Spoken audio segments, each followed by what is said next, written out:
Chapter 1 Hiss. A throbbing pain assaulted my head. The result of a grueling month spent laboring over 12 hours a day for 30 consecutive days at merely 23 years of age.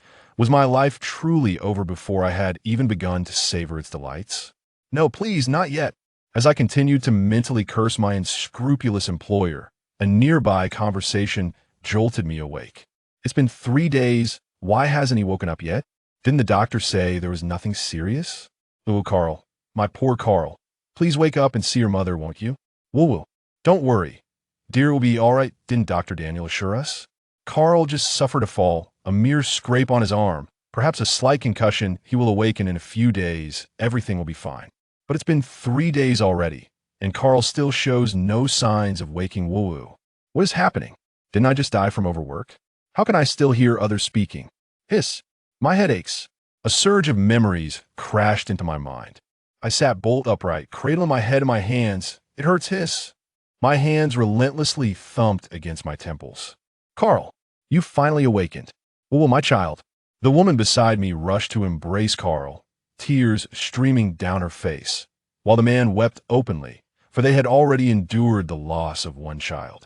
Thank goodness you're awake. You must never venture to the back mountains again. Do you understand? Your mother has been beside herself with worry these past few days. At that moment, I was still absorbing the memories of this body. The original owner was named Carl, Porcas D. Carl. Porcas D? Isn't that a surname exclusive to the world of One Piece? Have I crossed over? Am I in the realm of One Piece? My heavens! The world of One Piece is fraught with peril. The nobles fare better, but the commoners have no hope of survival. It's worse than working 30 days a month for over 12 hours each day in my previous life.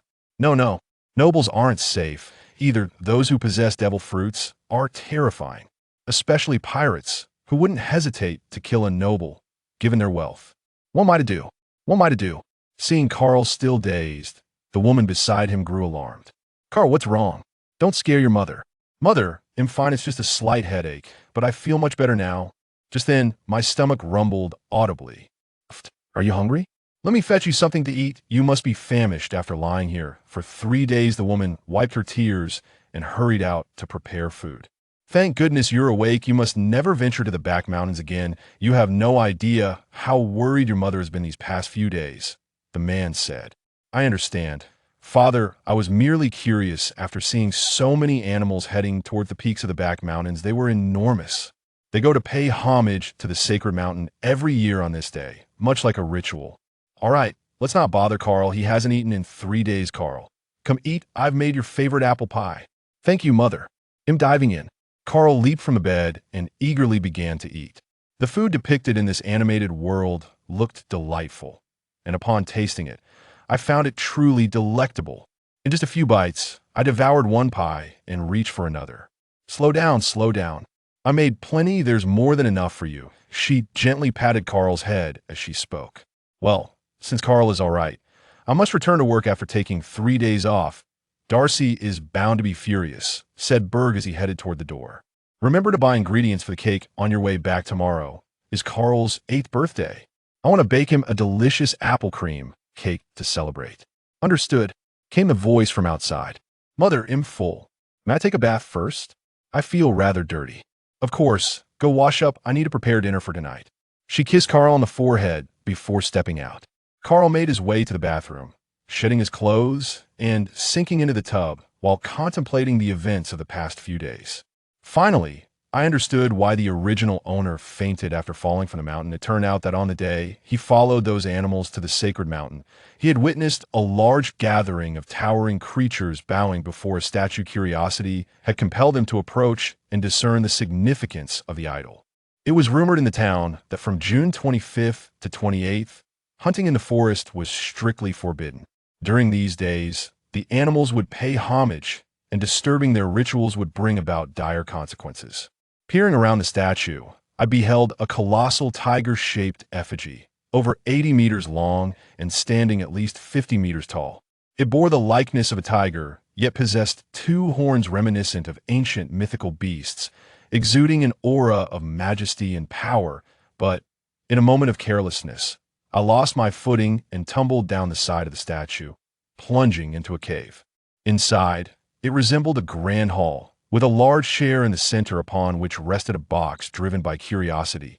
Carl approached and opened it, discovering what appeared to be a large banana. Yet it bore peculiar markings that set it apart from any ordinary banana. Carl took it out for a closer inspection, only for his stomach to rumble, reminding him that he hadn't eaten in quite a while. Gazing at the banana in his hand, he pondered whether it might be edible. Without hesitation, he took a bite. Good heavens! He had thought that the most unpalatable dish in existence was the one prepared by Uncle Darren. But this taste was even worse. After just a few bites, he found it utterly inedible. Suddenly, his body began to swell, transforming into a monstrous tiger creature with 2 horns.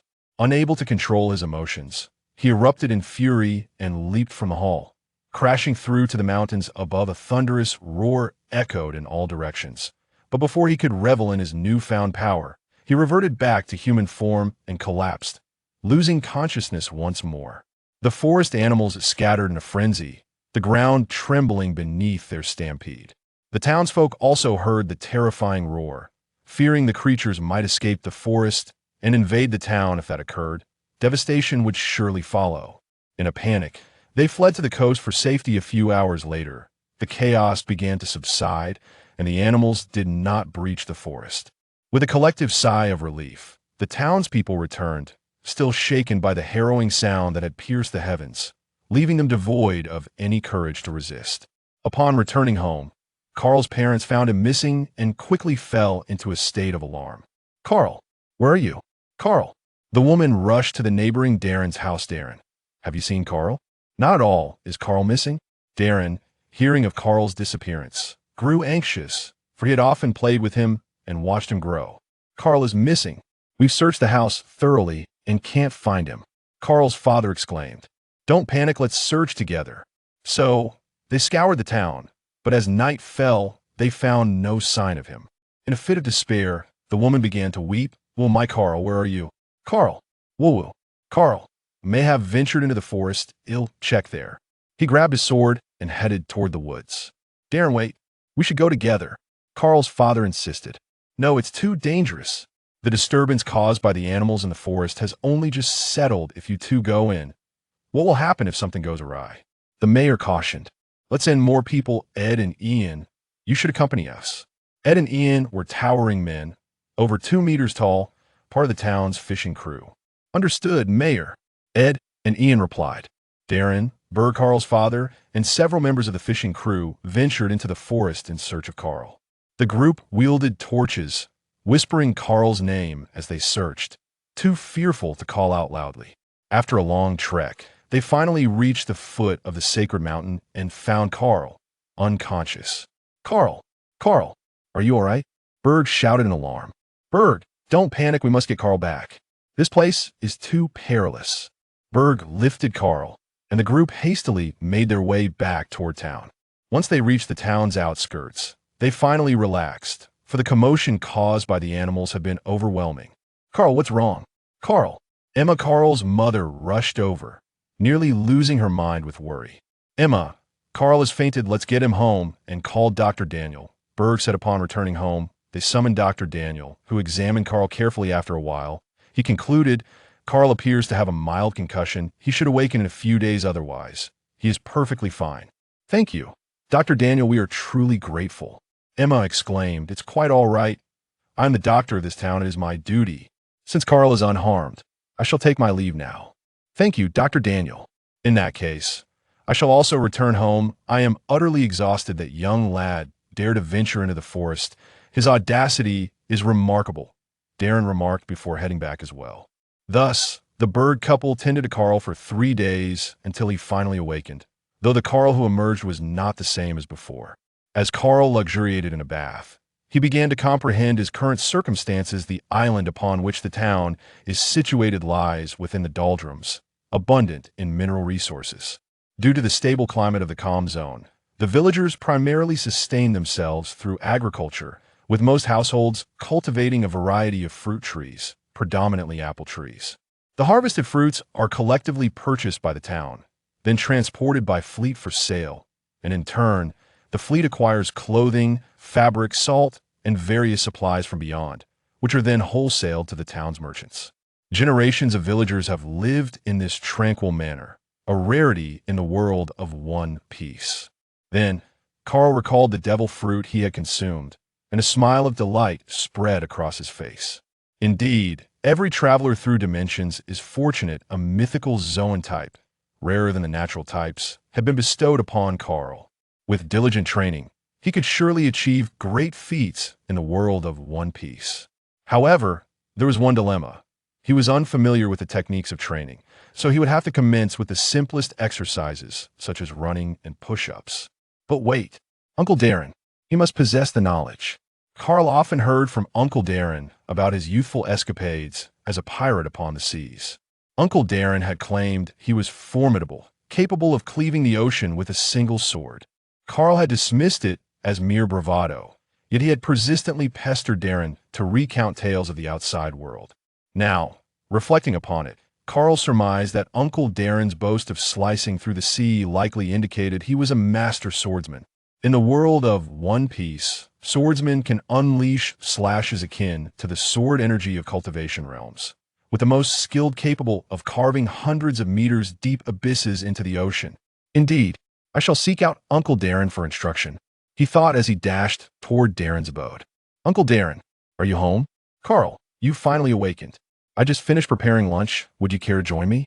Uncle Darren, am not hungry. My mother just made me an apple pie, and am still quite full. The memory of Uncle Darren's cooking was daunting. The flavors were enough to make one's soul tremble, and Carl could hardly fathom how anyone could consume such dishes. Then what brings you here?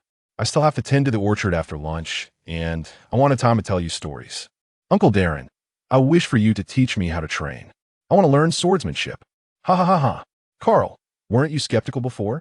What has prompted you to seek swordsmanship today? Moreover, training in swordsmanship is arduous. You may find it too challenging to endure. Do not underestimate me. If you teach me, I will surely persevere. Very well. Very well. After I finish my meal, we shall head to the orchard together. I will gauge your determination. But I must warn you, my training is indeed strenuous. I will endure without fail. Thank you, Uncle Darren. Ha ha ha ha. I hope you can indeed persevere. After a while, once Darren had satisfied his hunger, the two set off. Upon reaching the orchard, Darren stated, to learn swordsmanship, one must first possess a robust physique. Only with a strong body can one truly excel in the art of the sword. Race the plan. Fetch water from the river using this bucket and irrigate these 500 fruit trees. Ah, Uncle Darren, you wouldn't deceive me into doing your work, would you? Enough of the chatter. Do you still wish to learn swordsmanship? Quickly grab that bucket and get to it. If you cannot complete such a simple task, you will never be able to persist in your training. With a light kick to Carl's backside, Darren added, Just you wait. I shall accomplish this. With that, Carl dashed towards the river with the bucket in hand. Meanwhile, Darren leisurely smoked as he observed Carl tirelessly fetching water to nourish the trees, and thus, the afternoon slipped by. At last, Carl finished watering the final tree.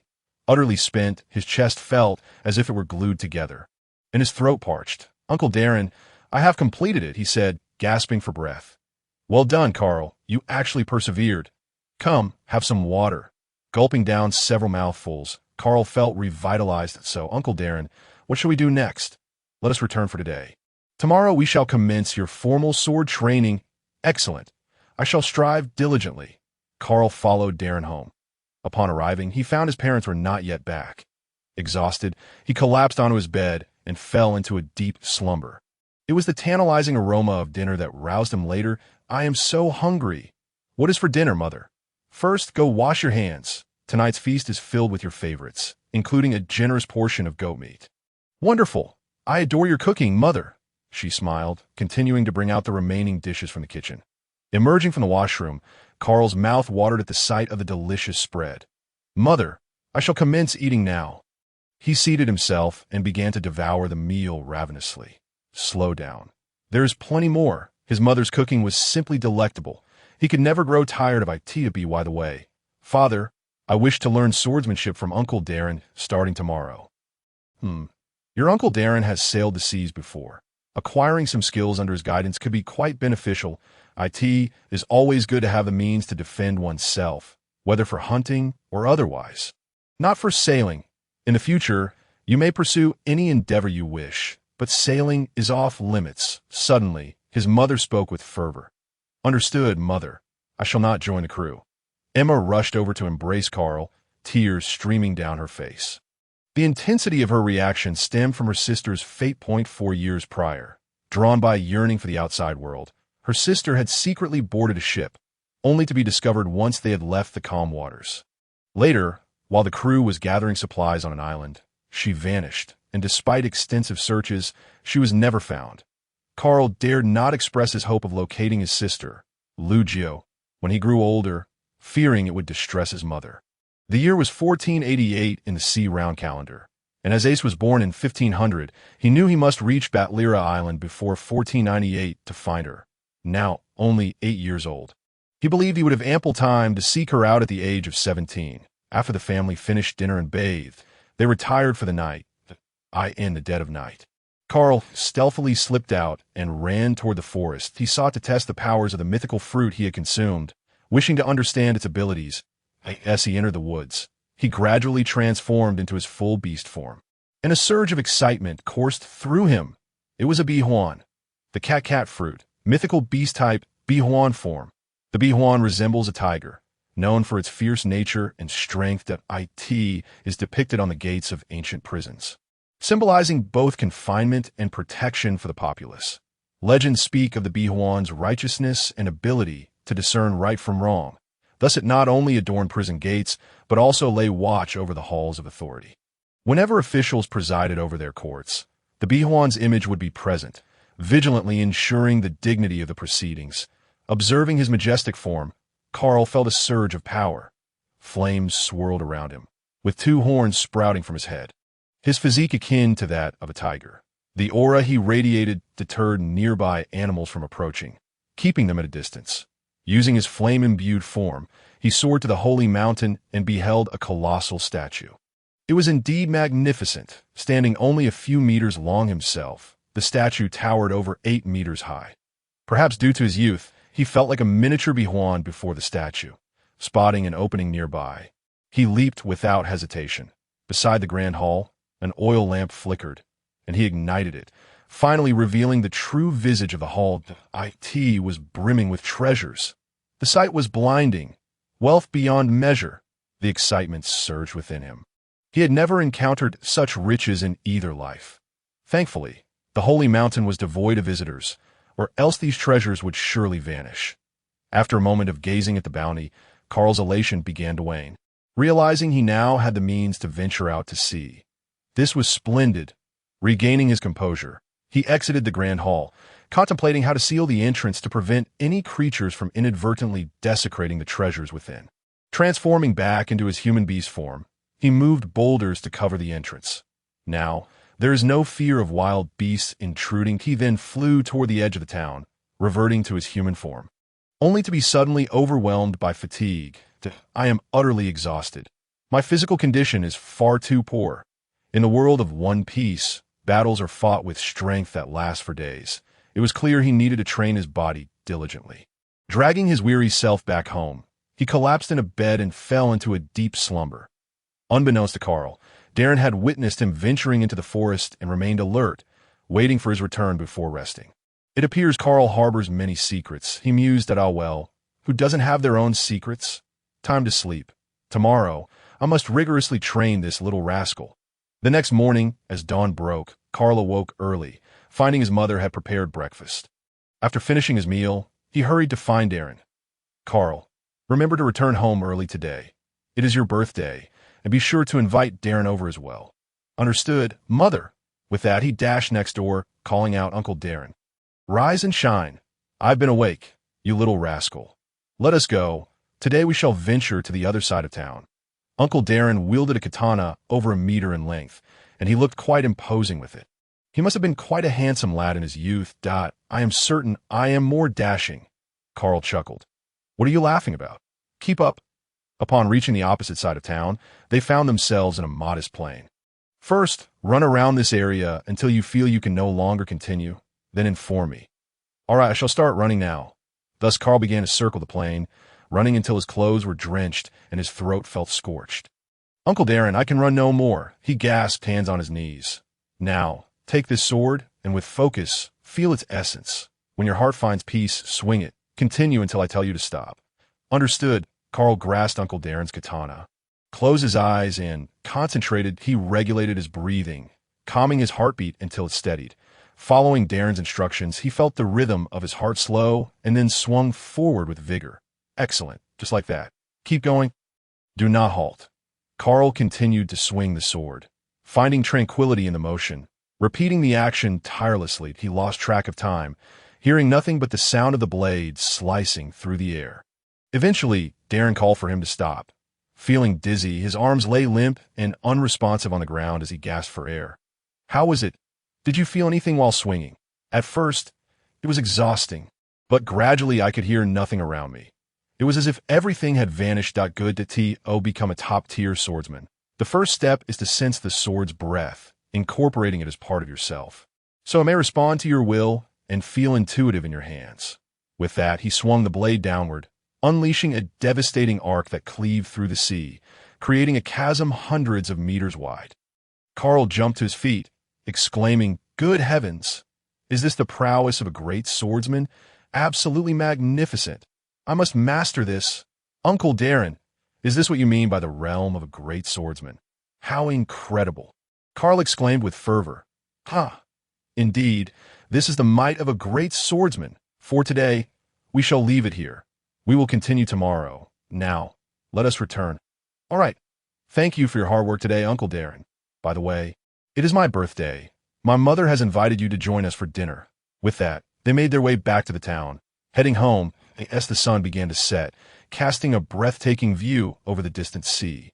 I returned home where my mother had already prepared dinner, and my father had brought back several bottles of rum. "Darren, it's been ages since we last drank together. Tonight, I shall ensure you become inebriated." I exclaimed with a hearty laugh, "Ha ha ha. Berg, your alcohol tolerance still leaves much to be desired. It won't be so easy to intoxicate me. Let us dine before indulging in spirits. And there's cake too. I'll fetch it. Mama's made an apple cream cake for you, Carl." "Oh, wow. Thank you, Mom. I want the biggest slice. Now let's light the candles and make a wish." "All right, Mom." Carl closed his eyes and clasped his hands in prayer, wishing for his parents' health, his sister's safety, and Uncle Darren's well-being.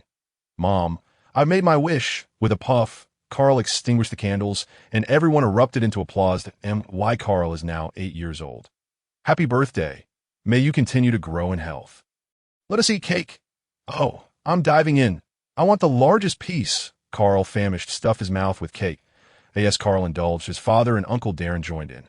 Thus, while the two adults drank, Carl and his mother enjoyed their cola. And the quiet celebration of Carl's 8th birthday unfolded. Life felt quite pleasant, even in the world of One Piece, where we found ourselves in a calm part of the sea, far from the Grand Line, enjoying such tranquility. After dinner, Berg had drunk his fill, and a slightly tipsy Uncle Darren staggered home, while Carl helped his mother tidy up. Once everyone had settled into slumber, Carl quietly rose to practice his devil fruit abilities. He could not afford to slacken his training. Stealthily, he ventured into the forest, transforming into his full beast form and soaring towards Holy Mountain, where he began to familiarize himself with the powers of his devil fruit. Sitting cross-legged in his human beast form with closed eyes, he attuned himself to the surroundings, keenly sensing everything around the Holy Mountain. The power of the Bihuan seemed to penetrate the depths of his heart, akin to a special form of observation hockey. Thus, he continued to hone his devil fruit abilities while training his observation hockey until the early hours before returning home to rest. Days turned into months. And Carl diligently trained each day. 0.5 years swiftly passed, and he had grown into a handsome young man, now standing an impressive height of 6 feet. On the coast, Carl focused, attuning himself to the breathing of the surrounding objects. "Calm your mind. Only by sensing their breath can you surpass your limits," Darren advised. After years of perseverance, Carl finally grasped the technique to break through to the realm of the swordsman. Sensing a profound stillness, he swung his sword, unleashing a pale red slash that flew forth. "I have finally unleashed a flying slash. Uncle Darren, ha ha ha, I have reached the swordsman realm." Ecstatic, he recalled watching One Piece, dreaming of achieving the same feat as Mihawk. Now, he had done it. The feeling was exhilarating. Ha ha! Indeed, Carl, your talent is remarkable. Given time, you shall undoubtedly reach the pinnacle of swordsmanship, coupled with the powers of your mythical Zoan devil fruit. A place for you on the seas is assured. Ha ha! Yet, my physique still requires improvement. I felt quite sore after a spar the other day, Uncle Darren. Thus, I must continue to train my body. Once my physique is strengthened, the mastery of armament hockey will follow more easily. Let us conclude for today and return home that I shall persist in my efforts, he declared, fastening his Tang-hung sword at his waist and strolling towards the town. This sword was a magnificent blade, crafted specifically for Carl by Uncle Darren during his previous voyage, boasting a rank of 21. As he passed by the tavern in town, Darren remarked, "From tomorrow onward, you can train on your own. I have imparted all I know to you. The rest is up to you." With that, he entered the tavern, humming cheerfully, clearly in high spirits. "Yes, thank you, Uncle Darren, for all your hard work these years." Carl bowed respectfully. "Today, I am also quite happy." Upon returning home, he found his mother had not yet arrived, so he set about preparing dinner for the evening. Feeling joyful, he sang, "Riding the waves, riding the waves." Half an hour later, his parents finally returned. "Carl, why are you home so early today?" "Mom, I've graduated today. I have reached the swordsman realm.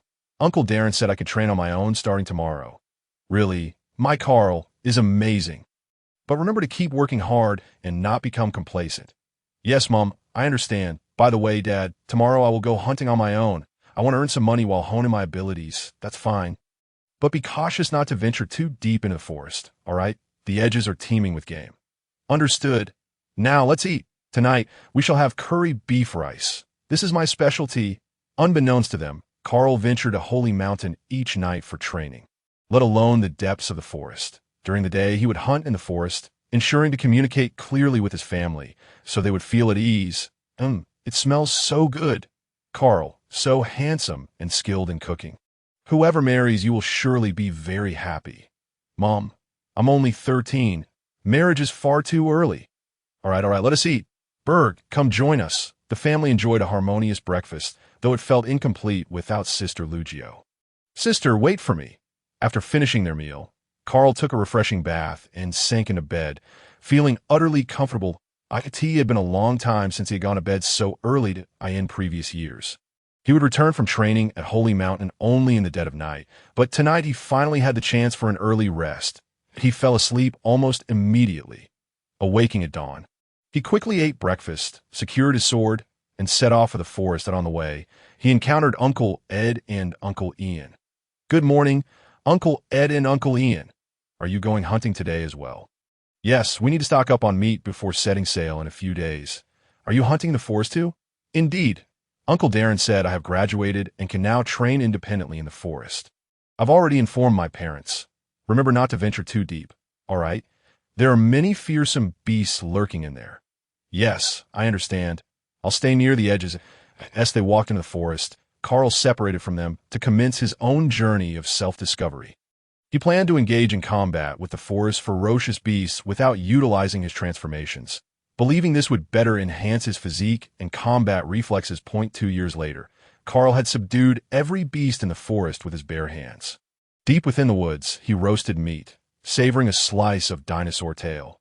The dinosaur trembled nearby, its eyes wide with fear. The creature bore the marks of battle, its nose bruised and a substantial portion of its tail severed.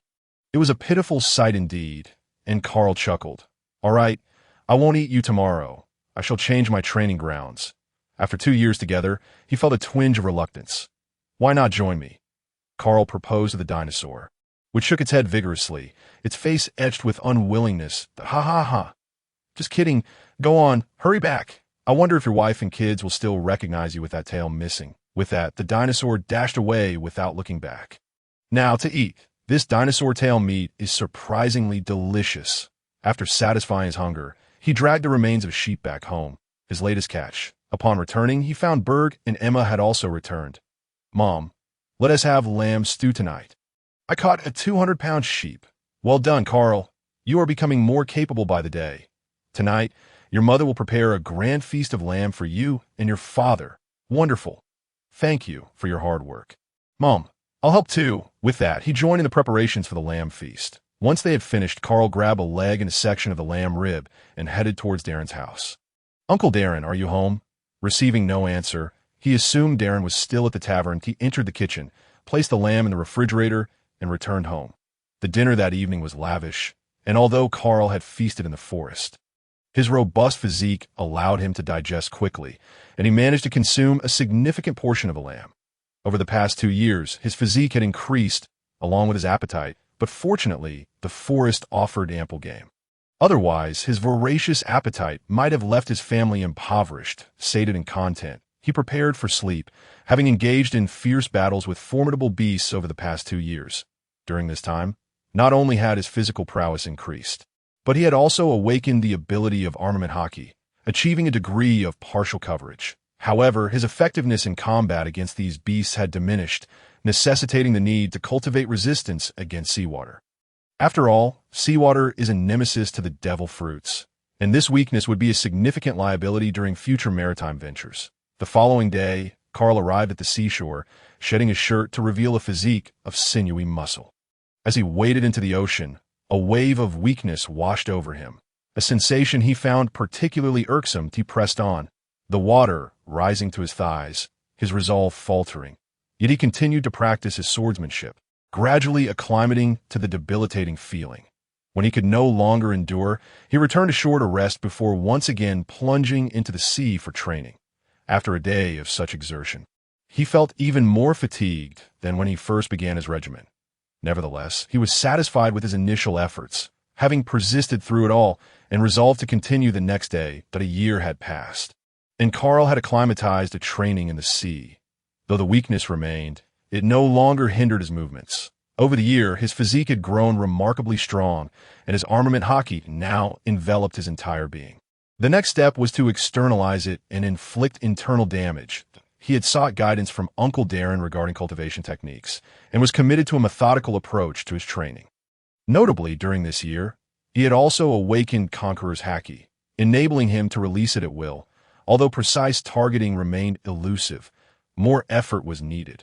Having completed his training for the day, Carl ascended to the shore and made his way into the forest. Before long, he had procured a wild boar, efficiently dispatching it and allowing its blood to flow into the sea. After a brief wait, a small sea king appeared, swimming toward the boar's carcass. Seizing the moment, Carl executed a swift flying slash, vanquishing the creature. This was a technique he had honed over the year for capturing sea kings, particularly effective in the doldrums where such creatures were plentiful. Carl harvested the most valuable portions of the catch and transported the rest back to town for sale. Over the year, he had amassed over 10 million berries using this method. The town's cost of living was modest. Prices elsewhere would have soared tenfold or more, yet Carl sold his wares at a discount. Carl, have you caught more sea creatures today? Brother Carl, my mother said she wants to buy 1,000 berries worth of sea king meat. Carl, as usual, we need 500 pounds for our tavern. All right, one at a time. Please don't crowd, he replied, as townsfolk gathered around him. In no time, the sea king was sold out, and with berries in hand and some meat safe for home. He returned. Mom and Dad, I'm back. Good to have you back. We heard some noise just now. Did you catch another sea king today? Yes, Dad, and it's all sold out. I saved some for you. Mom, let us make a sea king dish tonight. Great. Come help me prepare, Emma said gently. The family joyfully set about preparing dinner, relishing the deliciousness of the sea king meat, this year with regular access to such nourishment. Their health had noticeably improved, and the day passed in laughter and contentment. The next morning, Carl sought out Jason, the navigator of the fleet. Once they ventured beyond the doldrums, they could no longer rely on that dog-headed sea king, as revealing it could attract trouble for the fleet. Thus, a skilled navigator was indispensable. Recently, Carl had been learning navigation from Jason in preparation for their voyage a year hence. It was perilous to venture out without the ability to discern direction and weather patterns. In the Grand Line, the greatest dangers were not pirates, but the extreme natural disasters that could easily obliterate a fleet. The Golden Lioness pirate fleet had once held the upper hand against the Roger pirates. A guaranteed victory, only to be decimated by an unforeseen storm. plunging most of the fleet to the depths of the sea, leaving barely a remnant of their elite forces. Who could then claim the title of Pirate King if Roger was no longer in the picture? Carl, you're here. Today we'll continue learning to interpret the weather at sea. Of course. Uncle Jason, thank you for your efforts. Carl spent the morning studying navigation with Jason and practiced at the beach in the afternoon. Preparing for their future voyage, life on the island was tranquil, yet the world beyond was anything but, if memory served, Joel D. Roger and his crew had completed their voyage this very year, emerging as the Pirate King. Time was of the essence. Truth be told, Carl harbored little desire for his sister, Lu Jiu, to be with Roger, despite his status as the Pirate King. Sighing, he pondered how to persuade Emma to allow him to set sail. Lying on the grass by the sea, he considered how to convince her, well aware that even though he had grown strong, a mother's love for her child should never be underestimated. Perhaps he would have to leave quietly, promising to return swiftly upon finding his sister. With his current strength, as long as he avoided encounters with an admiral-level foe, he could manage. Thus, he resolved. This was his decision. All this time, Carl had been evading this matter. After all, many around him wielded extraordinary powers. Hence, he felt compelled to train until he possessed at least the strength to contend with an admiral before daring to set sail in search of Lu Jiu. After all, Carl feared for his life. He had come to this world to revel in life, not to succumb to it. Enough of this. Into the mountains. Time to hunt. The Sea Kings had grown wiser and harder to catch. So he turned his attention to the forest creatures. After enjoying dinner at home, Carl organized the wealth he had earned from the Sea Kings. With over 15 million berries, he planned to leave 10 million for his family and take 5 million with him. Additionally, he had treasures from the Great Hall atop Holy Mountain. Selling some of those should suffice to acquire a ship. As he contemplated the day of his departure, sleep overtook him. Another year had passed, and Carl was now 17, standing at the shoreline. He closed his eyes, assuming a stance as if drawing a sword. Now is the time. Slash the waves, he shouted, unleashing a colossal flying slash that cleaved the ocean, creating a chasm hundreds of meters long and bottomless. Phew! Carl exhaled. I have finally attained the realm of the great swordsman, and I can now control Conqueror's hockey with precision, and he felt a profound satisfaction with his training over the year. It was time to set sail. Dragging his catch home, he began preparations for dinner while contemplating his impending voyage, so absorbed in thought that he hardly noticed when his family returned. Carl, what is the matter? I've called for you several times. Do you have something on your mind that you wish to share with your mother? I'm fine, Mom, just a bit tired from today's training. I'll be all right shortly, he responded, returning to the present. If you're tired, rest, that I'll handle dinner, and I'll call you when it's ready. Mom, I'm okay. Let's cook together. I'll be faster. And Dad should be back soon. Carl, you're so thoughtful, Emma remarked, reaching up to pat his head, only to realize she could no longer reach it. Carl had grown significantly taller, now towering over her. From now on, your father and I will rely on you for protection. At over 2 meters and 60 centimeters tall, Carl, while not exceptionally tall in the world of One Piece, was of average height. Yes, I will protect you both. Tomorrow marked the fleet's departure, and preparations needed to be thorough. Under the cover of night, once his family had fallen asleep, Carl stealthily slipped out and headed toward Holy Mountain to retrieve some of the treasure. After more than an hour, he returned home, continuing to organize items and belongings for his journey. With everything packed, Carl sat at the table, penning a letter for his parents. After finishing, he lay in bed, unable to sleep, for this would be his first voyage. After years in the world of One Piece, he was finally set to explore the outside world. Amidst excitement was a twinge of worry. His parents would surely be concerned upon discovering his departure. Yet, to alter his sister Lu Jiu's fate, he had to set sail. After much contemplation, he drifted off to sleep. Before dawn, Carl shouldered his belongings and stepped outside, but he glanced back one last time before continuing toward the sea. Carl, young man, you're setting sail without informing your master. That's quite unfilial behavior. Suddenly, hearing the voice of Uncle Darren, Carl turned around and saw him standing at the doorstep, gazing at him. Uncle Darren, thank you for your guidance all these years. Carl set down his luggage and bowed deeply to Darren. Go on. A man should not squander his time in such a remote place. You must make a resounding name for yourself upon the seas. I will, Uncle Darren. With that, Carl hoisted his luggage onto his back and continued his journey towards the shoreline. Upon reaching the beach, the dawn had yet to break, and there were no crew members aboard the ship. Carl quietly boarded the vessel and concealed himself in the cargo hold, surrounded by various fruits destined for sale. He stowed his luggage in a corner, then covered himself with the fruits, resting against his belongings. After about an hour, he heard sounds from the deck, indicating that dawn had arrived and the crew was preparing to set sail. Closing his eyes, he used his observation hockey to sense the commotion on the ship. After a while, he detected movement beneath the ship. Upon further inspection, he realized it was a sea king, likely the very creature that would be transporting the merchant vessel. Before long, the ship began to move, and the crew remained oblivious to Carl's presence. He knew he had to wait until they exited the calm belt before he could safely make his escape. Otherwise, he would undoubtedly be sent back. As the ship sailed across the ocean, sound from the Sea King echoed beneath, yet it posed no threat to the merchant vessel, allowing Carl to relax and rest. After all, he was nestled in the ship's bottom, within the calm belt.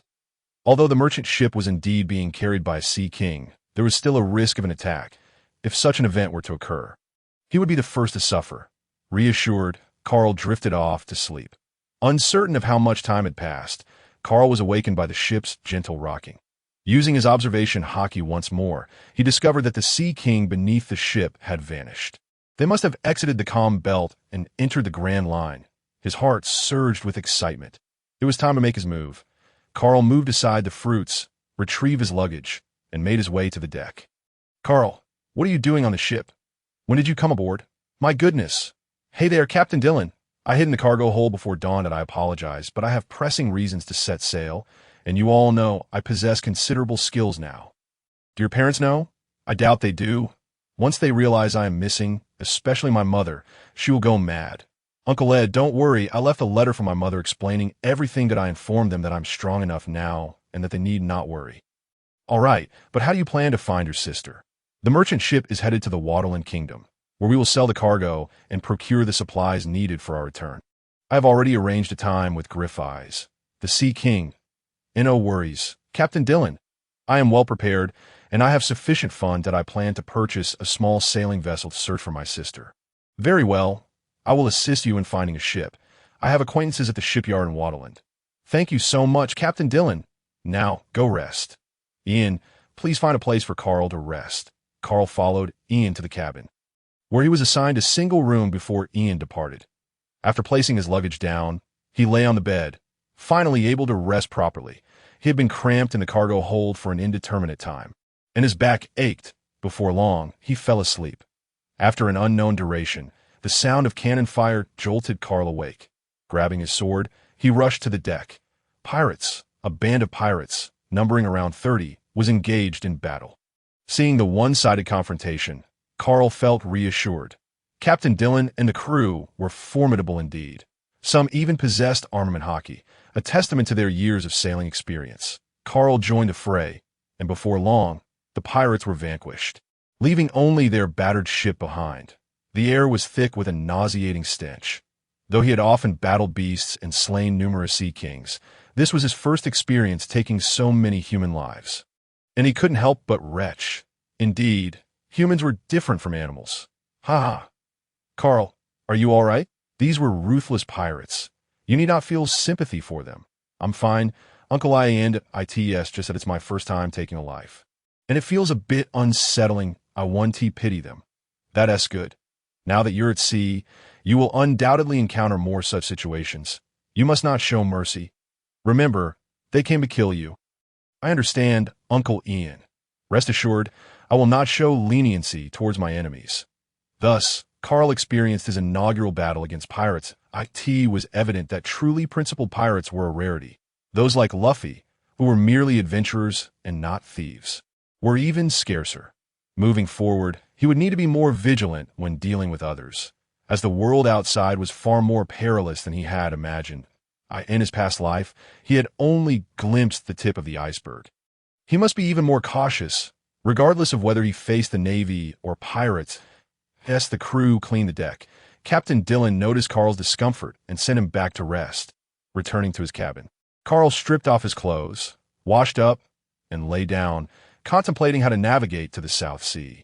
Traveling from the Grand Line to the South Sea involved passing through Reverse Mountain, and with his mediocre sailing skills, he wondered if he could handle the weather conditions along the way. After consulting the nautical charts, he realized that the Waddleland Kingdom was not far from Reverse Mountain, merely 4 islands away. He just needed to wait until the log pose was fully charged, and once they passed Reverse Mountain, they would swiftly reach Bartolilla Island. Over the next few days, they encountered 2 small pirate bands. But Carl did not need to intervene. Captain Dillon and the crew handled them effortlessly, and they arrived at the Waddleland Kingdom without incident. The bustling port, Carl observed the ships coming and going. A scene of prosperity, yet the port workers appeared gaunt and emaciated. It seemed that, regardless of location, wealth always resided with the ruling nobles. Captain Dillon, I will first exchange the treasure for berries, and then come find you. All right, Carl, stay safe. Carl slung the treasure over his shoulder and followed Captain Dillon's directions to the World Bank's branch, where he exchanged the treasure for over 50 million berries. That should suffice for purchasing a ship, with some left over. Exiting the World Bank, he noticed someone trailing him, prompting him to veer into a secluded alley. Moments later, he emerged unscathed. Pah, what a waste of expression. Only 50,000 berries. Still, easy money is always a reason to celebrate. Carl returned to the port and found Captain Dillon still busy. Once they finished, Captain Dillon approached Carl and said, "Let us go. I'll take you to the shipyard." "Thank you, Captain Dillon. What else with the formalities? You little rascal. Let us go." Arriving at the shipyard, Dillon located a robust, middle-aged man he knew well. "Ah, Beck, it's been a while." "Oh, Dillon, what brings you here? If you don't have business, I must get back to work." "I am quite busy." "Of course, if you're here for a drink, I could leave right now." "Beck, this is Carl, my nephew. He is setting sail on his own, and I brought him to arrange for a ship." "Oh, Carl, hello. What a handsome young man. What kind of ship do you wish to order?" "Hello, Uncle Beck. I would like a smaller sailing vessel, with 4 cabins, plus a bathroom, kitchen, and storage. That is simple enough. It should cost around 20 million. "All right, Uncle Beck, how long will it take to build?" "About 7 days. It will be ready in a week. Just come find me then." "Thank you very much, Uncle Beck. No problem at all, since you are Dillon's nephew. I'll certainly take care of you." "Dillon, I have to get back to work. Drinks will have to wait for another day." "Understood. I have work to do as well. The cargo hasn't been fully unloaded." With that, Captain Dillon headed back to the port while Carl found a nearby inn to stay.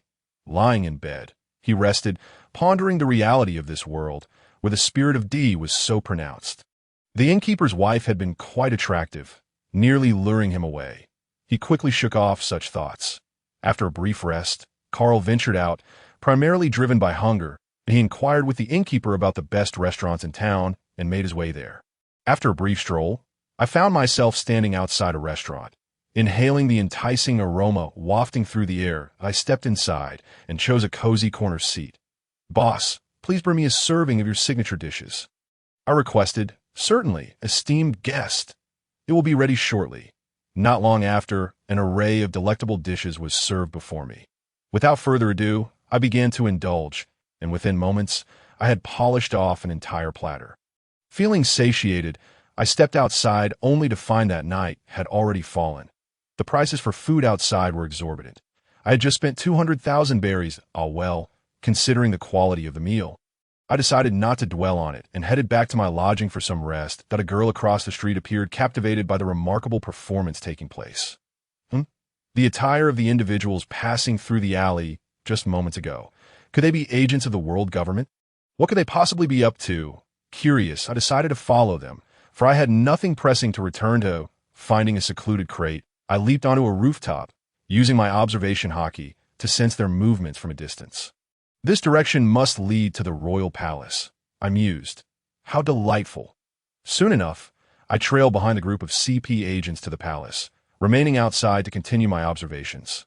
Goodness, are the guards inside truly this incompetent? It seemed the agents were able to penetrate deep into the palace with ease. Meanwhile, I noted that the main hall had more patrolling guards, likely where the king resided. Yet, it appeared they were not heading towards the king. Perhaps they were in search of something? I decided to follow them further.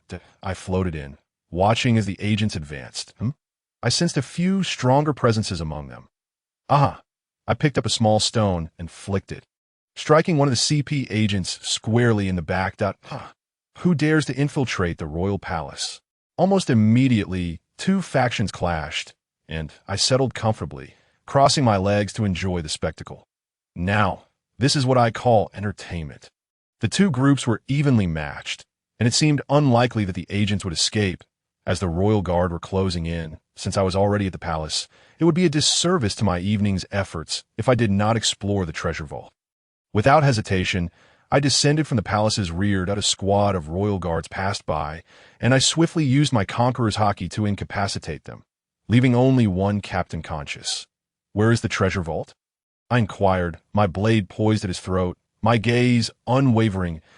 "T.S. behind the princess's chambers," he indicated, trembling. I then knocked him out and dealt with the rest of the royal guards. There was no choice. They had seen my face, and I could not afford to leave any witnesses that in no time. I arrived at the princess's quarters, slipping inside. That my word, is this the princess? She is quite plump. Astonishingly, even amidst the chaos outside, she remained undisturbed in her slumber. I moved to the rear of the room, searching for the vault. After a brief search, I stepped on a loose tile, revealing a hidden chamber. What wealth! The sight of chests overflowing with treasure nearly blinded me. Alas, how I wish I had a space ring to carry it all. Scanning my surroundings, I discovered two small boxes. Without a doubt, they contained devil fruits. I opened them to find, indeed, two devil fruits nestled within. How peculiar! What could the CP agents be secretly after? Surely, it cannot be the devil fruits, for the world government possesses plenty. The celestial dragons even feed devil fruits to slaves just to make them fight. If not for the fruits, then what were they after? As I pondered, I rummaged through the chests and stumbled upon a design blueprint and a book. To my surprise, the book was an encyclopedia of devil fruits. This is a valuable find indeed, I thought, tucking it away. The blueprint appeared to be for a ship, though I couldn't decipher it, so I decided to take it along as well. With the two devil fruits in hand, I exited the secret chamber and slipped out of the palace. Tonight's haul was quite satisfactory. Elated, I returned to the inn through the window and placed the two boxes containing the devil fruits down. Upon opening them, I discovered one resembled an apple while the other took the form of a banana. These must be a paramecia and a zoan-type devil fruit. Referring to the devil fruit encyclopedia, I identified them. The paramecia type, cold fruit, and the zoan-type bird fruit, ancient variant, golden eagle form. Quite impressive. The cold fruit could be considered a lower-tier ice fruit, while the bird fruit was a rare ancient type. I could offer these to my comrades in the future. After ensuring these treasures were securely hidden, I too succumbed to slumber, for late nights do take a toll. The following morning, I awoke to find no signs of unrest outside. It seemed the palace guards had recognized the agents from the world government and, in silence, swallowed their indignation. They likely would not dare to speak of it, reserving their protest for the World Conference instead. I ventured out for breakfast, strolled through the market, and found some delightful clothing to purchase for my parents, 3 outfits each. Afterwards, I sought out Captain Dillon. Upon arriving at the port, I learned that the entire shipment of fruit had already sold out. Captain Dillon was engaged in a drinking session with a few others, while the rest were out procuring supplies. Carl, you've arrived. How was your rest last night? He greeted me. Quite well. Thank you. By the way, Captain Dillon, I bought some things for my parents. Please take them back and reassure them that I will take care of myself. Of course. Come, Carl. Now that you are of age, let us share a drink. Sure thing. I joined them, and before I knew it, we had been drinking until the afternoon. The supply crew returned, but their materials had not yet arrived. Due to the large quantity, they would be delivered the following day. Feeling slightly tipsy, I decided to return to the inn for some rest, though I found myself in a rather compromising situation with the innkeeper. She attempted to cozy up to me, her hands wandering inappropriately. After much effort, I managed to extricate myself from her advances and retreated to my room. What a harrowing experience. I slept until the next morning, only to be awakened by hunger. I prepared to exit my room. I reconsidered and opted to leave through the window instead, for I wished to avoid further encounters with the innkeeper. With a flash, I found myself on the rooftop across the street, leaping down into the alley and making my way to the familiar restaurant. Once again, I ordered a feast at the familiar price of 200,000 berries. Oh, what a wasteful expenditure. Reflecting on the treasures atop the holy mountain, my spirits lifted. I had the means to indulge. With a toothpick between my teeth, I strolled through the streets, noting that the nearest naval base was less than 2 hours away, leaving the area relatively peaceful. Pirates docked here to replenish supplies, cautious not to stir up trouble. The Navy, as depicted in One Piece, is a contradictory organization. While it may be viewed as just, it can unleash a massacre on an innocent island at the behest of the world government. Yet there are some within the Navy who genuinely protect the downtrodden. But I digress. It is all the Celestial Dragon's fault. After all, that I am no savior. The true protagonist of this world is Luffy. All I need to do is wait for him to take down Emu. I had yet to visit a tavern, so today I decided to explore one and gather some information. Bartender, a glass of rum, I called out as I settled at the bar, coming right up. The tavern was lively, with patrons discussing the exploits of various pirate crews, the treasures amassed by the Pirate King, and debates on which local women were the most enticing. That I sipped my drink, absorbing the conversations around me, finding them quite entertaining, and one seemed to provoke me regarding the Mountain Bandit King. Should they, it would be of no consequence. I would simply deal with it. However, I suppose it is only natural. Not every mountain bandit is as fearsome as Sieg. After spending a considerable time at the tavern, I returned to the inn, feeling I had gleaned little useful information. What a waste of time. I lay down in my room, contemplating the journey ahead. The next island is Monlon, and it will take about 2 days to reach IT. In roughly half a month, I should arrive at Reverse Mountain. Time was still ample. The next morning, Carl set off towards the harbor, for Captain Dillon and his crew were to depart today, and he wished to bid them farewell. Upon reaching the port, he observed bags of cargo being loaded onto the ship. Jason, the navigator who had vanished upon arriving in Waterland, was finally spotted today. "Good morning, Uncle Jason. Where have you been these past few days? I hardly saw you around." "Mind your own business, kid. You'll find out soon enough. By the way, how is your ship coming along? It'll take a few more days to finish, as previously agreed." "All right then, just take care of yourself out at sea." "Understood. By the way, where are Captain Dillon and the others?" "They're in the cabin, helping everyone load the cargo into the hold." After more than an hour, the cargo was finally loaded. "Carl, we are ready to set sail. That I've briefed Beck about your ship, so you can go find him when the time comes." "Thank you, Captain Dillon. When you return to the island, please tell my parents not to worry about me. I will take good care of myself and return once I find my sister." "All right, we're off." As the anchor was raised and the grand ship slowly sailed away from the harbor, Carl returned to the inn. Sighing, he suddenly felt a tinge of loneliness, knowing he would now be sailing alone. In the ensuing days, Carl indulged in a routine of eating and sleeping, occasionally visiting the tavern for drinks or flirting with the innkeeper. His confidence growing. On the final morning, Carl packed his belongings and stepped out of the inn, where the innkeeper looked at him tearfully, lamenting his lack of gratitude. Although he felt a pang of guilt, Carl bid her farewell. He then thought to himself, "What do I have to feel guilty about? I haven't wronged her. She was the one taking advantage of me. Yes, that's right. I won't hold it against her." Carl arrived at the shipyard and found Uncle Beck in the dock. "I am here. How is my ship? Come take a look." It's a medium-sized sailing vessel with 4 cabins, 2 bathrooms, a kitchen, and a storage room. I've installed a refrigerator and laid down turf on the deck, just as you requested. "Come aboard and have a look." Carl stepped onto the ship and entered the cabin. "It's quite nice. Uncle Beck, I'm very pleased with this vessel."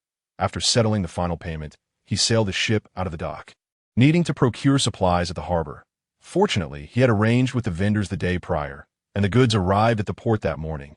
Upon reaching the harbor, he spotted the suppliers, paid them promptly, and loaded the supplies onto the ship. After a thorough inspection, everything was in order, setting sail for the upside down mountain. The sailboat eased out of the harbor, the canvas secured, as Carl steered the vessel gently towards the open sea. The weather was pleasant, with a light breeze, and Carl found the experience delightful. However, he soon realized that he needed to keep a watchful eye on the ship to ensure it maintained its course. "This is troublesome. Perhaps I'll find a calm spot to anchor for the night." As evening approached, Carl located a suitable area to moor the ship, furled the sails, and prepared dinner. After a hearty meal, he reclined in a deck chair, relishing his first night alone at sea.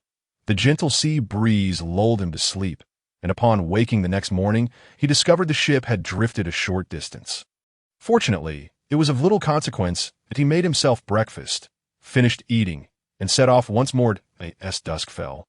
He finally arrived at Menglon Island. After docking and paying the harbor fee, he sought lodging to safeguard his precious belongings. For life on land still held its comforts. After settling in and ordering dinner from the innkeeper, he retreated to his room for a shower and a good night's sleep. Lying on the bed, he stretched his limbs, appreciating the stillness of the sturdy mattress. That night, he slept soundly, awakening refreshed the following morning. After checking out, he purchased some fruits and vegetables, replenished his fresh water supply, and prepared to depart again. The wind picked up today, and the air felt stifling, hinting at impending rain. Sure enough, it began to pour in the afternoon, but Carl had prudently stowed the sails beforehand. After more than an hour, the rain ceased, allowing a moment to relax. However, the rain still left him feeling flustered as he hurried to the kitchen to prepare dinner. Tonight, I'll make curry beef rice, he decided, just as cannon fire resonated from outside. Damn it, I was in a bad mood to begin with, and now someone is ruining my chance for a comforting dinner. Grabbing his sword, Carl ascended to the deck, where he faced a medium-sized sailing ship with around 70 crew members. Captain, it seems there is only one person on board. What? Only one. Then why waste cannonballs? Let us pull alongside and take care of him. The medium-sized ship approached, and suddenly a pirate leaped onto Carl's vessel, brandishing two swords. However, before he could strike, a swift slash from Carl cleaved him in two, sending him tumbling into the sea. That a swordsman. Captain, this man is a swordsman. We should flee. The captain, taken aback by Carl's prowess, momentarily lost his composure, but quickly regained his resolve. Flee. I'm the captain of the giant bull pirate crew, with a bounty of 50 million berries. What is a swordsman to me? All of you, attack. Unable to tolerate their advance, Carl leaped onto their ship and began a fight. Minutes later, only the captain remained standing on the deck. Are you kidding me? I'm a bullman who has eaten the bull fruit. I cannot be defeated by you. With that, he transformed into his hybrid form and charged at Carl. Without uttering a word, Carl leaped and delivered a powerful kick, leaving the bullman sprawled on the deck, unable to rise. How is this possible? I couldn't even block a single strike. Who are you? As the bullman reverted to his human form, blood spilling from his mouth, he questioned Carl. Carl offered no reply, delivering a swift stroke that sealed the bullman's fate. Once you choose to strike, you must bear the consequences. With that, he made his way to the captain's quarters, where he discovered treasures worth approximately 20 million berries. What a stroke of luck! Just as he prepared to set fire to the ship, he heard a faint noise. Approaching the kitchen, he found two children, around 12 or 13 years old, huddled together, trembling as Carl entered. The boys suddenly stood in front of the girl, hands raised, declaring, "Please don't harm my sister. If you spare her, I'll serve you as a loyal servant." Intrigued by their courage, Carl asked, "You don't seem like pirates. How did you end up on this ship?" "We aren't pirates. These pirates attacked our village, slaughtering everyone that I was chosen for my strength by their captain. But I refused. They threatened my sister, and that's why we boarded their ship." "All right, I believe you. The pirates aboard this ship have all been dealt with, so you can return home. This ship is yours now." With that, Carl turned to leave. "Wait," the girl called out. "What is it, little one?" "I don't have time to take you back. No. Kind sir, I meant to ask if my brother and I could accompany you. With our village destroyed, our parents gone, there's nothing left for us." As she spoke, tears streamed down her face, and the boy lowered his head. "I want to take in idle hands. Tell me, what skills do you possess?" "I know some medicine. I learned from my father. My brother is incredibly strong. No one in our village could defeat him." Carl stroked his chin, assessing them. "Your brother might be useful for steering the ship, but how is it that you, little girl, can practice medicine at such a young age?" "My sister is remarkable. She often helped my father treat patients in our village. He always said her talent for medicine was exceptional." The boy exclaimed excitedly. This revelation surprised Carl. The girl seemed no older than 12 or 13, yet she could treat the sick. If properly nurtured, she could serve as the ship's doctor. "Very well. You may accompany me. Go gather your belongings and follow me." "Thank you, big brother. We'll be ready in no time." The little girl finished speaking and promptly tugged her brother away to tidy up. Carl watched them dash outside, amused by the cleverness of the girl, and chuckled softly as he gathered the treasure. He then proceeded to load the supplies from the pirate ship onto his own vessel. The two children followed closely behind. As for the pirate ship, it would fetch a handsome price if sold. However, time was of the essence, and he decided to forego the matter, tossing a torch onto the ship along with the bodies of the pirates to incinerate them. You two will stay in room 3 and room 4, respectively. First, go take a shower and then prepare for dinner. Okay, big brother, we'll be right there. Carl prepared a curry meal and began to eat in the small dining area of the kitchen. Before long, the two little rascals emerged, freshly washed. Come on in. The food is in that pot over there. Help yourselves, Carl instructed them. Thank you, big brother. The siblings immediately grabbed bowls, clearly famished, and began to devour the food voraciously. Carl observed the pair. The girl was around 1.40 m to 1.50 m, with a charmingly delicate face that bore a hint of mischief. She was undoubtedly sharp-witted. The boy, slightly over 1.70 m and more robustly built, exuded a somewhat clumsy demeanor, suggesting a rather straightforward character. After finishing their meal, the trio made their way to the deck. Carl reclined in a chair while the siblings stood beside him. That I forgot to ask. What are your names and how old are you? My name is Ellie. I'm 12 years old. My brother is a year older than me, and his name is Benson. Very well. Don't be nervous. Since you're on my ship now, we are family, and I don't need to stand. Take a seat. Benson settled down on the grass, while Ellie scampered over to Carl and began to knead his shoulders. Hee, big brother. What is your name? How did you come to sail out here alone? My name is Carl, but you can simply call me Carl. All right, I'll call you Brother Carl from now on. That is perfectly fine. As for why I ventured out to sea, I am searching for someone in the South Sea.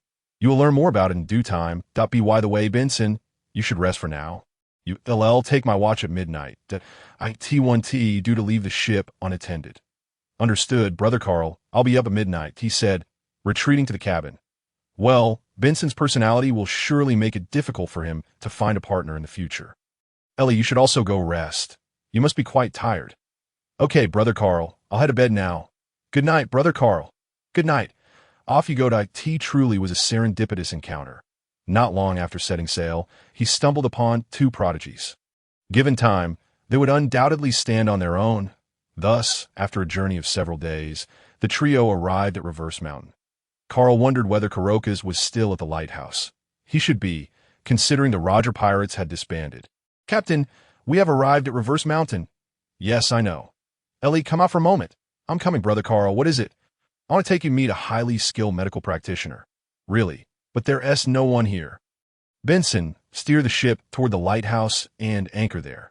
Understood, Captain. Once the ship was secure at the large lighthouse and they disembarked, they made their way toward it. Carocas, someone is here to drink with you. Before long, an elderly man wearing floral shorts emerged from within. This was the ship's doctor of the Pirate King, Carocas. Carocas observed the young man before him and sensed an aura brimming with vitality. Clearly not an ordinary weakling. Hello, young man. How did you come to know me? I believe we have not met before. Well, now we have. Haven T. I am Carl. Just call me Carl. Although I haven't met you before, your reputation as the Pirate King's doctor precedes you. The siblings were taken aback. The doctor of the Pirate King. This is quite a significant figure. Oh, you say? Interesting. Now, tell me, what brings you to seek me out? I doubt you simply came for a drink. Drinking is indeed one of my objectives. Come now, let us have a drink right here. Benson, go fetch some meat from the ship. Barbecued meat pairs perfectly with drinks. Yes, Captain, I'll do that right away. The four of them enjoyed grilled meat and drinks together. Old man, this is Ellie, my ship's doctor. Don't be fooled by her age. Her medical talent is exceptional. I came here seeking your expertise, Carl stated, grinning. Ellie blushed at the compliment, feeling bashful in the presence of the esteemed elder. Ha! I suspected you weren't merely here for a drink. But what will you offer in exchange for my medical knowledge? A piece of information. What news could possibly be of such value? My medical skills are among the finest in the world. Brooke is not dead. Rather, he has been resurrected. How do you know Brooke? At your age, it's improbable you would have ever met him. And what do you mean by resurrected? The reason is quite complex, and I cannot disclose how I know about him. However, I assure you, Brooke is very much alive that he was indeed dead, but fortunately, he consumed the revive fruit, returning as a skeleton devoid of flesh and blood. He is still intent on fulfilling his promise to Laboon. I cannot say where he is, but when the time comes, he will naturally arrive here to honor that promise. Very well, lad. I trust you won't deceive this old body of mine. Shortly, I shall present my medical handbook to this young lady. Thank you so much, old man. Thank you, Dr. Carocas, Ellie exclaimed. Huh. No need for thanks. It is quite gratifying to have an heir to my medical knowledge. The four of them feasted and drank until nightfall. Carocas eventually retrieved his medical handbook and handed it to Ellie, saying, "Little girl, take a look at this. If you have any questions, feel free to ask me tomorrow. I'm getting old now, so I'll take my leave." Okay, thank you, Dr. Carocas. Ellie eagerly accepted the handbook. It seemed this journey was indeed worthwhile. Ellie possessed remarkable talent, and with Carocas' medical knowledge, she would undoubtedly become a highly skilled doctor in the future. After lingering at the lighthouse for 3 days, they set off toward the South Sea. These 3 days were primarily spent allowing Ellie to clarify any uncertainties with Carocas, who also praised her talent. Goodbye, old man. Wait for us to return from the South Sea, and I'll treat you to a drink. All right, I'll be waiting for you. Goodbye, Dr. Carocas. Farewell, Dr. Carocas. Upon reaching the South Sea, there was no need to store magnetic energy. Apart from replenishing fresh water and food along the way, they would simply follow the nautical charts directly to Badarilla Island. Benson, let us first stop at the nearest island to replenish our supplies. Then we'll head straight to Badarilla Island. Understood, Captain. In the afternoon, they arrived at the first island in the South Sea. After paying the docking fee, they brought the essential items into town to find a place to stay. At this time, Roger had not yet surrendered, and the Great Pirate Era had not commenced. The island's law and order remained relatively stable, with no signs of violence to be seen. The trio found an inn to settle in, and they instructed the innkeeper to prepare a simple dinner for them.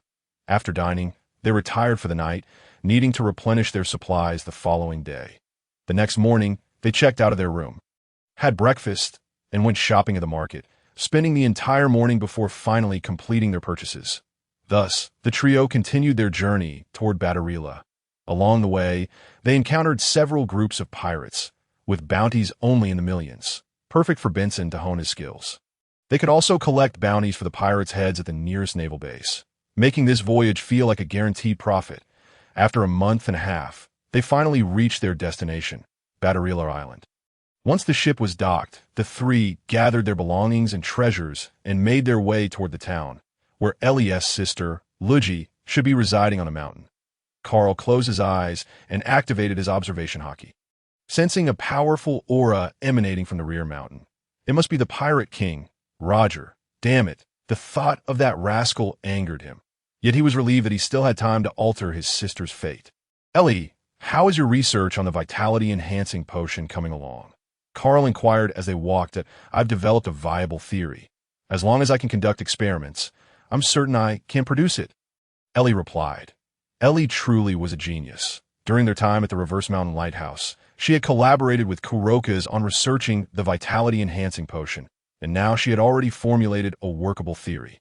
This medicine is intended for my sister, Lu Jiu. Before coming here, I had contemplated bringing her along in advance. However, if we were to leave in such a manner, it would undoubtedly attract the attention of the agents from the world government. In that case, they would certainly be able to locate us on our island in the doldrums, which would put the villagers of the town at risk, something my sister would surely abhor.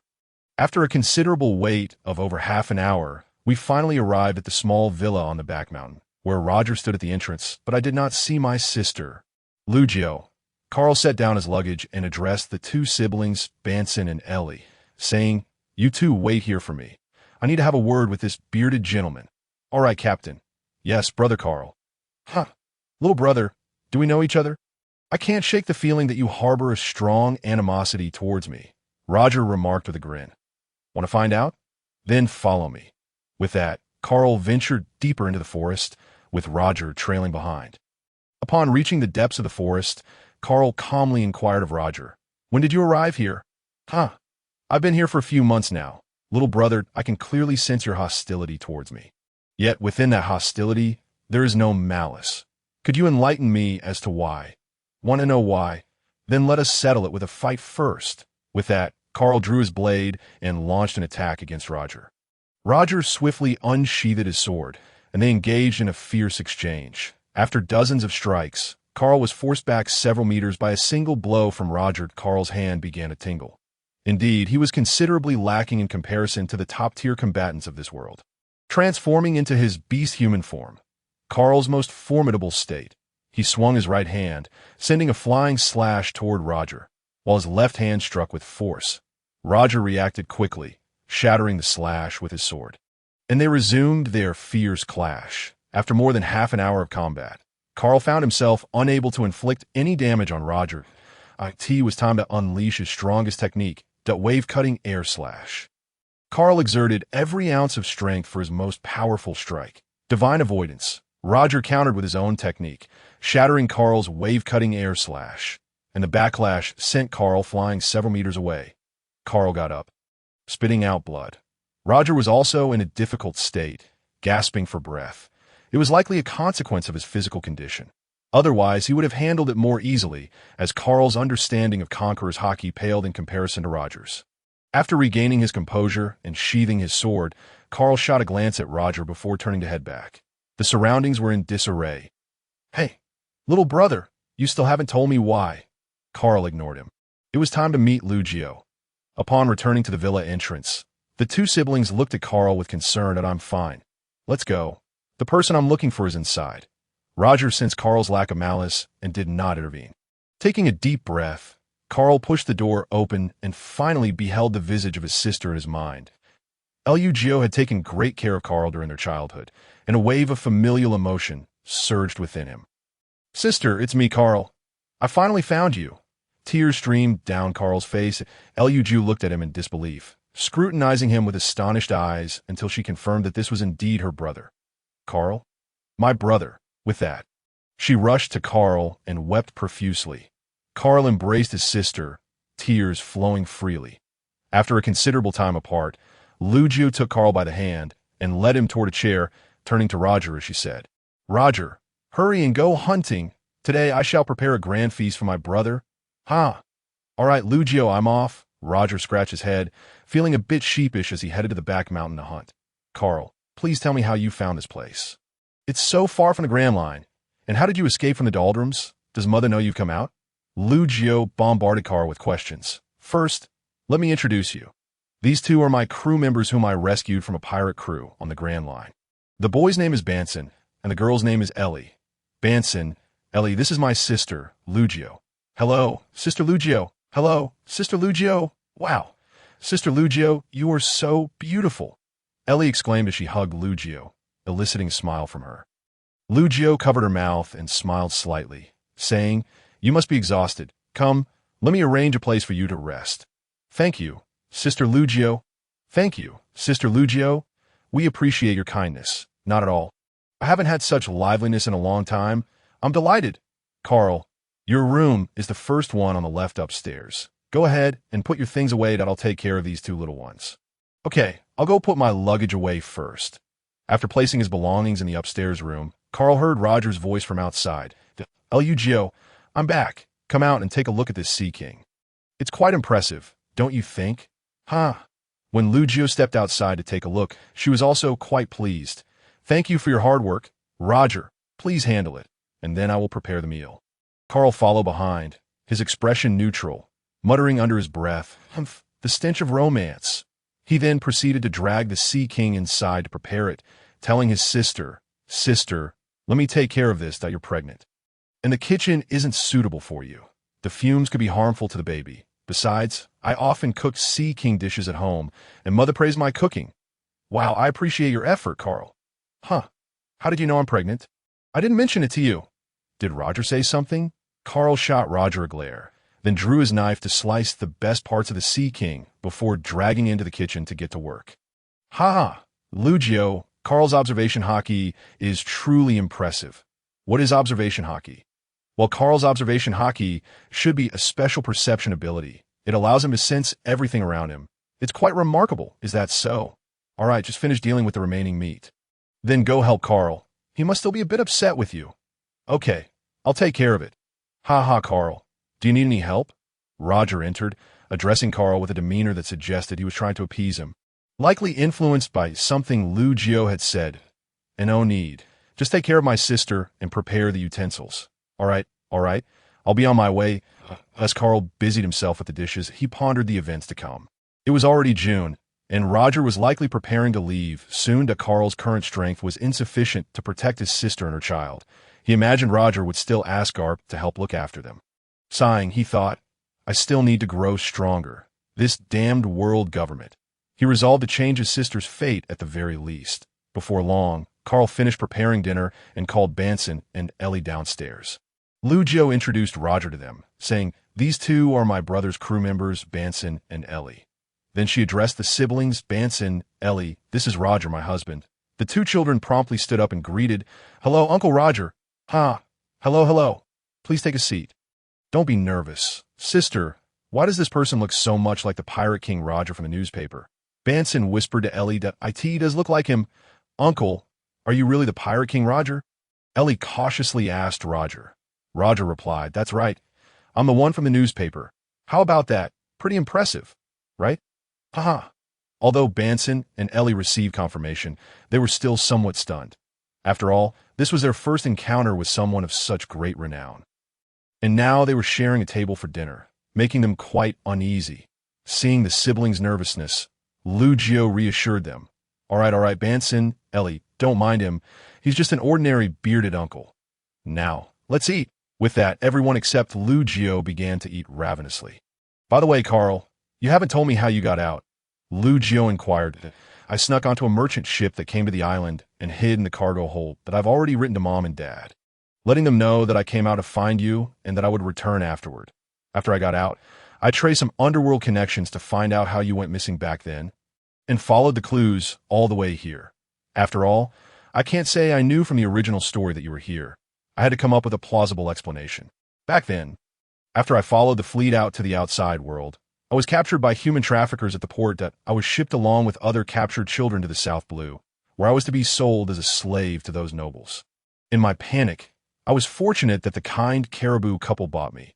They treated me like their own daughter, so I haven't suffered much over the years. It was the year before last when the Carib couple set sail and tragically encountered pirates, leading to their untimely demise. With the vast family estate now resting solely on my shoulders, I feared the covetous intentions of others. Thus, I sold everything that could be sold and retreated to this secluded mountain abode to live in solitude. It was then that I crossed paths with Roger. As Carl listened to his sister recount her experiences over the years, he felt a sense of relief at having encountered a good person. Had he met those vile beasts, who knows what torment he would have endured? He was grateful that his sister's life had been relatively good over the years. Those despicable human traffickers, from now on, I shall slay one upon sight, Carl declared fiercely. Ha. Carl, that's merely addressing the symptoms and not the root of the problem. To eradicate this malignant tumor, one must strike at the source. Of course I know. It's those wretched beasts on the red soil continent, isn't it? Upon arriving in this world, I realized just how repugnant the celestial dragons are. Their actions are utterly inhumane. In their eyes, anyone other than themselves is not considered human. Carl, do not dare to touch those taboos until you possess sufficient strength. The time is not yet ripe. Roger warned solemnly that I am well aware, and I have family to protect. I shall not act impulsively. Carl replied, turning his gaze to his sister, recalling their parents on the island. All right, today marks the day of my reunion with Carl. Let us refrain from discussing unhappy matters, his sister exclaimed. Here, try this. It is my signature apple pie. Mother taught me how to make it, and she claimed it was cooked to perfection. She picked up a slice and handed it to Lu Jiu. It has been so long since I tasted Mother's apple pie.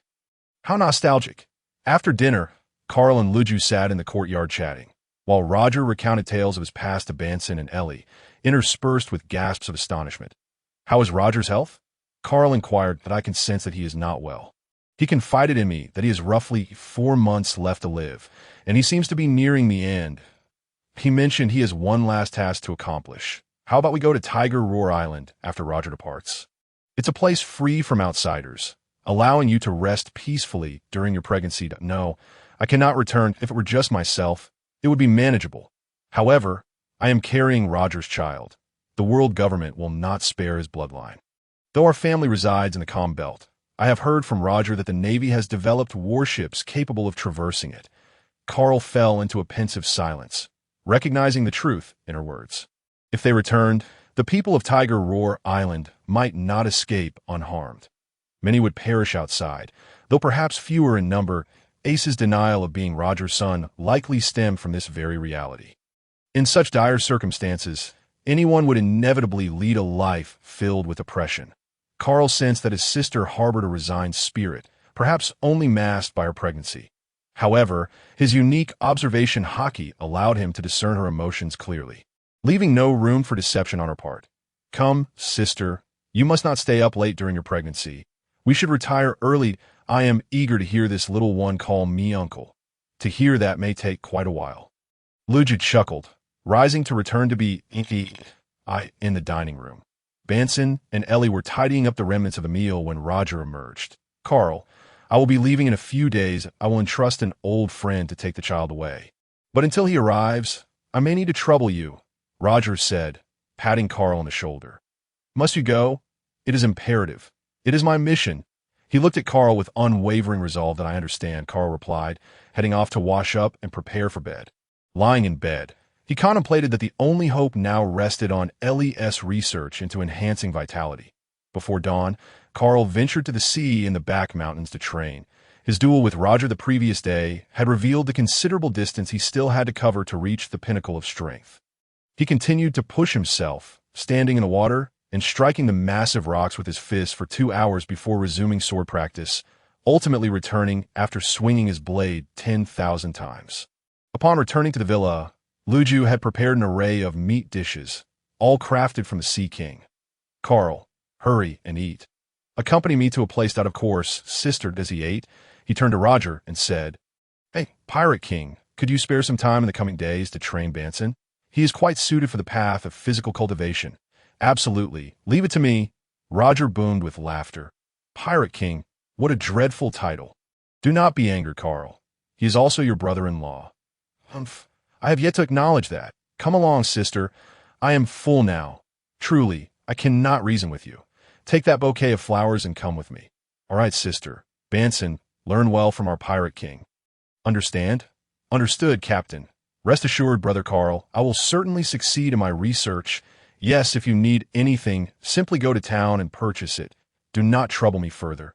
And with that, Carl followed Lu Jiu up the mountain until they arrived at a grave, the resting place of the Carib couple. The Navy had discovered the couple's merchant ship and returned their remains, and Lu Jiu had buried them here.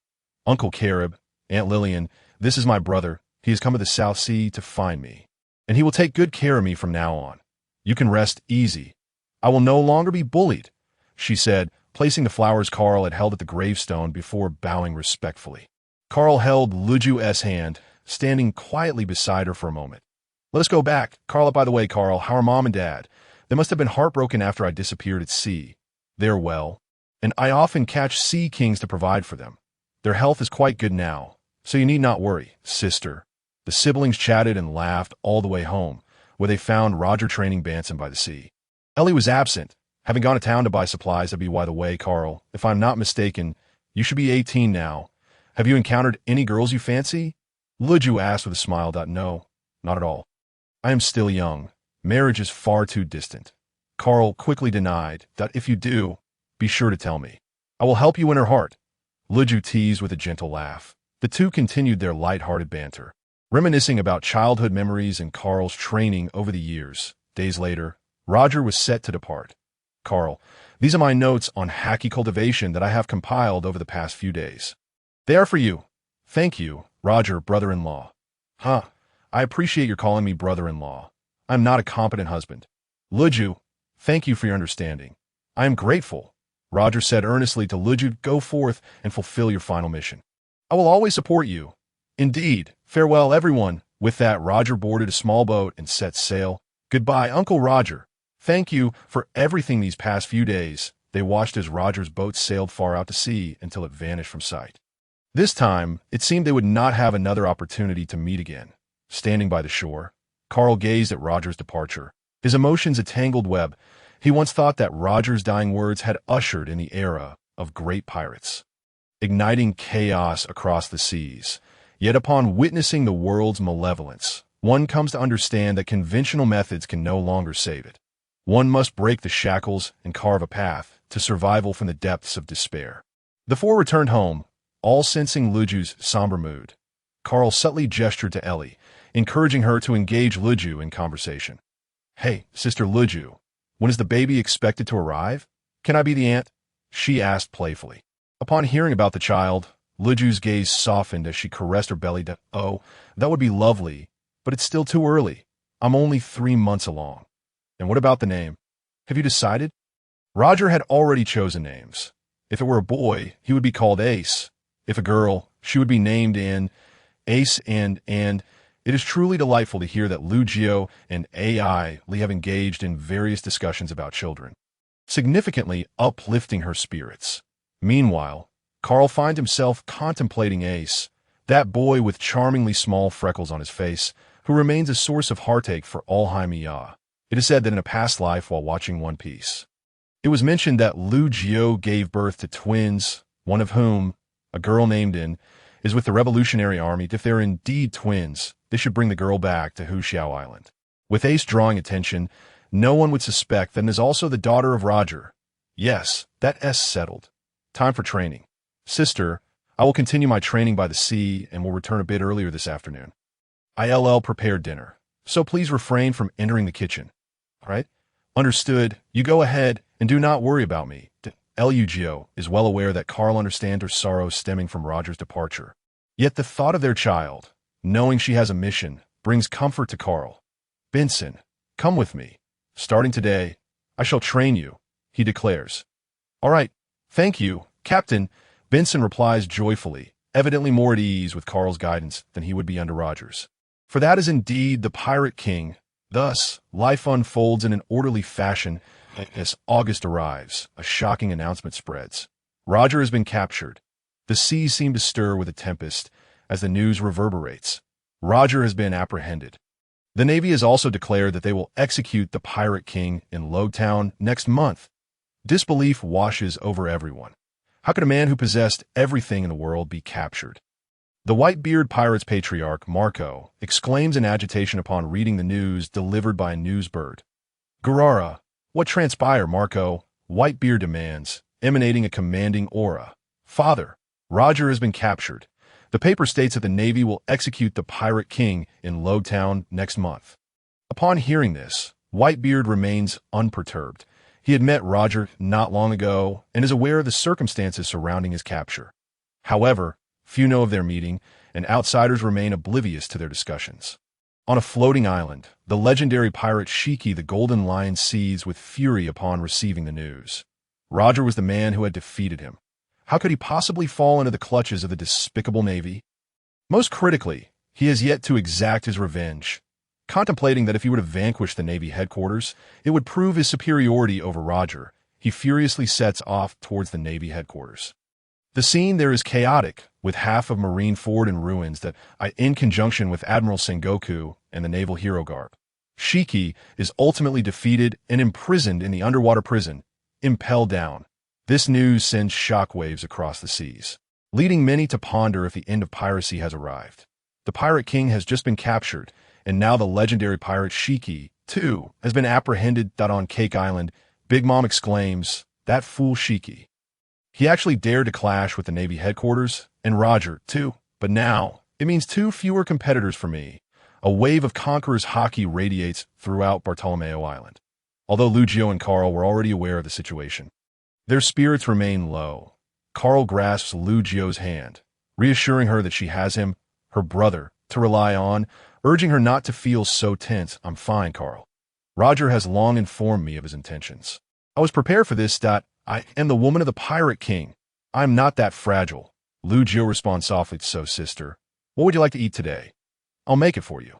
Whatever I can manage." Meanwhile, in the dungeons of the Navy headquarters, 2 bearded gentlemen sit face to face, one inside a cell, the other outside.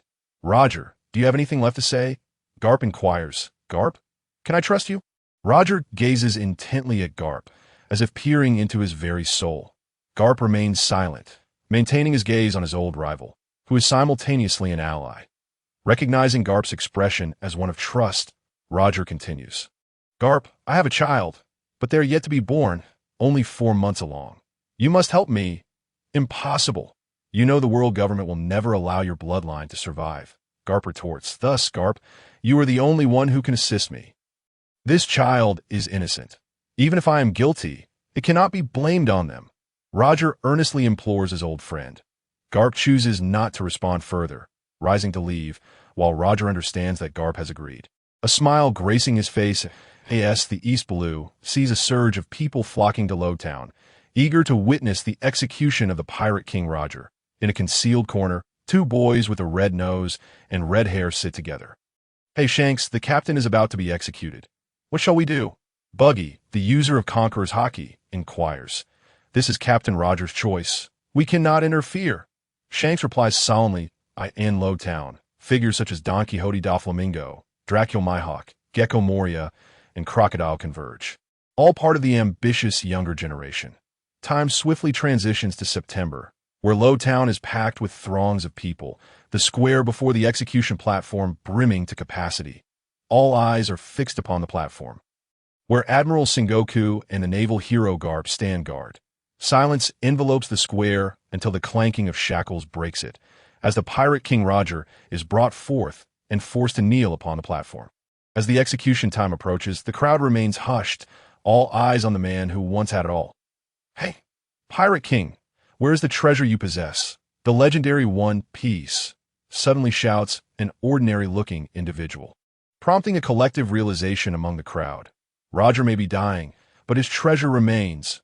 All gazes shift to Roger. Ha! Silence. The executioner barks. Want my treasure? If you seek it, go find it upon the seas. I have placed everything there.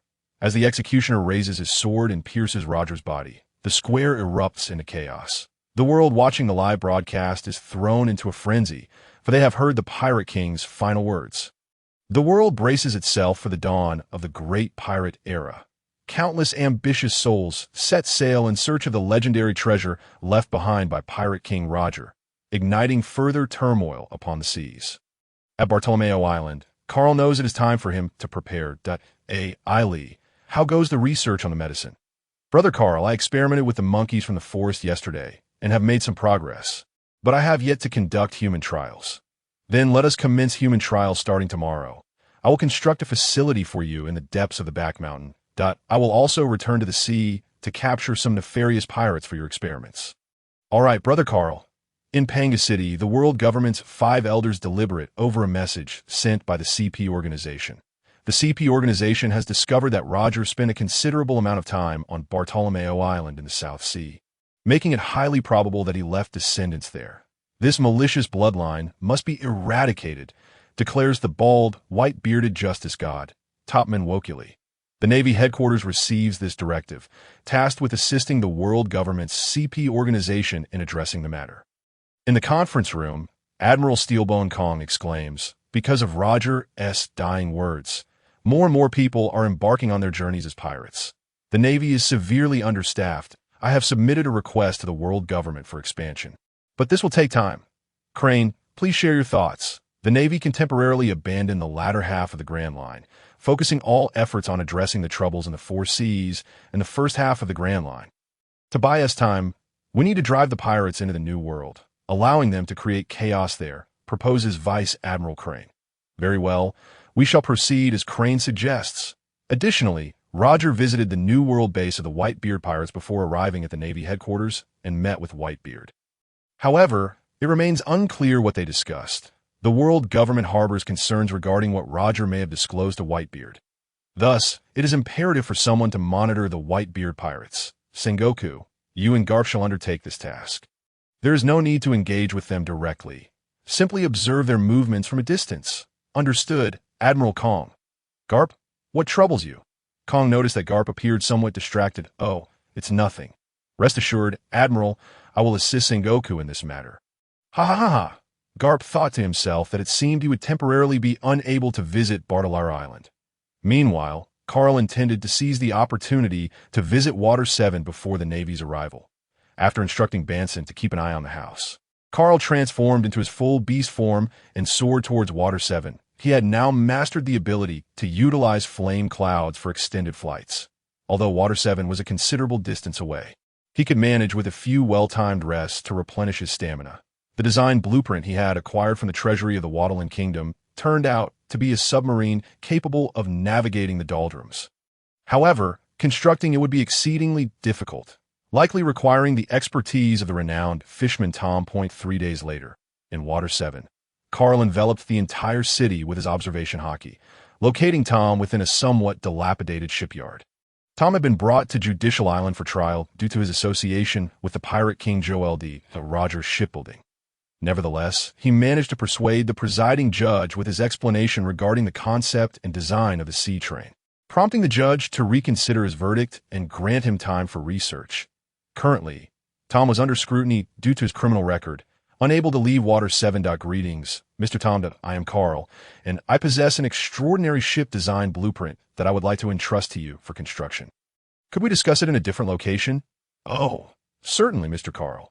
Let us converse in my office. In Tom's office, Carl presented the blueprint and patiently awaited his review.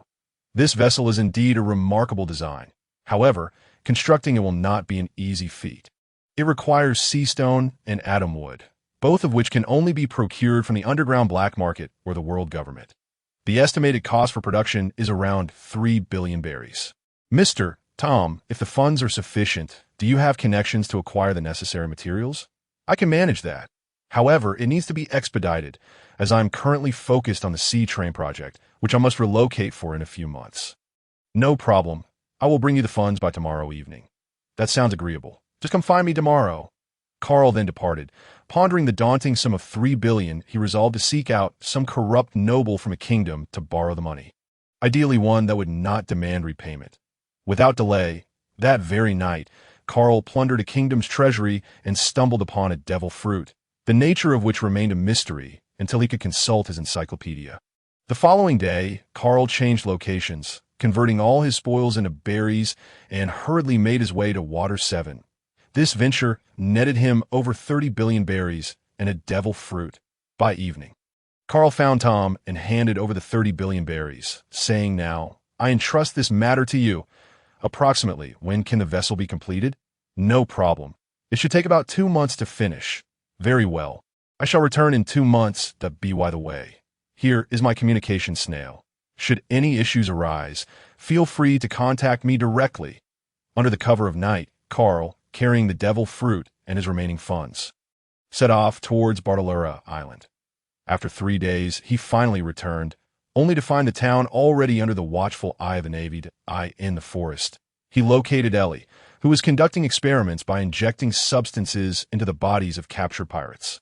The laboratory housed several notorious pirates, shackled to their beds while Banson assisted nearby. "Ellie, how are things progressing?" Carl inquired as he entered. "Brother Carl, you're back. Things are going well." The two in the back, who were in a weakened state, have shown significant improvement after just one injection, despite not having eaten for 3 days. I have confirmed that their vitality has indeed increased, proving the efficacy of my medicine.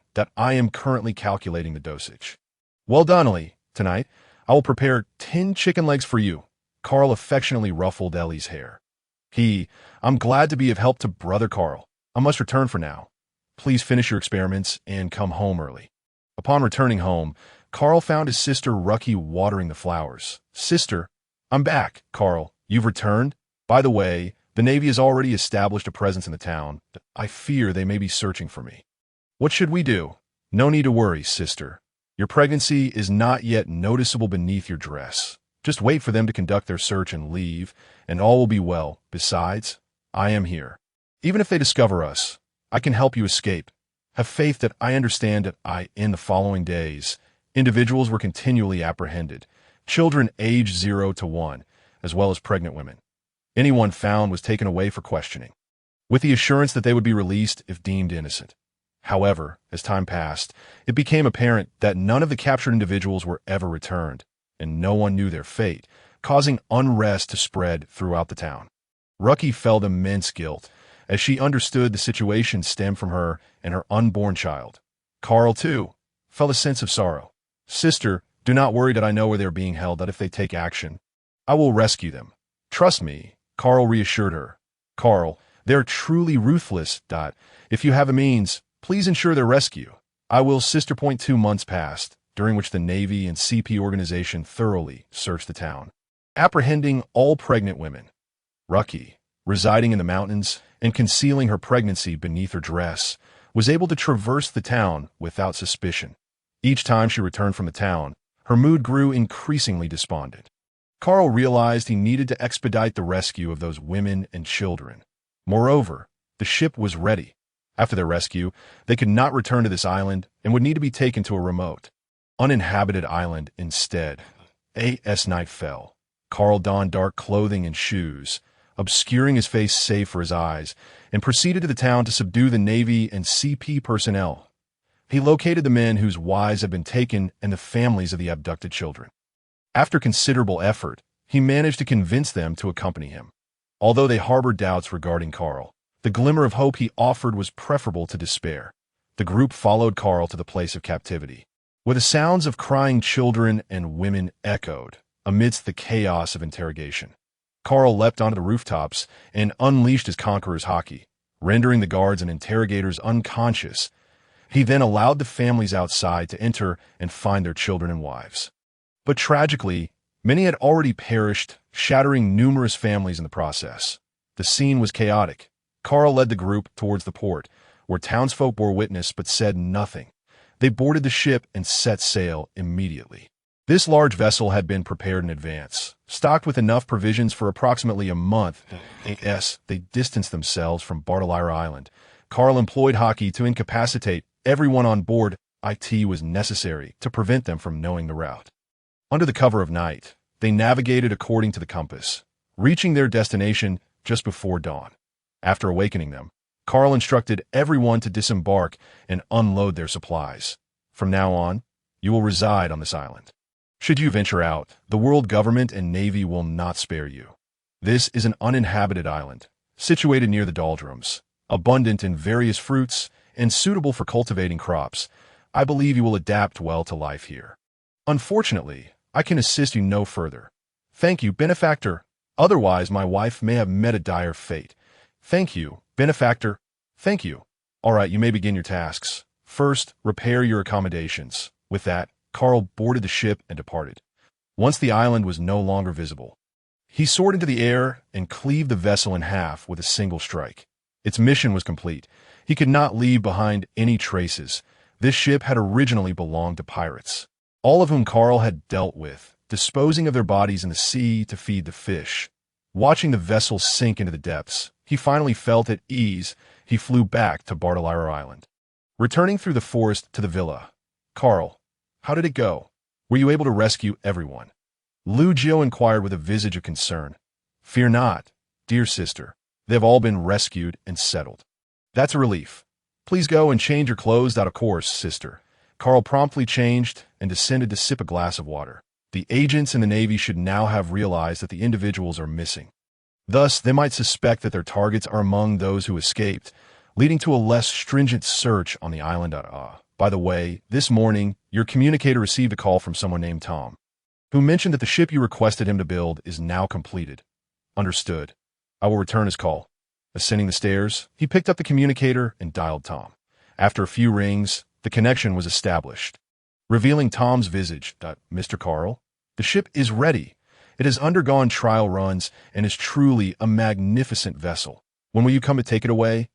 "Greetings, Mr. Tom. I apologize for being preoccupied and missing our scheduled time. I'm unable to come by just yet. Would you be so kind as to keep the ship for a while? It might be a lengthy duration, approximately a year and a half before I can retrieve it. Is that acceptable?" "No problem at all. Just contact me via the communicator when you are ready." "Thank you immensely, Mr. Tom." After hanging up, he let out a sigh of relief.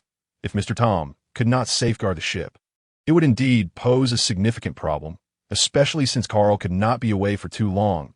In the year 1499 of the sea calendar, February. "Sister, if it becomes unbearable, would you consider giving birth now? That would inflict considerable harm upon your body, Carl, I assure you, I am fine. It merely entails a few months' delay in delivery. I can endure it. The agents and Navy have yet to depart. I cannot allow this little one to enter the world just yet, as it would expose us. After persevering for so long, to give birth now would render our efforts futile. Very well, sister, but if you truly cannot bear it any longer, you must promise me to deliver immediately. All right, I shall heed your words. Within the laboratory nestled in the forest, Eli's research on the potion had matured significantly. Eli, what are you examining? Brother Carl, I am perusing a book on childbirth, hoping it will assist Sister Lu Jiu when the time comes. Indeed, that is something worth studying. By the way, how much of the potion have you prepared? Do not worry, Brother Carl. I have sufficient quantities ready. Also, why do we not leave now? The Navy should not be able to stop you.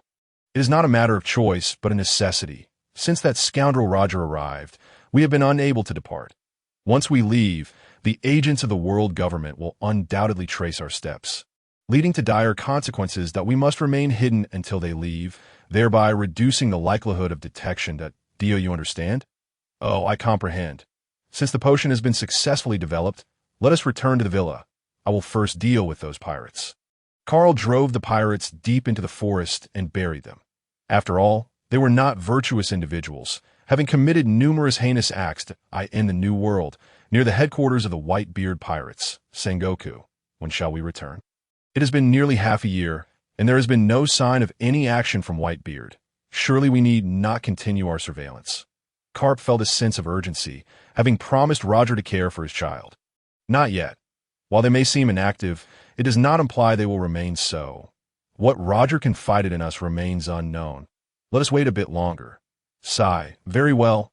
On Bartolomeo Island, 2 months had passed since the last incident, and the search by the Navy and world government agents on the island had significantly relaxed, as they believed their target had been rescued and was among those who escaped. Not yet. The time is not right, Lu Jiu murmured while caressing her belly. I could see this moment. She was already 11 months pregnant, enduring excruciating pain without delivering the child. Sister, if it becomes unbearable, please consider giving birth now. Look at how much pain you are in. Carl, it is still not the time. Delaying childbirth minimizes risks. Ensure this child has future safety. This pain is a small price to pay. Moreover, has Eli not developed the potion to enhance vitality? I have faith in you and Eli's medical prowess. Seeing that Lu Jiu could not be persuaded, Carl knew he had no choice but to yield. Eli, administer the first dose to Sister Lu Jiu. Very well, Brother Carl. First, I need to assist Sister Lu Jiu back to her room. I must closely monitor her bodily changes after the initial injection before determining the timing for the next dose. After helping Lu Jiu back to her room, Eli administered the potion. After a brief wait, Lu Jiu's complexion visibly improved. Sister Lu Jiu, how do you feel now? I feel stronger than before the injection, and the pain has diminished significantly. Eli, your potion truly works. That is splendid, Eli exclaimed joyfully. Brother Carl, please step outside for a moment. I will examine Sister Lu Jiu's condition. All right, Eli. Carl returned to the hall and settled down. Realizing Eli's potion was effective, allowing his sister to endure until the child was born without the need to risk consuming a devil fruit. While the devil fruit could also enhance vitality and constitution, consuming an animal-type devil fruit could lead to uncontrollable rampaging for those with weaker physiques. As for the superhuman-type devil fruit, it merely granted certain superpowers, offering limited enhancement to one's constitution. Before long, Eli emerged. Eli, how is the situation? Rest assured, Brother Carl, Sister Lu Jiu is in excellent condition now that I have let her rest, as she has not had proper rest due to the pain. Thank you for your hard work. By the way, I have a devil fruit here that would suit you well, a superhuman-type medicine fruit. Would you like to consume it? However, once you do, you will no longer be able to swim. Ah, really? Then I shall eat it. I have no fondness for swimming anyway. Then wait a moment. I will retrieve it for you. Afterward, Carl returned with a pear-shaped devil fruit. Here you go, Eli. The taste of the devil fruit is notoriously unpleasant. Be prepared. No worries. I frequently experiment with various medicines, and I have tasted many unpleasant things. Eli took the devil fruit, took a bite, and her expression immediately soured as she struggled to swallow it before rushing outside to vomit. Hi, Eli. How does the taste of the devil fruit fare? Delicious, right? Ha! Heavens, how could something be so horrid? The moment I swallowed it, I felt as if I was dying. It is utterly repulsive. Ha ha!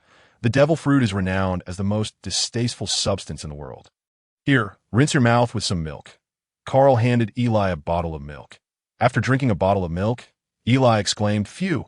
I feel revived. I shall never attempt to taste such a thing again." Eli, remember this. A person may only consume one devil fruit. Consuming a second will cause their body to explode from the strain. Understood? Carl said sternly. Yes, I understand, Brother Carl. Now, quickly sense what superpower you have acquired. Eli quietly concentrated and replied. I feel I can more easily discern various medicines, understanding their properties, and I can utilize different medicines to create ones with miraculous effects that I will need to explore further. Also, I can optimize the vitality-enhancing potion to make it more suitable for Sister Lu Jiu's constitution. That is splendid. Henceforth, we shall rely on our little ship's doctor. Carl affectionately ruffled Eli's hair. I am not a child anymore, Brother Carl. I am 13. Look, I'm already over 1.6 meters tall. All right, no longer a child. I will go to the forest to catch an animal for dinner tonight and call your brother back. You stay here and take good care of Sister Lu Jiu. Understood, Brother Carl. You can rest assured. In the forest, he captured a wild boar weighing approximately 500 pounds and found Benson, who was currently dragging stones with a chain. At 14 years old, Benson stood 2 meters tall and possessed extraordinary strength. Benson, let us call it a day. We shall return. Certainly, Captain. By the way, Captain, today I encountered a magnificent tiger in the forest, a creature of immense strength. Upon seeing me, it charged in my direction, and ultimately we engaged in a fierce struggle, neither of us managing to gain the upper hand, after which it fled. That tiger is the sovereign of this forest. I have encountered it before. Starting tomorrow, you should seek it out for practice every day. Your current training alone has limited potential for improvement, but sparring with it could enhance your combat reflexes and further awaken your observation hockey. Understood, Captain. By the way, would you care for a devil fruit? I happen to possess a paramecia-type ice fruit and a zoan-type bird fruit, specifically the ancient variant of the golden eagle.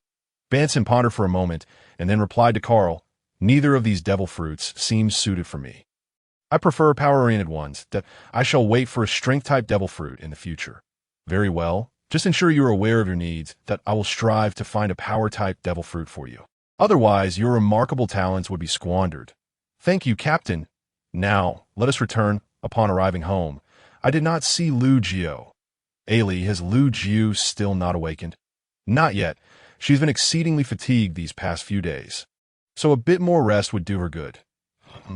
Then I shall prepare dinner. Brother Carl, I will assist you. All right. After an hour, dinner was finally ready. Ailey, please call your brother down. Let us eat first, and when Lu Jiu awakens, I will prepare something for her separately. Ailey went to summon Benson, who, with his hearty appetite, would certainly consume supplies swiftly aboard the ship. Sigh. What a headache. After dinner, Lu Jiu remained asleep, likely not to awaken until tomorrow. The group proceeded to wash up and rest. Days passed, and soon it would be the end of the year 1499 in the sea-round calendar. Brother Carl, Sister Lu Jiu. Today, while I was in town purchasing fruit, I noticed the absence of the Navy. Upon inquiring, I learned they retreated last night. We cannot afford to be complacent. There may still be those lurking in the shadows. In any case, the little one seems to be in fine condition and shows no signs of emerging just yet. We shall observe further. All right, sister, but if you feel any pain, do not hesitate to inform me. Understand? We cannot endure this time. All right, Carl, I understand that I know this year has caused you much concern, and I shall heed your guidance from here on. Thanks to Ailey's enhanced life potion, Lu Jiu's health has significantly improved compared to the original tale. However, each day remains arduous, as carrying a large belly for such an extended period is no easy feat. With only 2 days until the new year, Carl ventured into town to procure supplies and encountered 2 individuals, the Navy's Vice Admiral Karp and his aide, Bogart, both of whom were not in their naval uniforms. Good day, Vice Admiral Karp. I am Carl. Karp appeared somewhat tense at the sudden appearance of the young man, as he had come discreetly to avoid causing a stir, and it was evident that the person before him was formidable. Ha ha! Greetings, young Carl. What brings you to seek my counsel? Bogart also exhibited a hint of wariness. Relax, Vice Admiral Karp. I'm Lu Jiu's brother. I believe Roger sent you here, did he not? Upon hearing this, Karp relaxes guarded. My apologies for the late arrival. I've been engaged in duties in the New World for the past year. Since Sengoku was also unable to leave, I only just returned to the Navy headquarters and came straight here. How is the child? The child is yet to be born. My sister is concerned that an early delivery may attract the attention of the world government, so she has remained patient. Recently, the CP organization of the world government has also withdrawn, so it is likely the birth will occur within the next couple of days. What? The child is still unborn. How is your sister faring? Karp is indeed a trustworthy individual and currently the only one capable of safeguarding the child. My sister is in good health. We have an excellent doctor, so the situation remains positive. Very well, once the child is born, I must take them and leave immediately. It is not yet safe, and I cannot linger here for long. I regret having to separate the newborn from their mother, but there are no better options available now. It is all right. I trust my sister will understand. Come for the next few days. You shall stay at our home. Carl led Karp and Bogart back to the villa. Sister, these two are Mr. Karp and his aide Bogart, sent by Roger. I am aware. Roger mentioned it to me before he left. Thank you, Mr. Karp. Ha ha ha. It is nothing. I entrust the days leading up to the child's birth to you all. Carl, please ensure Mr. Karp has a place to rest. Certainly, sister. Vice Admiral Karp and Mr. Bogart, please follow me. After settling them in, Carl went to prepare dinner, pondering that in the future, it would be necessary to hire a dedicated chef. Otherwise, cooking would become a burden on the final day of the year 1499 in the sea-round calendar. As night fell, everyone was resting when suddenly Lu Jiu's voice roused them all. Ailey, quickly go in and see if it is time for her to give birth. All right, Brother Carl. You all wait outside. I will check. Moments later, Ailey emerged. Brother Carl, hurry and prepare hot water. Sister Lu Jiu is about to give birth? Oh, understood. I shall attend to it immediately. Thanks to earlier preparations, there was no chaos. After handing the hot water to Ailey, Carl anxiously awaited outside, while anguished cries emanated from within. Hot water was exchanged multiple times, yet the child had yet to arrive. Ailey, how is it going? Carl called into the room. Brother Carl, it is twins. However, due to the prolonged pregnancy, there are some difficulties, but overall, the situation remains stable, so do not worry. As the clock struck midnight, Carl sat anxiously at the door, while Vice Admiral Karp paced back and forth. Bogart and Banson sat nearby, their expressions serious. After a while, the sound of a baby's cries pierced the air. Brother Carl, the first one is a boy. You take him and wash him. Ailey handed the child to Carl and continued her efforts inside. After washing the boy, Carl returned, and the second child had also been born. Ailey announced, the second is a girl. Take her to wash as well. I will tend to Sister Lu Jiu, as she is quite weak right now. Carl handed the boy to Karp and took the girl to bathe. After a short while, he wrapped the children up and saw the boy crying, so he offered him some prepared beast milk to drink.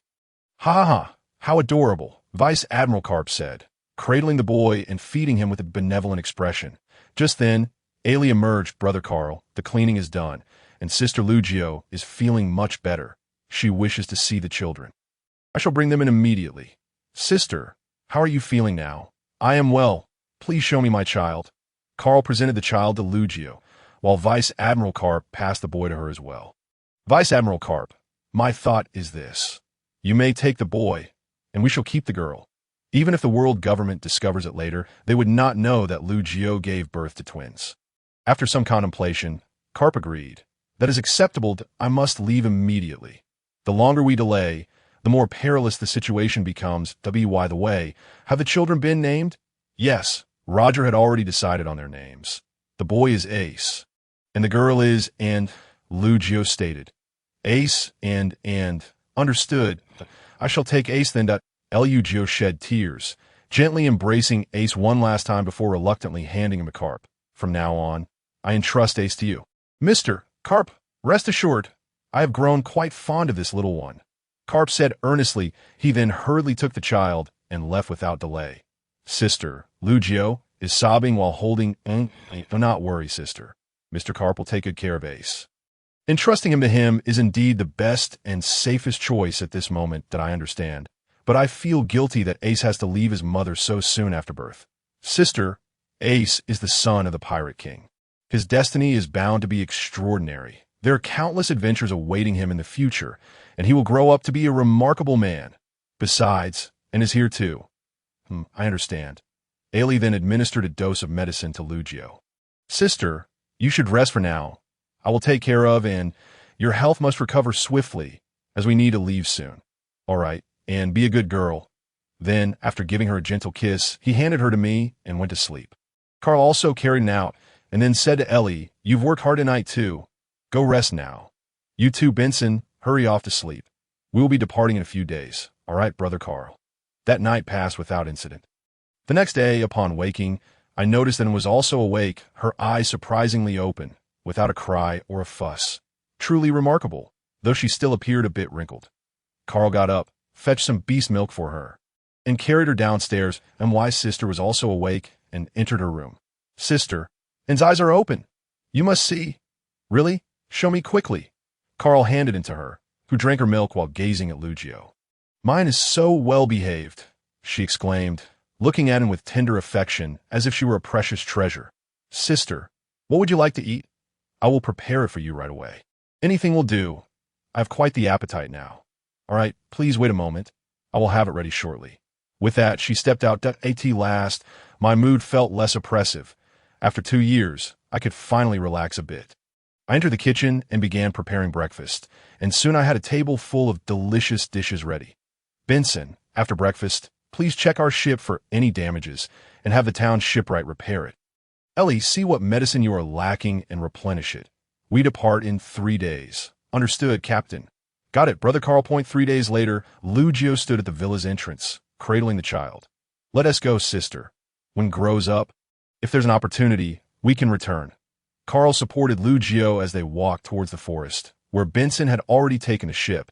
They reached the seaside of the forest, boarded the vessel, and slowly set sail, with Barra Island growing increasingly distant. Meanwhile, Carp returned to Windmill Village in the East Sea with Ace, the naval warship moving swiftly. At that moment, in Windmill Village, the mountain bandits of Gorbishan, led by Dayton, were kneeling before Carp after receiving a thorough beating. "Ha! Dayton, this child is named Ace, and from now on, I entrust him to your care. I will visit often." Upon hearing this, Dayton lost her composure and shouted at Carp. "What nonsense is this, Carp? You want to take care of your grandson." "I refuse." "Ha ha ha. Then I have no choice but to throw you all in jail. You despicable Carp." Dayton reluctantly accepted Ace from Carp's hands, who then promptly departed. Thus, Ace began his life at Dodden's bandit home, in the West Sea. At O'Hara, the location of the Tree of Knowledge, Admiral Akinu and Admiral Aokiji were leading 10 warships to carry out the extermination order against O'Hara. The Tree of Knowledge was destroyed, and O'Hara descended into hell. A ship carrying civilians attempted to escape, but was obliterated by Akinu's meteor volcano. Akiji, witnessing this, began to doubt the justice of the Navy for the first time. At that moment, 8-year-old Robin managed to escape with the protection of Vice Admiral Saul, possibly aided by Akiji's leniency. From that day onward, she began her restless wanderings. The O'Hara incident once again showcased the Navy's might upon the seas. After all, it was the home of the Tree of Knowledge, inhabited solely by scholars on the seas of the South Blue. Carl and his group were heading towards Reverse Mountain, due to their small vessel and quickly depleting supplies. Their pace was slower than when they first set out. After all, Carl and Benson had developed quite the appetite. One day, a news bird flew overhead. Ellie waved and the bird descended, accepting 50 berries from her in exchange for a newspaper before taking flight again. "Look, brother Carl, sister Lu Jiu, big news. O'Hara has been destroyed by the Navy's extermination order. That place with the Tree of Knowledge." Carl was taken aback. Had the O'Hara incident occurred at this moment? "Ellie, let me see," Lu Jiu said, holding an as she addressed Ellie. "Why is this happening?" The newspaper stated that O'Hara was condemned for researching the world government's taboos, and that the scholars and civilians were all killed. "What could they have studied?" "Sister, you must not delve into such matters yet. The term taboo indicates the world government's bottom line. Until we possess the means to protect ourselves, we should refrain from curiosity regarding these things." The scholars of O'Hara erred in underestimating the hypocrisy of the world government. They challenged its authority without the capacity for self-preservation, sealing their fates the moment they began their research. That I understand. Carl.its, just that I find them quite pitiful.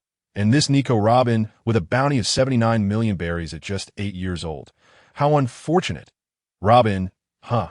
Carl felt a mix of emotions, having watched One Piece in his past life. He knew how tragic Robin's story was, lacking anyone to trust throughout her life. Constantly living in an environment of betrayal, it was only upon encountering the Straw Hat crew that her life began to shine. If he ever crossed paths with her again, he would lend her a helping hand. Suddenly, and cries broke the moment, Lu Jiu hurried toward the cabin. Carl, quickly, squeeze some milk. I must be hungry. Carl hastily grabbed a milk bottle and approached the recently birthed mother leopards they had captured on the islands along their journey. The poor leopards had unwittingly become N's food source. Here you go, sister. With the milk and quieted down, her little face becoming more rounded.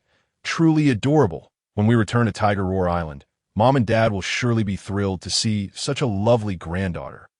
I want to see Mom and Dad soon too. Carl, how long until we reach Reverse Mountain? About a month, as we've been moving at a leisurely pace.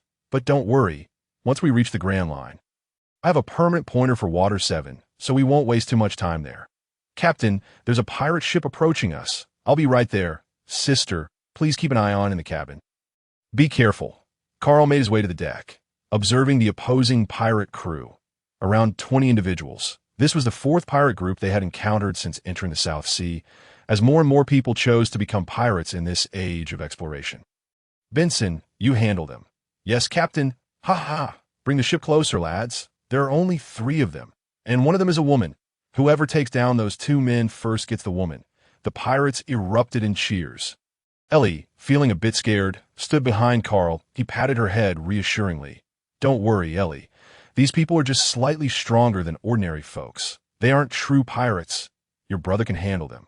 Hearing this, Ellie felt a bit more at ease. Benson, don't hold back. Take care of them swiftly. Before the pirate ship could draw near, Benson leaped onto their vessel, initiating a one-sided massacre. Within minutes, there was no one left standing, and he returned with over 2 million berries. He is already quite adept at pillaging. After Benson returned, Carl executed a flying slash, causing the pirate ship to slowly sink. Benson, during combat, try to utilize your armament hockey as much as possible, since you've just learned it. Using it against these weaker pirates in the South Sea is a perfect opportunity for you to get accustomed to it. Remember, hockey is the strongest power in this world. Understood, Captain. Can I learn swordsmanship from you? I feel so weak. Ellie, swordsmanship isn't your forte. There are many methods of combat. You could explore using poison, which should be quite simple for you. However, you must also strengthen your body to enhance your physique. A robust body is essential for awakening hockey. Upon hearing Carl mention poison, Ellie's eyes lit up. That I understand. I'll prepare right away. Carl couldn't shake the feeling that this girl's future path might take a strange turn. But as long as she had the strength to protect herself, the means she used were irrelevant. Benson, go wash up. I will keep an eye on the ship. All right, Captain. At that moment, Lu Jiu came up with it in her arms and settled into a lounge chair. Carl, do you think what he did was right? That is hard to say. The dawn of the great pirate age has led more people to choose the life of a pirate, which is quite understandable. These individuals struggle to survive in their homelands, oppressed and exploited by the nobility, leaving them with diminishing space to live. The reign of the world government for the past 800 years has instilled a deep-seated belief in the impossibility of resistance among the populace, which is fundamentally erroneous. Therefore, with the dawn of the great pirate era, individuals will gradually awaken to the existence of freedom in this world, learning to stand against oppression, exploitation, and various injustices, thus paving the way for transformative change. As for whether Roger's actions were right or wrong, let future generations be the judges. Roger merely offered them the opportunity to effect change. However, the consequences of that change, be they good or ill, are for posterity to evaluate. We shall focus on fulfilling our own responsibilities. You make a valid point. I simply feel a twinge of discomfort witnessing so many venture out to sea as pirates, leading to countless fatalities. Yet, this is their own choice, and it bears no relation to you, dear sister, so do not overthink it. Well, Carl, hold on to, and for a moment. I shall take a brief rest, last night, and was quite restless, and I hardly had a chance to recuperate. All right, toot toot toot, and you must behave at night. A good night's sleep is essential for your growth and well-being. Carl took and into his arms, bringing his face close to hers, provoking a cascade of giggles from her. Cradling, and while gazing at the vast and mysterious sea, one cannot help but feel the enchantment it exudes. However, to navigate this ocean in freedom, one must possess a certain level of strength. In the West Sea, on a certain island, don't run, where the hell has that accursed son of a demon gone? You all head to the right. The rest of you, follow me. In a shadowy corner of the street, Robin had just evaded a capture. The West Sea is a region rife with gang activity, where the inhabitants are far more ruthless than in other waters. Here, if one does not strive to survive, one may find oneself discarded by the next day, with the only outcome of such elimination being death. Robin reminded herself that she could not afford to die, nor be captured, for she bore the hopes of all the scholars from O'Hara on her shoulders and was tasked with uncovering the missing century of history. She must journey to the Grand Line, no matter how arduous the path. Carl, look at the poisons I've just concocted. This one induces immediate hallucinations upon inhalation. This one explodes upon ingestion, and this one causes instant hemorrhaging and death.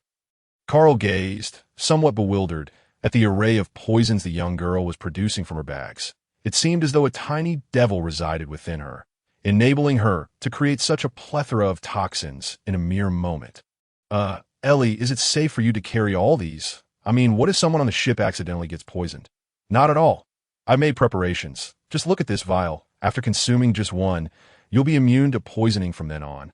So even if someone encounters it, there's no issue that it's quite safe, even and can take it.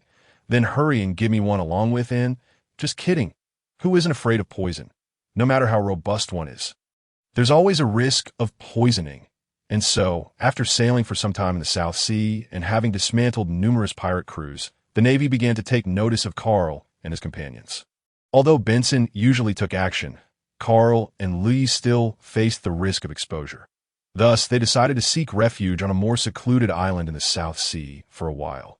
They eventually arrived at the Kingdom of Trino, also known as Bird Island, where Chopper from One Piece was famously flung by Kuma.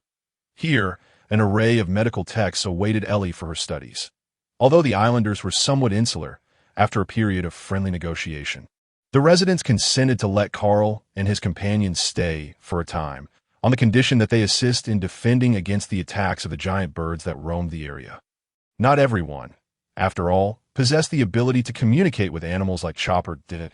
As they grew familiar with the locals, they found them quite amicable, upon expressing their desire to examine the medical texts. The islanders readily agreed.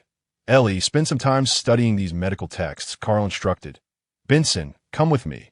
I shall help you train your observation hockey during this period. 2 months passed, and Ellie absorbed a wealth of knowledge about herbal medicine, truly becoming a competent doctor, while Benson also made notable progress in his hockey training. After more than 2 months, it was time to depart. Sister, let's leave tomorrow. The Navy should have lost track of us by now. That's your decision, but the people here are genuinely kind-hearted and straightforward. IT has been quite relaxing. Indeed, their simple way of life is quite pleasant. Let us inform them of our departure and leave tomorrow. The following day, amidst the reluctant expressions of the Trino Kingdom's inhabitants, they departed from Bird Island. They replenished their supplies along the way and continued towards Reverse Mountain. Carl, are we nearing Reverse Mountain? Yes, soon. We shall reach it in half a day's time. Then we will see Dr. Kuroka's again.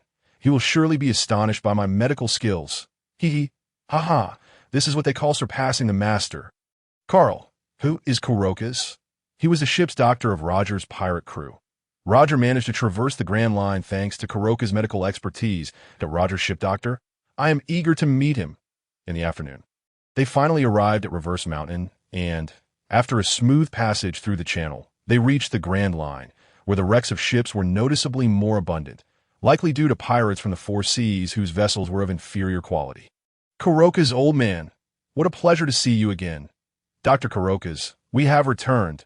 Ha ha, young Carl, little Dr. Ellie, and young Benson. How delightful to see you all. It has been quite a while. By the way, let me introduce you. This is my sister, poor Gasti. Lu Jiu, and this child is, and Joel did and O. Is he Roger's child? Indeed, Dr. Kuroka's greetings. I am Lu Jiu, Roger's wife. It is a pleasure to meet you. Haha, I never imagined that Roger would end up marrying and having children. It's truly hard to believe. May I hold the child? Of course. Kurokas took and into his arms, his face lighting up with joy as he gazed at the adorable little one. Benson, bring out the wine. We must celebrate. The group feasted on roasted meat, drinking and chatting merrily. So, young Carl, where do you plan to go next? Are you after that great treasure? Not at all. I'm not that type. Perhaps I shall join in the festivities later. The purpose of this journey has been fulfilled, and I must return home with my sister, and that I thought you might want to compete for it. Given your strength, you would have a significant chance. I still have much to learn. By the way, where is Laboon? I haven't seen him today. Laboon, he must be off playing somewhere. Ever since he learned that Brooke is still alive and will return to fulfill their promise, he no longer crashes into Reverse Mountain. Also, could you tell me where Brooke is? Brooke has his own adventures. You will find out in due time. They conversed until midnight before retiring for the night, preparing to set off early the next morning. Kurokas, farewell. I shall treat you to drinks upon my return. Goodbye. Kurokas, farewell. Kurokas watched the departing ship, amused by the young man. Carl, shall we head directly to Water 7? Yes, I have a permanent pointer to Water 7. We can go straight there. Benson, keep an eye on the ship. I shall rest for a bit. Kurokas can really drink. I still feel dizzy. All right, Captain, I told you not to drink so much. But you wouldn't listen. Go rest. Ellie, I haven't heard how you came to be on Carl's ship. We met on a pirate ship. Ate tea that time. That crew had killed everyone in our village, and we were taken aboard the pirate ship. Later, we encountered Carl's ship in the Grand Line. Those pirates attempted to rob him, but were all dealt with by Carl. Originally, he intended for us to return home, but since there were no relatives left in the village, I asked Carl if I could accompany him, and he agreed. Fortunately, I spoke up in time back then. Otherwise, my brother and I would be wandering who knows where now. So that's how it is. No worries, Ellie. From now on, you and Carl are family to me. Carl was sound asleep when the sudden sound of cannon fire erupted outside, prompting him to grab his sword and rush onto the deck. It's truly impossible to get a good night's rest. Benson, I'm coming. Carl, are you angry? Isn't it justified to be angry? This is what one calls waking up on the wrong side of the bed. Oh, wait, I was awakened by the noise. You little ones, prepare to dock. This marks the first battle of our ferocious lion pirate crew on the Grand Line. Make it swift and decisive. However, no sooner had the captain's voice faded than a flying slash struck, cleaving the ship in two. Let us go. Benson, keep the ship moving. Alas, the poor ferocious lion pirate crew barely arrived on the Grand Line before meeting such a fate, leaving behind only cries for help. Oh, splendid! Every time I watch Carl's swordsmanship, I find it incredibly impressive. Young Ellie gazed in admiration. Don't be envious. You can't learn what I can do. Humph, I can use poison too. Well, using poison is quite impressive. By the way, sister, where's in? She just drank some milk and fell asleep. The explosions didn't even wake her. She can sleep better than I can. I'll catch a little more sleep. Thus, they continued their journey, battling foes along the way with supplies mostly contributed by the pirate crew. After more than half a month, they finally arrived at Water 7. Blah blah. Clank. Haha. Carl, have you reached Water 7? Yes, Mr. Tom. We've just arrived at the port. Should we head directly to your shipyard? Yes, just come right over. All right, Mr. Tom, we'll be there shortly. Sister, let me hold, and you are the cloak to cover your face. There are quite a few CP organizations around here. We must be cautious. Okay. The group made their way directly to Tom's shipyard. Mr. Tom, it's been a while. Haha, Carl, you finally come. Now let me show you the ship. The group arrived at the dock, where a submarine awaited them. Carl, let me introduce you to this vessel. It measures 50 meters in length and 23 meters in width. Inside, there are 8 rooms, a bathroom, a kitchen, and a medical room. The remaining space has been converted into a storage area as per your specifications. This submarine can dive to a depth of 80 meters, thanks to its 2 small generators, ensuring reliable power, which is essential for traversing the calm belt. Normally, it can also sail on the surface using its sails. Look, the top of the submarine can open and retract sideways. By pressing this button, the retractable mast will rise. Once we secure the canvas, we can harness the wind to navigate on the surface. What do you think? Not bad, right? Excellent. Thank you so much, Mr. Tom. I'm very satisfied. Ha! Then this ship is yours. I won't disturb you any longer. All right, goodbye, Mr. Tom. The group disembarked and explored the submarine, particularly fascinated by the power room. Carl, can this ship really navigate through the comm belt? Of course. This ship is built with a lot of sea prism stone, which emits a scent akin to the ocean, preventing sea kings from attacking us. First, let's get the ship to the port and replenish our supplies that will stay here for the night and set off again tomorrow. Carl and Benson went out to procure a plethora of supplies, including many local delicacies like water meat, which was indeed delicious. The next morning, they took the opportunity to bid farewell to Mr. Tom and handed over the small boat for him to manage before setting off. Given the presence of CP organization members here, and the fact that Carl had taken down a CP0 member the previous night and obtained the training methods for the Navy's 6 powers from him, they needed to make a swift exit. Carl, are we heading back directly? What's wrong, sister? Nothing, I'm just a bit nervous. And no worries. Mom and Dad won't blame you. They'll be overjoyed to see you. By the way, when we return, don't mention Roger's name. For Anne, let us call her Porgasty. And the fewer people who know she is Roger's child, the better. All right, I understand. After several days of sailing, they finally reached the comm belt. Captain, how do we determine our direction? Don't worry. I have the permanent record pointer from the island that we'll follow its direction. First, let us stow the sails. Then we'll use the electro-power system to cross the comm belt. The comm belt truly is one of the great mysteries of the world of One Piece, devoid of any wind, leaving one puzzled about its formation. Navigating through the comm belt was exhilarating, and they occasionally spotted sea kings. Days passed. Sister, let us prepare to rest on that island ahead. Those leopards are nearly out of milk. We need to change and rations. I want to go ashore too. I've been at sea for so long. I'm almost suffocating. Ellie exclaimed. Let us all go ashore and rest for a couple of days. We needn't worry about the ship being attacked. No pirates can come here. This was an uninhabited island, and Carl used his observation hockey to scout around, discovering many large beasts. It seems suitable for some exploration. Ellie, prepare some insect repellent. Uninhabited islands can sometimes have various poisonous insects. We must be cautious. No problem, Brother Carl. Just leave it to me. Everyone took their insect repellent and disembarked onto the island, where the trees were peculiar, growing large yet only reaching heights of about 10 to 20 meters. Carl, I want to go in. I'll wait for you here. Captain, I want to go in either. I'll stay behind set up camped. I'm not particularly fond of treasure hunting, Benson said, scratching his head. What a pity.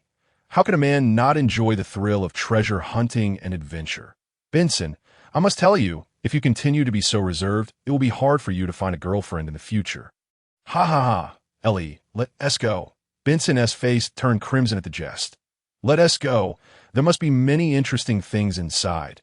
Carl said, in the end, only Carl and Ellie ventured into the forest. Brother Carl, what kind of fruit is this? It looks like a pineapple, but I've never seen it either, but it should be edible. Let me give it a try. Tui, it's edible, but it's quite sour and not very palatable. Then I'll pass on eating it. Suddenly, a rhinoceros over 10 meters tall blocked their path, appearing quite agitated. Brother Carl, aren't rhinos herbivores? Why is it blocking our way?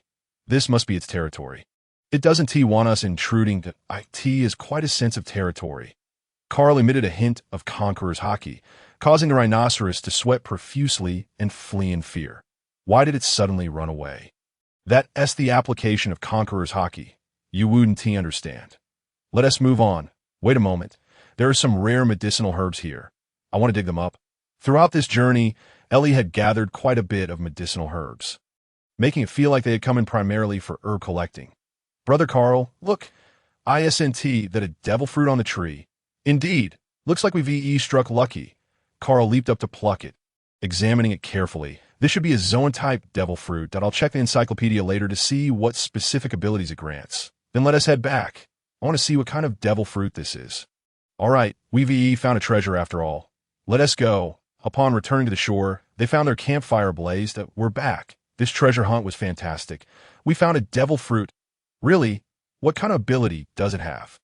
Show me. I don't know yet. I'll grab the encyclopedia to compare and find out. Brother, I feel this devil fruit might suit you perfectly, but I'm not sure. Let us first see what specific abilities it possesses. Benson felt a surge of excitement, sensing that this devil fruit was quite fitting for him. Sister, pass me the devil fruit. I'll compare it. Flipping through the encyclopedia, she found the Zoan section and quickly identified it. Zoan type oxox fruit, ancient species, longhorned giant rhinoceros form. Benson, it seems this devil fruit is perfect for you, being power-oriented. What do you think? Will you eat it? Carl was thrilled. An ancient species devil fruit. Captain, I am ready to eat. Very well. I trust you will thoroughly enjoy this devil fruit. Carl handed the devil fruit to Benson, advising him to consume it away from the camp, as consuming a Zoan-type devil fruit will lead to beastification. Brother, one must entirely consume the devil fruit to better harness its powers. Remember that. Carl thought to himself that Ellie was indeed a girl with a little devil residing within, sly and cunning. Benson made his way to the edge of the forest and devoured the devil fruit in just a few bites, the expression on his face, followed by a glance at Ellie's expression, confirmed it. What a pair of siblings! After consuming the devil fruit, Benson's body immediately swelled, transforming him into a colossal rhinoceros towering over 10 meters high, feeling an overwhelming surge of power coursing through him. Benson, how do you feel? Can you adapt? Captain, I feel as though I can control it. Then transform into your hybrid form. The Zoan-type devil fruit is at its strongest in that state. With that, Benson shifted in his hybrid form, becoming a rhinoceros man, standing around 6 meters tall. Excellent. Take a moment to acclimate to the power of this devil fruit. All right, Captain, I feel invigorated. However, Benson, you must remember that the power of the devil fruit is merely supplementary. Hockey is the true force that crushes all. Your training in hockey must not wane. Yes, Captain, today brings good fortune, having discovered a devil fruit, an ancient type, second only to mythical varieties. The following morning, Carl began his day by milking the cows. His niece woke at dawn, hungry and crying. As soon as she cried, Sister Lu Jiu would hand her over to Carl, sighing in exasperation, "You must treat your uncle kindly. After all, I raised you from infancy." Carl said while milking. The amusing part was that he seemed to enjoy herself, giggling merrily. Did she understand or not? After drank her milk, she immediately quieted down. "Ellie, why are you up so early?" "Brother Carl, I'm hungry too," Ellie replied while rubbing her eyes. "Eat some bread first. I'll prepare a meal later, but I must feed him first though. Hurry then." With that, she went off to find some bread. It seems finding a cook is an urgent matter. Benson ventured into the forest early in the morning to train. He could manage on his own, or he would be utterly exhausted. After resting on this island for 2 days, they set off once more. 4 days later, they successfully arrived at Tiger Howl Island. As they sailed into the harbor, the surrounding populace remained vigilant. "Who are you? Outsiders are not welcome here. Leave at once," upon hearing a familiar voice. Carl recognized Captain Dillon. "Captain Dillon! Uncle Ed! Greetings! It is I, Carl. Carl, you've returned? Did you find your sister?" The crowd relaxed their guard. "Captain Dillon, it has been quite some time." Sister Lu Jiu immediately approached. "You are Lu Jiu. You've grown so much. It is good to have you back. Let's see if you dare to sneak away again. Is that your child you are holding?" Captain Dillon inquired. "Yes, this is my daughter, and wonderful. You should hurry home. You have no idea how worried your parents have been, especially after Carl left. We will return home at once." Before they could reach home, their parents came running towards them. "Carl, you little rascal. Have you grown up to the point of abandoning your mother? Do you have any idea how worried I was about you, leaving without a word? What would your mother do if you were in trouble?" Mother scolded Carl, tears streaming down her face. Carl quickly embraced his mother. "I'm sorry. Please forgive me for setting sail without your consent. I'm truly sorry. But look, I found my sister, and you have a granddaughter now." Their parents looked at the woman beside Carl holding a child, and it was as if realization dawned upon them. This was indeed their daughter. "Father, mother, I have returned." Father, with tears in his eyes, said, "It is good that you are back. Is this my granddaughter?" "Yes, her name is in, and she shares my surname." Sister Lu Jiu handed into Father Berg. "It is good that you have returned," he said while accepting his granddaughter. "A mother, I am sorry." Carl then moved to embrace his mother. "As long as you are safe, all is well." The family finally reunited. "Come, let us return home." And so, they made their way home. "Father, Mother, how did Benson and Ellie rescue you from the pirates at sea?" "Oh, hello. Please treat this place as your own home." "No need to be formal," Berg said to the two siblings. "Thank you, Uncle," they replied. That evening, the family prepared a grand feast, and Carl called Darren over, who had aged considerably over the past 2 years, evoking a sense of nostalgia in Carl. "Carl, I heard in the tavern that the Pirate King has been executed, yet he left behind the treasure of the Pirate King, One Piece. Are you not going to seek it?" "Uncle Darren, One Piece is not so easily attained, and with only a few of us, we lack the foundation to confront the world government. Moreover, the Navy has developed warships capable of sailing in the Calm Belt. If they discover us at Tiger Howl Island, they certainly would not ignore us. Warships that can navigate the Calm Belt, just like the ship you returned with. Yes, they utilize similar technology, but the cost is exorbitant, requiring vast amounts of sea stone, which only the world government can produce in abundance. In that case, we are indeed in a precarious situation. The world government's CP division is not to be trifled with. I must discuss this with the mayor tomorrow. I will accompany you. I have matters to discuss with him as well." The following morning, Carl and Darren approached the mayor, explaining the situation, and he appeared quite concerned. "Mayor, my suggestion, along with Uncle Darren's, is to select around 100 strong adolescents from the town to form a guard team, which Darren can lead into the forest for training. Additionally, I possess training methods for the Navy's 6 styles. Learning just 1 or 2 will significantly enhance our combat capabilities. As for selecting individuals from the town, I'll leave that to you and Uncle Darren." Carl said to the 2 men, "This is indeed the most suitable suggestion at present." "Very well. I shall gather everyone to discuss this matter. And Darren, you will accompany me," he said, then hurried off. The townsfolk would surely support this initiative. Although most had never ventured outside, it did not mean they were oblivious. With each ship's return from the outside world, bringing news and newspapers, they could grasp an understanding of what lay beyond. "Brother Carl, is the outside world truly that fascinating?" "Adrian, while the outside world is indeed captivating, it is fraught with danger, especially in this age of great pirates. One must be cautious, for lives can be lost in an instant. I'm not afraid. Brother Carl, if you set sail in the future, will you take me along? I wish to see the outside world," Adrian said, his eyes sparkling with excitement. "Did you not say you wanted to join a crew? I recall you were training with Captain Dillon, who regarded you as his successor." After a moment of silence, Adrian replied, "I will clarify my intentions to Captain Dillon. I've realized I am not suited to be a successor. I do not enjoy dealing with outside merchants. And I believe you will understand. First, persuade your grandfather to allow you to set sail. If he agrees and Captain Dillon consents, I can take you with me. I will certainly persuade them, Brother Carl." "Very well. Train alongside the guard team for the next 2 years. I will not be setting sail in the immediate future.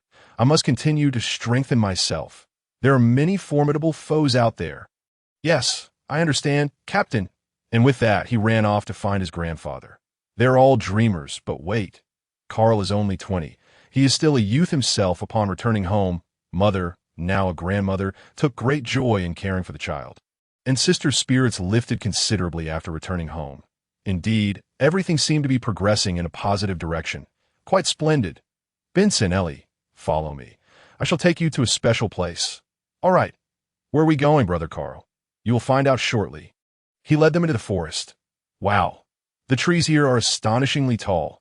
This forest must be abundant with rare medicinal herbs. Captain, I sense an abundance of monstrous beasts lurking around here," Benson exclaimed with excitement. "This place is known as the Forest of Tiger Roars, where numerous formidable creatures roam.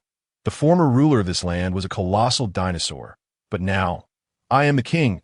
I find myself quite nostalgic when I think of that dinosaur.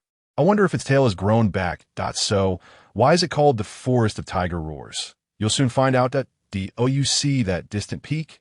We call it the Sacred Mountain for every year.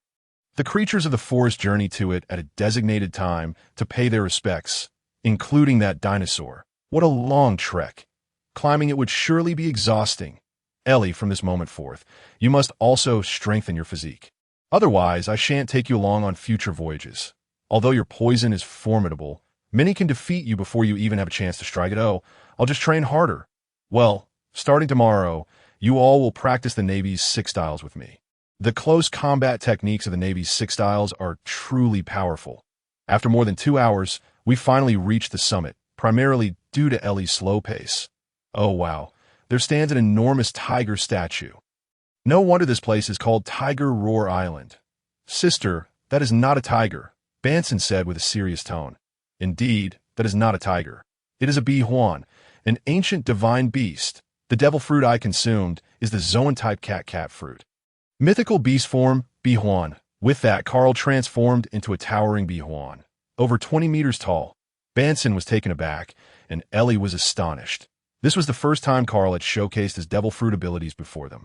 The only battle they had witnessed was when he fought Roger upon their arrival at Battleira Island, and they had missed that too, as they beheld the awe-inspiring beast enveloped in swirling flames. They felt an oppressive atmosphere. Brother Kakar, could you shrink down a bit? I'm feeling rather scared. After reverting from his transformation, Carl reassured, what is there to fear? I'm merely demonstrating my ability. Captain, what exactly is a mythical beast type? Banson inquired. The mythical beast-type devil fruit is rarer than the Logia type. Not only does it grant the physical prowess of a Zoan, but also bestows various abilities. For instance, mine allows me to create flame clouds for flight, control wind and fire, and grants me a unique form of observation haki. Come, let me take you to a special place. With that, he approached a large rock slab and moved it aside to reveal a gaping hole. Let's enter here. Upon entering the grand hall, he lit the surrounding torches. Such a treasure trove. Brother Carl, we're going to be rich. Where did all this wealth come from? I have no idea. But now it all belongs to us. I plan to allocate part of it for your research funds to continue developing the life elixir, a true potion capable of extending human life and restoring youth. Indeed, with such an abundance of funds, I am certain I can achieve that. Whatever you need, just let me know. I intend to build you a laboratory atop this mountain. Banson can train here, although few come. The beasts abound, ensuring your safety. All right, I understand. Ellie exclaimed excitedly. Do not become overly jubilant. First, strengthen your body. Conducting experiments requires good physical fitness to endure. The two siblings set off to train while Carl busied himself. He began chopping stone bricks and slabs with his knife, preparing materials for the laboratory. A generator is essential. Mr. Tom has connections. Blurp blurp, ka-ching. What brings you here, young Carl? It's like this, Mr. Tom. I wish to inquire who manufactured the generator on my ship, as I would like to commission 5 more. Money is no object. Well, this was made by an old friend of mine named Derek. The design blueprints you provided earlier included the generator schematics. Is that so? Would you mind asking if he would be willing to relocate for work? I can offer him a very generous compensation, as long as he agrees to come on my side. I can meet all his demands. All right, I'll inquire. I'm sure he will be quite willing. His hometown was recently attacked by pirates, and he has given all his money to help rebuild it, leaving him without even enough for a drink. If you can offer him a sufficient amount of berries, I believe he will be inclined to join you. That's wonderful. If he agrees, I will go fetch him in a month, after finishing the call with Tom. Carl contemplated the tasks ahead. He needed to venture out to procure supplies for LES research and also gather materials for constructing the generator. Quite a lot to do, but he aimed to resolve it all in one trip. Half a year later, a laboratory and a villa had been established at the mountaintop. Derek truly is a genius. Carl simply explained the principles of air conditioning, and he actually managed to create one. The generator combined with air conditioning is simply delightful. Derek has settled in the town now, bringing his family over due to the excellent living conditions. The town's guard is also diligently training. Preparing for the year 1501, Carl resolved to work hard himself, aiming for a significant breakthrough in his haki. Ellie and Banson, in the coming years, I plan to seek an uninhabited island to train my haki. You both should follow the training regimen I've laid out systematically. Especially you. Ellie, you must master the shave and moonwalk techniques of the Navy's 6 styles at the very least, that I will occasionally return to assess your progress. Understood? Understood, Captain. Got it, Brother Carr. A year later, On an uninhabited island in the Grand Line, Carl was enveloping his fists with haki, delivering powerful blows to the mountain. He continued until his haki was depleted, resting until he recovered before resuming. Over the past year, Carl had learned to code his attacks with Conqueror's haki. However, his haki reserves were still insufficient. True warriors can battle for days, and without enough haki, one could easily be overwhelmed. Just like Luffy in Dressrosa, once his haki ran out, he became as weak as a kitten that if it weren't for his status as the child of destiny, he would have been defeated by Doflamingo long ago. Thus, having ample haki is essential. Breathless, Carl lay on the ground, resting for quite a while before finally rising. TS time to check back. I have nearly demolished this island. Afterward, I must find a larger one. As he pondered, his stomach let out a loud growl. I should eat first. An hour later, Carl had devoured a massive fish, approximately 500 pounds, leaving behind only a complete fish skeleton by the fire. His belly swelled comically, but after a moment he used his ability to restore his form. This skill is indeed incredibly useful. It feels almost like cheating. Sated and refreshed, he flew back home, surrounded by swirling flame clouds. Over the course of the year, he had developed his devil fruit abilities to the point of creating flame clouds for flight without transforming. Mother, I'm back. Where are father and sister? Oh, you remember to come back. It's been a year since we've seen you. They've gone to the orchard, she replied while continuing to play with and feeling somewhat perplexed. Carl thought, shouldn't she scold me for disappearing for a year? It seems she has forgotten about me now that there's a granddaughter. Noticing and staring at him, a sudden thought crossed his mind, and, have you missed your uncle? He playfully rubbed her little face, causing her to burst into tears. Wah, wah, wah. Grandma! Carl quickly darted away, exclaiming, Mother, I'm off to find Banson and Ellie.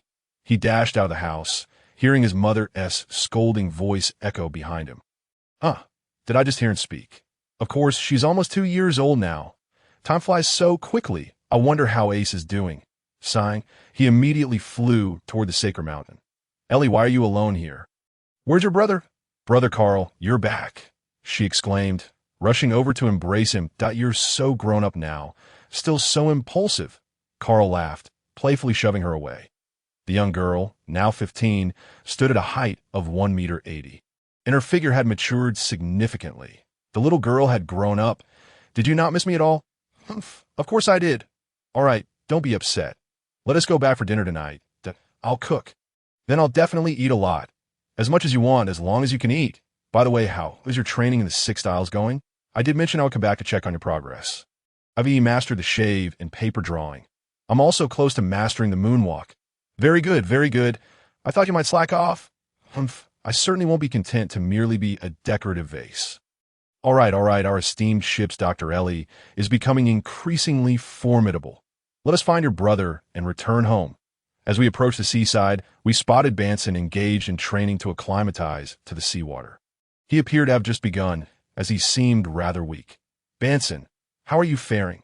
Captain, you're back. I feel all right.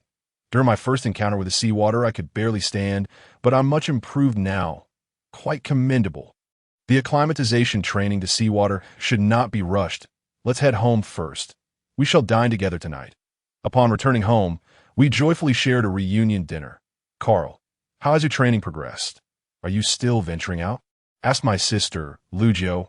Well, although I have made some breakthroughs, it is not sufficient that I plan to leave in a couple of days, and this time it may be for a longer duration, perhaps 3 to 4 years. Such a long time? Yes, my upcoming training requires greater focus. Be sure to take the communication snail with you, understand? Understood, Mother, then come here and give your uncle a hug. I won't. You bullied me today. I promise I won't bully you anymore. Come on, give your uncle a hug. Oh, fine, just a little hug then. Carl embraced in, eliciting delightful giggles from her. 2 days later, Carl set off once again. This time he found a large and inhospitable island in the doldrums. Filled with numerous mountains, this should be sufficient for my training. In the ensuing years, the island reverberated with thunderous sounds daily, scaring the animals away, who resolutely refused to approach. In the year 1507 of the Sea Circle calendar, the desolate island had indeed become barren. The mountains had been leveled, and a large pit had formed in the center, now transformed into a vast lake. Purely training had become increasingly difficult for improvement. However, my strength had reached a world-class level, allowing me to remain unhurried. 5 years had passed. If I did not return soon, and would no longer recognize me. Over these years, I had ventured out a few times to replenish supplies. In February, I even visited the Sabiti archipelago to converse with the pirate king. Rayleigh. My primary objective was to spar with him, and it was evident that Rayleigh was no longer my match. Quite impressive. Although he agreed to spar on the condition that I assist him with a task, the opportunity to engage in battle was exhilarating. Bloop, bloop. Who could that be? Carl wondered as he answered the communication snail. Ha, Carl, my dear brother. You haven't forgotten our agreement, have you? Of course not. Old Ray, can you finally reveal what the task entails? You'll find out once you arrive at the Sabati archipelago. Hurry, click, this pirate king, Rayleigh. Oh, well, I've already promised him. I might as well go. He changed into a gray-black outfit, covering his head while leaving only his eyes visible. There was no choice. He did not wish to attract attention from the Marines or the world government just yet. After donning his new attire and taking his black blade, he soared towards the Sabati archipelago. Over the years, he had infused his blade with hockey, finally transforming it into a black sword before long. Carl arrived at the Sabati archipelago and promptly entered Shaki's bar, making himself comfortable at the counter. Sister Shaki, a glass of rum, please. Where is Rayleigh? He summoned me, but hasn't shown himself. Ah, it's you, dear Carl. The person he called for is indeed you. He has stepped out for a moment, but should return by evening.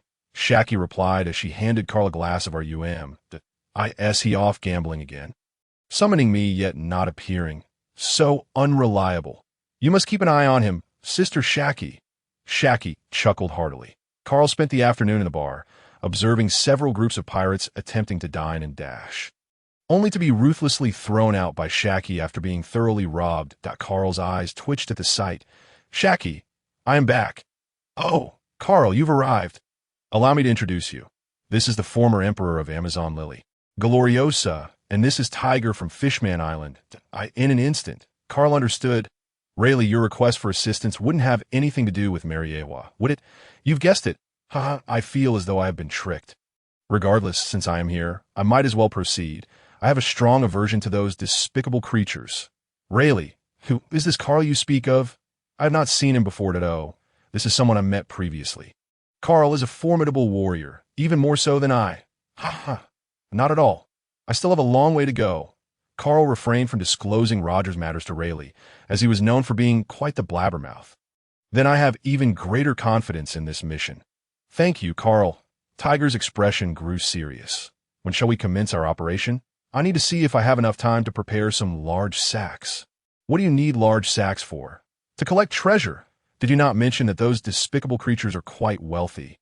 Indeed, that is true. Whoa, Rayleigh, you are quite serious about this. It seemed that Shaki was rather strict. Enough banter. You all should rest now that we need to conserve our energy for tonight. Shaki instructed.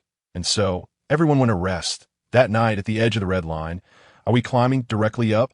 Yes, after all. We cannot fly. Once we reach the top, I will be responsible for releasing the captives that if we are discovered, Tiger will create a diversion. Should a Marine Admiral arrive, it will fall to you, Carl. Then Shaki and Gloriosa would prepare the ship to evacuate everyone. Understood. I shall scout the situation first. Once you arrive, you can execute the plan without worrying about me. If I am discovered and strong adversaries approach, I will hold them off. Very well. Let us commence.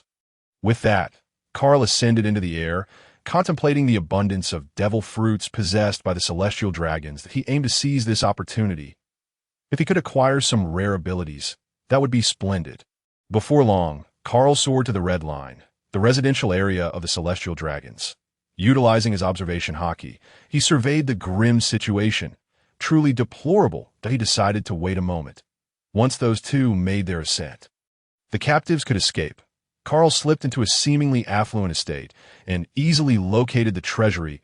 It appeared that the celestial dragons had not anticipated anyone would venture here.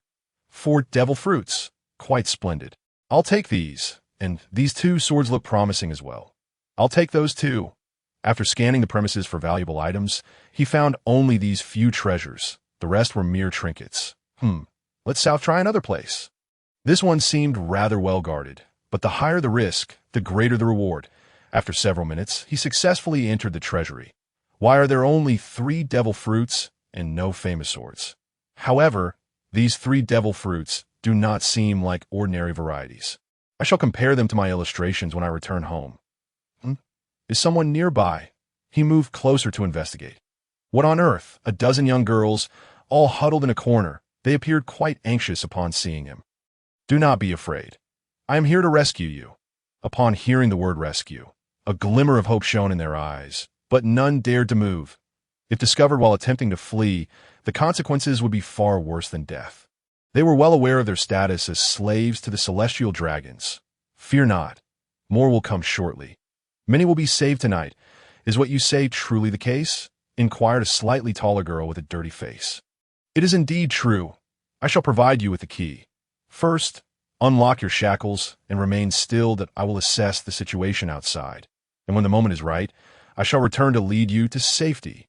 Carl stealthily crept outside, sensing that Rayleigh was freeing slaves while Tiger was stealthily moving towards the area with more celestial dragons.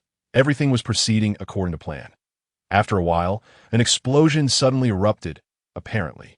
Their presence had been discovered. Carl noticed CP agents rushing into the estate to protect their master. There was no time to waste. Within moments, he dispatched the agents with a few swift strikes. How dare you, filthy slave! You dare kill a servant of the gods, shouted one of the celestial dragons, drawing his firearm. Carl instantly flashed forward, slicing his leg before disregarding his screams, dragging him towards the slave quarters. Little girls, I have brought him to you. Do not be afraid. He is just an ordinary man, not a god. You may seek vengeance as you wish. Upon hearing this, the young girls transitioned from panic to calm resolve. And with determination in their eyes, they approached. Carl stepped outside to observe, only to be met with more intense cries from within. Sighing, he hoped that this act would offer them some solace in the future. Not long after, a few girls emerged, all turning to Carl with gratitude. Thank you, benefactor, come over here. This is the treasure trove of this fellow. Take whatever you desire, but do hurry. The situation outside is already quite chaotic. After a while, some managed to seize a few valuable items, while others did not touch anything at all. Let us depart. I will guide you out, Carl said, continuing to cover his head, revealing only his eyes, and then hurried towards Rayleigh's direction. Outside, many places were ablaze, creating a tumultuous scene. Rayleigh, how are things? Still need a bit more time. It takes considerable effort to escort everyone down. Now, it's your turn. Young man, rest assured. By the way, make sure to take these dozen or so young ladies with you. Rayleigh-san, was it Sister Shocky who sent you to rescue us? Hancock, finally found you. What about Santa Sonia and Marigold? They're here as well. With that, the 2 young girls stepped forward from behind. All right, Rayleigh, someone is approaching. You all need to leave quickly. I will hold them off. Understood. Be careful, young man. With that, he led the others away. Oh, how frightening. They actually dare to come to Mariawa to free slaves. It's Admiral Kizaru. Yo, Kizaru, how are you? Did you come alone? Carl greeted Kizaru with familiarity. Today's youth are quite bold. Do you know who I am? With that, a laser beam shot towards Carl. What a lack of sportsmanship. Carl drew his black blade to deflect Kizaru's laser, and then they began to engage in combat. Of course, I know you. I heard the Navy salary isn't high. And you often work overtime without extra pay. Is that true? Why not come work for me? I'll give you triple the salary. Oh, you mustn't spread rumors. You sound quite young. May I see your true face? The 2 continued their fierce battle, exchanging blows, with neither side clearly holding back. Young man, it's about time to leave. Tiger is being pursued by the CP organization. Alas, I thought you could join me, Kizaru, but no matter. Remember to inform me when you wish to come. I assure you, there will be no need for overtime. You can't just let him go like that. 8-pound jewel. What a lack of martial ethics. Uncle, Azure Dragon Break. Carl parried the powerful attack from Kizaru, then rushed to Tiger's side, shouting, Tiger, you go ahead. I'll hold him off. I'll catch up with you shortly. All right, be careful. The CP agents, seeing Tiger flee, immediately rushed to intercept, crossed the 8 directions. Carl enveloped his black blade with Conqueror's Haki, striking down the surrounding agents in one fell swoop. How terrifying. It appears the young man is a master swordsman. Aim no Murakamo. Kizaru, unexpectedly drawing a light sword from somewhere, charged at Carl, and the two resumed their fierce clash. Suddenly, two masked individuals appeared.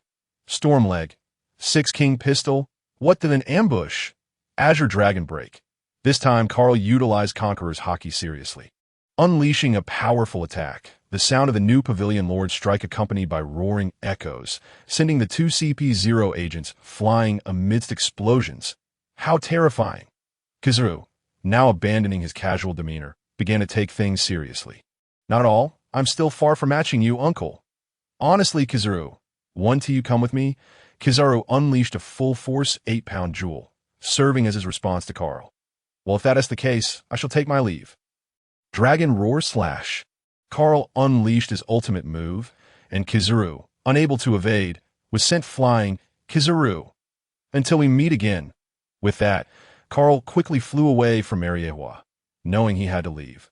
More and more powerful figures were arriving. Two powerful presences approached, both stronger than Kizaru. If he didn't leave soon, things could turn dire.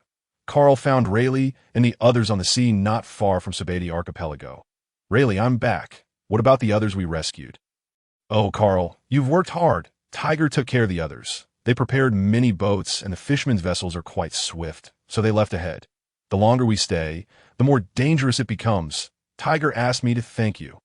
Oh, no need for thanks. My gains were substantial as well. Where are you all heading next? Are you returning to Amazon Lily right away?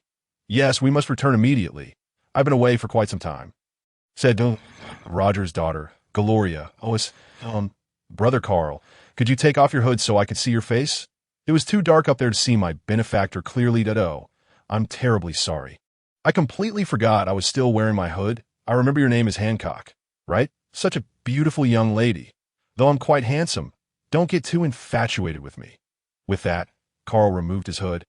Hancock glanced at Carl, then cupped her face with both hands, her expression filled with shyness. Wow, could this love-struck girl be falling for me? Gloria OSA stood protectively in front of Hancock. We should be leaving soon. Carl, are you going straight back?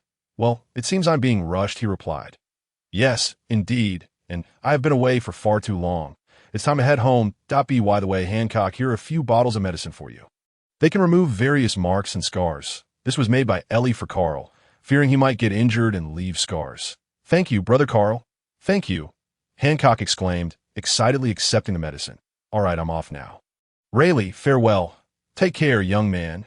In no time, Carl vanished from their sight. Gloria OSA observed Hancock, who was staring longingly in the direction Carl had flown, her expression filled with concern. Gloria OSA, young and handsome Carl possesses strength. It is only natural for a young girl to be captivated. Rayleigh, be quiet. Hurry and leave. Gloria OSA shouted angrily. Set sail, back to Amazon Lily. Rayleigh, unsurprisingly, was forced off the ship, swimming back to Sabati Archipelago. The next day, the world was astounded by the news plastered all over the newspapers. Fishman Tiger ascended the Red Line, liberating a multitude of celestial dragon slaves. A grave sin. A bounty of 230 million berries was placed on him. However, there was no mention of Carl or Rayleigh in the papers. They were likely erased from the records. Thus, Fishman Tiger became the leader of the slave liberation movement and a great hero of Fishman Island.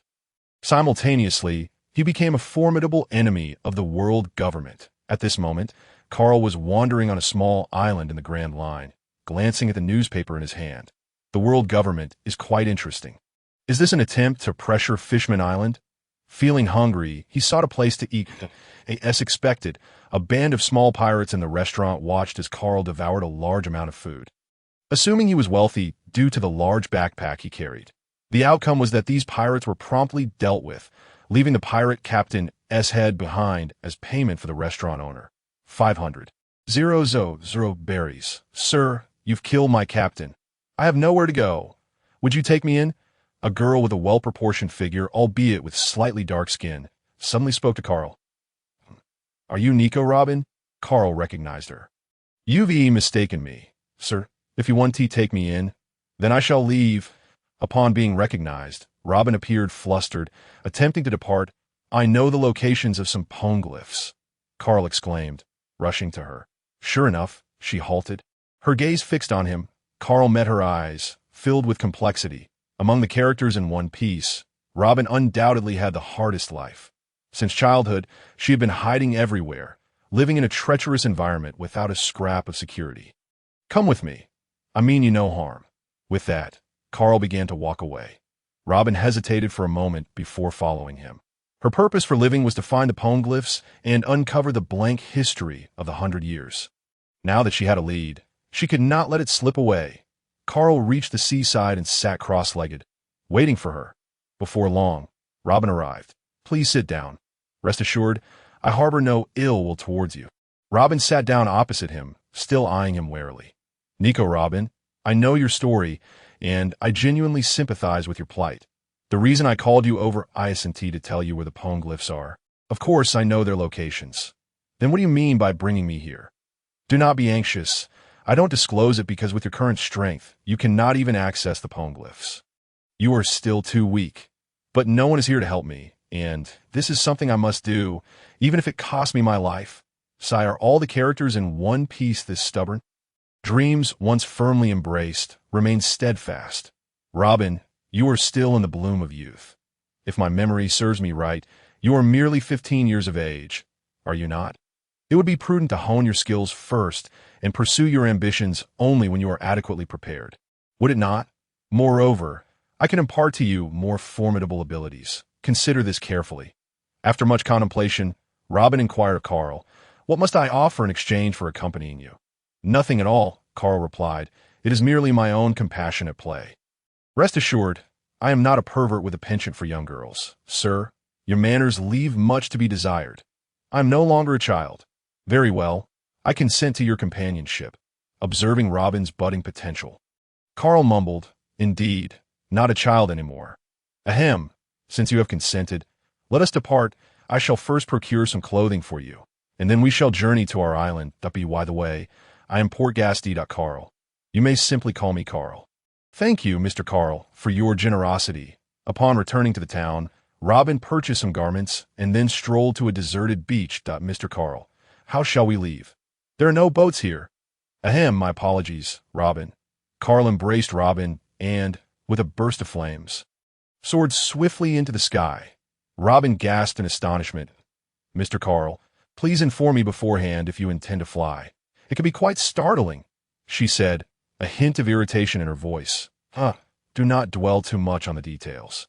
Hold on tight, for I must accelerate. With that, he directed his gaze at the compass, steering towards Tiger Roar Island.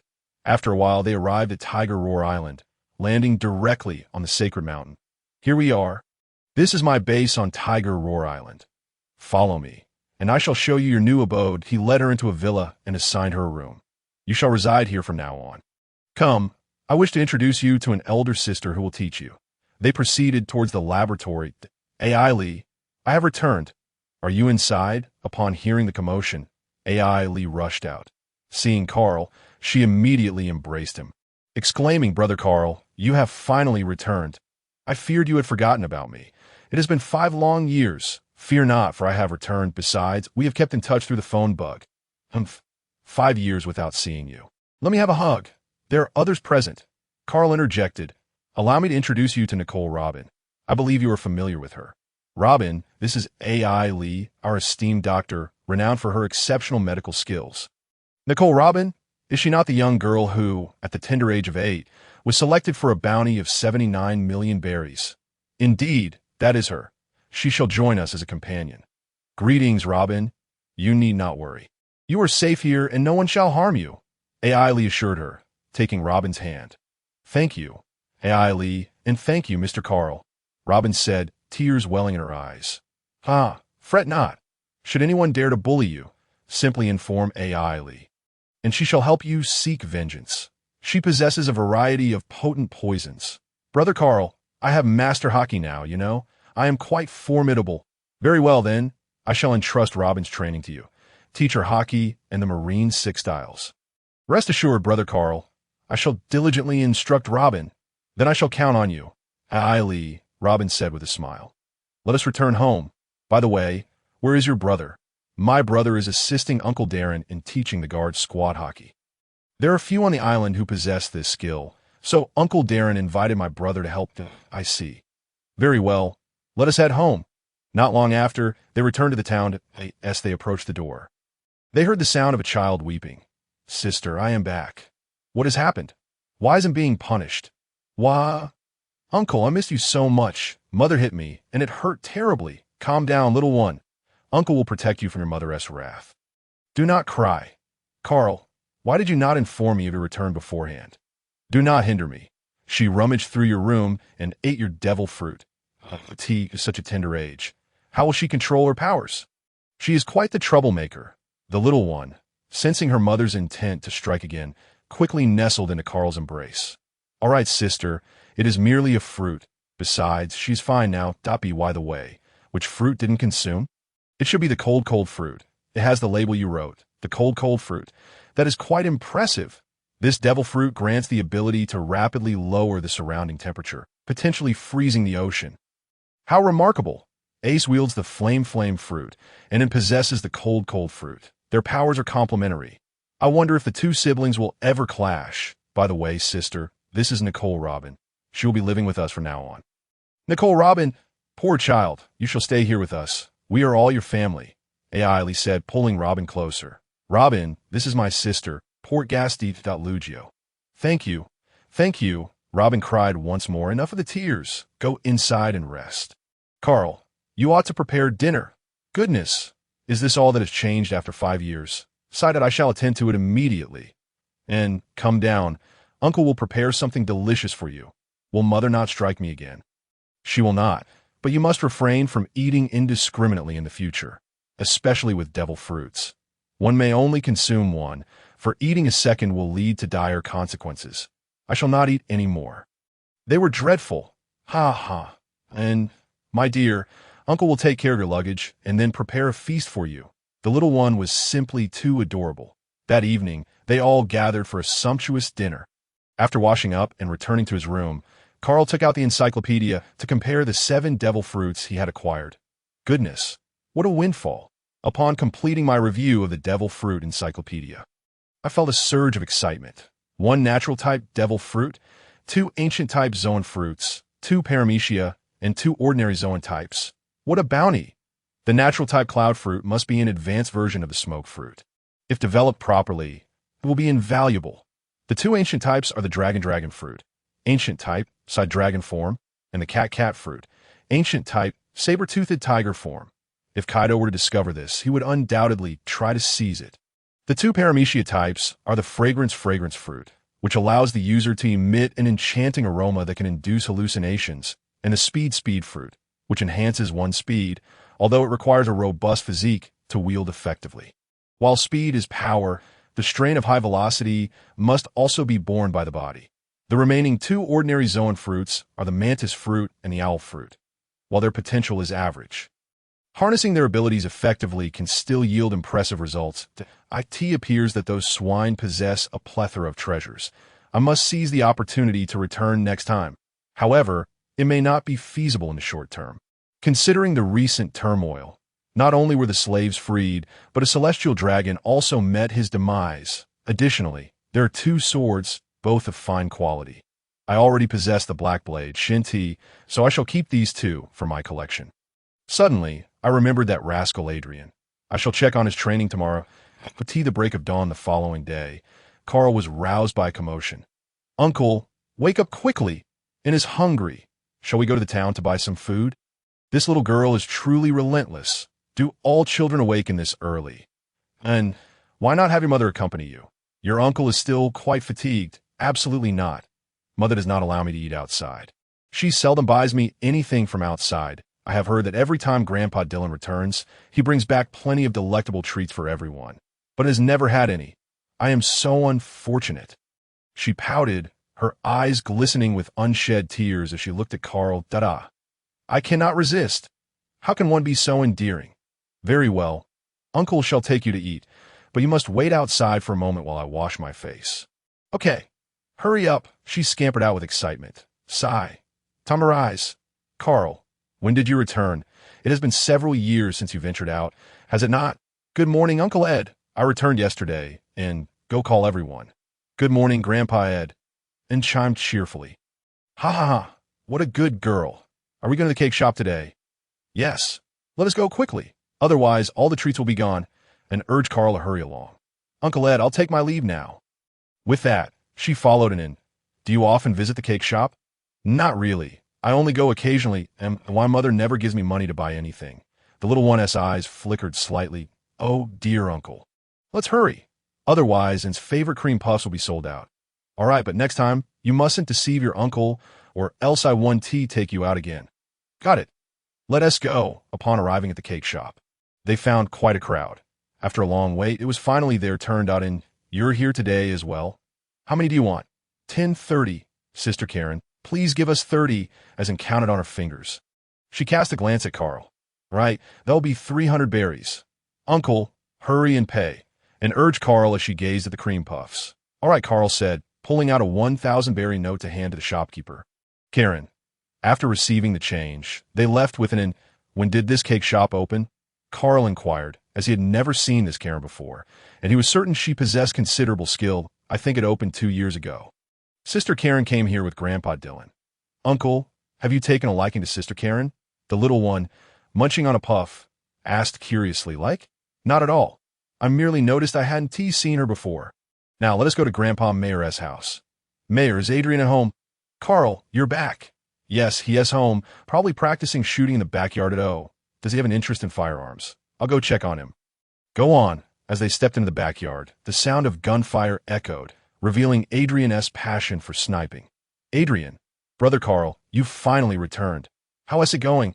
Are we setting sail soon? No rush on that. By the way, do you want to be a sniper? Yes. Uncle Darren said I have a natural talent for shooting and encouraged me to pursue it. Plus, I love firearms. Very well, by the way, I have a devil fruit that enhances vision and observation hockey. Would you like to eat it? Really? But I heard devil fruits are quite expensive. No worries, you're part of my crew now. Don't fret over such matters. Thank you, Captain. Adrian, let me tell you, you need to consume the entire fruit for it to be effective. And did just that, and suddenly interjected. Wow, this little girl is quite clever. Ha. Thanks for the reminder, and now let's south head to my place so I can give you the devil fruit. After returning home, Carl retrieved the owl fruit. This is the zoan-type owl fruit. Once consumed, your vision and observation hockey will significantly improve, and you'll gain the ability to fly. Carl handed the devil fruit to him. Thank you, Captain. Adrian took a bite, his expression changing immediately, but he persevered and finished it all. Wow, what a warrior. So, how do you feel? Try out your abilities. Adrian closed his eyes to sense the changes. That I feel like my observation hockey covers a much larger area. I can also precisely lock onto targets through some sort of brainwave, and I can see incredibly far. This devil fruit is perfect for me. Thank you, Captain. Ha, as long as it suits you. Now, go back and adapt to your new powers. I'll let you know when it's time to set sail, but it probably won't be anytime soon. All right, I'll head back now. Uncle, Adrian is so foolish and only needed to take one bite of the devil fruit. But he ate the whole thing. Indeed. And is the smartest. By the way, you're still young, so don't use your abilities carelessly, or you might accidentally harm others that I know. Mom told me. Uncle, I'm off to find her. Go on. Next, let us see what Uncle Darren is up to. Upon reaching the forest camp, which served as the guard training ground, they noted that the guard had increased to 200 members, each having learned 1 or 2 techniques from the Marine 6 styles, with some having awakened their armament hockey. Uncle Darren, how many have awakened their armament hockey now? 33. That is a high ratio, especially since they hadn't undergone systematic training before. Achieving this in just a few years is quite impressive. That is excellent. This strength is formidable even in the Grand Line. By the way, where S. Benson. ISNT he helping you. Everyone's strength has reached a plateau, so we no longer need him, but I've sent him back. All right, I'll go look for him. I have something for him. He soon found Benson training by the sea. Benson, come here for a moment. I have something for you. This is a sea prism stone bracelet I found in the Celestial Dragoness treasury during my last outing. Thank you, Captain. Now I won't have to run to the beach to train anymore. Let us head back to the mountaintop. The mountaintop camp. Robin was practicing the Marine 6 styles while Ellie guided her. Ellie, how is Robin progressing? She is doing all right, though her physique needs improvement. She is quite diligent, so I expect she'll develop a strong physique soon. That is good. By the way, how is your research coming along? I completed it long ago. Haven T, you noticed that Uncle and Aunt S appearances Haven T changed much. That is impressive. Thank you for your hard work, Ellie. Humph. By the way, Brother Carl, when are we setting sail? I haven't been out in years. No rush. It's not time yet, and you're still quite weak. You need to practice your hockey more. Look at your brother. He is working hard. You're the one slacking. I don't want to be a muscle girl like him. Very well. Do as you please. Robin, come here. Wear this sea prism stone bracelet. IT will help you strengthen your physique. Is this specifically designed for those with powers? Yes. Wearing it means you 1T have to fear sea prism stone weapons. Thank you, Mr. Carl. Life continued in this tranquil manner, and soon 2 years passed. During this time, Carl had awakened his devil fruit powers and gained an increasingly imposing aura. His companions had also grown significantly stronger, and little one was now 9 years old. Ever since witnessing Carl slay a sea king, she had been clamoring to learn swordsmanship, and she had made considerable progress. Having consumed the ice fruit, she emanated a cool aura, and her personality had become less lively, transforming her into a rather aloof young lady. Robin, are you certain you want to set sail on your own to seek adventure? Yes, Mr. Carl, I've made up my mind. Very well, since you've decided, I will respect your choice. Thank you for taking care of me these past 2 years, Robin said tearfully. Enough of that. You're a grown girl now. Captain Dillon, I leave Robin in your hands. Ha ha, don't worry, Carl, I'll ensure this young lady reaches the Grand Line safely. All right, let us set sail. Goodbye, Mr. Carl. Take care, Robin. Look after yourself, Ellie said tearfully, as the two girls had formed an inseparable bond over the past 2 years. Let us go, Ellie. We'll soon be setting sail as well. Really? Are we finally going out to sea? Yes. By the way, how was the matter I entrusted to you? Karen has agreed, but she said it would be best if you invited her yourself. I have a feeling she has something to discuss with you. I'll visit her later. Now, let us head home. Carl took Ellie's hand and walked back, and yes, they had already become a couple. Mom, Dad, sister, I'm planning to set sail in a few days. Have you prepared the supplies? Will you take care of Ellie? Of course. Uncle, can I go to sea with you? And asked, her voice cool and calm. You must ask your mother first. Mom, I can take care of myself. Lu Jiu looked at Carl in silence, her gaze seemingly inquiring if he could truly protect her, given Anne's unique identity. Rest assured, sister, there are few on this vast ocean who can rival me, and assured her. Mother has consented. Thank you, Mother, and exclaimed, embracing her. Remember to take care of yourself. You've been here and have yet to encounter the outside world, where many nefarious individuals lurk. Thus, you must heed Uncle's advice and refrain from acting recklessly, understand? I understand. Mother, I will listen to Uncle. That evening at Corinne's bakery, Corinne, I heard you would only board my ship after meeting me. Is there something you wish to discuss? Mr. Carl, please, come in and have a seat. It's nothing of great significance. I inadvertently offended a celestial dragon while I was outside. That day, our country was holding a culinary competition, and the king had invited the celestial dragon to observe. However, the celestial dragon took a fancy to me and demanded that I become his slave. I refused and narrowly escaped. Therefore, Mr. Carl, if I were to accompany you, could you ensure my safety? Ha ha ha. I thought it was something truly grave.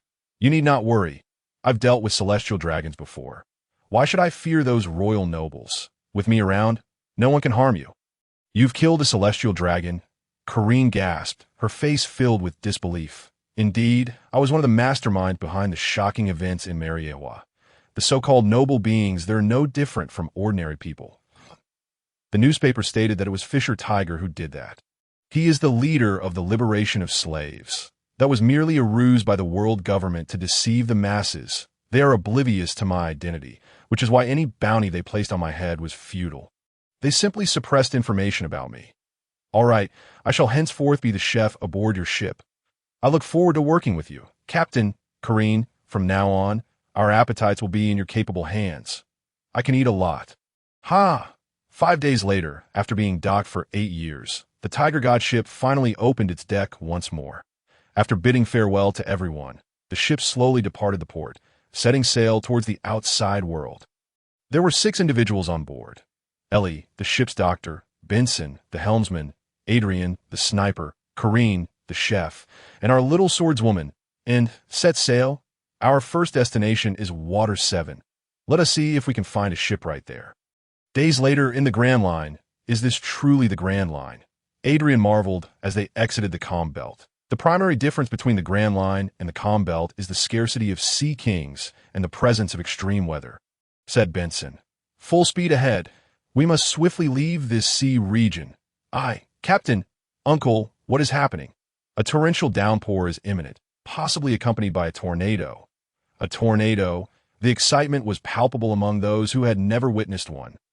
Remember, the most perilous aspect of the Grand Line is not the pirates, but the extreme weather. During the infamous naval battle of Eitwall between the Golden Line Shiki's pirate fleet and the Roger pirates, the latter was pushed back relentlessly. However, they encountered incredibly extreme weather that devastated most of Shiki's fleet, sending them to the ocean's depths. Had it not been for that, who knows if there would have been a pirate king in the aftermath. We must hasten our departure, true to form. Not long after, a torrential downpour and tornado ravaged the area, an overwhelming force of nature that seemed insurmountable. What a terrifying natural disaster. Captain, a pirate ship is approaching us. Adrian reported. Engage them. Eliminate them. Excitement surged through the crew, with an eager to join the fray, and utilize your devil fruit abilities against the enemy. It will enhance your mastery of them. Yes, Captain, and responded enthusiastically, believing she would be unable to participate. Gripping the fine blade, Snow Sakura, gifted by Carl, she felt ready to charge forth, having bested numerous beasts over the past 2 years. Captain, the opposing ship does not display a pirate flag. There are only 6 individuals. Stay vigilant. I sense several of them possess considerable strength. However, do not fear. I'm the Bloodwolf Learfu, with a bounty of 210 million berries. Charge. Roar. Benson, prepare for boarding. Little girl, piracy is no child's play. A brutish figure raised a large cutlass and swung it towards him. She deftly dodged, thrusting her weapon into the pirate's hind leg, aided by her smaller stature. The pirate was soon encased in ice. You are the little girl here. You all are, she declared, as those around her began to freeze. The others fared equally well, with 2 devil fruit users already battered and bruised, presumably the captain and his officers. Half an hour later, the pirates lay defeated. Individuals like you should be in a new world. Not here in paradise. The pirate captain seethed. We are newcomers, just setting sail. Is there anything else you wish to inquire? If not, I will send you home. As soon as the words left his mouth, he transformed into his hybrid form, ready for a desperate final stand. Die, little girl. He charged at Insuru. Benson intervened, seizing the captain's neck and ending his adventure with a swift twist. Gather supplies. Then we shall continue to Water 7. Aye, Captain. And how are you faring? Are you adapting? And appeared a bit pale. Uncle, I'm fine. I was just a bit startled earlier. You performed admirably for your first battle. However, remember, never let your guard down until the fight is concluded. Yes, I will remember. Let us return and wash up. You are far too dirty to be adorable. Humph, Uncle, you still smell bad. She strutted back to the cabin, feigning pride. Hee, Carl brother looked a bit miffed. Ellie teased from the side. Alas, the more they grow, the less adorable they become. Come, Ellie, let us return and clean up. I refuse. You go wash yourself. And she darted away. Captain, why were those pirates so weak? Aren't pirates supposed to be ruthless? Adrian asked. Firstly, we are in the first half of the Grand Line. These pirates have just arrived from the 4 seas, and hardly anyone here can utilize hockey. Thus, they lack strength. The first half of the Grand Line is also known as Paradise. The formidable pirates mostly reside in the second half, where almost all can wield hockey, and those who can establish themselves there are no simpletons. The second half is essentially the domain of pirates, where the Navy holds little sway. Hence it is referred to as the New World. When shall we venture into the New World? Adrian asked eagerly to know. We will first head to the North Blue in search of a moving country. A moving country? You will understand in due time. Corrine, let us celebrate our first battle victory with a feast. Captain, you can count on me to satisfy your appetites. Thus concluded their first battle at sea. Cheers! The group raised their glasses in unison. The inn had milk, devouring meat with fervor, refusing to act like a proper lady. Ever since Corrine boarded, my life has become much easier. From now on, I shall leave the cooking to her. Corrine, let me tell you, he brought you on board simply because he is too lazy to cook. However, what you prepare is indeed tastier than what Carl makes. I also enjoy what you cook. Corrine, and exclaimed with a mouthful of meat. Ha! I am a national culinary champion. How can the captain's cooking compare to mine? Please chill my drink, and extended her hand, and a glass of icy beer appeared. Indeed, Corrine's cooking is the best. Let us toast to delectable cuisine. By the end, they lay sprawled on the deck, within having secretly indulged in a cup of alcohol, becoming tipsy. The festivities in the pirate world felt exhilarating. No wonder pirates revel in banquets. The next morning, Corrine had already prepared breakfast. Captain, have some soup first. This concoction works wonders for a hangover. Once you finish, you will feel as good as new. Thank you. Corrine, indeed it is best when professionals handle such matters. It's delicious. Thank you for your kind words. Captain, by the way, have they not yet risen? Banson is on the deck, while the others remain asleep. Very well, I shall go check on the deck. On the deck, Banson is engaged in his morning exercise that it seems rather inappropriate for him to be working out while nursing a hangover. No worries, Captain, that I wasn't drunk last night, that I simply feel uncomfortable if I do not exercise every day. All right, carry on then. With that, Carl reclined in a lounge chair, sipping his tea, feeling quite at ease. Before long, everyone else began to awaken. Is your head still spinning? Not anymore, Uncle. I'm about to start my workout. She then moved aside to practice her swordplay. Captain, there's a merchant ship ahead. Pay it no mind, no. Steer us closer.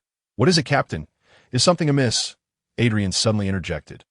Uncle, and also turned her gaze towards Carl.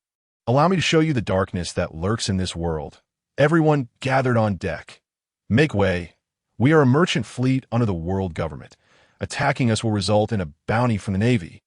The opposing party shouted arrogantly at Carl and the others. Carl said little, but his furious conqueror's haki enveloped the deck of the merchant ship, and in the blink of an eye, only a few remained conscious.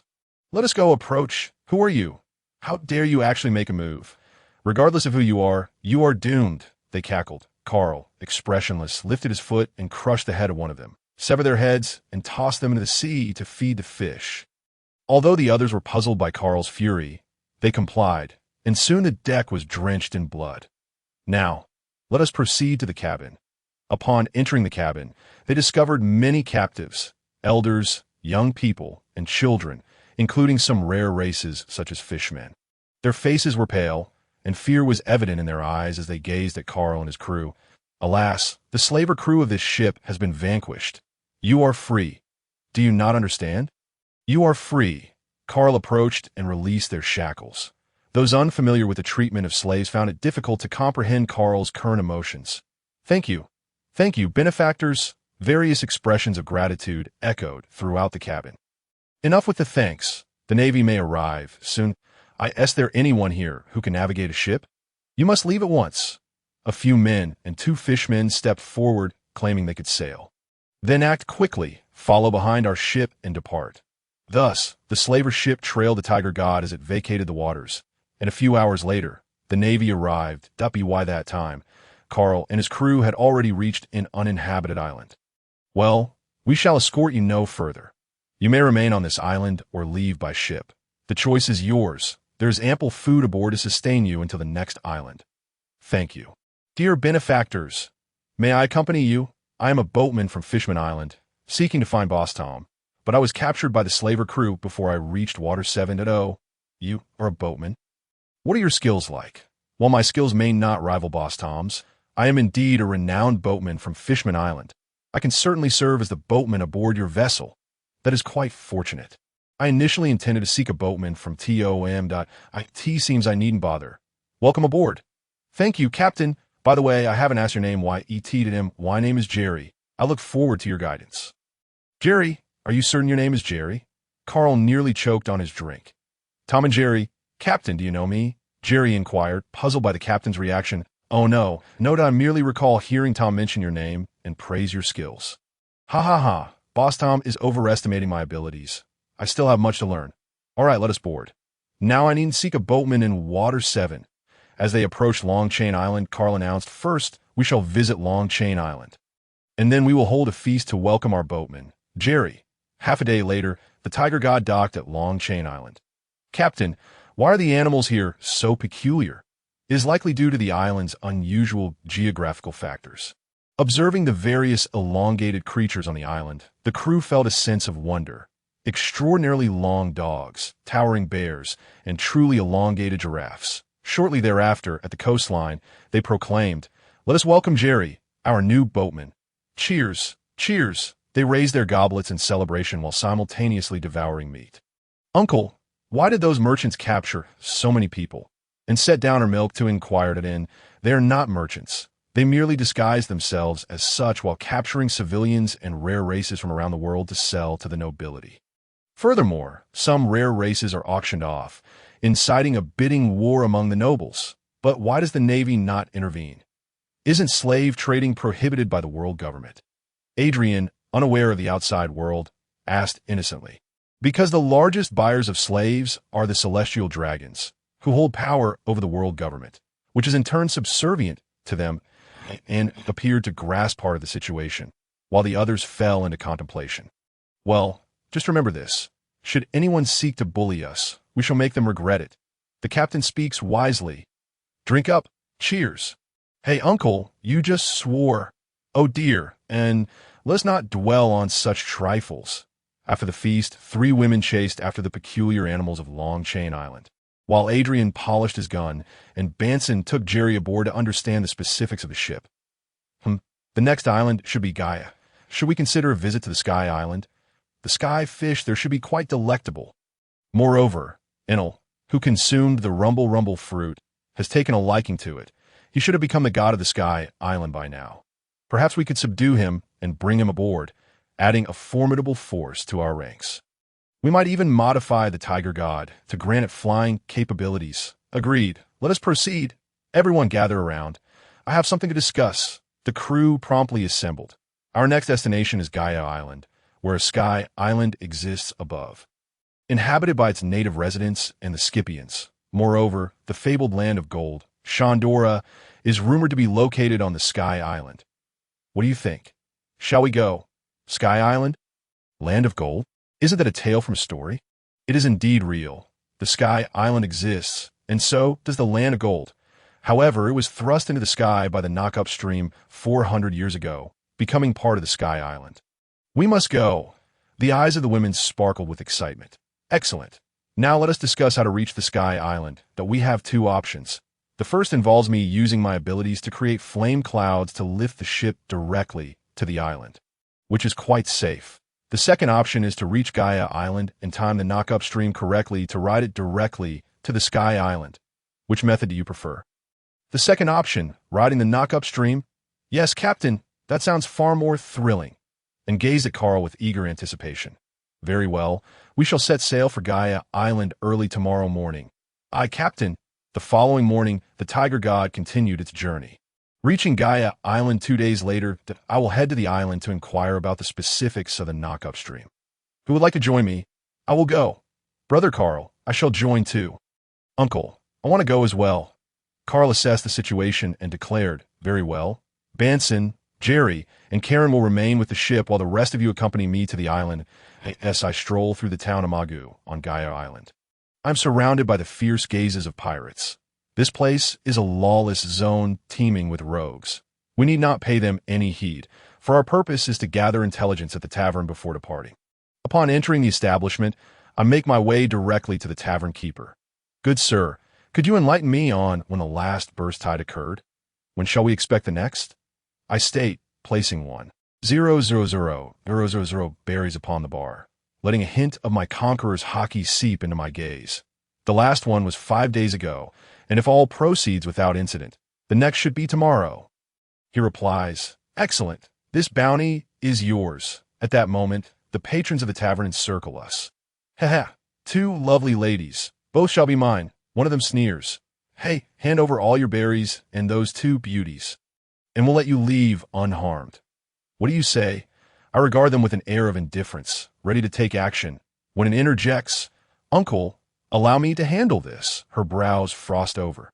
Very well, consider it practice for you. I acquiesce, knowing these ruffians stand no chance against an who wields the powers of the ice fruit. Ice World, and unleashes her abilities, causing the temperature to plummet around us. The tavern floor instantly freezes, rendering the pirates immobile. She is a devil fruit user. Someone gasps in terror and wastes no time, brandishing her blade, Snow Sakura, and begins to cut down the assailants. It is astonishing, as she is but a girl nearing 10. In a matter of moments, the tavern is strewn with corpses. Well done. You have made remarkable progress. Suddenly, and wavers slightly, and Ellie rushes to support her. It seems she has overexerted herself. A bit of nourishment and rest will remedy her weakness. Ellie remarks, after all, a girl of barely 10 lacks the stamina to sustain such a powerful display of devil fruit abilities. Let us return to the ship. We have matters to attend to. I say, lifting it onto my back as we make our way back. If the tavern keeper spoke the truth, the burst tide will indeed manifest tomorrow. However, we require the guidance of the South bird, a creature whose head perpetually points south. Tomorrow, we will need its direction to locate the precise spot of the burst tide. Where might we find the South bird? Adrian inquires. The forests of Gaia Island harbor them. They are nocturnal. Adrian, you shall be responsible for capturing one tonight. Their distinguishing feature is that they always face south. I instruct. Understood, Captain. Jerry, we must equip the ship with wings to facilitate our ascent into the burst tide. Time is of the essence. Let us act swiftly. By midnight, the ship is fitted with wings, and the South bird has been captured. Everything is in place. We await the eruption of the burst tide. Corrine, do we have any food? I'm famished. Sister Corrine, I want somebody to eat too. Very well, I shall prepare a midnight snack for everyone. Please wait a moment. After the meal, we all retire.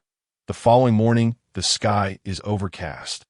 Foreboding a torrential downpour, we are nearly ready. Benson, steer towards the direction indicated by the South bird. At noon, a vast whirlpool emerges upon the ocean, as if it intends to consume everything in its vicinity. Time is running out. Brace the ship. Benson, head into the whirlpool. I command.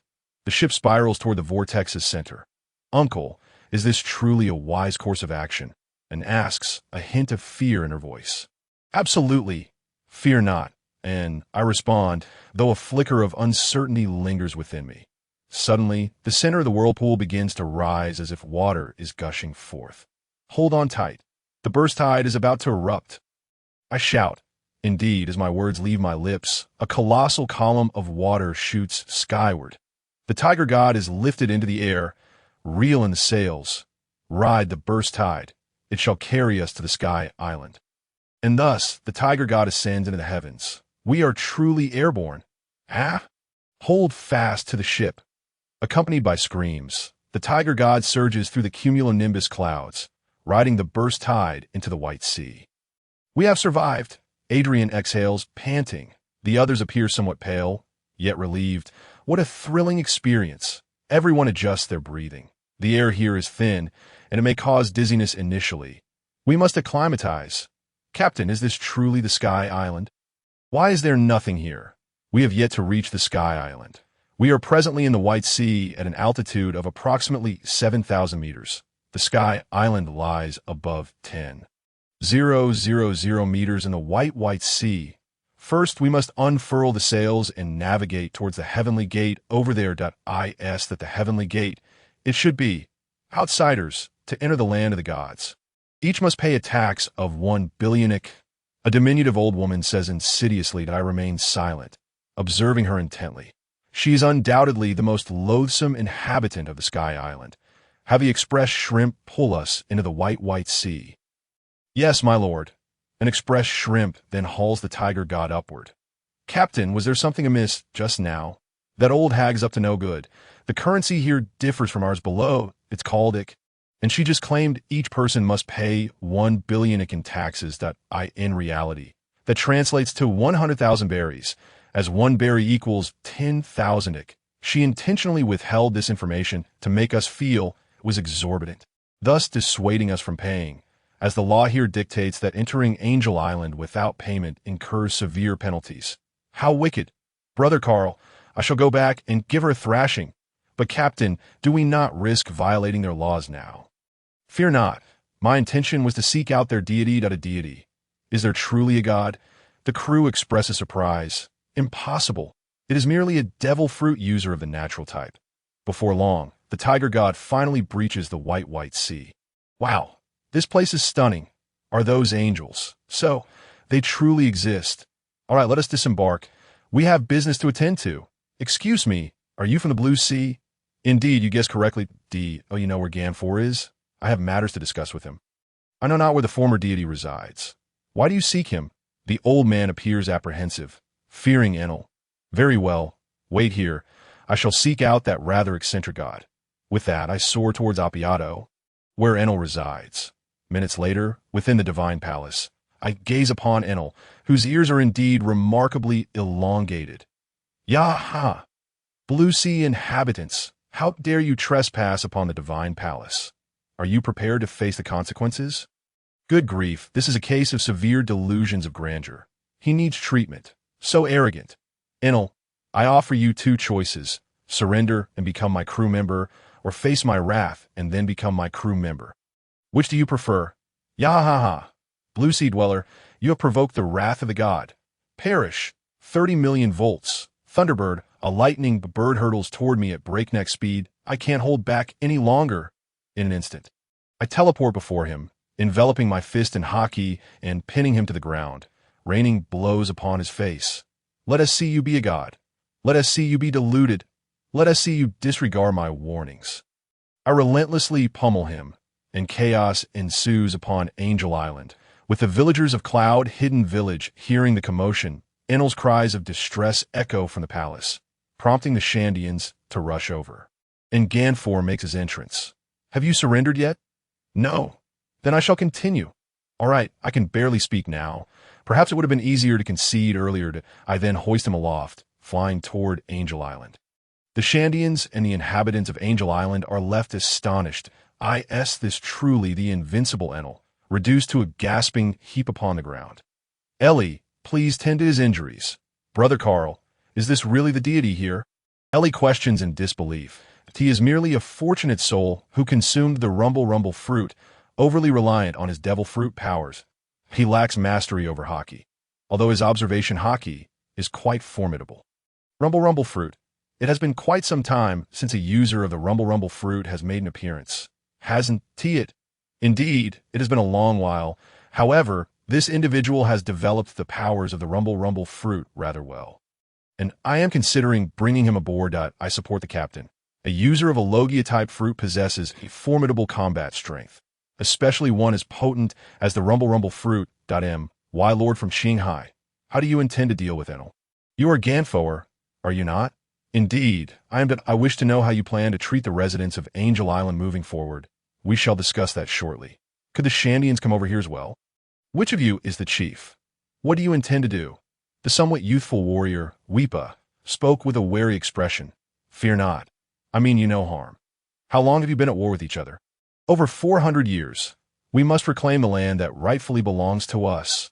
Tension rose between both parties. Have you not considered living in harmony? After such a long time, aren't you weary of fighting? From now on, I shall take charge of the Sky Island. Thus, I have decided that the Shandians and the residents of Angel Island shall coexist on Appiato. You are their chief, are you not? Indeed, I am. We too desire peace, yet we have our own mission. I know where the Golden Bell is located. If you strike the Golden Bell, can you not coexist peacefully? You know where the Golden Bell is. If we can indeed discover its location and ring it, we are willing to live in harmony. The chief exclaimed with excitement. The Golden Bell lies atop the massive vine. Let us go and behold this Golden Bell. Banson, fetch some sea stone handcuffs and secure Enel for now. We shall attend to him later. The group ascended to the pinnacle of the colossal vine and finally beheld the magnificent Golden Bell. The Shandians wept with joy. We have finally found the Golden Bell. We can finally ring it and fulfill our promise with Nolan. A group of grown men began to cry. Captain, this Golden Bell is truly immense. How much could it possibly be worth? What is this?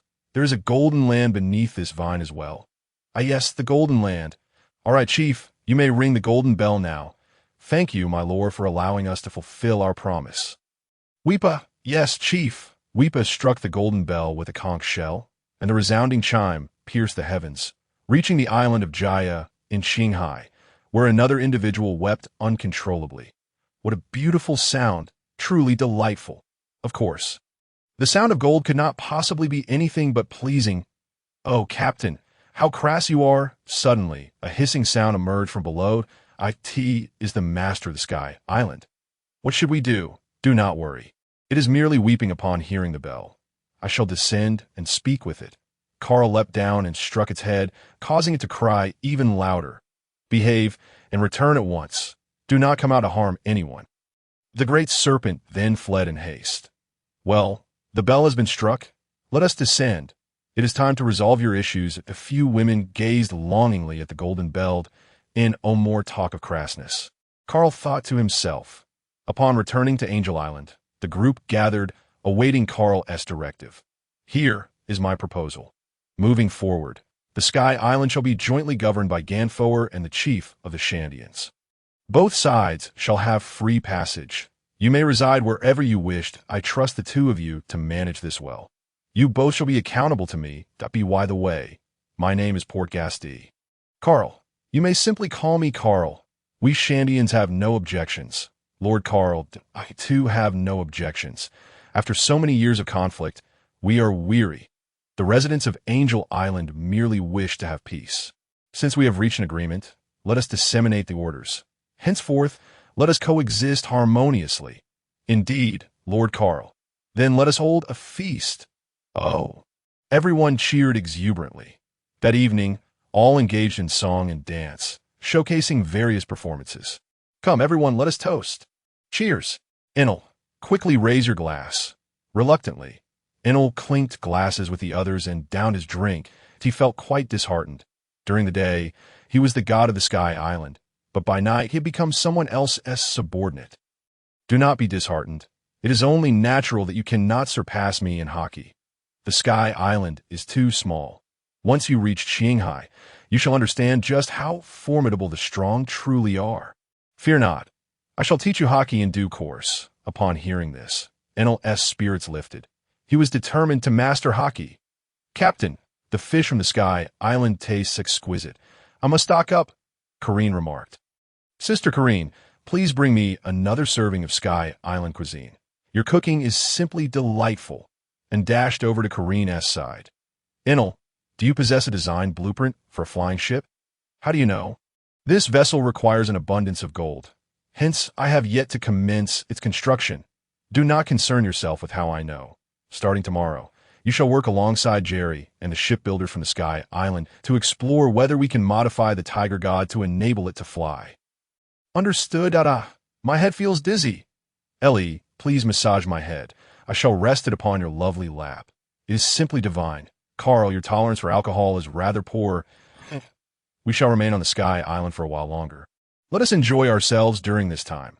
Subsequently, everyone busied themselves. The Shandians worked on relocating to Appiato to build homes, while the residents of Angel Island cultivated the land, and Carl's group sought treasures. Captain, this is truly magnificent. The golden land of Shandora exists after all. Brother Carl, we have struck gold. After searching for much of the day, they finally discovered the golden city of Shandora beneath the clouds. It was indeed breathtaking. Enel, you may use any of this gold as you wish, as long as it enables the Tiger God to fly. No problem. With this abundance of gold, we can commence modifications tomorrow. However, it may take a bit longer, perhaps a year or two. Must it take that long? I had thought it could be completed in a month or two. How could it be so? Merely crafting the precise component from a gold will take considerable time. This vessel must fly. Very well. Then starting tomorrow, I shall devise a training plan for you. The air is thin on the Sky Island, and training here will yield better results for your physique. When will you teach me hockey? I have said it countless times. You must call me captain. I refuse. Only after you teach me hockey will I call you captain. First, you must forge the necessary golden components. and then I shall begin your instruction. By the way, the modifications to the Tiger God must not reveal any gold on the exterior. Otherwise, during future voyages, others will covet your ship. Humph. I comprehend. Everyone, let us search for a stone inscribed with words. There should be one around here. Thus, several individuals dispersed to search. This relic is truly magnificent. No wonder Robin is so fascinated by this place in the anime. Captain, is this the one? Adrian called out.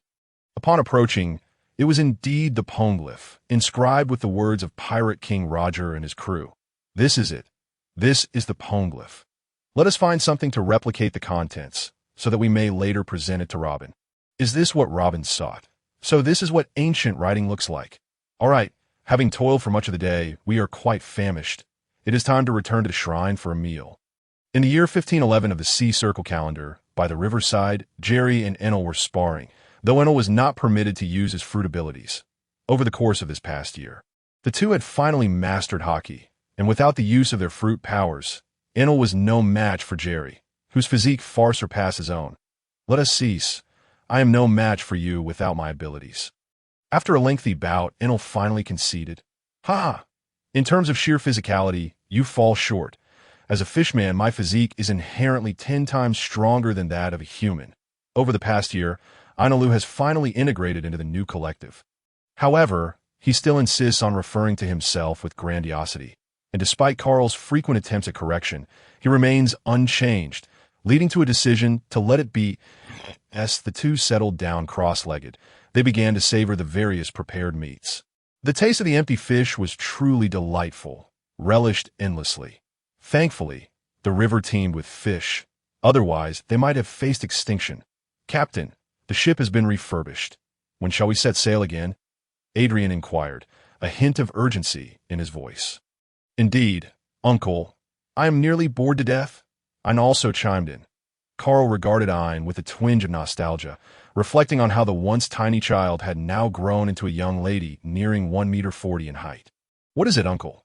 Is something amiss? Ein asked. Nothing at all, merely astonished at how swiftly time passes. You are almost 12 now. Come, let us return to the Divine Palace and prepare for our departure in a few days. Upon returning to the Divine Palace, Carl summoned Gonfuer and the chief before their departure to convey some important words. Lord Carl, are you leaving? They queried. Yes, we have spent over a year here and must continue our journey.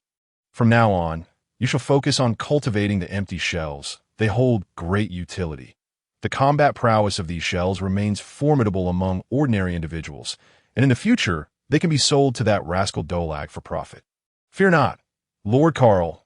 We shall cultivate even more empty shells. 2 days later, at the gates of heaven, although the Tiger God had gained the ability to fly, the crew still preferred navigating the seas. Otherwise, venturing out would hold little meaning. As the Tiger God gently descended, the azure sea drew nearer, rekindling the long-lost feeling of the ocean. Yea, is this the azure sea? Indeed, it is vast enough, allow me, the Divine One, to conquer this expanse. He exclaimed with exuberance that, this fellow calling himself divine is indulging in his youthful fantasies again. If you cannot even defeat me, how do you intend to conquer the ocean? Benson interjected, the only individual aboard who could hold Lu in check apart from Carl. Humph, just you wait. It won't be long before I defeat you. Ein retorted, ha ha ha. Lu, you will need to exert yourself much more to best Benson. Next, I shall proceed to the city of 7 waters. Let us set sail. Aye, Captain. The Tiger God surged forth swiftly towards the city of 7 waters, propelled by both sails and electric thrusters. I am filled with anticipation. At last, I shall meet Captain Tom. I wonder if his research on the sea train has succeeded. Jerry remarked, IT should have succeeded. When Mr. Tom sees this ship, he will undoubtedly be astonished, for it can soar into the sky and plunge into the sea. Ha ha ha! In the city of 7 waters, Benson remained behind to guard the ship while the others made their way directly to Tom's shipbuilding company. Waha! Mr. Carl, it has been quite some time. 11 years, perhaps? Yes, indeed, 11 years. Mr. Tom, I have heard that the sea train has been successfully developed. Indeed, this is the pinnacle of my life's work. Waha! Captain Tom, it has been ages. Jerry, I heard you became Mr. Carl as shipwright. It seems that is indeed the case. You appear to be thriving under Mr. Carl's guidance. Ha ha ha. It is the captain who has granted me this opportunity. Mr. Carl, though I ought not to say this. You must leave at once. Otherwise, I may inadvertently bring you trouble. Are you worried about the CP agents lurking nearby, Mr. Tom? Fear not. I have yet to consider them a threat. Ina Lu, go out and eliminate them. Let us not have them hovering around us. Yea, I sense those vermin trailing us shortly after we landed. I have long wished to dispose of them. With a flash of lightning, he vanished, even with your creation of the sea train. The world government has no intention of letting you off the hook, I see. What are your plans now, Mr. Tom? Wah! I am a man of resolute spirit, even if the world government seeks to take my life. I shall not flinch. Once I am gone, they will have no reason to target my disciples, Icebegu and Fram. Their safety is paramount, Tom declared with unwavering conviction. Have you considered leaving this place? I could transport you to a location where the world government cannot reach. Thank you very much, Mr. Carl. However, I cannot depart. The sea train will still require Icebegu and the others for maintenance, so I must ensure their safety. Each person has their own mission. Perhaps this is ours. Very well. I respect your choice. You may pass my communication snail to your disciple Icebegu. In the future, I can assist him with a dilemma he cannot resolve. I'm truly grateful, Mr. Carl. With that, the group exited Tom's shipbuilding company and proceeded to procure supplies in the marketplace. At which point, Ina Lu returned. Captain, I have dealt with those little mice, not a single formidable opponent among them. There will be ample opportunities to confront strong foes in the future. The people here are too feeble. Let us replenish our supplies and then depart. Meanwhile, CP9's Chief Spandam was in his office, shattering cups in frustration as he cursed the incompetence around him. Are there any photos of them? Immediately issue a bounty from the world government. But Chief, we do not know their names. These individuals have never appeared before. It is as if they materialized out of thin air. Then investigate thoroughly. You imbecile. Yes, sir, the agent, feeling as if he had narrowly escaped a reprimand, exited the office, pondering why a second-generation official could be so arrogant. After a moment, he envied that person for not being him. Brother Carl, we must buy more of that delicious water meat today, exclaimed Ellie. I nearly forgot. Karen, the specialty water meat of the city of Seven Waters is exquisite. Let us purchase plenty, and I trust your culinary skills will enhance its flavor. And apples. I have run out of apples. Very well. I am eager to discover this delicacy. Let us rent a few brew to explore the city of Seven Waters. The group spent the better part of the day meandering through the city of Seven Waters, returning to the ship laden with goods, leaving the brew utterly exhausted. Benson, did anyone cause trouble today? Indeed, a few individuals in black approached, but I tossed them into the sea. They were likely from the world government. Very well. We shall rest here tonight and depart tomorrow. Our next destination should be the archipelago of Shambody, a veritable shopping paradise. A shopping paradise? The eyes of several women sparkled with excitement. Karen, hurry! Water meat! Ine exclaimed eagerly.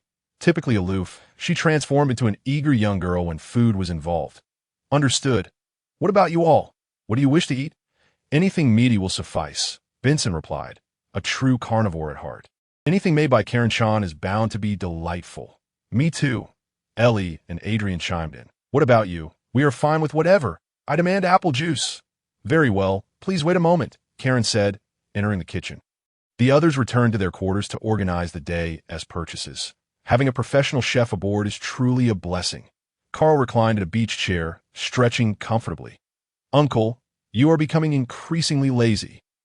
Oh, so you dare to address me as uncle now. Quickly, go practice your swordsmanship.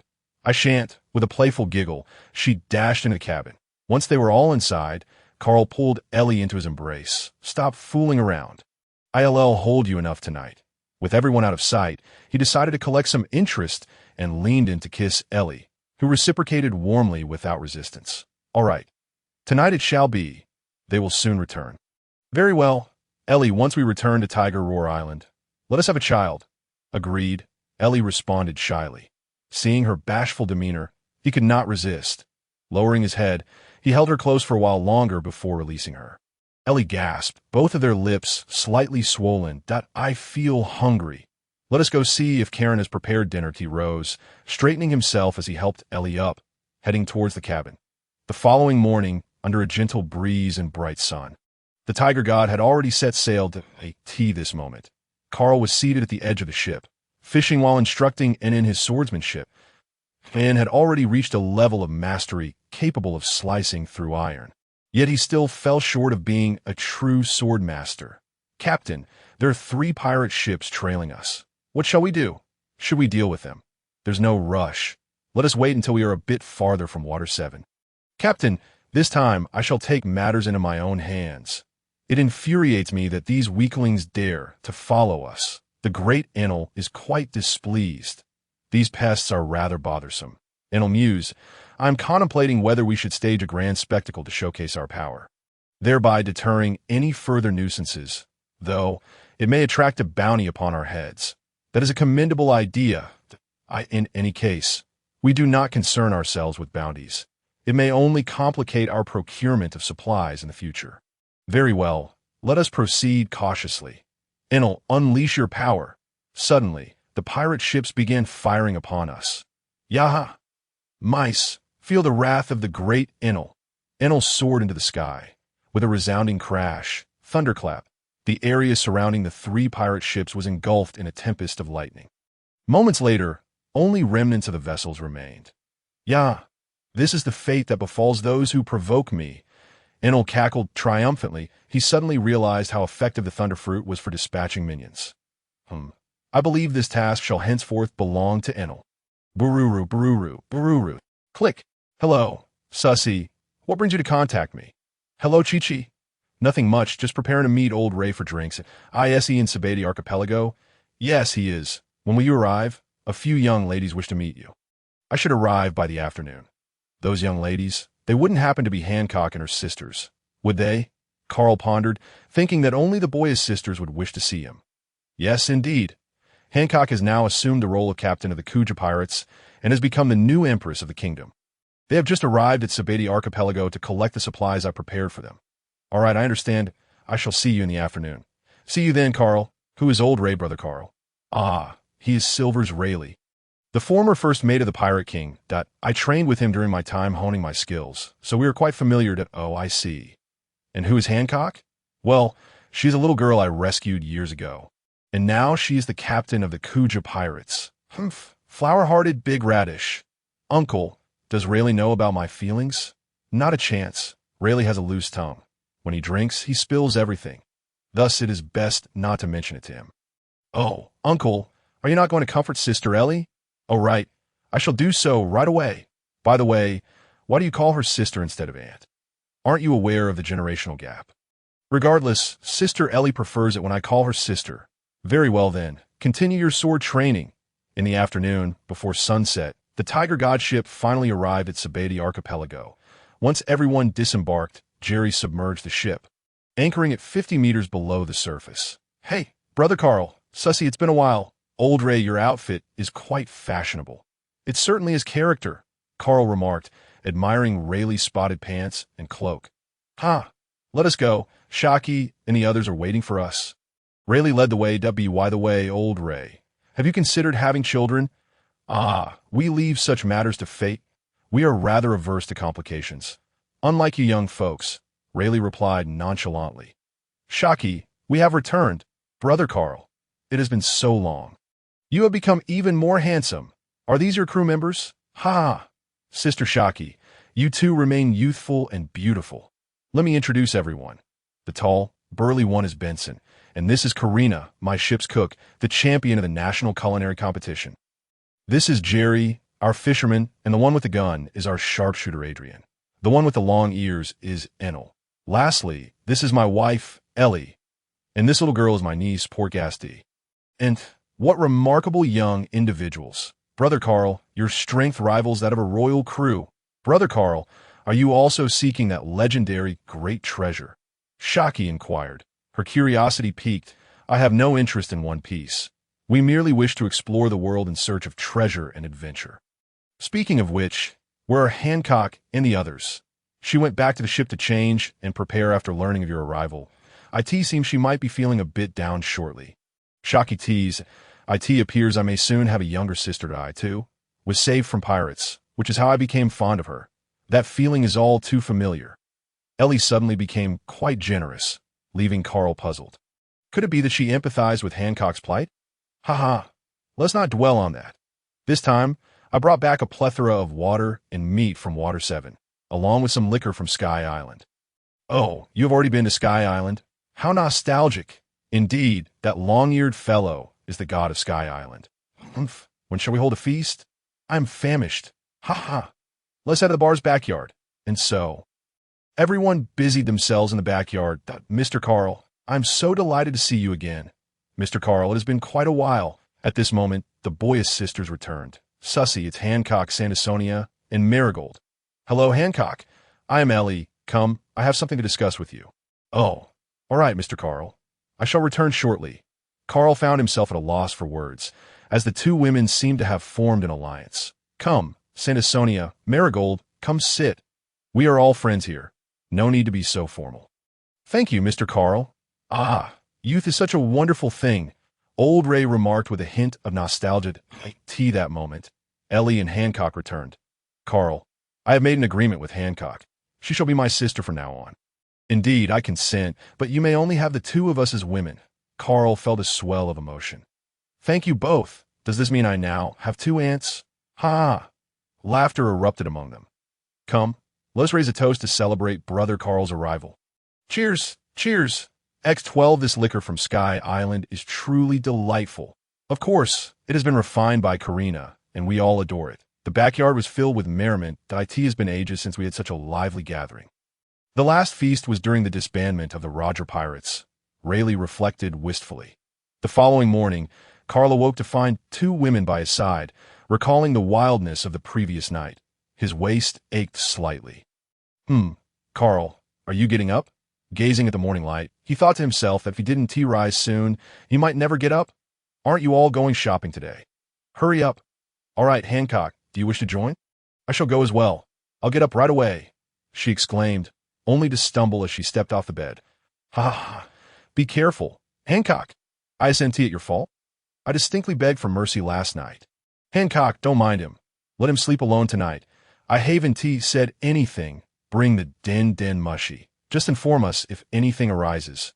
Understood. On Island 49, the women joyfully perused various garments and local specialties. Bystanders couldn't help but stare, captivated by their beauty. Suddenly, everyone in their path knelt, and order was maintained. The celestial dragons had arrived. What exquisite women! You! Fetch them for me. I desire them as my wives. A lecherous man behind a glass dome drooled at the sight of Hancock and her companions. A CP agent sprang into action immediately. However, before he could approach, he was transformed into a block of ice. And moved swiftly, and Ellie promptly informed Carl. Damn lowly beings. How dare you resist? All of you, advance. A thunderous explosion resonated from the sky, and several CP members were reduced to charred remains. Enel, being the fastest, arrived in an instant. The surrounding crowd scattered in terror. After the sound of thunder, Enel appeared before everyone, and Carl, Benson, and Adrian approached as well. Are you all right? Carl inquired of the others that I'm fine. But my good mood has vanished. Uncle, that fat man with the fishbowl on his head, just said he wanted to take my two aunts as wives, and replied frostily. Carl glared at the swine, exuding an overwhelming aura. How audacious! To oppose the will of the divine. Adrian acknowledged, understood, captain. A gunshot rang out, and a gaping hole appeared in the head of the celestial dragon, who then fell straight down. The surrounding CP0 members were caught off guard, unable to believe that someone dared to kill a celestial dragon. In the next moment, they charged toward Carl and his companions. Leave these few to Enel. We shall head to Island number 1. That Enel will join us after he deals with them. I'll finish this quickly. Yah! 30 million volts. Thunderbird. What? A celestial dragon was killed in the Sabedi archipelago. Sengoku exclaimed in disbelief. How terrifying! To dare kill a celestial dragon. It has been many years since such an event occurred. His second uncle, Kizuru, commented nonchalantly while trimming his nails. Ha! Sengoku, don't be so angry. They're dead, and that's that. Garp chimed in, utterly unfazed. Garp, silence yourself. Kizuru, you must hurry there. Capture the perpetrator who killed the celestial dragon. Yes, Sengoku-sen. He then vanished in a flash of light. On island number 1. Captain, why have we come to island no. 1? Well, mainly so that if a fight breaks out, we need not worry about harming the innocent. After all, this is a lawless zone. Oh dear, how terrifying. Are you the ones who killed the celestial dragons? Oh, uncle, it's you again. By the way, doesn't the Navy have anyone else? I kinda would do. Have we met before, sir? Kizuru suddenly recognized me, feeling a pang of unease. This battle would not be easy. Yeah, Captain, I'll take this one. Enel eagerly declared upon seeing that his opponent was a speed-type fighter. Very well, but be cautious. Uncle Kizuru is known for defeating even the highest-ranking admirals with ease. Uncle, this is Enel. Give this fellow a taste of reality. Otherwise, he'll always think he is the greatest that the rumble fruit? How impressive. Kizuru, intrigued by the appearance of a rival speedster, unleashed a laser beam towards Enel. After a flash of light, Enel vanished from sight. In Azuma, a bolt of lightning surged toward Kizuru, piercing through his chest, but Kizuru had already elementally transformed to evade Enel's electric attack. Enel, realizing the strength of his opponent, cast aside his earlier arrogance. 30 million volts. Thunder Beast. 8-folder mirror. Amaterasu. Kizuru utilized the 8-folder mirror to evade and drew the Amaterasu sword, preparing for close combat.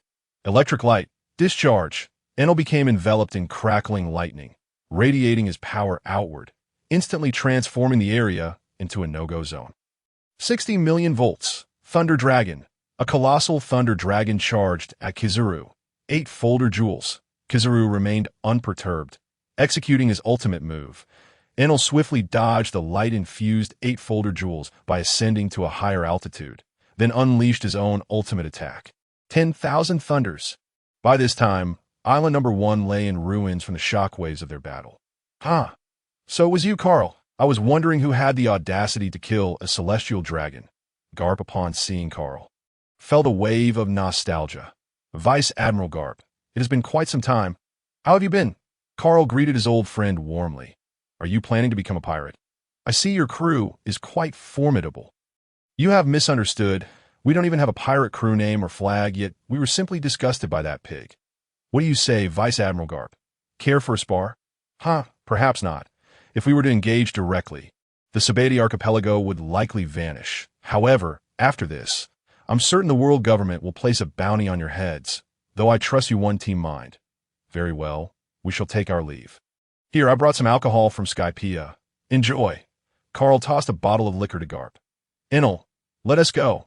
Enel flashed back, his aura disheveled, looking somewhat ragged, while Kizuru maintained his nonchalant demeanor. Farewell, Vice Admiral Garp. And with that, the group departed. Vice Admiral Garp, do you know them? They're truly formidable young individuals, Kizuru remarked, his expression growing serious. Let us return and discuss this further. How was it, Enel? How does it feel to engage with a top-tier powerhouse? Very strong. At least for now. I am not their match.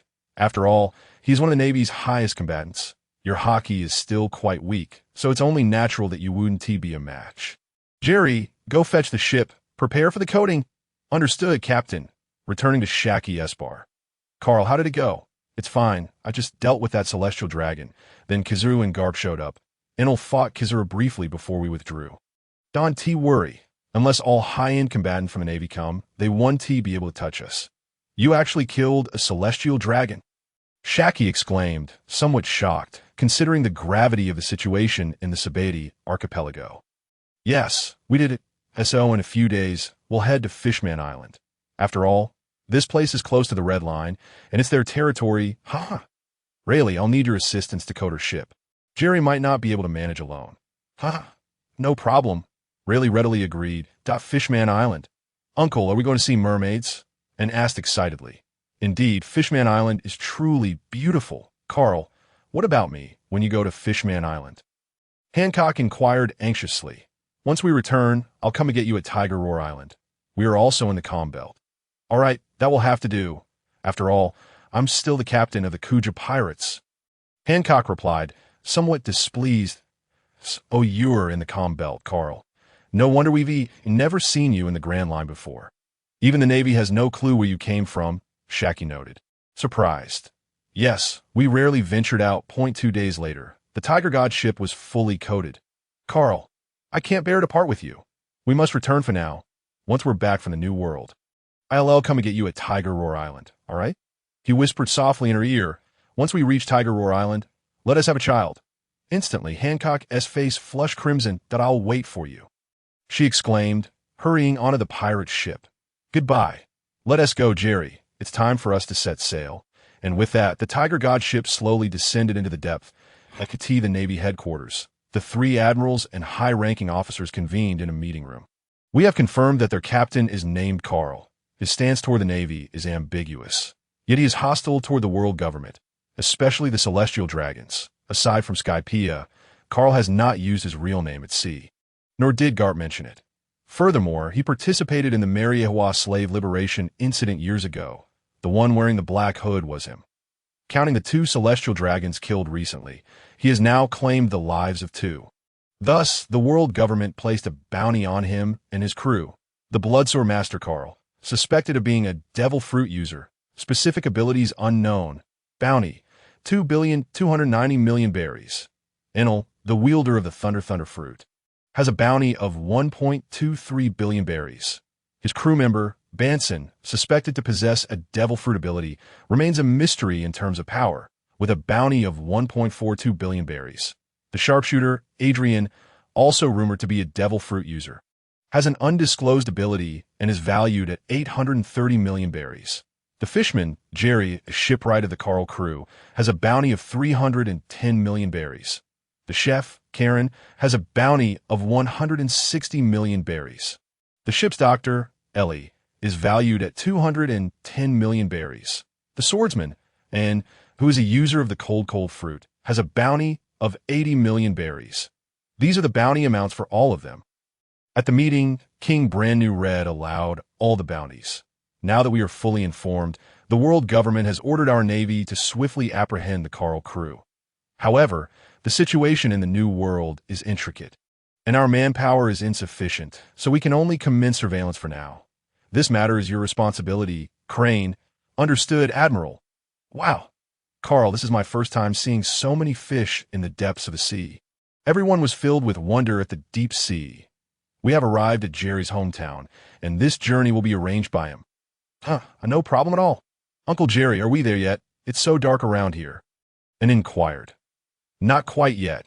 We are currently at a depth of approximately 6,000 meters, where sunlight cannot reach, hence the darkness surrounding us. Fishman Island lies 10,000 meters below the surface, but thanks to the roots of the sun tree, Eve, located there. It provides light to the island, Jerry explained. The sea kings here are as large as those in the calm belt. Such massive sea kings make my hands itch, Adrian remarked. I believe if you don't take them down quickly, they might destroy our ship. Just kidding. The ocean can be far more perilous than the land at times. After considerable time, they finally spotted the entrance to Fishman Island, with a familiar presence in Jerry. The Tiger God ship smoothly entered the island. Wow, it's so beautiful. Carl, where are the mermaids? Ellie asked. I've never been to Fishman Island either. You should ask Jerry, Carl replied. Haha, let us dock at the harbor first. Then we can proceed to the palace. Upon learning that you participated in the slave liberation movement at Mariewa, King Neptune is eager to personally express his gratitude to you. Upon arriving at Ryugu Palace, Carl encountered the valiant knight King Neptune. Welcome, Mr. Carl, to Fishman Island. On behalf of the liberated fishmen, I extend our heartfelt gratitude to you. Tiger has informed me that without your intervention against the admirals and those CP0 agents, that movement would not have succeeded as it did.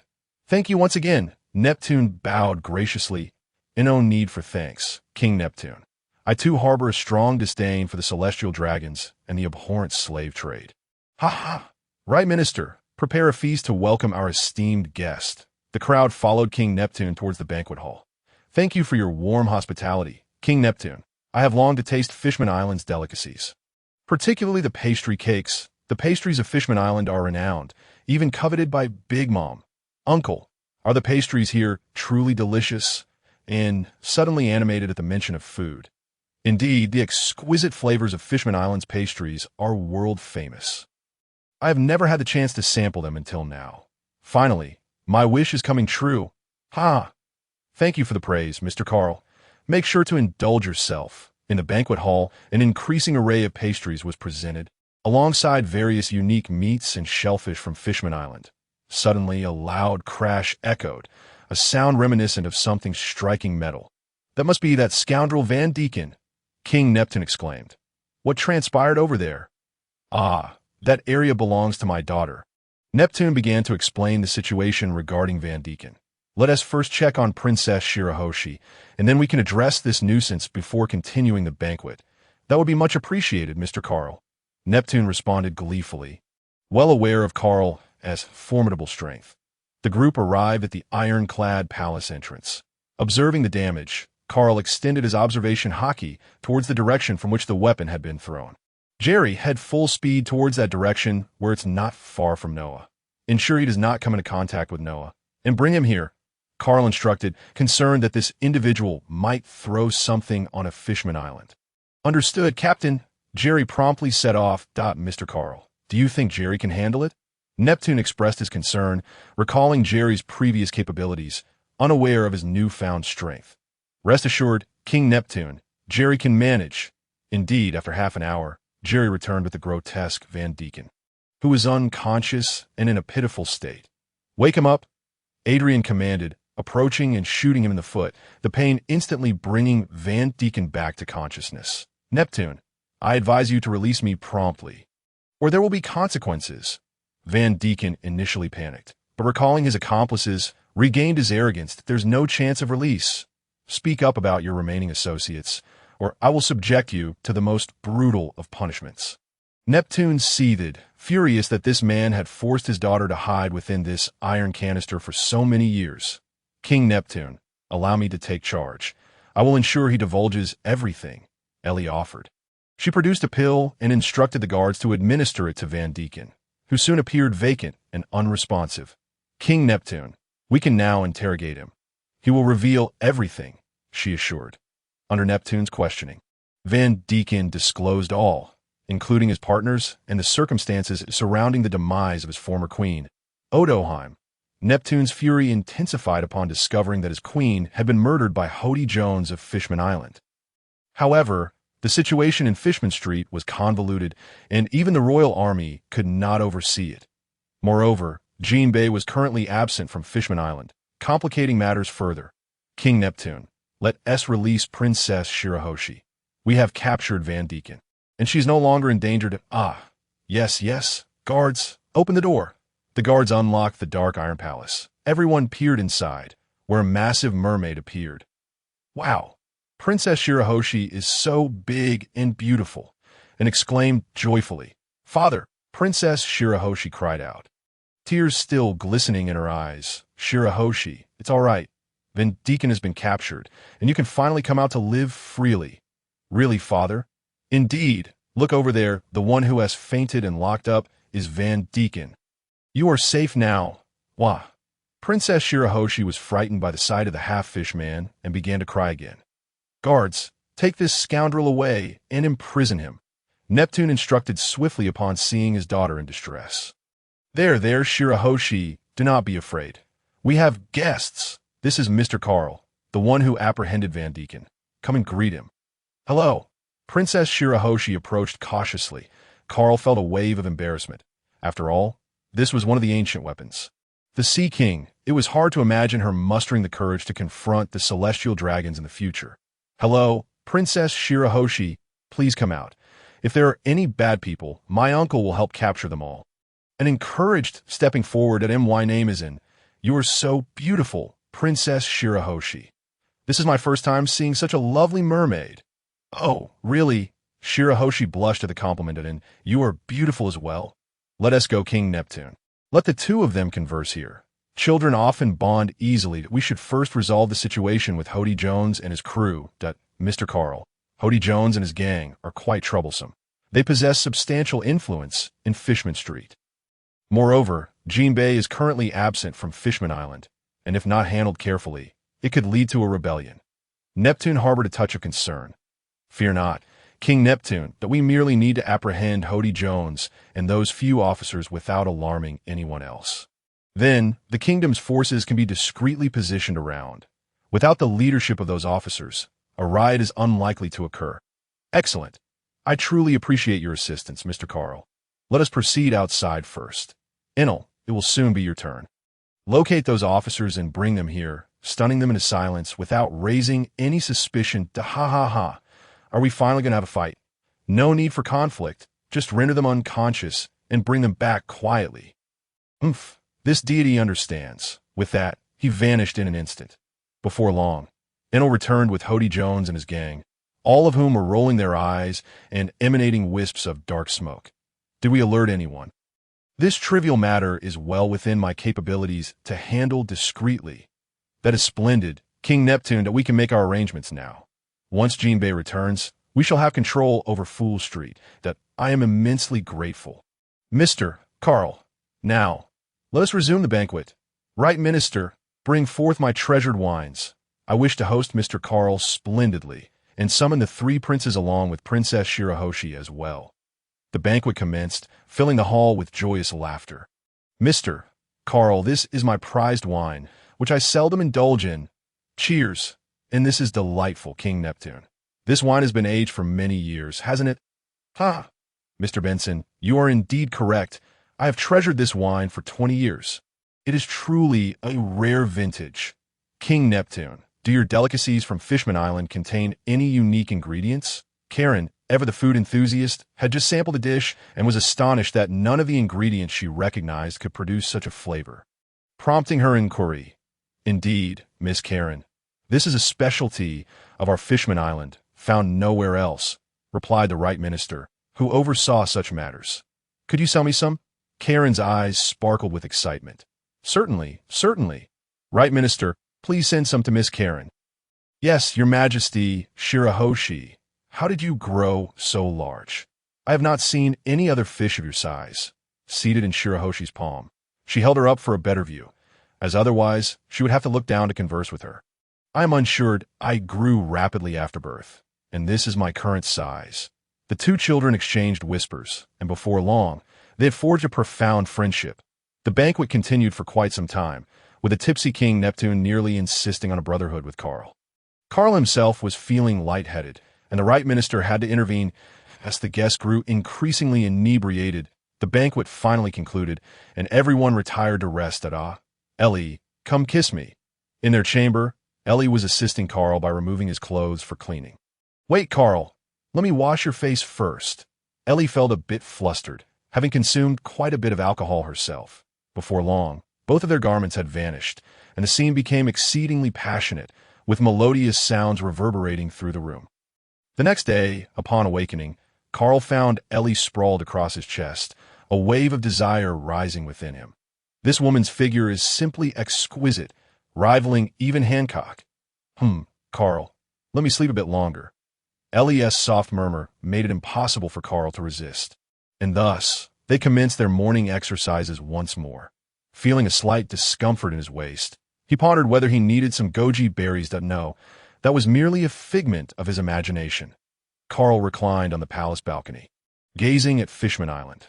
The women had already ventured out shopping, including Ellie. Ha! Mr. Carl's vitality is truly remarkable, King Neptune remarked as he approached. Indeed. By the way, King Neptune, what do you plan to do with Hody Jones and his gang? Carl felt as though Neptune was teasing him, and he swiftly redirected the conversation that it has been decided. Once Jinbei returns, we shall publicly judge the crimes of Hody Jones and his gang before the nation, and then execute them without hesitation. Speaking of Hody Jones's gang, Neptune could not suppress his animosity. Carl suddenly recalled that Fishman Island also possessed historical texts. By the way, King Neptune, do you have historical texts on Fishman Island? Indeed, Mr. Carl, they are located in the sea forest, but they are inscribed in ancient script.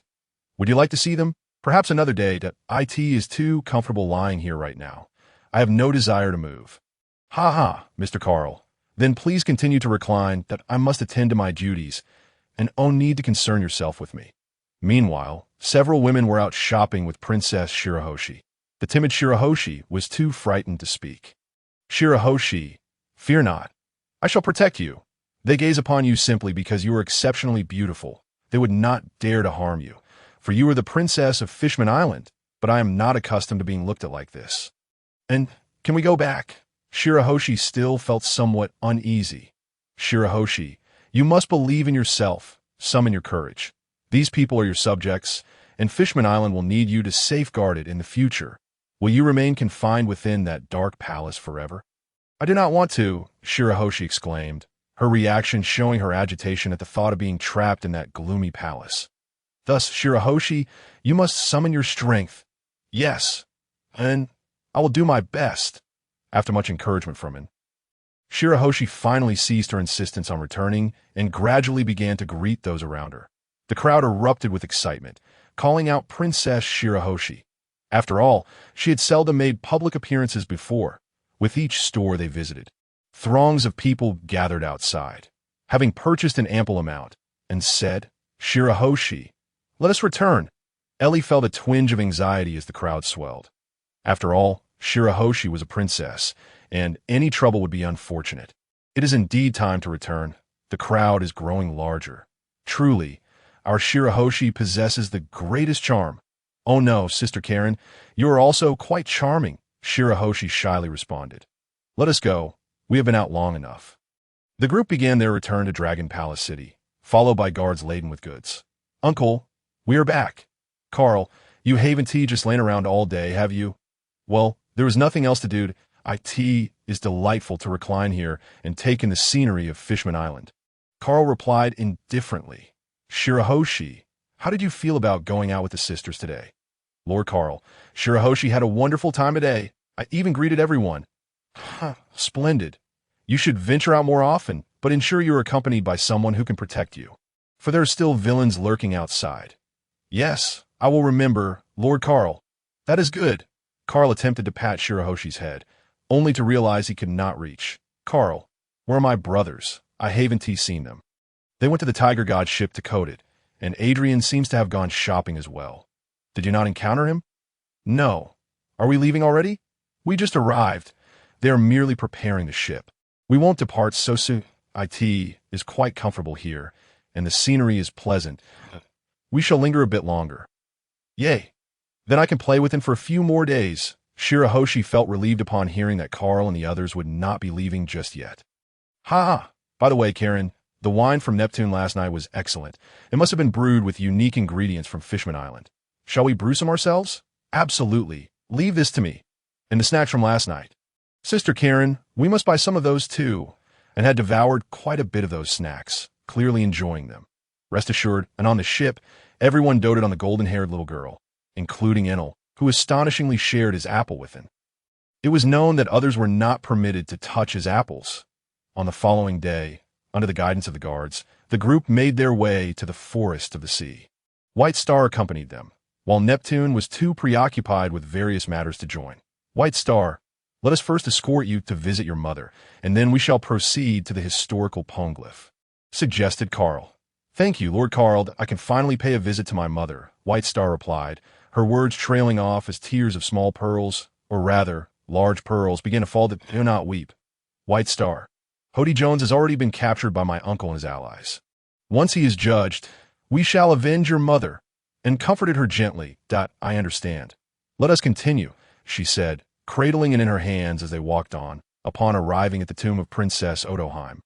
White Star could not suppress her tears for a considerable time, revealing just how deeply she missed her mother. After paying their respects to Princess Odoheim, they set out to find the historical Poneglyph.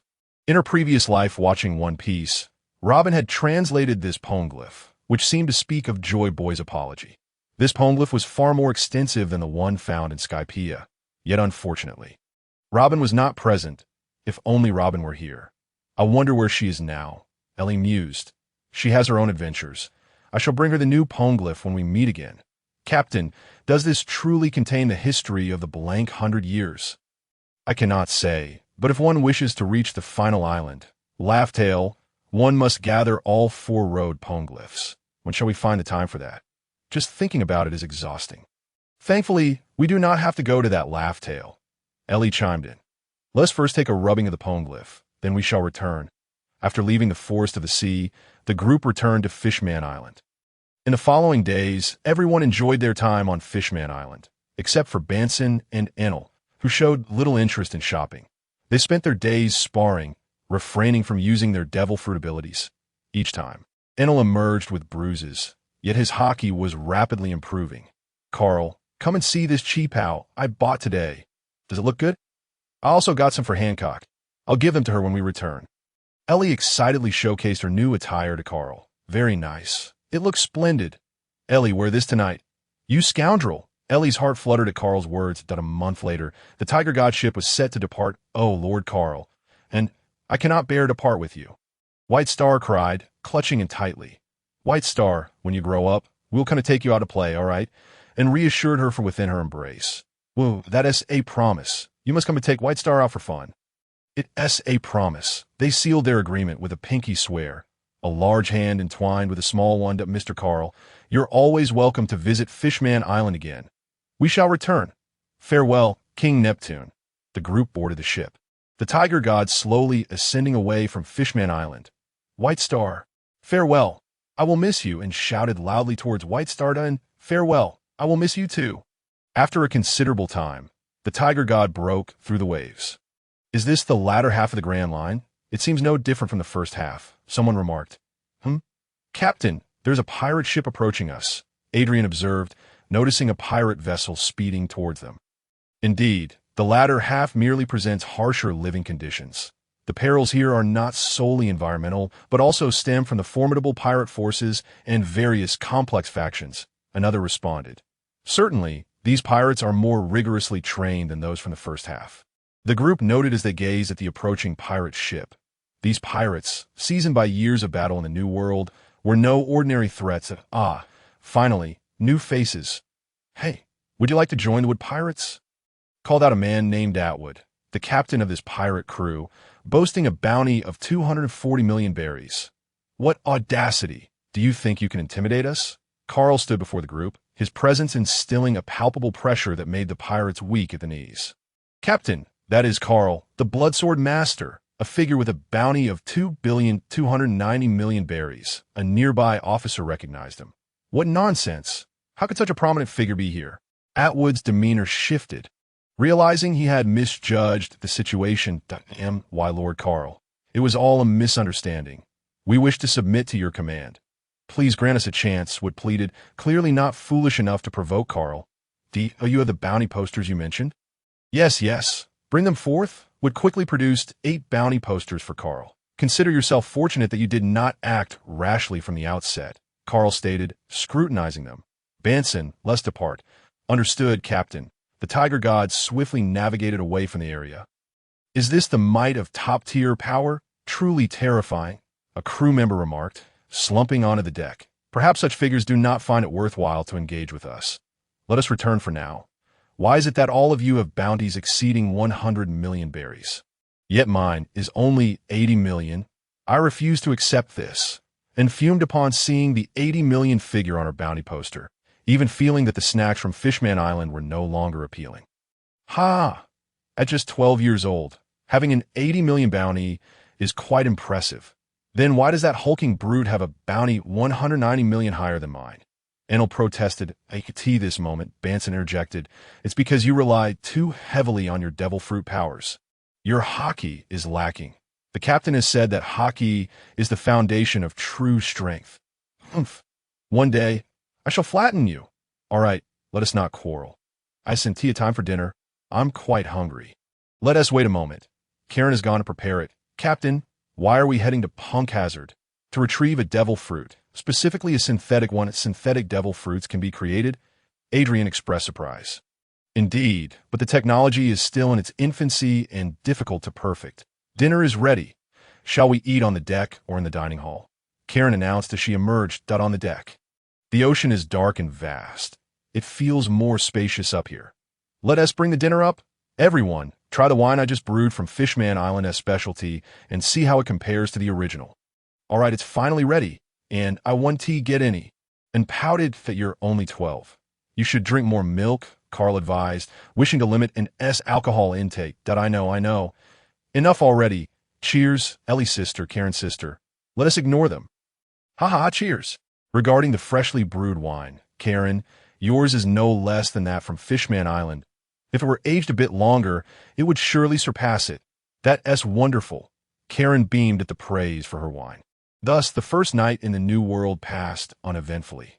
Captain, that island over there must be Punk Hazard, right? Have we arrived so soon? Banson, steer the ship closer.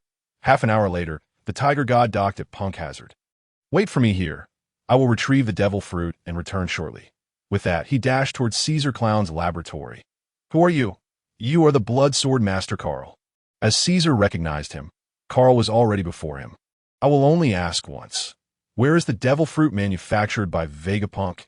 It's in a laboratory next door. Caesar could hardly endure Carl's imposing presence and blurted out his thoughts. With a single hand, Carl hoisted him up and strode towards the adjacent room. That I warn you, I'm a crucial partner of the underground Emperor Iokir and Bigamoem. Are you daring to oppose them? Caesar believed that even the mightiest of men would tremble upon hearing the names of these two. Carl, however, said little, delivering a swift punch to his head, which quickly subdued him. Open the door, Carl bellowed. Yes, yes, Lord Carl. Caesar promptly complied, hastily unlocking the laboratory door. Upon entering, Carl beheld the artificial devil fruit and seized it without hesitation. Caesar, should I discover that you are experimenting on children, I will return to eliminate you. Of course, if it involved a child in a kimono, feel free to conduct your experiments at will. Carl had not noticed any children present upon his arrival, indicating that Caesar had likely not yet commenced his grotesque experiments of human gigantification. Understood. I comprehend. Caesar now exhibited a demeanor of utmost compliance, fully aware of the formidable strength possessed by the man before him. With the devil fruit in hand, Carl departed without further antagonizing him. After all, how could a scientist so intent on surpassing Vegapunk be denied an opportunity? Upon returning to the ship, the crew regarded the devil fruit that Carl had acquired with curiosity. Captain, what sort of devil fruit is this? Carl gazed at the pink artificial fish fruit, pondering that he had obtained it for the time being and could later deal with that little matter. After all, the general of Wano might not require his involvement. As Kazuki Odin could suffice. Do you all know what devil fruit Kaido consumed? Carl inquired. Did I know? It is the fish fruit, mythical Zoan, azure dragon form, and promptly interjected. This is a replica of Kaido's devil fruit. Crafted by Vegapunk at the time, he believed he had failed, which is why it was left here. However, this devil fruit is indeed successful. It merely differs in color. As you can see, this one is pink. If Kaido's is the azure dragon form, then this must be the red dragon form. How extraordinary that a devil fruit can be manufactured. Carl, caught off guard by the sudden interest, exclaimed. I, too, wish to experiment. Ellie declared, her curiosity piqued by the artificial devil fruit. Ellie, be sensible. You are a medical practitioner, so refrain from such whims. Why not? I feel I could replicate it myself. Are you certain? Carl questioned incredulously, considering that Caesar had labored for so long to produce numerous failed specimens. Indeed, but it may require the expenditure of several devil fruits for research. Very well, upon our return, you may commence your studies. For now, gather some ordinary devil fruits. Seeing her confidence, Carl acquiesced. Let us depart. The scenery here is dismal, and I have lost my appetite. Mother, the blood sword master Carl has appeared. They just entered the New World today. After witnessing the bounty on Carl's crew a month prior, Big Mom had been eager to invite them to her tea party, with the intention of courting Carl. Naturally, it was a compulsory invitation, and Big Mom was prepared for an alliance. Mother, let Katakuri make the journey and invite him to my tea party. Yes, Mother. Carl remained oblivious to Big Mom's interest in him. But even if he were aware, it would not concern him. He felt confident in his ability to defeat that old hag. Captain, where do we head next? Banson inquired. Let me think. We still possess ample supplies. Let us seek out some uninhabited islands for treasure. Splendid. The calm belt is rife with undeveloped natural islands. There may even be rare ingredients. Kareen was the first to agree. Moreover, there might be devil fruits. My own was discovered on an island in the calm belt. Then let us go, Banson, and seek treasure in the calm belt. Carl decisively declared. 2 days later, Carl's crew encountered a small island, and their supplies were running low. Captain, We are about to deplete our food supplies. We still have meat, but other essentials, particularly seasonings, are nearly gone, and we must venture out to procure more. Corinne was particularly mindful of the ship's provisions. Very well. Let's find a larger town to rest for a few days and replenish our supplies. 2 days later, the Tiger God ship arrived at Dressrosa, a kingdom of love and passion. The people here are remarkably bold. So affectionate in public. Humph. How tedious, Enel scoffed. The group settled into an tea that time. Don Quixote Doflamingo had only recently taken control of Dressrosa, and the members of the Don Quixote family were busy assisting him in governing the kingdom. Doflamingo had just received word that the Bloodsword Master had arrived in Dressrosa. Should we take action? Diamante rushed to report the news to Doflamingo. Upon hearing this, Doflamingo wore a grave expression, having just assumed control of this nation. He wished to avoid any disturbances. Let us pretend we are unaware of his presence. For the next few days, we must keep a low profile and avoid provoking him. He is a monster capable of rivaling even the marine admirals. Doflamingo thought to himself, reflecting on the horror of having killed a celestial dragon and escaped unscathed. No one understood the gravity of that situation better than he. Very well, Doflamingo. I shall relay your orders. Diamante was acutely aware of the admiral's formidable might, recalling how they had once been pursued by Admiral Fujitora. Thus, the strength of the highest-ranking marine admiral was undoubtedly greater, and the fact that this Bloodsword Master could contend with such power was indicative of his terrifying prowess. Meanwhile, not far from Dressrosa, Katakuri of the Big Mom Pirates was making his way to the island to deliver an invitation for Mama for her tea party. For some reason, he felt an unsettling premonition, sensing that this invitation would not go smoothly. However, he dismissed the thought. After all, his mother was one of the sea emperors of the New World. He did not believe anyone could refuse the invitation of a sea emperor. Captain, why are there so many toys in this country? They even live like humans. Corinne observed the toys conversing merrily with people, finding it utterly astonishing. The toys were in fact former humans who had been transformed by the abilities of the toy fruit user.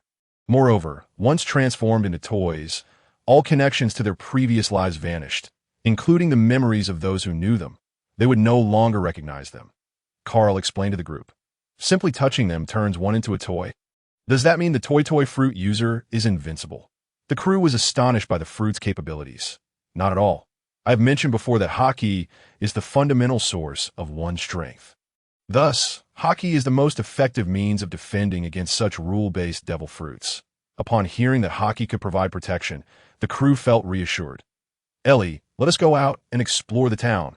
The rest of you may enjoy some leisure time as well. Uncle, how could you leave us behind? Humph. Corinne, shall we venture out together? Of course. Would you like to join us? Corinne asked the remaining crew members. I shall not go. I need to continue my training, Banson replied.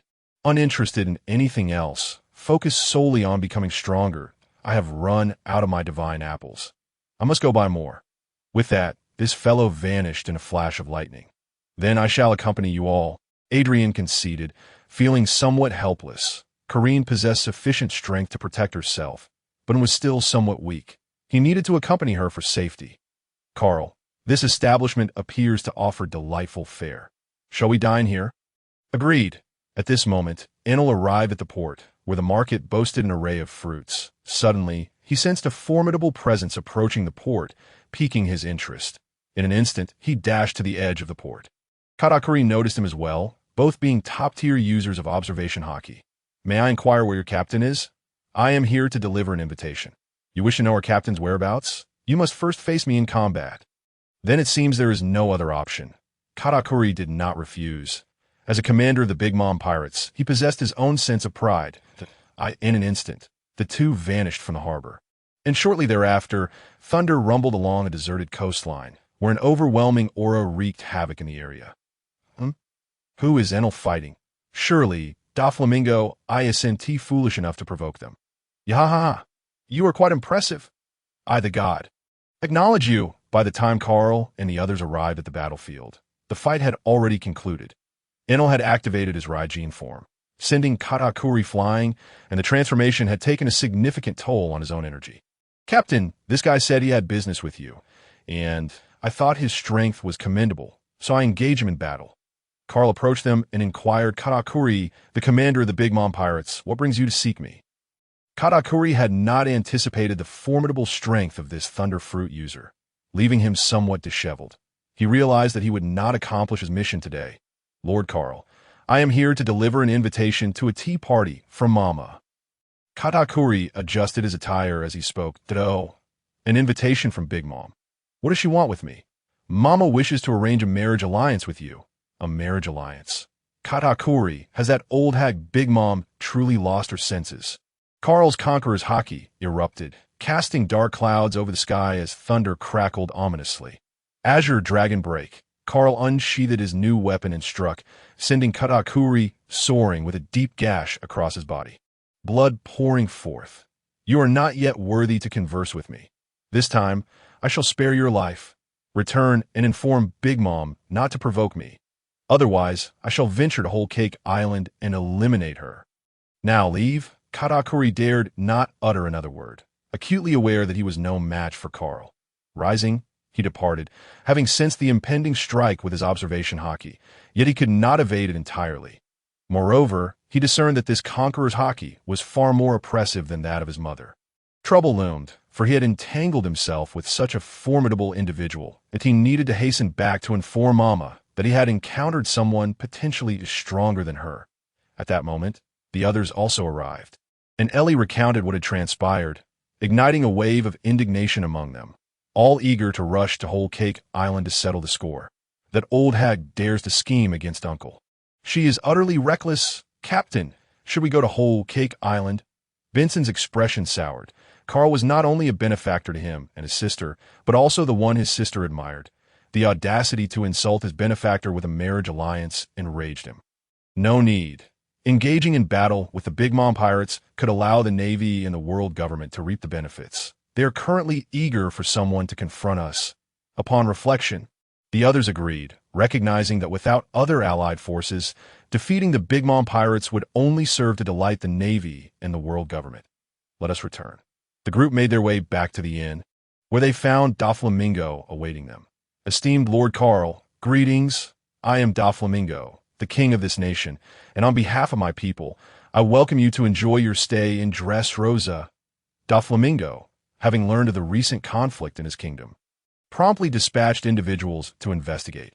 Initially, he believed someone in his realm had provoked Carl, only to discover that it was Katakuri from the Big Mom Pirates who had clashed with Carl and his crew, and Katakuri had left in a wounded state.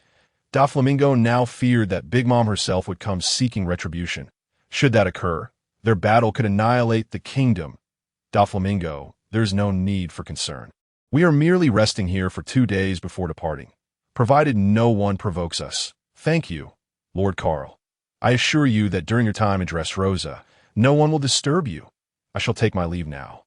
I wish you a pleasant stay. Doflamingo exited the inn, finally allowing his tense body to relax, wishing he could entirely avoid dealing with such powerful figures. Captain, why is this king so fearful of us? Even if he isn't our match, he shouldn't be so subservient, right? After all, he is a king. Adrian scoffed at Doflamingo's demeanor. Because we have killed celestial dragons, and coincidentally, Doflamingo was once a celestial dragon himself. Once? Why is he no longer one? That's a long story. It took significant effort for Carl to clarify the situation regarding Doflamingo's family, so Doflamingo must have some twisted mentality, having directly killed his own father. Corinne held no fondness for Doflamingo that he fell from a position of heavenly privilege to being humiliated by those he once scorned as slaves. Unable to withstand this disparity, his psyche twisted into what it is now. Let us rest. After drifting at sea for so long, solid ground is much more comfortable. They all returned to their respective rooms to rest point 2 days later. Having replenished their supplies, the tiger god set sail once more. In Whole Cake Island, Katakuri finally returned and reported the events to Big Mom. Upon seeing Katakuri's state, Big Mom was furious. Mama, mama, mama, the Bloodsword Master Carl.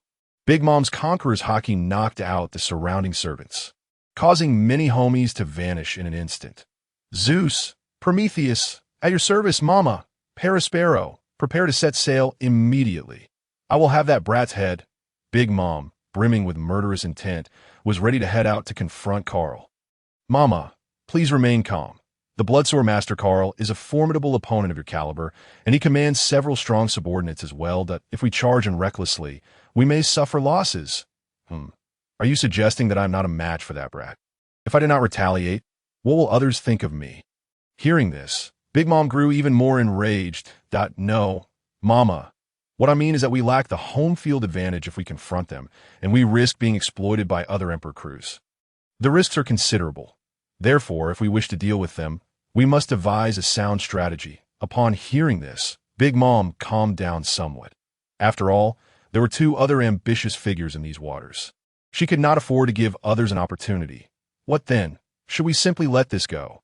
Big Mom was unwilling to concede so easily. Fear not, as long as they continue to traverse the new world, and their objectives align with ours, they will inevitably cross paths with us, and that will be our moment for vengeance. Very well. You all must strive to train hard. With such great stakes, how can you remain so inept? How will you assist me in ascending to the throne of Pirate King? Big Mom exclaimed, her frustration apparent. Mama, we understand. Her children responded in unison. Meanwhile, Carl remained oblivious to Big Mom's fury, engrossed in his own dilemma as to why his fishing attempts always yielded nothing. Today, Carl had suddenly taken an interest in fishing, but felt it lacked excitement to do so alone, prompting him to suggest a fishing contest at sea, resulting in the current scene. Everyone, including Enel, had caught something, while Carl was left empty-handed, leading him to question his life choices. Enel, did you perhaps use your devil fruit powers? Carl suspected that Enel had stunned the fish with his thunder fruit ability before reeling them in. Yeah, Captain, so you two have moments where you cannot surpass me. Enel was elated, having finally bested Carl once. Uncle, you truly are pathetic if you cannot catch even a single fish. You are no longer my darling niece. To speak such hurtful words. Uncle is heartbroken. Carl feigned a pained expression. Humph, I merely stated the truth. Alas, you have grown. You are no longer the child you once were. Carl remarked with faux profundity. Corinne, let us feast on grilled fish tonight. Sounds great. I will fetch the tools. Grilling while fishing sounds delightful. I shall assist you. Before long, delightful aromas wafted across the deck. Captain, your fish grilling skills are quite impressive. Of course, in my village, I was the master of grilling fish. Really? I have never heard of that. Adrian chimed in, eager to undermine him. Adrian, your grilled fish will be gone soon. Wait. I misspoke earlier. The captain was indeed renowned far and wide for his exceptional skills in grilling fish. Ha. A newspaper delivery bird? Hey, silly bird, bring me a newspaper. The delivery bird accepted 50 berries, handed over a newspaper, and then diligently returned to Sir Morgan's. That Morgan's writing skills leave much to be desired. He doesn't even grasp the concept of sensationalism. What a disappointment. Captain, any news? Benson inquired. Well, take a look for yourself, Carl said, passing the newspaper to Benson. Upon receiving it, Benson's eyes fell upon a headline. Big Mom's tea party invitation to the Swordmaster of Blood ends in failure. The 4 stars of the sea, Katakuri, returns severely injured. The content was exaggerated to the extreme, nearly depicting the Big Mom pirates as being ground into the dust. Captain, what is this bird brain up to? Another self-proclaimed Emperor of the Sea. We have no interest in that. And besides, not a single detail of his profile is accurate, Adrian remarked after glancing at it. How else would he sell his newspapers? News is news. It's all about sensationalism. Why bother with the details? I ask you, are you going to eat or not? If not, I want to grill any more fish. Eat. Karina's grilled fish paired with her wine is truly a delight. Oh, Captain, it says here that the Kingdom of Nordis in the North Sea will hold an auction in a month, featuring 4 devil fruits. Should we go take a look? Benson recalled that his sister was keen on researching devil fruits. If they could acquire these, it would be quite beneficial. Does it mention what abilities they possess? Carl asked, somewhat astonished. A kingdom suddenly announces 4 devil fruits so openly. Aren't they afraid of being robbed? Kaido has a particular fondness for Zoan-type devil fruits, and Big Mom wouldn't pass up any related to desserts. Point 1 is a Zoan-type bug fruit, large bee form. Another is a Zoan-type worm fruit, and the remaining 2 are Paramecia types. One is a Paramecia taste bud fruit, and the other is a Paramecia bag fruit. A bag fruit. Let me see. Carl took the newspaper and examined the description of the devil fruits. The bag fruit allows its consumer to transform into a large bag, capable of holding approximately 100 cubic meters of goods. This is perfect. We'll reserve these 4 devil fruits. The other 3 can be for LES research. The bag fruit is particularly useful. Carl had long desired something for storage, and this bag fruit fits the bill splendidly. Once he finds something to consume the bag fruit, he'll have a storage pouch. Vince Smoker, Judge, should be able to manage that. He had wanted to ask him to craft several battle suits when they first set sail, but they ended up heading to Skypiea instead due to proximity to Gaia Island. "Shall we set off now?" Adrian inquired. "Why the rush? Let us eat the grilled fish first. There is plenty to go around. Come, let's celebrate our catch with a toast." "Cheers." "Not quite right, Uncle. You didn't catch any fish. If anyone should be celebrating, it should be us. Hun, why don't you return the grilled fish to me? The one you're eating now was grilled by me." Carl was feeling a bit troubled. How did this little cotton jacket spring a leak? Uncle, I'm just joking. Let me pour you some wine." While Carl and the others were enjoying their drinks and barbecue, the situation in Wano was far from calm. That detestable Morgans! How dare he belittle our Big Mom pirates? Does he wish for death? Big Mom was furious. She had already lost her temper several times these past few days due to Carl and his crew. Now, because of this newspaper, she was contemplating eliminating Carl. And that Morgans. He must be tired of living. The members of the Charlotte family, upon witnessing their mother's rage, held their breath, fearful of drawing her ire. The world was taken aback upon reading the news. Who were these newcomers that showed such blatant disrespect towards the emperors of the sea, even injuring Katakuri, who had gone to deliver invitations? The most concerning factor was that Big Mom had yet to respond. The Whitebeard pirates, upon seeing this news, remained indifferent, for Whitebeard only wished to lead a peaceful life with his sons on the other hand.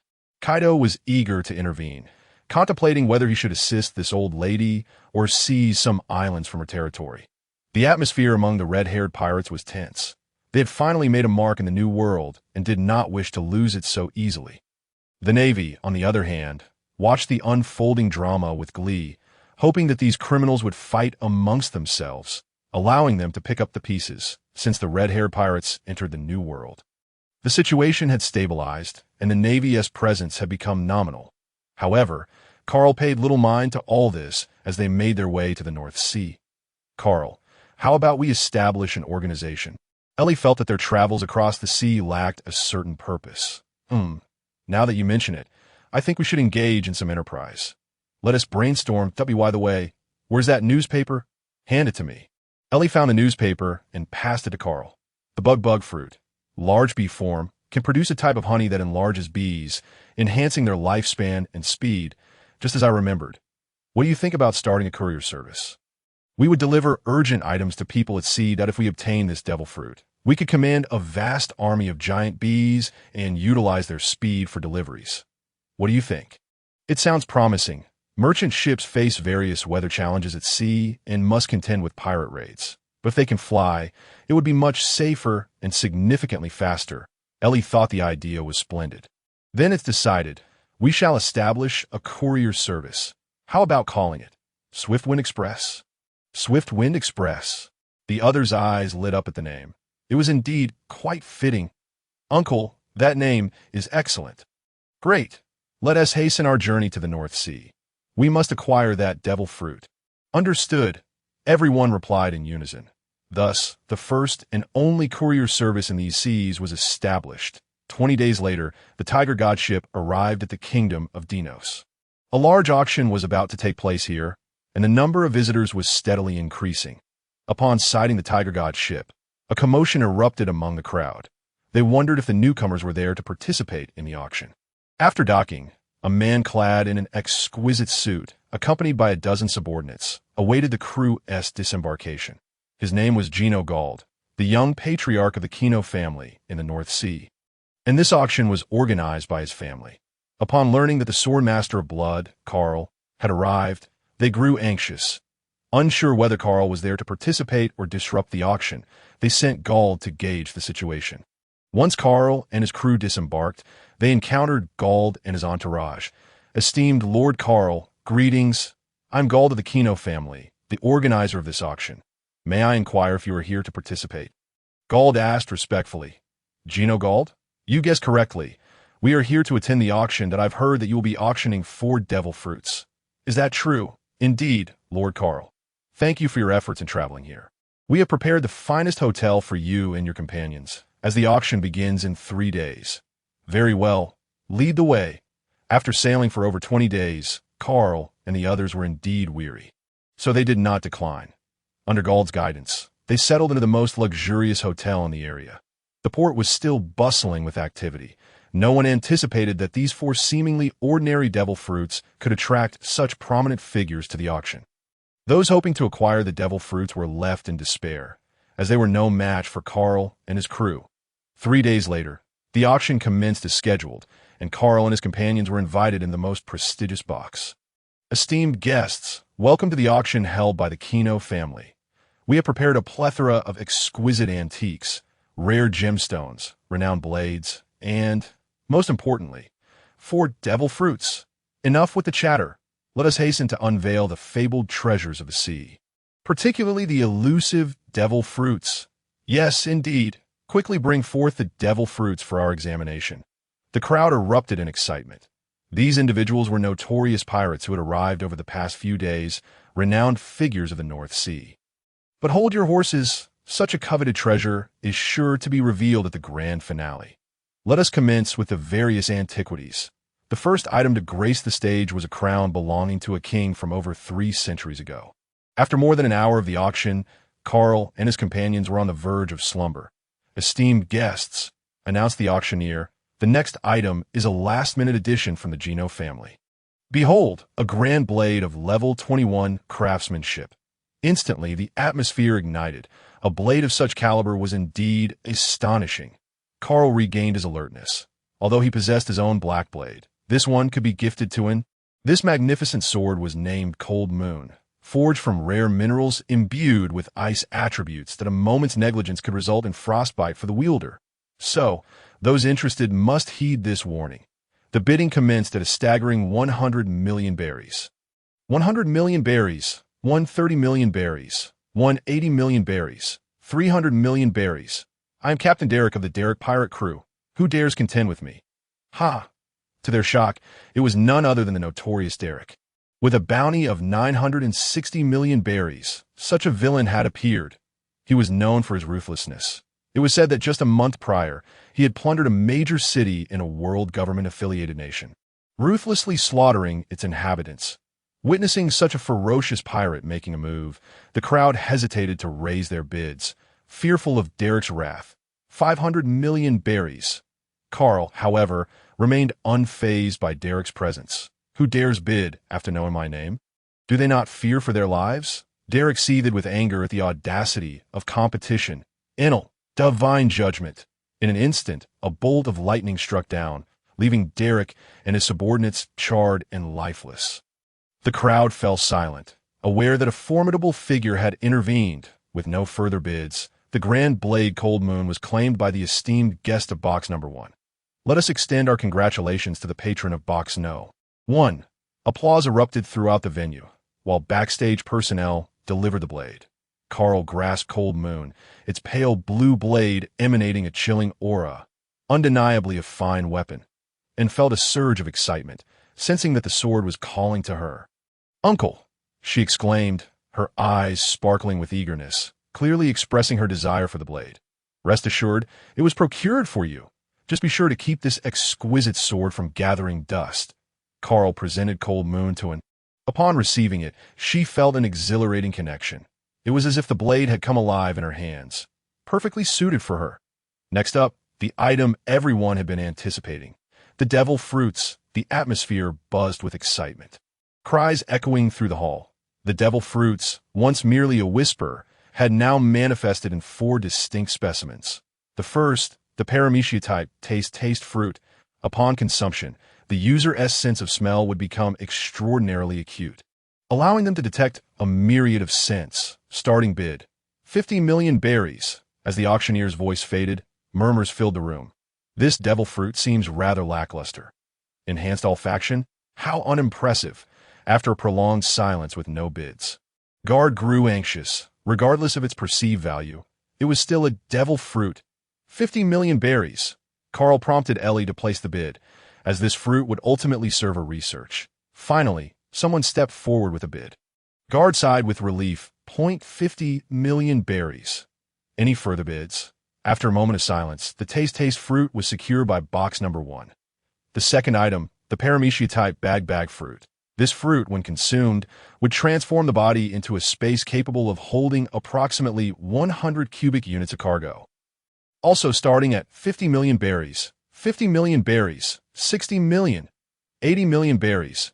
It seemed that the bidders were likely merchants, as this would greatly simplify their shipping endeavors. 100 million berries, 150 million berries, 155 million berries.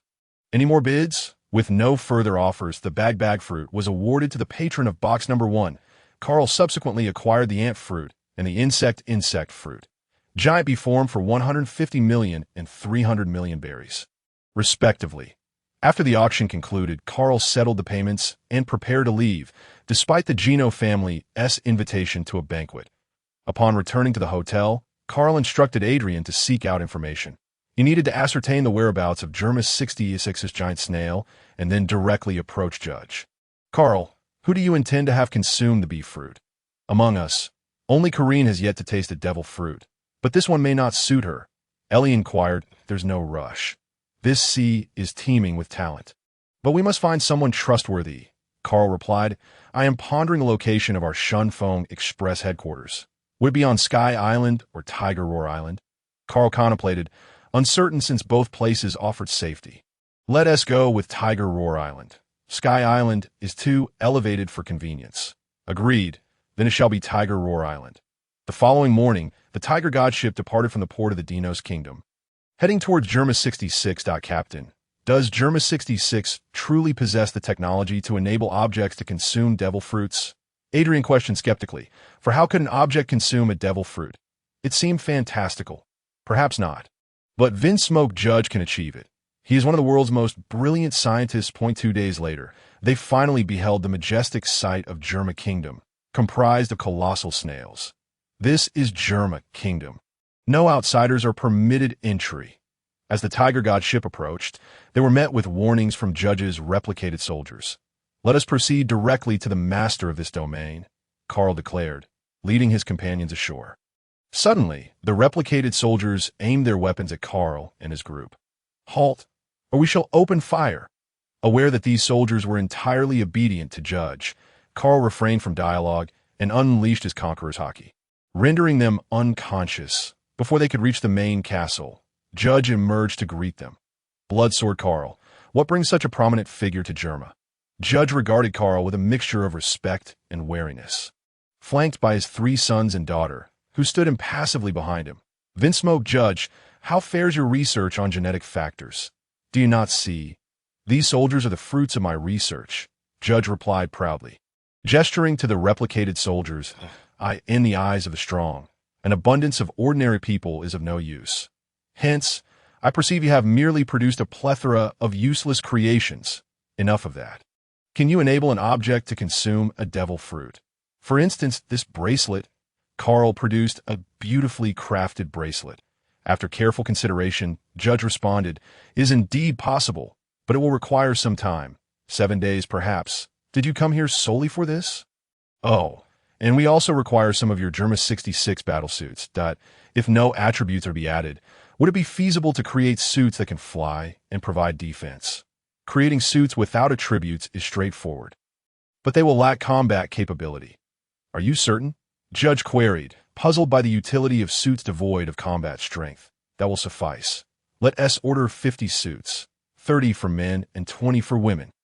Rest assured, I will pay. Very well. They shall be ready in 7 days. You may wait here in Germa. I will ensure your comfort.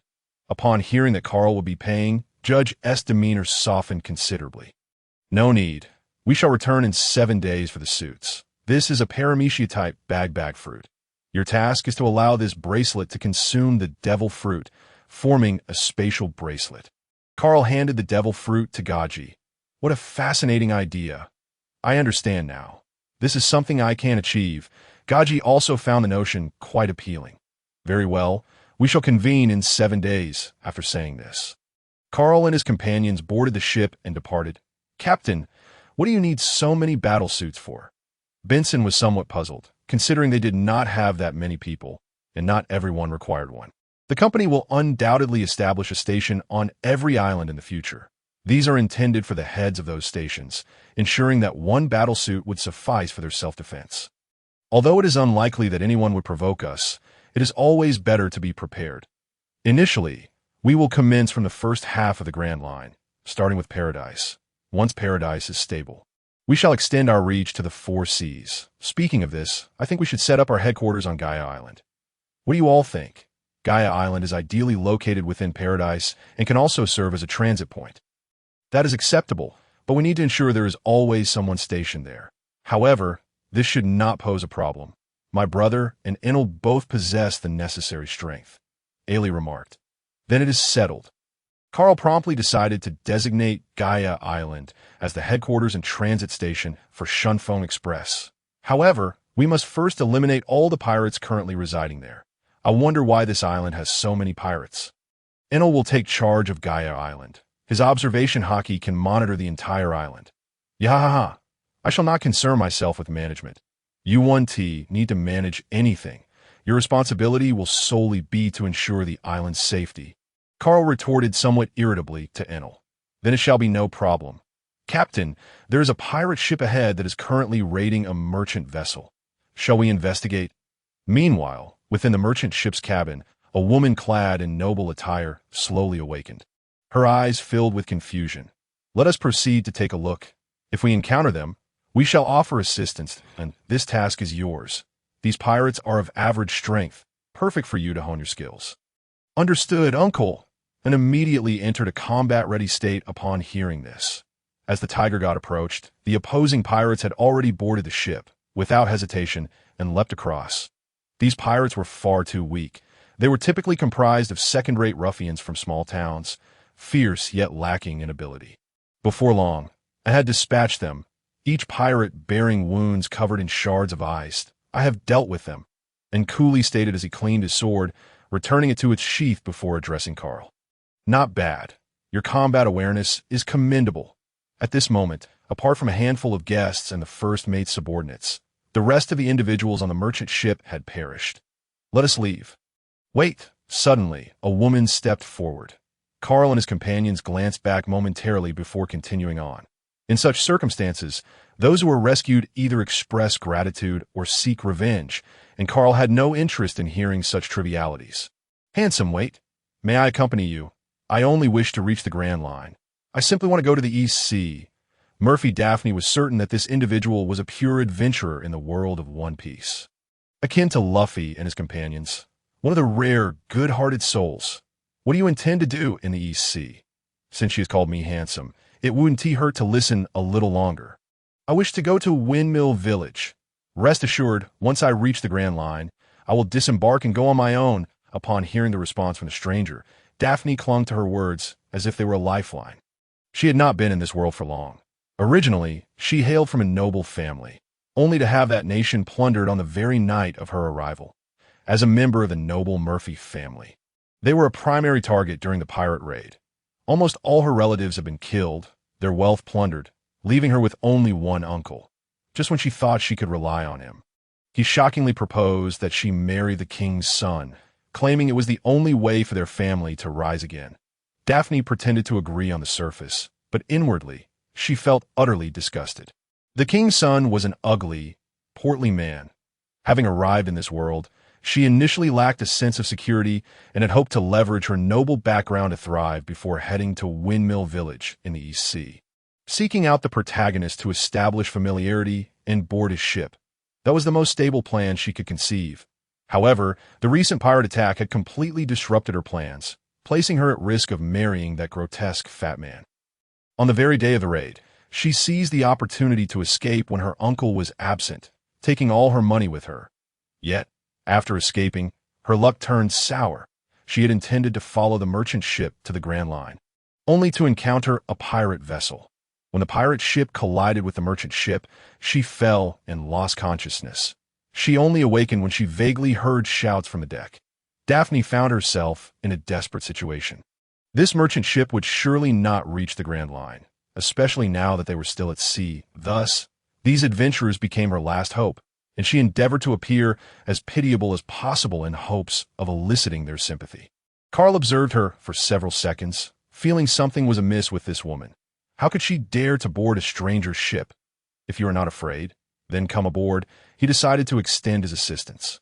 Thank you, thank you. Daphne realized she had succeeded. Indeed, a woman feigning vulnerability is most likely to evoke a man's compassion. Benson, set sail. The tiger god departed from the area. Thank you all. My name is Murphy Daphne. I am an orphan and I am truly grateful for your rescue. Miss Daphne, what prompts your journey to the East Sea? Ailey inquired with curiosity, for it was quite remarkable that a woman, particularly one as attractive yet seemingly lacking in skills, would venture out to sea alone. Because my family was plundered by pirates, my parents were slain at their hands. The North Sea is rife with pirates, far more than the East Sea, hence I wish to seek a life there. Listening to Daphne recount her plight, Ailey felt a surge of sympathy. Her own village had been ravaged by pirates, leaving only her and her brother alive. Daphne, why not stay with us on our ship for a while? Once we conclude our business in the North Sea, we may very well return to the Grand Line, and perhaps even venture to the East Sea. By the way, my name is Ailey. You may simply call me Ailey. Ailey spoke to the woman who shared a similar fate, secretly wishing she could escort her to the East Sea. Really? Thank you, Ailey. Daphne felt as though she truly was a favored child of fortune.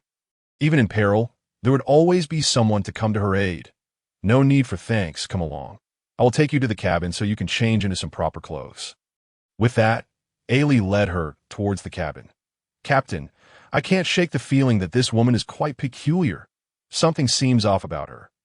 Enel, having descended from the mast, had been observing while engaged the enemy, ensuring that it was not ambushed. It's fine. Most of what she says should be true, and her combat capability is far too low to stir any trouble. Just then, Ailey and Daphne emerged, and Carl regarded her, noting that she appeared rather beautiful after being cleaned up. What do you think? I sent Daphne lovely, Ailey remarked. Daphne felt slightly embarrassed. However, upon seeing Enel, her demeanor shifted entirely. Enel, what are you doing here? Weren't you in Skypiea? I knew something was off about you. Who exactly are you? I saw your bounty poster some time ago. I've seen all your wanted posters, Daphne stammered, her anxiety rising. How would you know that Enel was previously in Skypiea? Carl's mind began to formulate a bold theory, though he was not entirely sure if I said it was a guess. Would you believe me? Daphne replied in a tone that suggested negotiation. Captain, this woman is dishonest. We should toss her back. Enel sensed that she harbored ill intentions. Carl circled Daphne, scrutinizing her before asking, Tian Wangai Di who? Upon hearing this phrase, Daphne's eyes widened in disbelief. Bao Ta Jun He Yao. Goodness, you really are. Carl felt a rush of excitement, astonished to encounter a fellow townsman here. Unbelievable. Daphne, hearing the familiar phrase, felt an overwhelming sense of nostalgia. It was the voice of her homeland. Tears streamed down her face as she rushed into Carl's embrace. The surrounding individuals wore puzzled expressions, while Ailey felt an inexplicable sense of having her home invaded. Carl, feeling slightly awkward, explained to the group, This is someone I met shortly after I left Tiger Roar Island. You all haven't seen her, and it has been over a decade, so I barely recognized her. All right, enough with the tears. No one here will harm you. Let me introduce you to my companions. Daphne's tear-streaked eyes were a vivid red from weeping. Overwhelmed by emotions in a world where pirates could strike at any moment, I end this perilous environment, she found solace in the presence of a trustworthy compatriot. The one who had just escorted her to change clothes was Ellie, our ship's doctor, and also my beloved wife. Carl was aware that Ellie felt a tinge of jealousy at that moment and hurried to reassure her. Upon hearing Carl's introduction, Ellie visibly brightened and her jealousy dissipated. Daphne, everything is all right now. From this point forward, we are partners. Thank you, Ellie. Daphne replied gratefully. This is Benson, our helmsman and Ellie's brother. The one carrying the rifle is Adrian, our sharpshooter. And this gentleman is our shipwright, the fishman Jerry.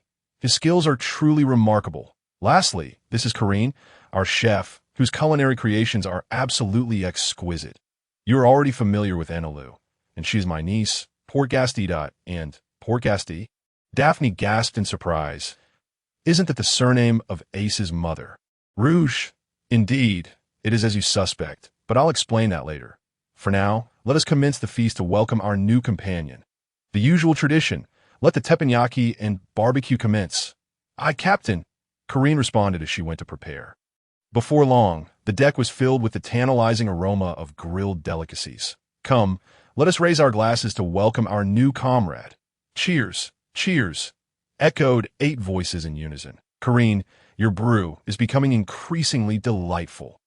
Jerry exclaimed, downing a substantial cup in one go that it was indeed better than the drinks they had enjoyed back on Fishman Island. Speaking of alcohol, Benson was quite the authority, having dedicated his life to training and drinking. Of course, I've been refining my techniques. Have you all visited Fishman Island? How was it? Is it as beautiful as they say? Were there many mermaids? Daphne, having just arrived, had yet to explore beyond her immediate surroundings.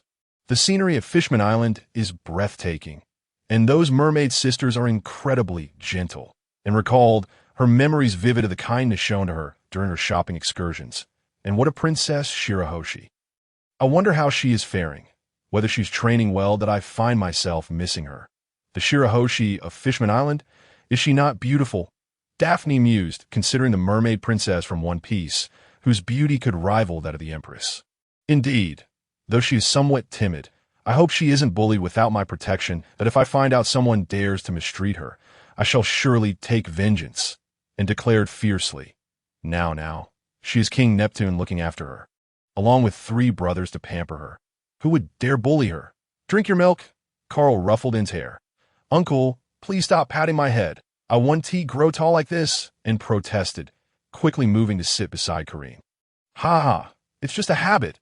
As the festivities progressed, everyone embraced Daphne as one of their own, reveling until the late hours before tidying up to rest. Carl and Daphne remained on the deck, sipping their drinks. When did you arrive here? Carl inquired. Just a few days, AG.M. Y company had some issues that require my urgent attention. On the way, I was struck and ended up here. You cannot imagine how frantic I was upon arrival. I initially thought to leverage my noble heritage to establish myself before heading to East Blue S Windmill Village, for surely that is where one would be safest from pirates. I figured that once I forged bonds with the main cast, my life would be secure. However, before I could even settle in, the country I was in was attacked by pirates, and all my plans were thrown into disarray. Moreover, my uncle intended to marry me off to a prince of that nation, a grotesque, portly fellow. So, I had no choice but to escape while he was distracted. The rest, as you know, is history. Isn't it customary for travelers to possess a special ability? Carl remarked, taken aback by how weak Daphne seemed. I have nothing. It's perplexing, arriving in the world of One Piece with absolutely nothing. Daphne sighed wearily. What about you? Do you possess a special ability? I do not either. However, my previous incarnation consumed a devil fruit and perished, which is how I found myself here.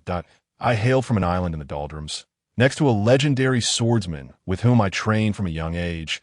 Otherwise, I would not possess my current strength. What level of power do you currently wield? Well, I can assure you that a Marine Admiral would not stand a chance against me, for that devil fruit significantly enhanced my physique. That it was a mythical Zoan. The Nico no Mi model. Byakko is an ancient divine beast, immensely powerful. Wow, a mythical Zoan rarer than even the Logia type. I will certainly be relying on you, Daphne exclaimed, feeling a bit envious. Why is it that I have nothing while you have so much? It hardly seems fair. Rest assured, I possess a training regimen and the 6 powers of the Marines here. Would you care to learn? The 6 powers of the Marines? I definitely want to learn. This world is vast and perilous. Without strength, I feel utterly insecure. Very well. I shall teach you once we reach Gaia Island. Additionally, I have commissioned 50 sets of combat attire from Vinsmoke Sanji at Germa 66, which you can wear. Combat attire from Germa 66. That sounds marvelous. Indeed, encountering a fellow countryman in this world is a stroke of fortune. Otherwise, I often feel as if I am alone, which can be rather lonely. I feel the same. I am grateful to have met you. Otherwise, today might have marked my last day in this world. By the way, you mentioned your company. Goodness, you weren't a business owner in your previous life. Were you? A female CEO? I merely took over the family business. I had just returned from studying abroad and assumed control of the company shortly before arriving here, but I wonder how my parents are faring. The thought of her parents brought a wave of melancholy to Daphne's heart. I am not skilled at comforting others, but rest assured, as long as you are aboard this ship, I shall always be your support. Thank you, Carl. Daphne moved closer and embraced him, burying her face in his chest. By the way, Daphne, since you possess the acumen to manage your family's company, I hereby appoint you as the manager of our company. You shall be the general manager of Confronting Express. Confronting Express. You intend to develop a courier service here, but with so many pirates around, how would deliveries be made? Rest assured, I've already solved that problem. This trip to the North Blue is precisely for this purpose. Daphne regarded Carl with curiosity, unable to fathom how he could ensure deliveries without concern for the pirates on the seas. We have come to the North Blue to attend an auction, where we acquired 4 devil fruits. Among them is a zoan-type, the insect fruit model, giant bee. Consuming it transforms a person into a bee human capable of producing a unique honey that, when consumed by bees, causes them to grow larger while enhancing their speed and lifespan. What do you think of the idea of cultivating a bee army using this devil fruit for delivery services? Additionally, I have garnered a certain reputation on the seas. Aside from the top-tier powers, few would dare to provoke me. That certainly sounds feasible. If this company comes to fruition, it would undoubtedly be immensely profitable. Daphne felt a surge of excitement. Managing a company and generating profit was her forte. By the way, you mentioned acquiring 4 devil fruits. What are the abilities of the other 3? Could I possibly have one? She gazed hopefully at Carl. Providing one to you is certainly doable, but the other 3 have rather lackluster abilities and are unsuitable for you. How about this? Once we return to Fist Island, I shall give you a superior devil fruit. Oh, by the way, Fist Island is my home in the doldrums. You possess other devil fruits? My goodness, how fortunate you are. Most people go their entire lives without acquiring even one. And you have so many. Fortune? Hardly. I have taken them from the celestial dragons at you remember Fisher Tiger from Fishman Island. Indeed, he is famous for climbing the red line barehanded and liberating many slaves. Though he ultimately fell to the Marines, that I participated in that operation, alongside Rayleigh, Fisher Tiger, and the Elder of Amazon Lily, Granny Nyan, and It was during that time that I seized my devil fruit. I see, and what abilities do the devil fruits you acquired possess? I possess a Logia type, the cloud fruit, and I would like for you to consume it. This cloud fruit is the superior variant of Smoker's smoke fruit. What do you think? Of course, if this one does not please you, I have others available. I possess both Paramecia and ancient zone types, and own need for alternatives. I desire the cloud fruit. It grants immunity to physical attacks and the ability to fly. By the way, Carl, are you truly willing to let me consume this precious natural fruit? Daphne can hardly believe it. Naturally, in a certain sense, you're my only kin in this world, a sentiment I trust you understand as well. Thank you, Carl. Daphne embraced Carl, planting a kiss on him. Carl was momentarily taken aback. Wait. She is not a woman from the world of One Piece, but rather the CEO from my previous life. Are CEOs this forward? Yet, upon reflection, it is understandable. No matter how her past was, she has now become a delicate beauty in this place, having just witnessed the terror of pirates. One can only imagine her current state of mind. After a moment's contemplation, Carl disregarded his hesitation and kissed Daphne passionately, only parting when he nearly lost control. Gazing at the glistening allure of her lips, he could no longer resist and pulled her close once more. Not yet, Daphne stammered. What is it? We can't do this on a ship. I feel restrained, and I've never experienced anything like this before. Plus, I always feel guilty towards Ellie is I who has wronged you. In truth, Ellie is not my only wife. Hancock is as well. So, do you mind? Humph. Men are indeed all the same. Are there no others? None. Just the 3 of you that I assure you, Carl replied, holding Daphne close. How fortunate for you. By the way, is Hancock truly that charming? Honestly, she is quite similar to you both in figure and beauty. However, her consumption of the sweet fruit has significantly amplified her allure. Then your guarantee is that there will only be the three of us. Or else you will face consequences. Thank you, Daphne. Observing Daphne's bashful demeanor and her enticing lips, Carl kissed her once more, only releasing her after several minutes. All right, it's quite late now that I am but an ordinary person. And my stamina is not boundless. I must retire for the night. Moreover, I need to plan the logistics company for tomorrow. Since I have resolved to embark on this venture, I must strive to make it the best in this world. Daphne is certainly not a mere decorative piece. I was truly overwhelmed to have encountered a kindred spirit just now. Very well, off to bed I go. Thankfully, I did not act impulsively tonight. Your constitution is too fragile, and you might not withstand my fervor. Hee, naughty boy. Hurry along, sleep. Daphne scampered back to her room. Carl had not anticipated that there was another traveler who had become his partner, and a CEO at that. Now, the logistics company would have someone to manage it. Lying on a lounge chair, he gazed at the sky. Once the matters of the North Sea were resolved, he would leave Enel and Banson to clear the island of pirates. While Daphne would oversee the construction, he would then return to Tiger Island to retrieve the devil fruits and check on Old Man Derek. His disciples should be ready to embark as well. After that, he would bring them to Gaia Island to construct a few generators, gradually transforming Gaia Island into a hub for goods. For now, this would suffice. Time to sleep. Daphne returned to her room. Her face flushed. Good heavens, what has come over me today? I surrendered my long-guarded first kiss so easily. Although Carl is quite handsome, I was far too forward today. Could it be that my personality has shifted since crossing into the world of One Piece? Surely the original self is influencing me. Indeed, it must be. By the way, kissing feels like this. It is truly delightful, and that rascal even dared to touch me inappropriately. How wicked of him. Yet it felt so good. No. Daphne, what are you thinking? Sleep, sleep? Why does closing my eyes only bring that rogue to mind? Ugh, detestable Carl. Tomorrow, I shall break him. Carl returned to his room, only to find Ellie sleeping on her side, causing his heart to skip a beat. Surely she hasn't been awake.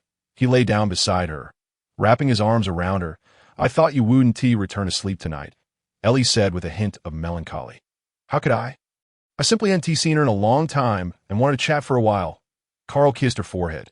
Daphne used to be the only daughter in her family and has experience managing a large family business. Hence, I offered her the position of general manager at the logistics company, which is why we talked for so long. What does general manager mean? Can she be completely trusted? Ellie inquired, somewhat puzzled. General manager is akin to president. And since we are both wanted by the world government, it is best for her to assume that role publicly that I see. Carl, do you have feelings for her? I find it hard to believe that nothing has transpired between you. It seems she is quite fond of you, Ellie remarked with a hint of exasperation. She had initially arranged for Hancock to keep an eye on Carl, and now another sister had emerged. Ellie, Daphne's situation is rather complex. I promised her I wouldn't disclose her circumstances to anyone. However, she's someone I can trust completely. I feel she relies on me more than she harbors romantic feelings. In a sense, I am her only family in this world, Carl reassured Ellie, holding her tightly as she views me as her sole support. Unlike you and Hancock, who have others, she is entirely alone in this world. I understand, but you must promise me that from now on, there will only be the three of us, all right? Ellie nestled closer into Carl's embrace. Thank you. Ellie, I promise there will be no one else. Carl gazed resolutely into Ellie's eyes. Naughty boy, are you pleased now? You will have the company of the three of us from here on out. Humph. Although I have consented, Hancock is not so easily appeased. Indeed, while Hancock may be love-struck, she is also a wielder of Conqueror's hockey. 2 partners is likely her limit. Carl turned to Ellie, kissing her once more, and said, Ellie, my dearest wife, you will support me. One to you? We shall see how I feel at that time. Daring to hint at your husband? Tonight, I shall ensure you are in a splendid mood. With that, he tore off Ellie's sleepwear and pinned her beneath him. Carl, no. They will find out on the ship? Ellie exclaimed in alarm. But Carl reassured her, fear not. During the renovations, we used the finest soundproof materials for every room. They won't hear a thing. You rogue? Ellie shot Carl's sultry glance, playfully scolding him. Before long, the room was filled with enchanting sounds. Under Carl's comforting presence, Ellie's spirits soared, ultimately leading her to tears of joy. Once Carl was assured that everything was secure, he was well aware that the two women often communicated via snail phone. He embraced her and drifted into sleep. The following day, Ellie had already bonded with Daphne. Indeed, familial harmony is truly vital.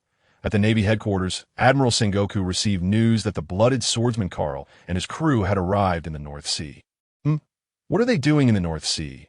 Upon hearing that it was Carl's group, Sengoku set down his pen. They acquired 4 mediocre devil fruits at the auction held by the Kingdom of Dinos 2 days ago, and then made a stop at Germa 66. They are currently sailing in the North Sea. Brand new reported to Sengoku. Investigate their purpose in the North Sea. Individuals of their caliber do not venture into the 4 seas without reason. Additionally, instruct the Navy in the North Sea to avoid any conflicts with them. Sengoku immediately issued the orders.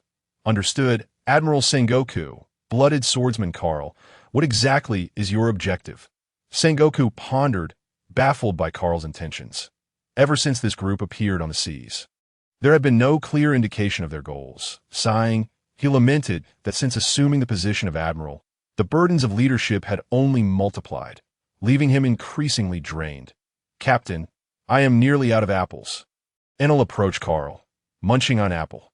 Carl regarded him with a mixture of amusement. How much does this fellow adore apples?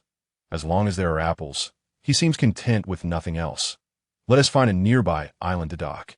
Carl suggested to Banson. All right, this morning Kalen mentioned that our food supplies are running low. The day after, the vessel Hushun arrived at a nation known as the Kingdom of Dream, where an enchanting species of rainbow trees flourished in abundance. This nation thrived on the prosperity brought by the colorful fruits, but such affluence was the privilege of the aristocracy. Despite the nation's wealth, the common folk endured considerable hardship. A peculiar law dictated that the commoners were forbidden from consuming these vibrant fruits. A stipulation imposed by merchants in collusion with the nobility, who packaged these fruits in an extravagant manner, rendering them a delicacy only the elite could indulge in. The rainbow fruit was immensely popular among the nobility of various nations, even if its taste resembled that of a cucumber. Other nobles sought to possess whatever their peers had, as wealth was not a limiting factor for them. Consequently, the demand for rainbow fruits surged under the nobility's endorsement. The king then decreed the nationwide cultivation of rainbow trees, even in fields designated for grain production. Each day, the populace was compelled to toil in the orchards, earning meager wages to procure their sustenance. However, after the cessation of grain cultivation, food prices soared to outrageous levels, leaving the commoners struggling to secure basic nourishment. This nation is truly beautiful. It resembles a rainbow that will never fade, Ellie remarked as she gazed upon the picturesque landscapes. Indeed, it was breathtaking. Let us first find a place to rest. We shall procure supplies tomorrow. With that, the group settled into a charming inn. This country is rather peculiar, Carl observed, watching the emaciated commoners outside. What troubles you, Captain? Is there something amiss in this nation? Adrian inquired. I, too, find it strange. The port is so bustling. Logically, this country should be quite prosperous. Yet the people outside appear frail and malnourished, Jerry echoed, expressing his thoughts. They are likely being exploited severely, and I just noticed that the prices in the grain shops outside are exorbitant. Corrine remarked, still puzzled by the scene she had witnessed, where many queued to purchase food despite its high cost. Let us not concern ourselves with these matters. They are neither our business nor our expertise, Carl asserted. Aware of his limitations, he was not a savior. His sole desire was to protect those close to him. There are far too many such occurrences on this vast sea. Unless we possess the power to upend the world, intervening would yield little change, although we are currently formidable enough to instill fear in the Navy and the world government. We are merely capable of safeguarding ourselves. The captain speaks wisely. It suffices for us to protect those around us. Benson concurred, and the others shared this sentiment. Carl glanced at his companions, pleased to find no one exhibiting a savior complex. Daphne and I are heading out to shop. Do you wish to join us? Ellie proposed, eager to procure some clothing for Daphne, who had yet to change from Ellie's attire. I shall join. Ellie's sister. And exclaimed, wishing to venture out as well. I'm off to buy apples. Lu declared before vanishing. The others had no inclination to venture outside, and Carl particularly wished to avoid shopping, especially with women. Be cautious while you're out. Notify me via the snail phone if anything arises, Carl advised the three women. Understood, Uncle. Come on, Ellie's sister, Daphne's sister, and tugged at both of them as they departed, with those who wished to explore having left. The remaining few retreated to their rooms to rest. Carl returned to his quarters and retrieved the snail phone to contact home, as it had been quite some time since he last reached out. BRR, click Carl, what is it? Why do you have time to contact home today? It is my fault. I should have reached out sooner. Sister, how is everyone at home? Have you been taking the health boosting medicine Ellie prepared for you? Since they were now at an age unsuitable for rigorous exercise and had no desire for devil fruits, Ellie had devised a potion to enhance their physical condition with long-term use. Everyone is well. We have been following Ellie's instructions with the medicine, and now Mom and Dad are in great shape. By the way, Carl, Captain Dylan brought back your bounty notice. Why are you being pursued by the world government? Hearing that his family had benefited from the medicine brought Carl great joy. That did happen when we were in Sabati Archipelago. Ellie and the others were out shopping and caught the attention of a celestial dragon, who attempted to abduct them. I ended up killing that celestial dragon. What is your situation now? And how is it? Is she well? Lu Jiu asked, a hint of concern creeping in her voice upon hearing about the celestial dragon's demise. Rest assured, we fought against an admiral, and even when Vice Admiral Karp arrived, they did not press us that we are quite powerful. Unless we head directly to Navy headquarters, they won't expend effort to chase us. And is doing splendidly. She has grown strong and is currently out shopping with Ellie and the others. So you need not worry, sister. Just be sure to remain cautious, all right? Understood, sister. Carl, do you have any news about Ace? When you encountered Vice Admiral Karp, did he mention anything? Lu Jiu had been worried about Ace, who had left her shortly after birth, leaving her with a sense of guilt. Karp did not say anything. But Ace should be doing well, do not fret. He is Roger's son. He is not so fragile. By the way, sister, how is the security team on Tiger Roar Island faring? Are you aware? Not entirely, but I believe the security team has grown to 300 members now. Uncle Darren mentioned that all 300 have learned the 6 styles or something like that. Beyond that, I am not quite sure. All right, I understand. Sister, I plan to return home in a while. Understood. Okay, I shall end the call here. Goodbye, sister. Click. Carl intended to select 20 individuals from the security team to establish courier stations in 10 nations as a preliminary step for the Swiftwind Courier Company, with these 20 serving as managers, 2 for each island. This plan had been devised by Daphne, focusing initially on building a positive reputation. They would recruit a group of couriers across these 10 nations or islands, thereafter using giant bees for deliveries between these 10 locations. The initial scope would not be too large. Once business stabilized on these islands, they would gradually expand. Carl found Daphne's strategy to be quite sound. However, they had yet to find someone to consume the bee fruit. He thought he would look for a suitable candidate when returning to Tiger Roar Island. Meanwhile, on the streets, the 3 women had thoroughly enjoyed their shopping excursion, though their purchases were minimal, consisting mainly of a few garments for Daphne. Carl had grown wary of their shopping habits, having refrained from accompanying them, for they would peruse stores that piqued their interest for an inordinate amount of time without making purchases. When asked, they would dismiss the items, claiming they were not satisfactory, leaving Carl baffled as to why they lingered if they found nothing appealing. Daphne, sister, that Cheongsam suits you perfectly. Uncle is so fortunate to have 3 such wonderful women. I am envious, and exclaimed, witnessing Daphne emerge in a stunning Cheongsam that it truly. I've never worn a Cheongsam before. I thought I would give it a try. Daphne giggled, covering her mouth. Tea looks magnificent. By the way, Daphne's sister, how did you come to fancy my uncle? Ellie's sister was drawn to him because he saved her, and they grew close over time. Hancock's sister fell for him after he rescued her from the celestial dragons. But you were saved by me, and exclaimed, a hint of indignation in her voice, questioning why such a charming uncle attracted 3 beautiful sisters. My relationship with your uncle is rather complex. It cannot be succinctly explained. Besides, your uncle is quite handsome. Naturally, I am fond of him. Daphne thought to herself, contemplating whether to reveal that she and an uncle were not from this world. You are still young. You will understand in time. Speaking of which, try on this dress. I have a feeling you would look splendid in it.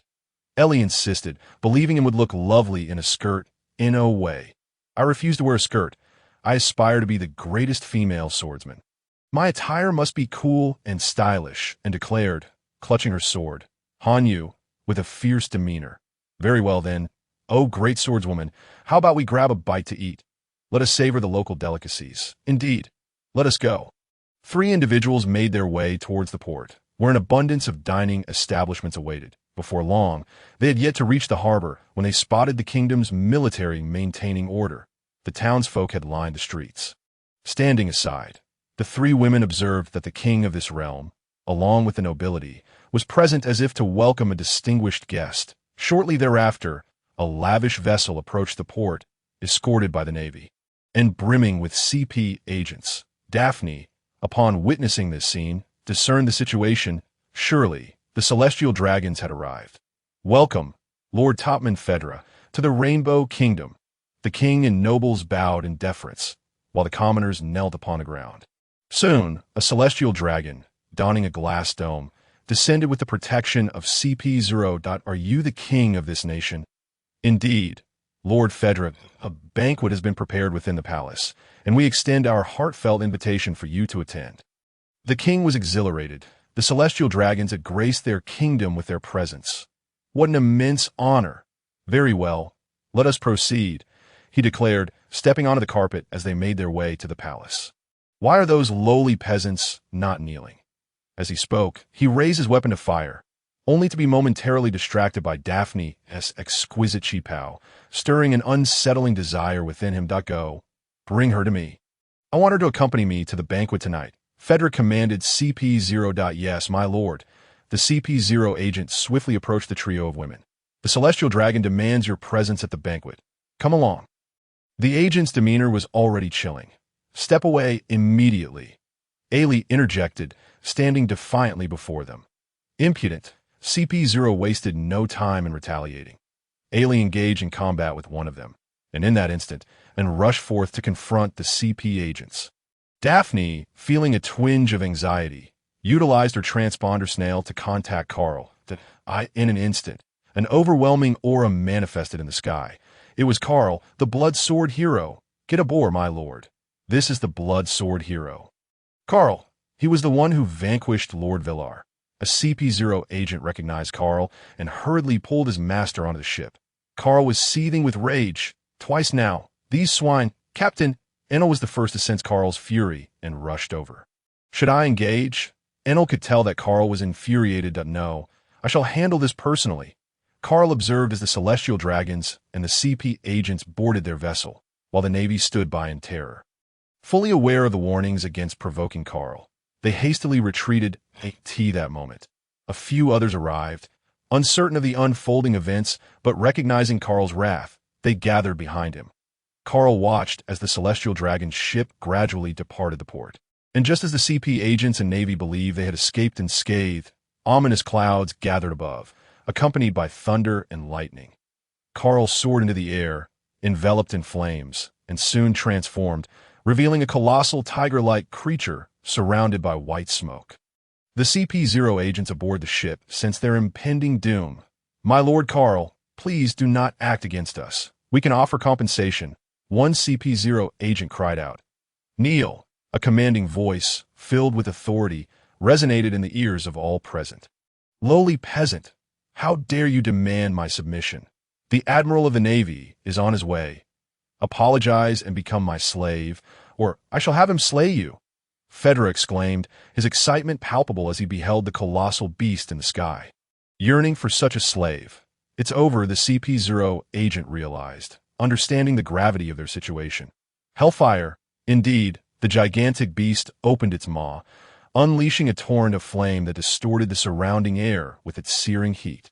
The inferno struck the celestial dragon's ship directly, vaporizing both vessel and crew, while the fire dragon pierced through the ocean, creating a massive whirlpool. In the distance, the escorting navy, wise to the danger, had already retreated from the port, their eyes wide in disbelief at the gaping void left in the sea. Navy, return and inform Sengoku that we shall no longer tolerate the presence of celestial dragons wherever we appear. Depart, Yes, my Lord Carl. We shall leave at once. The warships sped away, their crew unencumbered by the ideals of justice, solely wishing to survive. Once the Navy had fled, Carl gradually reverted to his human form and returned. Captain, the others quickly gathered around him. Are you all right? We're fine. We only just started fighting when you arrived, Ailey exclaimed, exhilarated. It was her first time witnessing Carl's devil fruit power in its full beastly form. Carl, was that your devil fruit ability? It was magnificent. Daphne added, equally thrilled. Yes, it was my first time using my full beast form outside.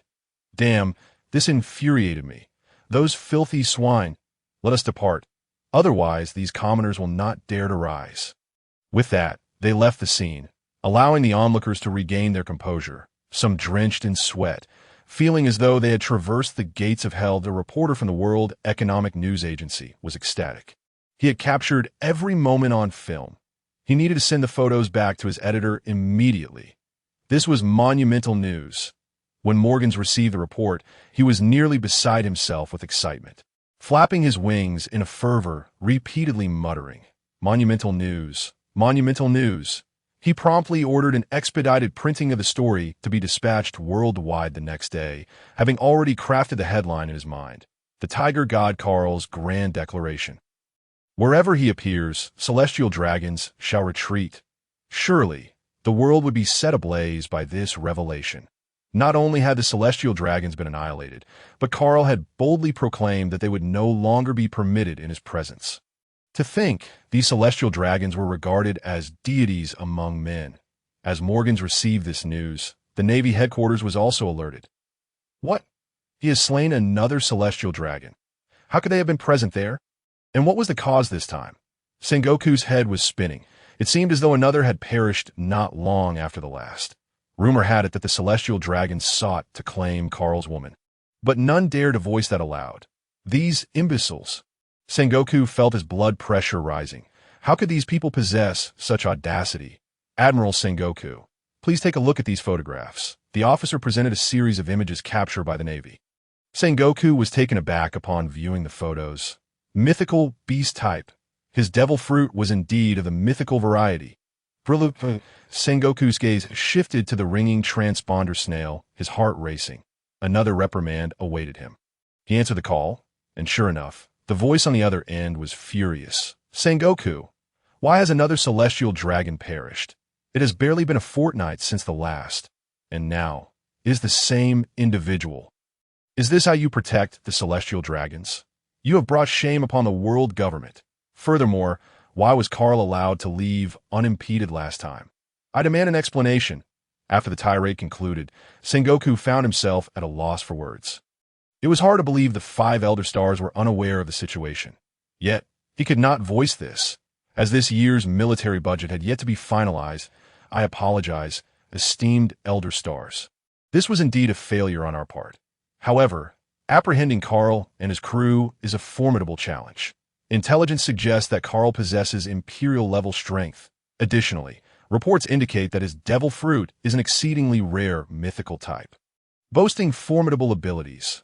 According to Garp's analysis, the massive individual aboard their ship likely possesses Admiral-level power, along with another user of the Rumble fruit. Considering all factors, capturing Carl and his crew would require at least 4 admirals for any hope of success. However, Akaina must remain stationed in the New World, and Kizaru is tasked with guarding Vegapunk and cannot stray as it stands. Only Garp and Akiji are available. Yet even they alone would be insufficient. Should we allow them to roam freely? What would become of the world government's reputation? I propose we raise their bounty and elevate Carl's status to that of a sea emperor, that I believe that upon their return to the New World. The 4 remaining admirals will not tolerate this, and we can exploit the ensuing conflict. Agreed. We shall proceed as you suggest. Call Branu. Gather all vice admirals and above for a meeting. Yes, Admiral Sengoku, Branu replied. Excitement evident in his voice as another meeting was about to commence. Not long after, the conference room at the naval headquarters was filled to capacity. Once everyone had arrived, Branu distributed the documents and began to meticulously explain the primary reasons for the meeting. After Branu concluded his presentation, some naval officers were filled with righteous indignation. asserting that the Navy should immediately set sail to apprehend Carl and his crew. Others observed with a detached demeanor, displaying a sense of indifference. Meanwhile, a few exhibited expressions of fear, pondering how such a formidable individual had emerged once again. The core figures of the Navy were notably absent, with only a Kainu remaining at the New World G1 branch to maintain order. Sengoku, observing the core strength of the Navy, felt a sense of helplessness. The three admirals had truly adopted their roles thoroughly. He glanced at Garp, who, oblivious to the proceedings, was absent-mindedly munching on senbei, the crisp sound echoing throughout the room. Yet no one dared to comment. Sengoku clenched his fists, veins bulging on his forehead, but after a few seconds, he relaxed his grip, thinking it best to show some leniency in the grand meeting. Resolving to seize all of Garp's senbei once the session concluded, he then scrutinized Akiji and Kizu. One wore an eye patch, seemingly feigning sleep, or perhaps genuinely dozing off, while the other was meticulously trimming his nails. Alas, leading such a crew was indeed a formidable challenge. A glance at Tsuru revealed that she was the only one diligently reviewing the intelligence and contemplating it seriously. Sengoku, feeling disinclined to inquire further, directly addressed the chief advisor, Vice Admiral Tsuru. Tsuru, what are your thoughts? Please share your insights. Without hesitation, Tsuru stood to respond. The world government's directive is to capture or eliminate Carl and his crew whenever possible. However, according to the intelligence, Carl has indeed attained the strength to contend with the four emperors. Furthermore, he boasts a formidable ally comparable to an admiral, in addition to Enel, the user of the rumble fruit. Aside from the limited number of subordinates, their actual combat prowess has already surpassed that of the emperor's crews. Given this situation, the likelihood of us capturing them is minimal that we not only have to contend with Carl's crew, but also remain vigilant against other factions. Our available combat strength is limited. Considering all factors, the most prudent course of action is to increase his bounty and publicize that his crew may be even stronger than the emperors of the New World. They will inevitably enter the New World, yet the current dynamics are already established and difficult to alter. Should Carl's crew gain entry, the situation would radically change. These maritime emperors would certainly not allow him to develop his power unchallenged. At that point, we merely need to observe the ensuing conflict from a distance. This approach would maximize our Navy's interests and provide us an opportunity to intervene in the New World's dynamics. Additionally, we should raise Carl's bounty by 1 billion, elevating it to 3.29 billion berries. That is my perspective, Marshal.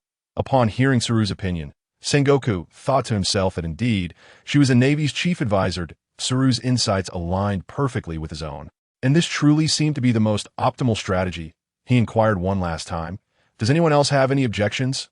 Although he anticipated none, he asked out of courtesy, "Very well, we shall proceed as Vice Admiral Tsuru has suggested regarding Carl's crew. This meeting is adjourned." Upon hearing this, the attendees thought, "Finally, it is over," and promptly stood to bow to the marshal before preparing to leave. Once the majority had exited, Garp stood up, chuckling as he addressed Sengoku. "Wah! Sengoku, I would like to request a month off. It has been quite a while since I last visited my grandson, Sengoku." Upon hearing that this rascal sought another leave so soon after his last one, clenched his fists and delivered a playful punch to Garp's head, exclaiming in frustration, "Absolutely not. You wretched fellow, you just returned from your last leave less than a month ago." He continued to rant indignantly, still unable to contain his irritation, and swiftly snatched Garp's senbei, consuming them in one go. "Ah, my senbei, Sengoku, you are truly devious, seizing my senbei while I wasn't paying attention," Garp exclaimed, his expression one of disbelief as he saw his prize snack taken from him. Sengoku, reveling in Garp's dismay, thought to himself that he would seize them again next time. Meanwhile, the naval meeting had concluded, but the seas were already in turmoil. The Bloodsword Master Carl's strength was astonishingly formidable. No, now he was the Tiger God. Observing the newspaper with the towering beast resembling a tiger soaring through the sky was utterly terrifying. Just viewing the photograph in the paper sapped any courage to resist. The newspaper detailed the events surrounding this incident, leading everyone to think one crucial thing: never provoke Carl, especially not his women. If one were to ask why, had they not seen how the celestial dragons met their end simply for attempting to take his woman, resulting in their complete obliteration? After this incident, Karl's reputation soared, and the title of Tiger God resonated across the seas, in the New World, Wano Country, Onigashima. Yamato rushed in, clutching a newspaper, seeking out Kaido, who was already quite intoxicated. "Not good, brother Kaido. You must see the information in this newspaper." Kaido took the paper, glanced at it, then continued to gulp down his drink, suddenly bursting into tears. "Wah, the Tiger God, Karl, what an awe-inspiring title. I wonder if he could kill me. Wah wah wah." He resumed drinking and sobbing simultaneously, leaving Yamato at a loss. Does Brother Kaido not notice the underlying issues behind this news, since the red-haired pirates entered the New World? The power dynamics have stabilized. Now, suddenly, a force comparable to the Emperor's has emerged, and this is far from a good omen. Yamato sighed, witnessing Kaido's nonchalance, lamenting, without him, the beast pirates are likely to fall apart. At Whole Cake Island, Big Mom seethed. Damn that Karl. How dare he acquire such a resounding reputation so quickly? And Morgan's, claiming in the newspaper that Karl is stronger than the maritime emperors. Does he not fear for his life? Big Mom raged while devouring cake, causing her homies to scurry away and feared on the Whitebeard pirate's ship. Marco approached Whitebeard, saying, "Old man, look at this newspaper. Karl's devil fruit is a mythical Zoan, and his power is astonishing. Should we prepare for this?" Whitebeard took a swig of his drink and replied to Marco, "Gurura, do not fret, Marco. The Tiger God Karl is nothing to worry about. We are the Whitebeard pirates." The crew thought to themselves that indeed. Could anyone be stronger than their father? After all, he was the strongest man in the world. On the red-haired pirate's ship, Shanks examined the newspaper and remarked to Beckman, "Just as we managed to stabilize the New World, another force emerges. This cannot bode well for us." Beckman pondered over the events detailed in the paper and replied, "Rest assured, Captain, upon careful consideration, they likely will not interfere with the New World. They seem to be merely adventuring at sea." After thorough analysis, it became evident that they lacked a clear objective, simply sailing the seas. Thus, it would not significantly impact their plan. Shanks, reassured by Beckman's insights, declared in that case, "Let us hold a banquet." Before long. 5 days had passed, and Karl and his crew were en route to Germa 66. I apologize, Karl, but I simply cannot contain myself. The Bloodsword Master title is so over the top. Who came up with that? It's utterly hilarious. Daphne chuckled upon learning of Karl's former moniker. Unable to suppress her laughter, Karl, feeling speechless, replied, "The Navy, of course. The Bloodsword Master. Just the sound of it suggests a ruthless killer. Who wouldn't be afraid of me?" "Well, that certainly fits the Navy style," Daphne remarked. "What do you mean by over the top? I think the captain's title is quite impressive. Bloodsword Master, how magnificent." Adrian chimed in. Benizon and Jerry nodded in agreement. Do you really think so?" Karl asked, incredulous. The men nodded seriously once more. "All right then, it is indeed impressive," Daphne conceded, feeling perplexed by their taste. By the way, Ellie, did you manage to bring that physical enhancement potion with you? If so, please give some to Daphne. She's currently too weak. Karl suddenly recalled this. Otherwise, with her current physique, consuming a devil fruit would not yield significant benefits. Without a solid foundation of physical strength, the abilities of a devil fruit could not be fully realized. Yes, Daphne, come with me. I have developed a physical enhancement potion with no side effects. For now, take this to improve your physique. It will make your training much easier. Such a potion exists? Let's go. I'm currently the weakest. Upon hearing of a medicine that could enhance physical strength, Daphne was absolutely elated. "Captain, have you thought about who should consume that fruit?" Benson inquired, for the bee fruit was the most pivotal element in their plan. As they prepared to return to paradise, they still had not identified a suitable candidate for its consumption. Not yet, but it's not a significant issue that if we cannot find a trustworthy individual outside, we can always seek someone upon our return to Tiger Roar Island. Ultimately, we just need someone loyal and capable of controlling the massive bees we create. Benson concurred, acknowledging that it would indeed be more reassuring to have someone from within the island partake. Karl glanced over at Anna, who was diligently practicing her swordsmanship. Since we have resolved to expand our influence, it seems essential to cultivate some talent. 20 individuals from Tiger Roar Island would not suffice. However, they could not bring too many, as the escort team was needed to protect Tiger Roar Island. Although the island had yet to be discovered by outsiders, one could never be too cautious. The stronger the defense, the better. Captain, what are you contemplating? Jerry observed Carl's pensive expression. I am pondering the fact that we can only bring back 20 individuals. Yet, that number is undoubtedly insufficient, and Agaya Island also requires a measure of defensive strength. We cannot rely solely on Eneru for every matter, can we? Should I speak to King Neptune about borrowing some fishermen soldiers? They're quite formidable out at sea, Jerry suggested, considering that Carl had a favorable relationship with Neptune. That won't do. Since we have resolved to grow our power, seeking assistance from others would be rather unbecoming. Let me think, Carl replied. Jerry realized the wisdom in this. After all, their captain was one of the most formidable figures upon the seas, and asking for reinforcement from others was rather unseemly. Carl struggled to devise a solution and turned his gaze toward Eneru. Must we truly rely on Eneru each time there is a disturbance? That seems rather demeaning. Oh, wait, the Shandians. I've got it. We can bring some Shandians down. Their physical prowess is remarkable, and with the unique attack shells of the Sky Islands, ordinary pirates would stand no chance against them. I have witnessed the power of the various attack shells firsthand.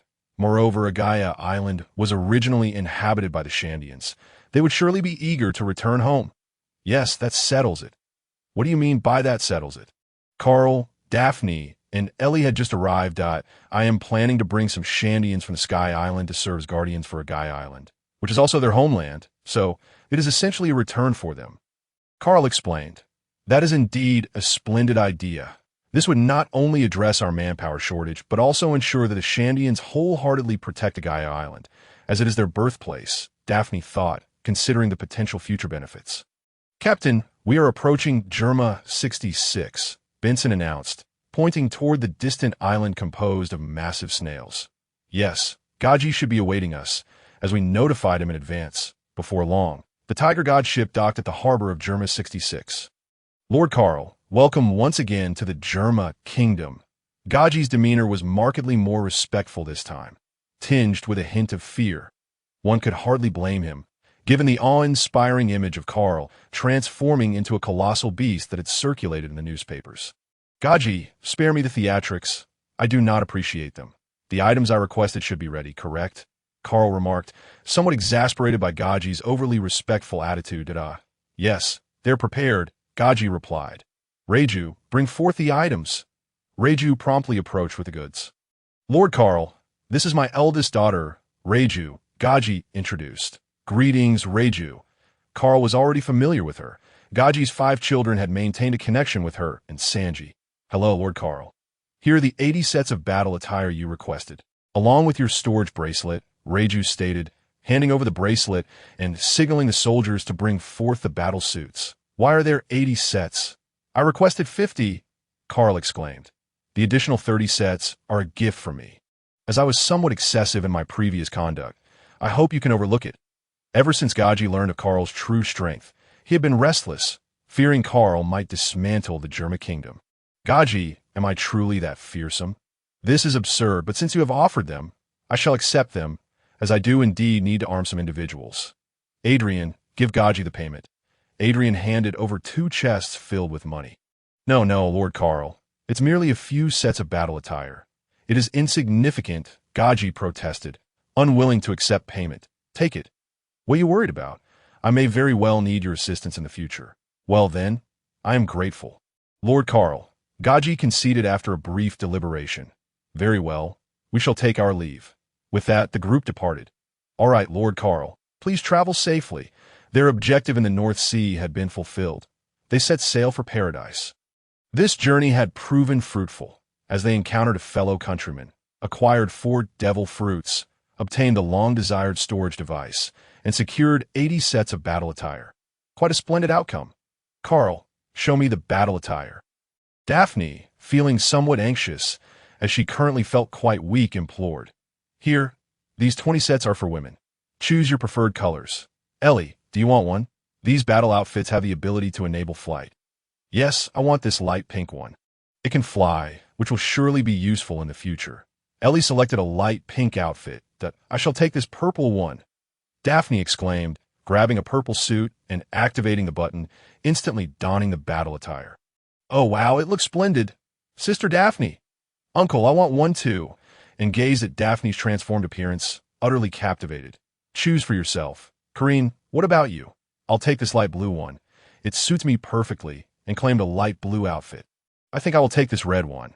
As my hair is red, Corinne decided, picking out a red suit. What about the rest of you? Carl inquired, turning to the other men. I'll pass. My devil fruit ability allows me to fly. So this is somewhat redundant, Adrian remarked. Having consumed the eagle fruit, I have no need for it either.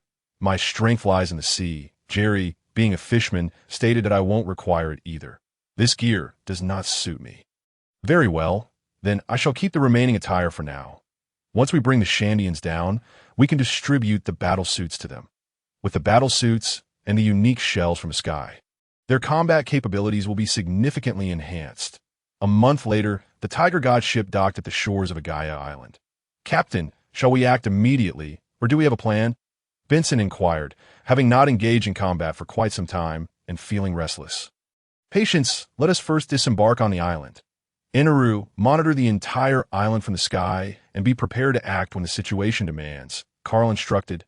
Yeah, I understand. It's just like what we did on the Sky Island. Right? Inaru replied, familiar with the approach. Precisely. Now, let us proceed to Magic Valley Town. The group made their way directly toward Magic Valley Town. In Magic Valley Town, the ordinary villagers lived with great caution due to the overwhelming presence of pirates in the area. Hey, what brings such figures here? The Tiger God, Carl. All the townsfolk parted, clearing a path in the center. Upon reaching the most bustling area of Magic Valley Town, Carl ascended into the air. I have but one decree upon my arrival. Agaya Island henceforth belongs to me. Therefore, pirates, you now have two choices. First, leave immediately, and I shall not hinder you. Second, submit to me. Of course, under my command, you shall no longer be considered pirates. You will need to work. However, should you dare betray me, the consequences will be dire. After Carl's proclamation, he released a hint of his conqueror's hockey. The weaker pirates in Magic Valley Town could hardly stand, while those with some strength broke into a cold sweat. What nonsense! You think we will simply comply. Indeed, even if you're the Emperor of the Sea, you cannot act in this manner. Right? Dozens chimed in agreement. Just then, a flash of white light illuminated the sky. Divine judgment. Under Inaru's divine judgment, the aforementioned dozens of individuals had no choice but to be reincarnated. Is there anyone else with dissent? No, none at all. That we shall depart immediately. A throng of pirates rushed toward their ships in the harbor, while over 200 remained behind us. So, do the rest of you choose to submit to me? Yes, Lord Carl. May we inquire what tasks we will be required to perform? A figure resembling a leader emerged and inquired. What work will be undertaken? That can be discussed later. Suffice it to say, you shall not labor all day only to find yourselves famished. Are there any other queries? I am quite democratic, so please voice any questions now, for I shall not entertain them after this. Should anyone express dissent after today, you shall join the ranks of these few. None of us would have taken to piracy were it not for the inability to thrive in our own lands. Hence, as long as we can fill our bellies, we are willing to toil for you. Very well, in a couple of days, someone will inform you of the work to be done. For now, you may disperse. Lord Carl, I am the mayor of Magic Valley Town. What are your intentions for the people of our town? An elderly man stepped forward to address Carl. You shall continue your lives as usual. In due time, I will issue a notice for employment. Those who seek work may come to apply. Thank you. Lord Carl, the old man, relieved, had feared they would be conscripted for arduous labor. That will suffice for now. Let us return to the ship. Daphne, what kind of headquarters do we envision? Skyscrapers? Or a castle-like structure? Both options entail lengthy construction periods, which could delay our plans. Daphne expressed her concerns regarding the time required for such grand projects. Indeed, Carl, once completed, we may not know how long it will take. The timeline is excessively protracted, Adrian concurred. You need not worry. I have a solution. Soon, the duration of construction shall no longer be an issue. What is your plan? Daphne inquired. I intend to visit Dressrosa and borrow a certain individual from Don Quixote da Flamingo. Pika, Daphne's eyes brightened. Correct. It is indeed Pika. With his stone fruit abilities, any architectural endeavor shall be effortless. But what if he refuses to lend himself? Corinne questioned that he shall comply. Doflamingo is quite adept at business. Indeed, that fellow specializes in underground dealings, Daphne mused, recalling Doflamingo's various enterprises, including arms, devil fruits, and the slave trade. Let us dine first. We are all quite famished. Corinne, if you would be so kind. Carl intended a feast before heading to Dressrosa, as the journey would be lengthy. All right, everyone, please wait a moment. Daphne, before my return, please draft the plans that my vision is to enclose the entire island. We shall construct a circular port at the harbor, akin to the Navy headquarters. You understand? That is feasible. The Navy's port is indeed well defended. Daphne noted, considering the strategic advantages. Furthermore, we shall establish a secondary port on the island side. This one shall serve our vessels and need not be expansive. The remaining structures are yours to determine. But do reserve a scenic area for our own residents that I will need to bring down 500 individuals from Sky Island. Design a few 6-story apartment buildings, and later we can erect several large power plants on the island. Understood. I shall prepare the plans, Daphne affirmed. Additionally, I will establish a work schedule for the staff. Very well. You may handle the management aspects, as I am not well versed in such matters. Benson, in the coming days, please train those 200 or so pirates. They will need to demonstrate their potential to venture into the Grand Line. Aye, Captain. Captain, it's time for dinner, came Corinne's voice. Coming. Let us go eat. The anticipation of Corinne's culinary creations was undoubtedly the highlight of each day. The food depicted in anime never failed to impress. The dining table was laden with a sumptuous spread. Corinne, such a lavish feast today? Adrian inquired. When is it not lavish? Pray tell. Just jesting. Corinne's cooking was truly irresistible. Before long, the crew began to indulge, for here, leisurely dining was not the custom. During my absence, you shall heed Daphne's guidance regarding all arrangements, as she possesses ample experience. Understood, Captain, after ensuring everything was in order. Carl took flight towards the New World, specifically Dressrosa. The following day, at a restaurant in Dressrosa, Carl savored some meat, having expended considerable energy during his day of rapid flight. Only when his belly was sufficiently full did he signal the proprietor for the bill. Excuse me, sir. It has been relayed to me by the king that whatever you consume, he shall pay double, as long as you are satisfied. The owner trembled slightly in the presence of such a distinguished guest. Oh, very well. I am quite content. Farewell. Since the flamingo had spoken thus, Carl felt no need for modesty. Upon exiting the restaurant, Carl made his way to the palace, noting the flamingo's evident fondness for lofty heights. As the palace was impressively tall, upon arrival, the flamingo awaited him, accompanied by his family. Esteemed Carl, welcome once more to Dressrosa. Doflamingo greeted, though internally he was vexed, having barely seen Carl depart before his return. What brings you here alone? Surely not for leisure. Doflamingo, there is no need for apprehension. I harbor no interest in you or this nation that I have come to borrow an individual. Carl regarded Doflamingo's reluctant fade with mild exasperation. Perhaps a testament to the pressure exerted by power. Might I inquire as to whom you wish to borrow? Surely, my family would not pique your interest. Doflamingo mused, fearing Carl's intentions that I assure you, there is no need for concern. I merely require the stone fruit user for a few months to assist in construction. Where is he? Carl noticed Pika was absent. Pika is within the palace. Diamante, please summon him. Understood, Doflamingo. Carl, I must apologize. Pika's voice may not be to your liking. Diamante said, concerned that Pika's vocal quality might displease Carl. However, there was no alternative. Pika was the reason for Carl's visit. In no matter. The sea is rife with peculiarities. Before long, Pika emerged with Diamante.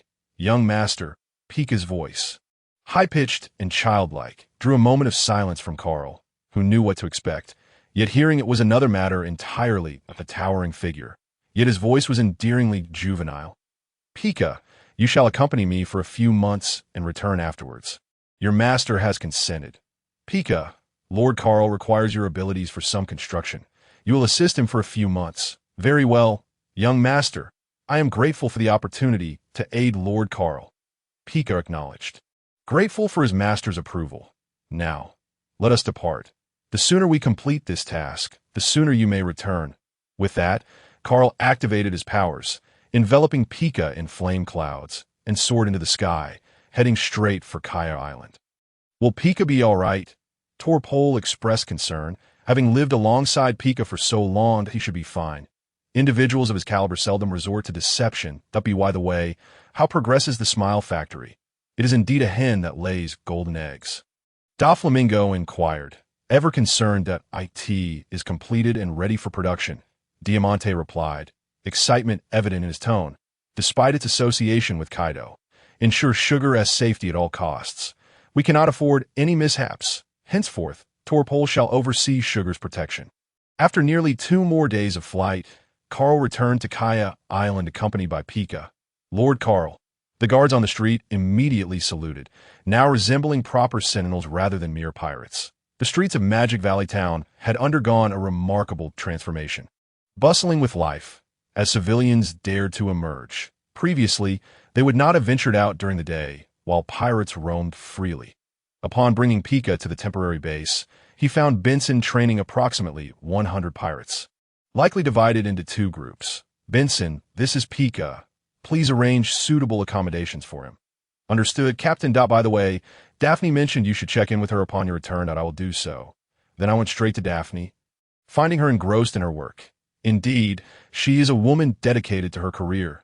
Daphne, I'm back. What are you busy with? I said, approaching her from behind and embracing her. Karl, you're back. I'm reviewing the nautical charts. Also, here is my recent design. This circular harbor can accommodate 50 vessels simultaneously, which should suffice. To the right, we'll construct a row of warehouses for leasing to merchants. On the left, we shall build a large warehouse for our own use, with our headquarters situated beside it. I also plan to reconstruct the shops in Magic Valley Town. The original merchants will have the opportunity to retain a shop in its previous location. We will reserve some for leasing. Additionally, we intend to erect several 5-story apartment buildings adjacent to Magic Valley Town for our employees, with any surplus available for sale in the future. Lastly, in the area near the beach on the forest side, we shall build a few 3-story villas for our accommodation, alongside a training base. That's the current plan. Do you think anything needs altering? Daphne spoke rapidly, leaving me struggling to retain all the details. I think it's quite good. You can make the decisions. By the way, are those women in the adjacent house your recruits? Karl noticed a few individuals working in the nearby building. Yes, they were selected from among the pirates, and their skills are quite commendable. They can assist me. That's reassuring. Once we bring people down from Sky Island, you won't have to work so hard. I know, and it's not too taxing.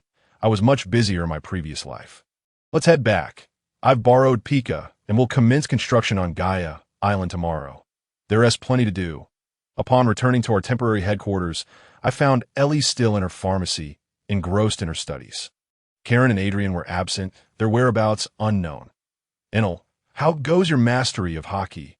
Enel had managed to envelop his entire body in armament hockey, and I had provided him with the training methods for Flowing Cherry Blossom. His talent was quite promising. I've mastered the use of Flowing Cherry Blossom, though I'm still not very proficient. Practice with Benson, but refrain from using your devil fruit powers. Strengthening your hockey and physique is essential. The latter will enhance the effectiveness of your abilities. Understood. By the way, Captain, there's a group of pirates on the forest side, reportedly specializing in salvaging sunken ships. There's also someone named Kalikai, who used to search for gold there, but seems to have ceased recently. Those individuals are of no concern. Kalikai is a descendant of Nolan, and the Shandians would likely be delighted to meet him. We can address that once we bring them here. That evening, we convened a meeting, which essentially consisted of Daphne speaking while the others listened, as they lacked understanding, with only Karl managing to contribute a few words. The following day, Karl, accompanied by Pika, embarked on the significant construction project. It was not that Karl wished to take the lead. Rather, the others struggled to comprehend Daphne's designs, necessitating his involvement. Starting with the grand villas, their exterior was straightforward, though shaping them proved challenging. Pika required numerous explanations before grasping the concepts. Leaving him anxious, fearing Karl's wrath, we decided to construct 20 villas initially, reserving the remainder for future guest accommodations. Next, we focused on the training base, planning to build 500 small villas in the expansive area surrounding it for the Shandians. As days passed, the transformation of Gaia Island became increasingly evident. Blub, blub, blub, blub, kacha. Mr. Carl, hello. This is Iceberg. Iceberg, greetings. What brings you to contact me? How is Mr. Tom? Mr. Tom has been executed for confessing to save Frankie. This is a scheme by the world government. That rascal Spandam deceived us. Is that so? I suspected the world government would not let him off easily. I urged him to come with me. But he refused. So, Iceberg, what do you require of me now? Carl had previously discussed with Tom that his disciple, Carl, could assist them in a matter. After Mr. Tom's death, some individuals at the shipyard, who participated in the construction of the Going Merry, may be implicated. I've received news that Spandam might also capture them, leading to their sentencing. That I wish to use that promise to ask you to save them. Mr. Carl, are you certain? My promises are not given lightly. Once utilized, they are gone. I am certain. So, do you agree? I agreed. I will return to Water 7 tomorrow to rescue them. Prepare them accordingly. Now, most of Gaia Island has been constructed. Only the harbor and the island's wall remain. And Carl no longer needs to oversee the work. Go fetch Jerry and Adrian. Carl instructed his guards to summon the two, deciding that their presence would suffice for this mission. Yes, Boss Carl. In no time. The two arrived. Captain, do you have a task for us? Jerry inquired. Mr. Tom has been murdered by the world government, and some individuals at a shipyard may be implicated. Iceberg has asked me to rescue them, and I have agreed. What? Mr. Tom has been killed. Damn that world government! Jerry exclaimed, furious. As Tom was a mentor he greatly admired, I had warned him that the world government wouldn't spare him. He chose not to come with me. And that was his decision. I called you here because we are heading to Water 7 to bring everyone back. That I've long desired to establish a shipyard, but I've lacked personnel. Now, there's an opportunity. Jerry, I entrust you with these individuals. With them as a foundation, build a shipyard on Gaia Island. Can you manage that? Absolutely, Captain, Jerry replied, brimming with confidence. Very well, prepare yourselves, and we will depart shortly. Carl resolved to inform the two women about the mission. Understood, Captain. Upon returning to the villa, Ellie was still immersed in her research, having begun her studies on devil fruits. Daphne was absent, likely busy elsewhere. Ellie, I plan to visit Water 7, Carl informed her. They are being utterly unreasonable. Mr. Tom has contributed immensely to Water 7, even developing the water train, and they are reneging on their promises. Ellie was furious. Tom was such a wonderful person. What happened? Carl, have you upset Ellie? Just then, Daphne returned. Seeing Ellie fuming and assuming Carl was the cause. No. Darling, Carl hasn't upset me.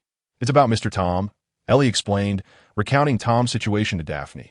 Alas, the world government is mired in darkness. But Carl, why don't you save him? You surely possess the ability, and I know you wish to help him, Daphne urged. This is quite complicated. Let's not discuss it for now. I plan to have Jerry organize the people we rescue to establish a shipyard. As trade increases in this area, a shipyard will undoubtedly be necessary for repairs and maintenance. Agreed, we have some land beside our warehouse that is ideal for constructing a shipyard. Daphne concurred, recognizing the necessity of such a venture. Let's go take a look.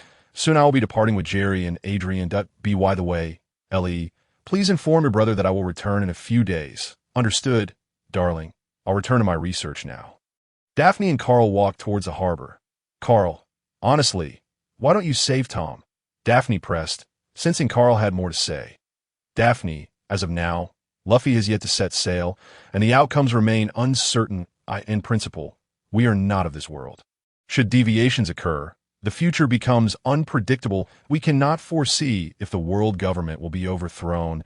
Thus I have been striving to avoid altering the future. My current strength has reached a pinnacle. I can contend with one admiral, but two would overwhelm me. You must understand that the world government has the 5 elders, the holy knights, and Emu. Therefore, we must refrain from making excessive changes to the future. We should focus on safeguarding ourselves and those around us. That I understand. Carl, to be honest, I am truly grateful to have met you. Without you, survival here would be exceedingly difficult. Foolish girl, rest assured, I will protect you. Carl embraced Daphne. All right, Jerry and the others should be waiting for me. I will set off to rescue them now. Return quickly. Then he kissed Carl gently. As you command, my dear. Carl reciprocated with a kiss on Daphne's forehead before setting off. Upon arriving in the Tiger God, he found that the two were indeed waiting for him. Let us go and aim to return swiftly. The construction on Gaia Island is nearing completion. TS time to head back to Tiger Roar Island and bring everyone out. Captain, once Gaia Island is finished, are we returning to Tiger Roar Island? Adrian inquired. Indeed. Are you feeling homesick, Adrian? A bit. This time, I wish to bring Zoe out, Adrian replied, a hint of embarrassment in his voice. Huh. Zoe, when did you two become an item? I had no idea. Zoe is the daughter of Captain Dillon, a rather beautiful young lady. Ha ha ha. It's because Captain Dillon often taught me a few things, and since I spent a lot of time with Zoe, we ended up together. Well done, Adrian. By the way, did Captain Dillon give you a beating? He is quite protective of Zoe. We haven't dare to let him know yet. This time when we go back, we will confess to Captain Dillon and ask for his permission to take Zoe with me. I now have the ability to protect her. That sounds promising, huh? And you can even provide her with a set of battle gear and teach her the 6 styles. The next day, the Tiger God arrived at Water 7 and proceeded directly to the shipyard. Mr. Carl, thank you for coming to assist. Iceberg expressed his relief upon Carl's arrival, genuinely concerned that Spandam might take action against them. Rest assured, I will fulfill my promise. Are they all prepared? How many people are there? There are 27, all skilled shipwrights. Alas, if it weren't for the world government, they would prefer to continue their work with ships. Most of them are accompanied by their wives and children. Mr. Carl, would this cause you any trouble? Not at all. I am also planning to establish a shipyard, and they will work there in the future. Accommodations have already been arranged, and Jerry is the manager of this shipyard. It's wonderful that they can bring their families along. This way, they can wholeheartedly stay and work on Gaia Island. I'm truly grateful to you. I need to procure some equipment for the shipyard. Iceberg, do you have any connections?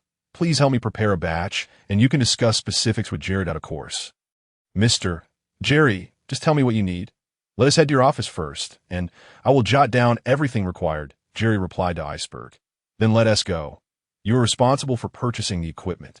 Jerry, here are 2 billion berries. It should suffice. Adrian and I need to go procure some other items. We'll meet in the harbor this afternoon. Understood, Captain. After leaving Tom's shipyard, Carl and Adrian set out to procure supplies. As many items were lacking on Gaia Island. Passing by a riverside, they spotted a small boat restaurant with an elderly man inside. Carl suddenly remembered that this was the lecherous old chef George had encountered in Water 7. While the old man may have his shortcomings, his fried rice was renowned and even earned praise from Sanji. They couldn't miss this opportunity. Adrian, let us go down and try the fried rice. It's exceptional, Carl declared, leading the way. What could possibly be good here? Adrian muttered. Old man, we would like 2 servings of fried rice. Carl called to the slightly inebriated elderly chef. Young man, my fried rice is quite expensive. Do you still want to eat? Fear not, for I am quite wealthy. Ha ha, please wait a moment. It will be ready shortly. The old man began preparing the ingredients and cooking the rice with impressive skill, making it seem as though he was not intoxicated at all. Here you go, gentlemen. Give it a try. This is the best fried rice in the world, the old man boasted with confidence, having added his secret ingredient. Well then, we shan't be polite. Carl and Adrian eagerly began to eat. It's truly delicious. It feels as if there's a surge of energy within the fried rice, crashing into my body like waves. By the way, that's salt. This salt defies logic. It transforms ordinary food into something so exquisite. What a pity I didn't encounter the sea gods. Otherwise, I could have collected some to bring back for Karen. Captain, you were right. This fried rice is astonishingly delicious, Adrian remarked, gazing at the seemingly ordinary dish in awe. So, did I not meet your expectations? The old man relished the surprise on his customers' faces after tasting his culinary creation. Old man, could you enlighten us on what makes your fried rice so unique? Although Carl already had an inkling, he hoped to acquire some of that salt from the old man. It's because of this. He produced a small bag of salt. This is sea salt left behind after the sea gods departed. That's why I can't bear to leave this place. So it's salt. Do you have any to spare, old man? I would like to purchase some. I can sell you some. I collected quite a bit last time. The old man handed Carl another bag. Thank you very much. Old man, we'll take our leave now, but we shall return to savor this delightful fried rice again. Carl handed him 100,000 berries and took the salt as they departed. Karen will surely be delighted if she knew about this salt. Adrian said, in the afternoon.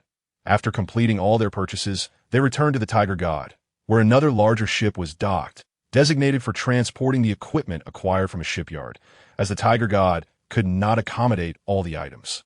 Mr. Carl, everything is on this ship. Thank you for personally coming to assist with this. Iceberg sincerely expressed his gratitude. And no need for thanks, as I will also require these individuals. They are highly skilled shipwrights. By the way, where is Frankie? Why didn't I see him this time? Carl noticed the absence of Frankie, who had not yet fully embraced his eccentricities. He is devastated by Tom Sensei's death and has left the shipyard. Very well then. What about you, Iceberg? Are you not leaving? I intend to remain and manage Tom's shipyard. I cannot let Tom Sensei's hard work go to waste. Iceberg declared resolutely.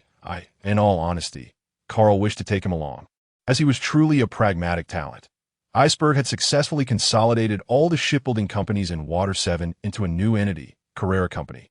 Well then, we shall take our leave to keep a low profile with Frankie. Be cautious not to give the world government any leverage. That I will be careful. Let us go, Jerry. We are heading back to Gaia Island. Then the two ships slowly departed the harbor, heading towards Gaia Island. Meanwhile, Marshal Sengoku of the Navy was experiencing yet another headache upon Carl's return to Gaia Island. Marshal Sengoku, we have confirmed that the individual occupying Gaia Island is the Tiger God, Carl. Blanui presented a document to Sengoku. The document detailed the changes on Gaia Island since Carl's occupation began, complete with photographs, showcasing a bay resembling the Navy headquarters, appearing almost fortress-like. Have we determined why he has taken over Gaia Island? What is his specific objective? Sengoku lamented, frustrated by Carl's persistent disruptions. Currently, we have not ascertained the particulars. Our personnel can only operate in Magic Valley Town. The sound of Thunderfruit user possesses a formidable kinbunchaku, and any movement by our people is easily detected, resulting in a thunderous punishment. Presently, our agents communicate on the island solely through writing. What? Is he capable of monitoring the entire island to such a fine degree? Sengoku exclaimed in astonishment at the power of the Thunderfruit user. Indeed, Marshal Blanui affirmed. Wah, Sengoku, I'm back. The Navy hero Garp had just returned from a mission in the East Blue. Although he called it a mission, it was merely a sweep of pirates he encountered, and the remainder of his time was spent visiting his two grandsons. Garp swaggered into Sengoku's office, munching on rice crackers. Sengoku couldn't help but think, why is this guy so carefree while I, as Marshal, am burdened with such stress? At that moment, he felt a strong urge to punch Garp, but thought better of it, considering the need to maintain the image of the Navy hero. Garp, take a look at this. Sengoku handed the intelligence document to Garp. Garp took it and began to read it seriously, as there were moments when he truly dedicated himself to work. He has occupied Gaia Island. Have we not uncovered his specific motives, Sengoku? Kapu was filled with confusion. After all, he was well aware of the nature of Carl. No, our personnel's activities on the island are severely restricted, and we cannot obtain any further information, explained Admiral Sengoku. Well, I shall make a trip to inquire directly with Carl and ascertain the situation, Kapu declared, eager to take on the task. He was genuinely curious about why Carl had occupied Gaia Island and transformed it into a fortress-like underwater castle. Absolutely not. Carl and his crew possess formidable strength. It would be perilous for you to go alone. Sengoku immediately opposed, not wishing for any misfortune to befall his old friend. Worry not. Sengoku, ever since my last dealings with him, I have come to understand what kind of person Carl is. He would not make things difficult for me. Kapu reassured him. Moreover, Carl's nephew is currently with me. What is there to fear? Are you certain? Sengoku inquired, eyeing Kapu warily, for he was about to engage with a team possessing royal-level combat power. Absolutely. Do not fret, Sengoku. I am confident. Very well then, you shall proceed to Gaia Island to uncover Carl's intentions for occupying it.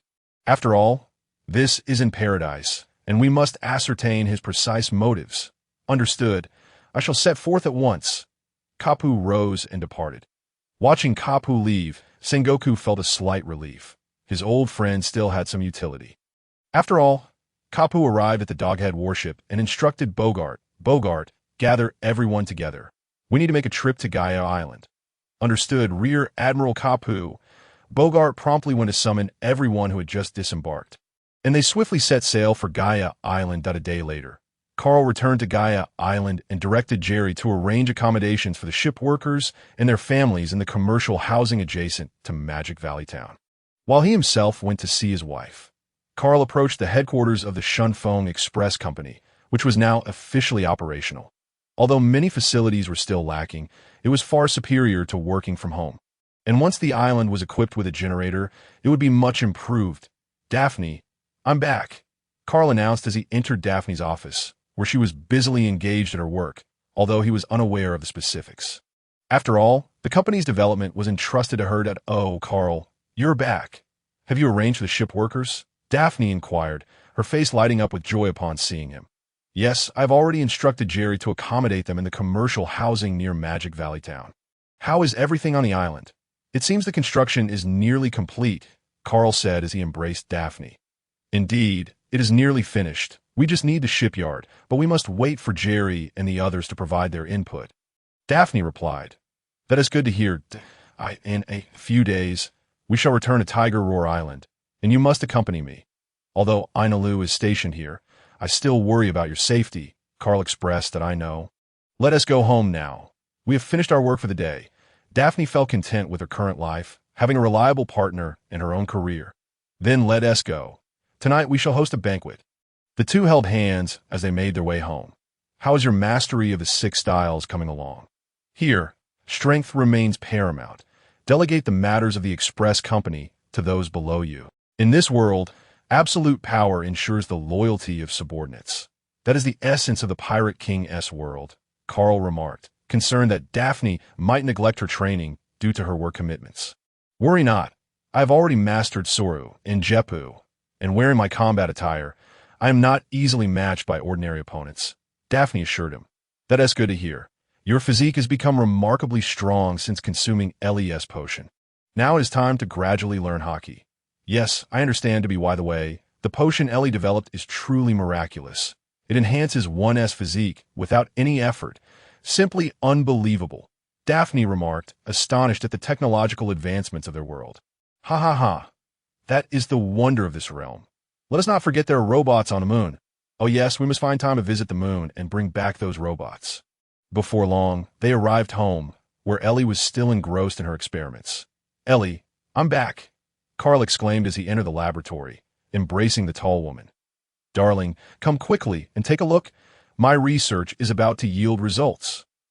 Once I clarify the composition of these devil fruit factors, I will be able to replicate the devil fruits. Moreover, I have discovered a method to decipher these devil fruit factors, Ellie exclaimed excitedly, showing Carl the data. Wow, Ellie, you are incredible. Truly my treasure. Carl, unable to comprehend the complex information, simply praised her. I am quite confident. By the way, Hancock contacted me today and asked when you would go to fetch her. How strange. Why does she only contact you and not me? Carl wondered why she did not reach out to him directly. Hancock is shy. You know her personality all too well. Very well. I shall go to fetch her in a couple of days. We will return to Tiger Roar Island shortly. You two have been in there for quite some time. What scandalous activities are you engaged in? Daphne teased, noticing their prolonged absence. Of course, we are engaged in very scandalous matters. Carl jested, pulling Daphne into an embrace. On the coast, servants were busily transporting ingredients in preparation for the evening's banquet.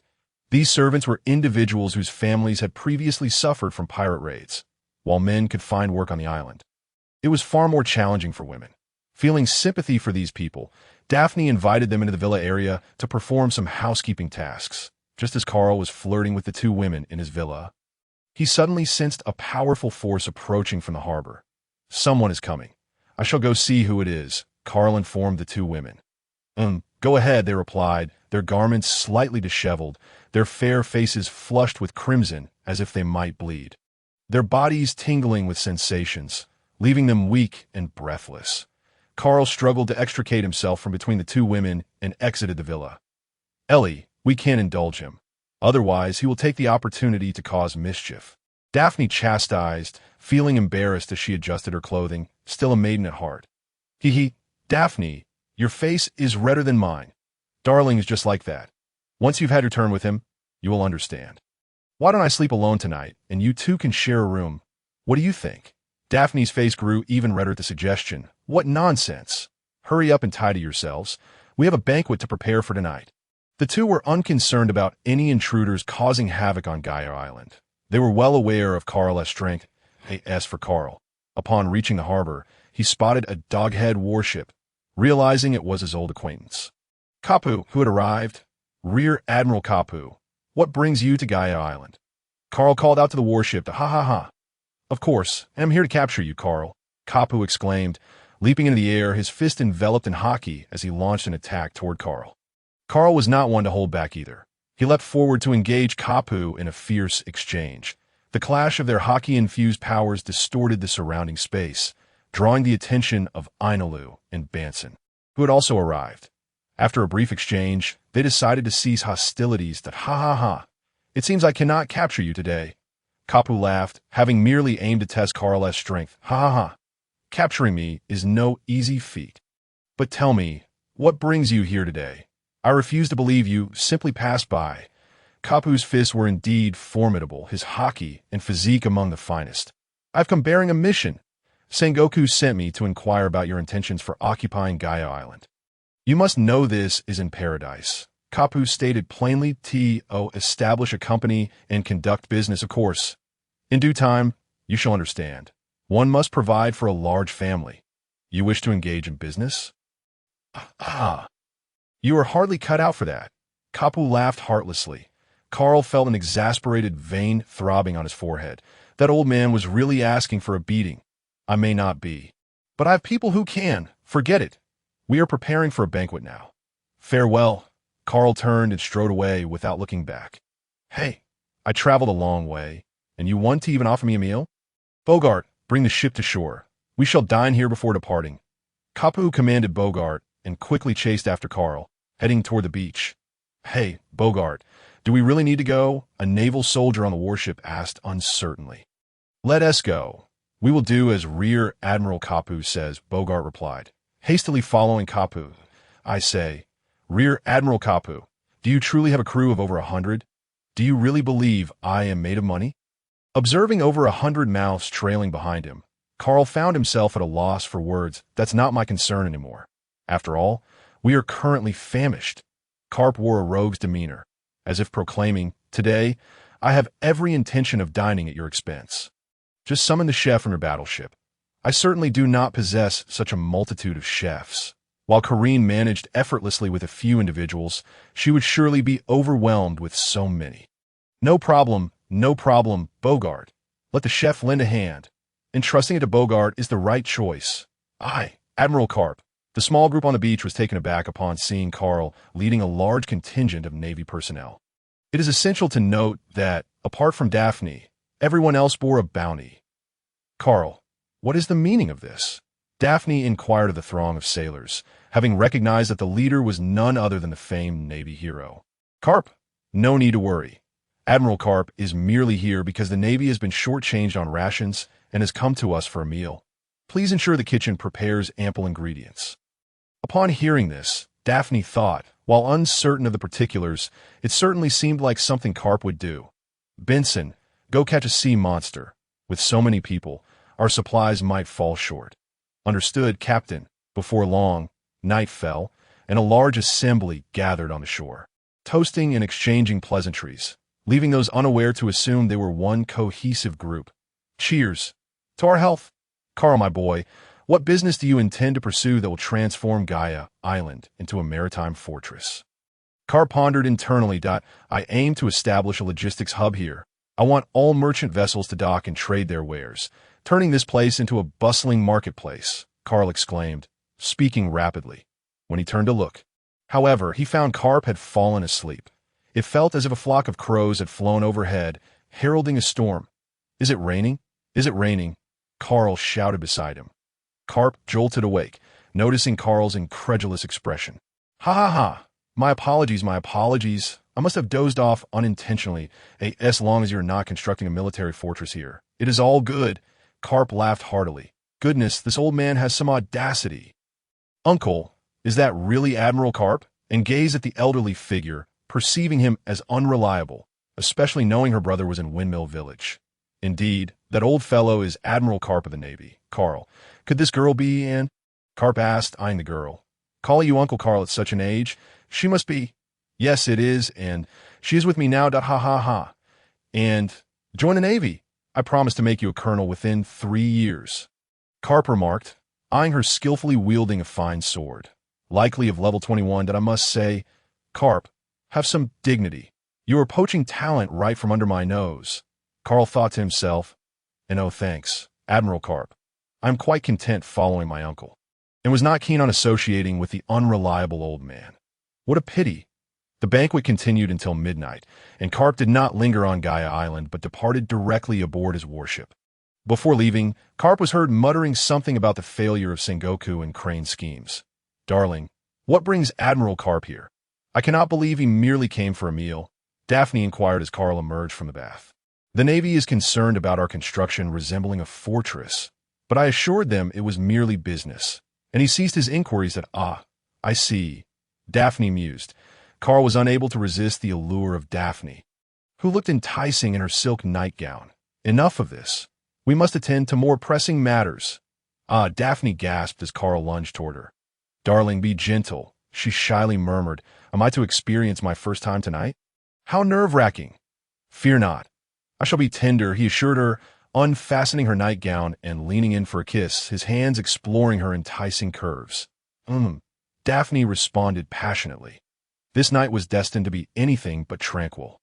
With the melodies within the room, ceasing only as dawn approached, Carl, gazing at Daphne's flushed face, placed a gentle kiss on her forehead and held her close as they drifted into a peaceful slumber.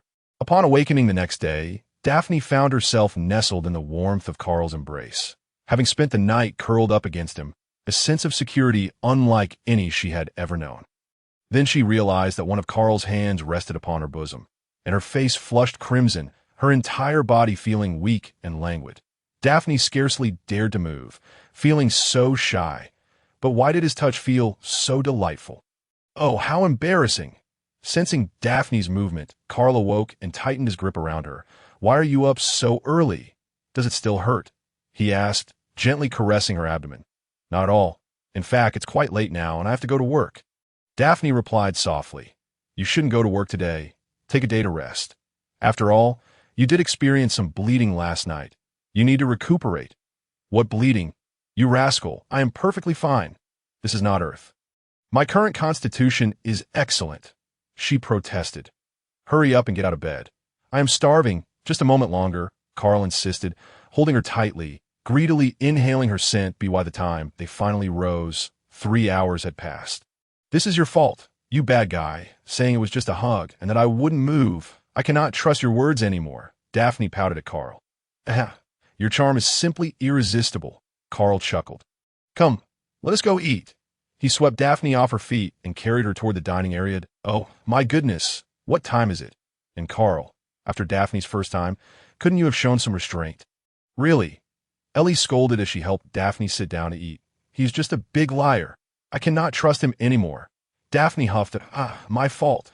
By the way, I will be heading to Nine Snake Island shortly to fetch Hancock. And in a couple of days, we will return to Tiger Howl Island. What do you think? Let us return soon. I miss Uncle and Auntie, as well as Sister Lu Jiu, Ellie exclaimed. Then prepare yourselves. We shall depart in a couple of days to the shipyard. Pika, the laborer, was toiling diligently. Carl had mentioned that once the shipyard was completed today, he could return to Dressrosa. This delighted him, having spent months constructing Carl's Gaia Island. Moreover, he had inexplicably endured 2 blood draws from Ellie. Director Jerry, will this shipyard be our workplace from now on? When the shipbuilders brought from water, Seven asked Jerry. Indeed, Lord Carl has stated that more and more ships will arrive here in the future. Therefore, we may need to train more apprentices, Jerry replied. Understood. This is all thanks to Lord Carl. Otherwise, we might have been captured by the world government. Before long, Carl arrived, nodding in approval at the nearly completed shipyard. Captain, what brings you here? All right, I plan to have these shipbuilders take on more apprentices to stockpile talent. Once we expand, we will need them, Jerry informed Carl. That sounds good. Keep an eye out for the island's children. By the way, if you know of any talents on Fishman Island, feel free to bring them here as well. Understood, Captain. Well then, I shall take my leave. Exiting the shipyard, Carl retrieved the record pointer given by Hancock and flew directly to Amazon Lily. After flying for most of the day, he finally spotted Nine Snake Island, which appeared somewhat different from Tiger Howl Island, notably with fewer sea monsters. Carl flew straight to the palace, slipping unnoticed in a Hancock's chamber. Just as he prepared to embrace her from behind, he was unexpectedly discovered. Who goes there? Turning around, he found his long-awaited beloved. Lord Carl, you have finally come to see me, she exclaimed, leaping into his arms. Carl was momentarily caught off guard, landing on the floor with her ample bosom pressing against him, stirring a whirlwind of emotions. Hancock, get up, get up. If someone walks in and sees you like this, what will they think? You are the Empress. Nonsense. Let me admire you properly. I have missed you terribly. I just finished my tasks and came right away. By the way, I plan to take you to Tiger Howl Island. Is that so, sister? What transpired within? The voice of Sandersonia echoed in. Nothing much. By the way, ensure no one enters. Hancock quickly instructed. Understood, my esteemed sister. By the way, Carl, did you just mention returning to Tiger Roar Island? Does that mean I will get to see father and mother? But I am so nervous. What should I do? Upon hearing she would meet her parents, Hancock felt a surge of anxiety. Fear not.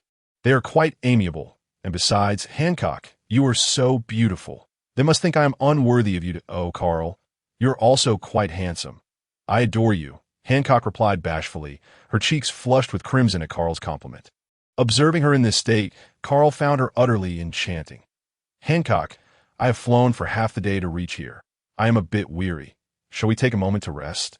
With that, he rose and effortlessly lifted her, carrying her towards the bed. Should I have someone prepare some food? Hancock, concerned that Carl might be exhausted from his long flight, inquired. No need to rush that. Let us indulge in what is immediately available, he said, slipping his hand beneath Hancock's chongsum. Carl, I have yet to bathe. Hancock instantly understood his intentions. We shall bathe together later. I quite enjoy your current scent, Carl admitted, unable to resist gazing at her bare form. Carl, be gentle. I may not be able to endure it alone. She recalled how last time, it was only with Sister Ellie that she found satisfaction. Now, facing it alone, she felt a hint of trepidation. Rest assured, I shall be very tender, he declared before pressing his lips against Hancock's luscious mouth. Before long, the room was filled with intoxicating sounds that left one in a state of blissful disarray. Ultimately, the Empress could not withstand Carl's advances and succumbed to joy, tears of happiness streaming down her face. Sandersonia, what is happening with sister? At that moment, Marigold arrived, hearing her sister's mixture of excitement and sobs. Finding it all quite perplexing, I am uncertain. My sister merely instructed me not to allow anyone inside, Sandersonia replied, equally bewildered by the unfamiliar sounds emanating from within. Very well. We shall remain here, inside the room. After a deep, resonant sound followed by a high-pitched cry, the two finally ceased their passionate encounter. The air was thick with a captivating fragrance, a scent that Hancock exuded when in heightened emotion. Carl, embracing her from behind, greedily inhaled her essence while admiring her flushed visage and languorous form. He quelled his desires and carried the Empress towards the bath. Sandersonia, what might the Empress be doing? Just then, Granny Nyo arrived, accompanied by a girl of about 13 or 14 years. Granny Nyo, I'm not sure what my sister is doing. However, strange sounds have been emanating from within. Sandersonia relayed what she had just heard, with Marigold nodding in agreement, as she too had never witnessed her sister in such a state. What? Granny Nyo thought to herself, realizing that the Empress of Nine Snake Island had succumbed to the only person capable of swaying Hancock, that wretched Carl. Granny Nyo, does the Empress truly wish to have me by her side? The girl inquired. Observing her, Granny Nyo's resolve solidified. How long has the commotion inside ceased? It has been a while. Why do you ask? Granny Nyo, did you come to see sister about something important? Marigold queried, as the two sisters held great respect for Granny Nyo. Indeed, It pertains to a matter of great significance for the future of Nine Snake Island. Granny Nyo mused, recognizing that the current empress had become preoccupied with her desires for a man. She must swiftly cultivate a successor. At that moment, the two within had finished bathing, following their earlier passionate encounter. Hancock's cheeks remained flushed, exuding an alluring charm. Carl wrapped his arms around her waist and said, "Let us go. They are likely waiting anxiously outside." Hancock responded in a sweet voice before turning her gaze outward, her eyes brimming with authority. That side of her was reserved solely for her As they opened the door, they found 4 individuals waiting, and upon seeing Hancock's current appearance, their eyes morphed into hearts. Granny Nyo nearly lost herself in Hancock's breathtaking beauty. "Hancock, I have matters to discuss with you." Granny Nyo recalled the urgency. "Granny Nyo, is there something of great importance you wish to share? If it is trivial, please refrain, as Carl is already quite hungry." In her heart, Carl had become her utmost priority. Granny Nyo perceived that indeed, her nation's empress was on the verge of being lost. "Hancock, this is A. Flandra. She is a national protector who has emerged from our domestic selections." Carl glanced at the tall, lithe girl, realizing she was the agile national warrior he had heard of. "A. Flandra possesses remarkable potential, and I intend for her to learn by your side. Nine Snake Island cannot be without an heir." With that, she cast an exasperated look at Carl, her frustration evident. It was disheartening that the newly appointed empress had been whisked away by this man. Carl understood Granny Nyo's intentions and felt somewhat awkward, realizing he had indeed taken their empress away. "Very well, I agree. I will teach her various state affairs, but we must wait until I return." Hancock acknowledged Granny Nyo's request, recognizing the importance of her nation's future. "What? Where do you intend to go?" Granny Nyo instinctively asked, but upon seeing Carl, she grasped the situation and grew even more incensed. "You treat Hancock well from now on. Do you understand?" she admonished Carl. "How dare you threaten my man?"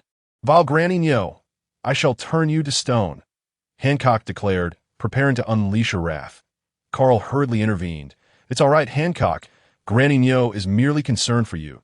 I do not mind." Upon hearing this, Hancock lowered her hands, which had been poised to strike, and huffed, "I shall treat Carl well." The onlookers thought to themselves, "Is this not reversed?" "Fear not, Granny Nyo. I will take good care of Hancock. By the way, here is my insight on mastering hockey. Give it to A. Flandra and let her cultivate according to these teachings. Her strength will gradually increase." Having taken away their empress, he felt it necessary to offer something in return. "Thank you. Although Nine Snake Island has its own hockey training methods, such insights from a powerful warrior are invaluable." "Enough. Carl is already quite famished. We must go eat," Hancock insisted. "Sandersonia, please have someone prepare an abundance of food. Of course, my esteemed sister."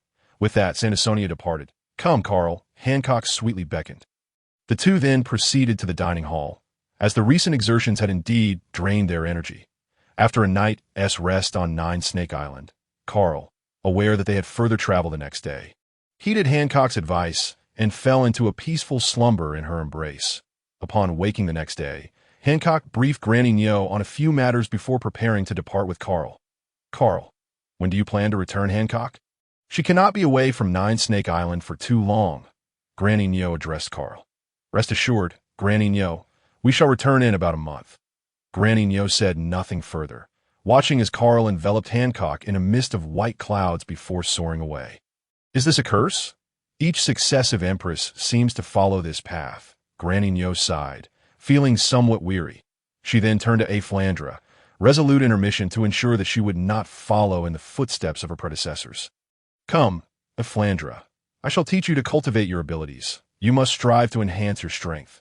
"All right, Granny Nyo, I will do my utmost," A. Flandra responded, her gaze brimming with newfound confidence. After a half-day's flight, Carl and Hancock finally arrived at Gaia Island. Heading directly to Carl's family villa, as usual, Daphne was out handling company affairs, while Ellie was engrossed in her research on devil fruit factors in the laboratory. "Carl and Hancock have returned," Ellie exclaimed, her face lighting up upon seeing Hancock. "Hancock, it has been so long. I have missed you dearly." Ellie approached Hancock and embraced her, their ample figures squished together, contorting slightly. Sister Ellie, I have missed you dearly. By the way, what about the other sister? Why haven't I seen her? Hancock recalled that Carl had introduced them to another sister, and she felt a twinge of annoyance. It was supposed to be just the two of them. However, having heard that Carl had known her for quite some time, and with Ellie's persuasion, Hancock reluctantly accepted Daphne. Carl, on the other hand, was still somewhat worried, as Hancock was notoriously proud. Daphne had stepped out for work. They had established a company under her management, and she was remarkably adept at handling numerous affairs with great efficiency, something Hancock felt she could not match. Ellie marveled at Daphne's exceptional business acumen. Really? Where is Sister Daphne? I wish to meet her. Hancock expressed her curiosity about the sister she had yet to encounter. Let us go. I'll take you to her, dear. You rest at home for now.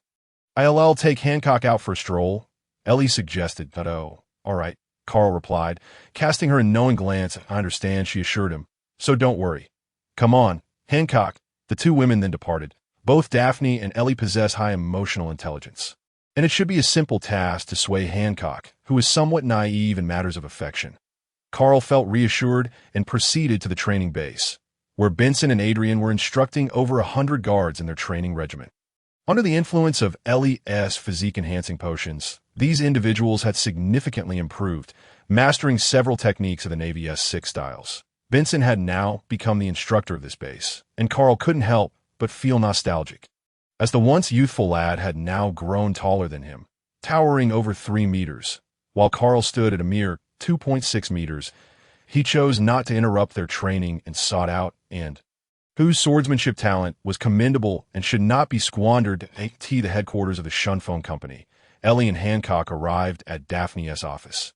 Daphne, the Empress Hancock you have longed for has arrived, Ellie announced as she ushered Hancock into the office. Daphne immediately set aside her work, having eagerly awaited this encounter with the renowned beauty of the Pirate King world. Wow, she truly is stunning, Daphne exclaimed, captivated by Hancock's presence. It was no wonder Carl had not let her slip away. Oh no, Sister Daphne, you are also quite beautiful, Hancock replied, feeling a bit bashful at the compliment from her newly met sister. Let us not dwell on flattery. We must not forget our main objective, Ellie interjected at that moment. What was the matter? It turned out the three of them had already reached an understanding. They would unite to ensure Carl would not entertain other women. Oh yes, I nearly forgot our purpose. Let me close the door, Daphne said as she shut the door and began to conspire with her sisters. This fellow has little resistance to beauty, so we must strategize, Daphne said, naturally assuming the role of the brains behind their trio. The office occasionally erupted with hushed, scheming laughter, and overall, the three women were quite pleased with the outcome of their meeting. Sisters, may I be the one to conceive first? I must return to Amazon Lily to maintain my position, Hancock shyly proposed. They had just devised a plan to ensure Carl would not be swayed by other women during their pregnancies by taking turns. That is reasonable, especially since Hancock is still the Empress of Amazon Lily, Daphne mused thoughtfully. Let Hancock go first, although Carl mentioned waiting until we return to Tiger Roar Island to have a child. I have research to attend to, and being pregnant would not be convenient. Thank you both, sisters, Hancock expressed her gratitude, knowing that this way, her child would be the eldest, and she would finally be able to bear Carl's child. The thought made her blush with joy. Now that business is settled, let us discuss something else. Hancock, how did you grow so impressively? Daphne asked, playfully reaching out to touch Hancock's ample bosom. I am not quite sure. I've been like this since childhood, Hancock replied, her face flushed as she evaded Daphne's hand. Isn't it too large? Would Master Carl prefer something smaller? She worried, concerned that Carl might not like her size. If he knew, he would surely exclaim, how could that be? I love it. Ellie and Daphne exchanged knowing smiles, assuring her, not all. That fellow has a penchant for the grander sizes. Haven't you noticed how he clings to you, even in slumber? Well, that's a relief, Hancock sighed. Let us go. We should visit Magic Valley Town and buy some items to take back when we return to Tiger Roar Island. More and more merchants at Kamigaya Island, bringing a wealth of diverse products. Yes, let us buy some specialties for Uncle, Aunt, and Sister Lu Jiu as well, Ellie added. Should we invite Carl to offer his suggestions? No need. He wouldn't know what to buy. Just the three of us will suffice, Daphne decided, pulling the two women along with her. That if Carl knew, he would surely thank Daphne profusely for sparing him the ordeal of accompanying 3 women shopping. On the beach, and was sparring with Corinne while Carl observed that it was evident that Corinne was feeding in techniques currently, and had mastered the shave and gale techniques of the 6 styles and exhibited decent combat awareness. Though she still lacked in strength and her use of hockey was quite immature. After Corinne successfully blocked Anne's final strike and collapsed on the sand, exhausted, while Corinne also breathed heavily from exertion. "Sister Corinne, thank you for practicing with me," and said, dragging her weary body to bow in gratitude, "that you're welcome, and your combat awareness has improved significantly, though you still need to build your strength, but no worries. As you grow, that shortcoming will fade," Corinne encouraged. "Let us head back, that you've done well. Both the 6 styles and the devil fruit are proving effective," Carl commented as he approached. "Uncle, you're back. Where's Sister Hancock? Where'n't you supposed to pick her up?" "She went with Ellie to find Daphne." "Now, let us go home."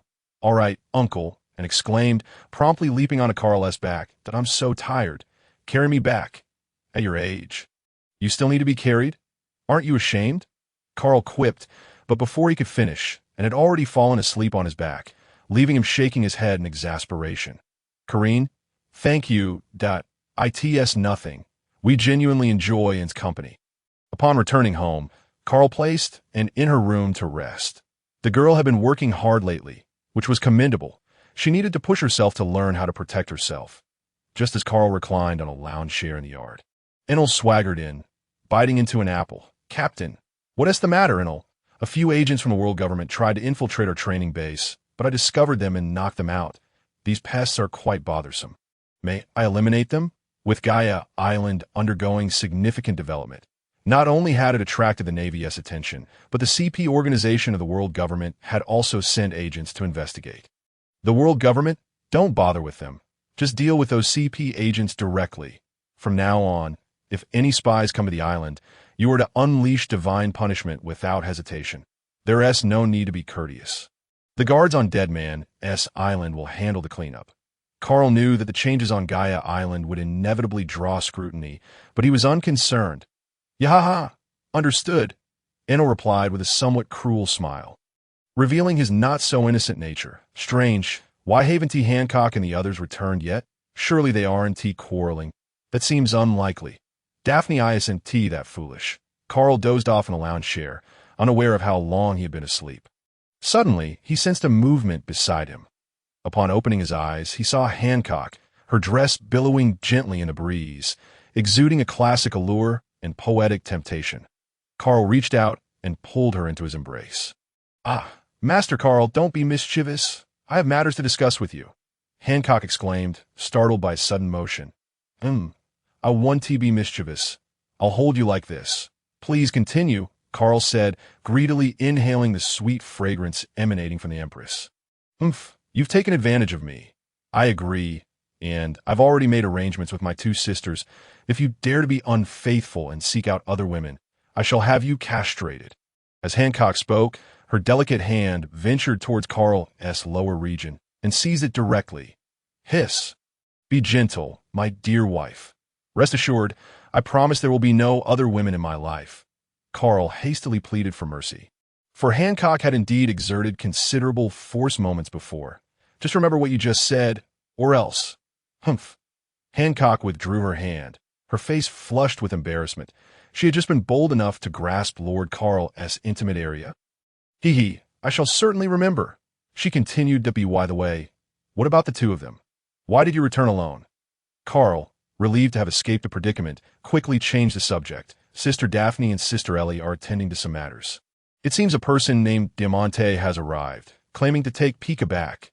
Sister Ellie even drew 2 vials of blood from this Diamante for some unknown purpose that I found it rather dull. So my 2 sisters allowed me to return first," Hancock explained, recalling the details. "Oh, Lord Carl, I bought some items to bring back for my parents and Sister Lu Jiu. Come and see if they are suitable." With that, she stood and pulled Carl towards the room. Upon entering, they were greeted by a large parcel. "Wow, how much have you bought?" Carl exclaimed. "Look, this dress is for Sister Lu Jiu. Do you think she will like it?" As Hancock opened the parcel, revealing its contents. She eagerly introduced each item to Carl, feeling both delighted and anxious, fearing that his family might not appreciate her gifts.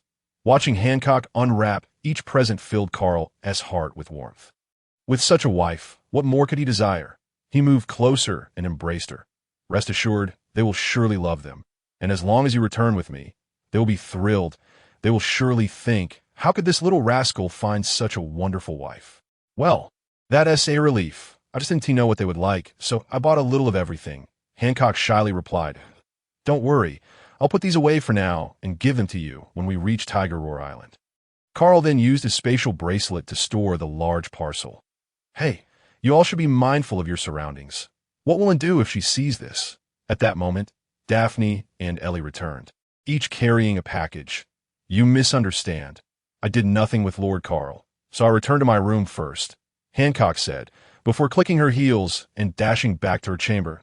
Anne fell asleep from exhaustion and hasn't woken up yet. By the way, what did you buy? Carl inquired, looking at the 2 packages they held. Women's things can't tell you, just store it away, they replied, handing the packages to Carl for him to place in his storage bracelet. At your service, my 2 wives. By the way, Ellie, did you also draw blood from Diamante? Carl recalled Hancock, as earlier mentioned. Yes, he had no idea what I intended to do and willingly let me draw 2 vials. Ellie replied with a hint of mischief in her smile. 2 paramecia users, one with the stone fruit and the other with the flap fruit, she added, grinning. Are you so confident now? It's not that I'm trying to discourage you. But this research is not that simple. There is still no lead on the Logia and mythical Zoan types, but I have already made significant progress with regular Zoan and paramecia types. Ellie declared proudly, resembling a strutting rooster. That is fantastic. By the way, have they left? They have departed, and as they were leaving, Diamante mentioned that Doflamingo also wants to rent a warehouse and shop here. Which I agreed to. I'm overseeing these arrangements, Daphne said. Interesting. This flamingo is rather clever. I ascend it. As an underground emperor, he surely has his talents. Quickly, go prepare a meal. We've been out all day and are starving.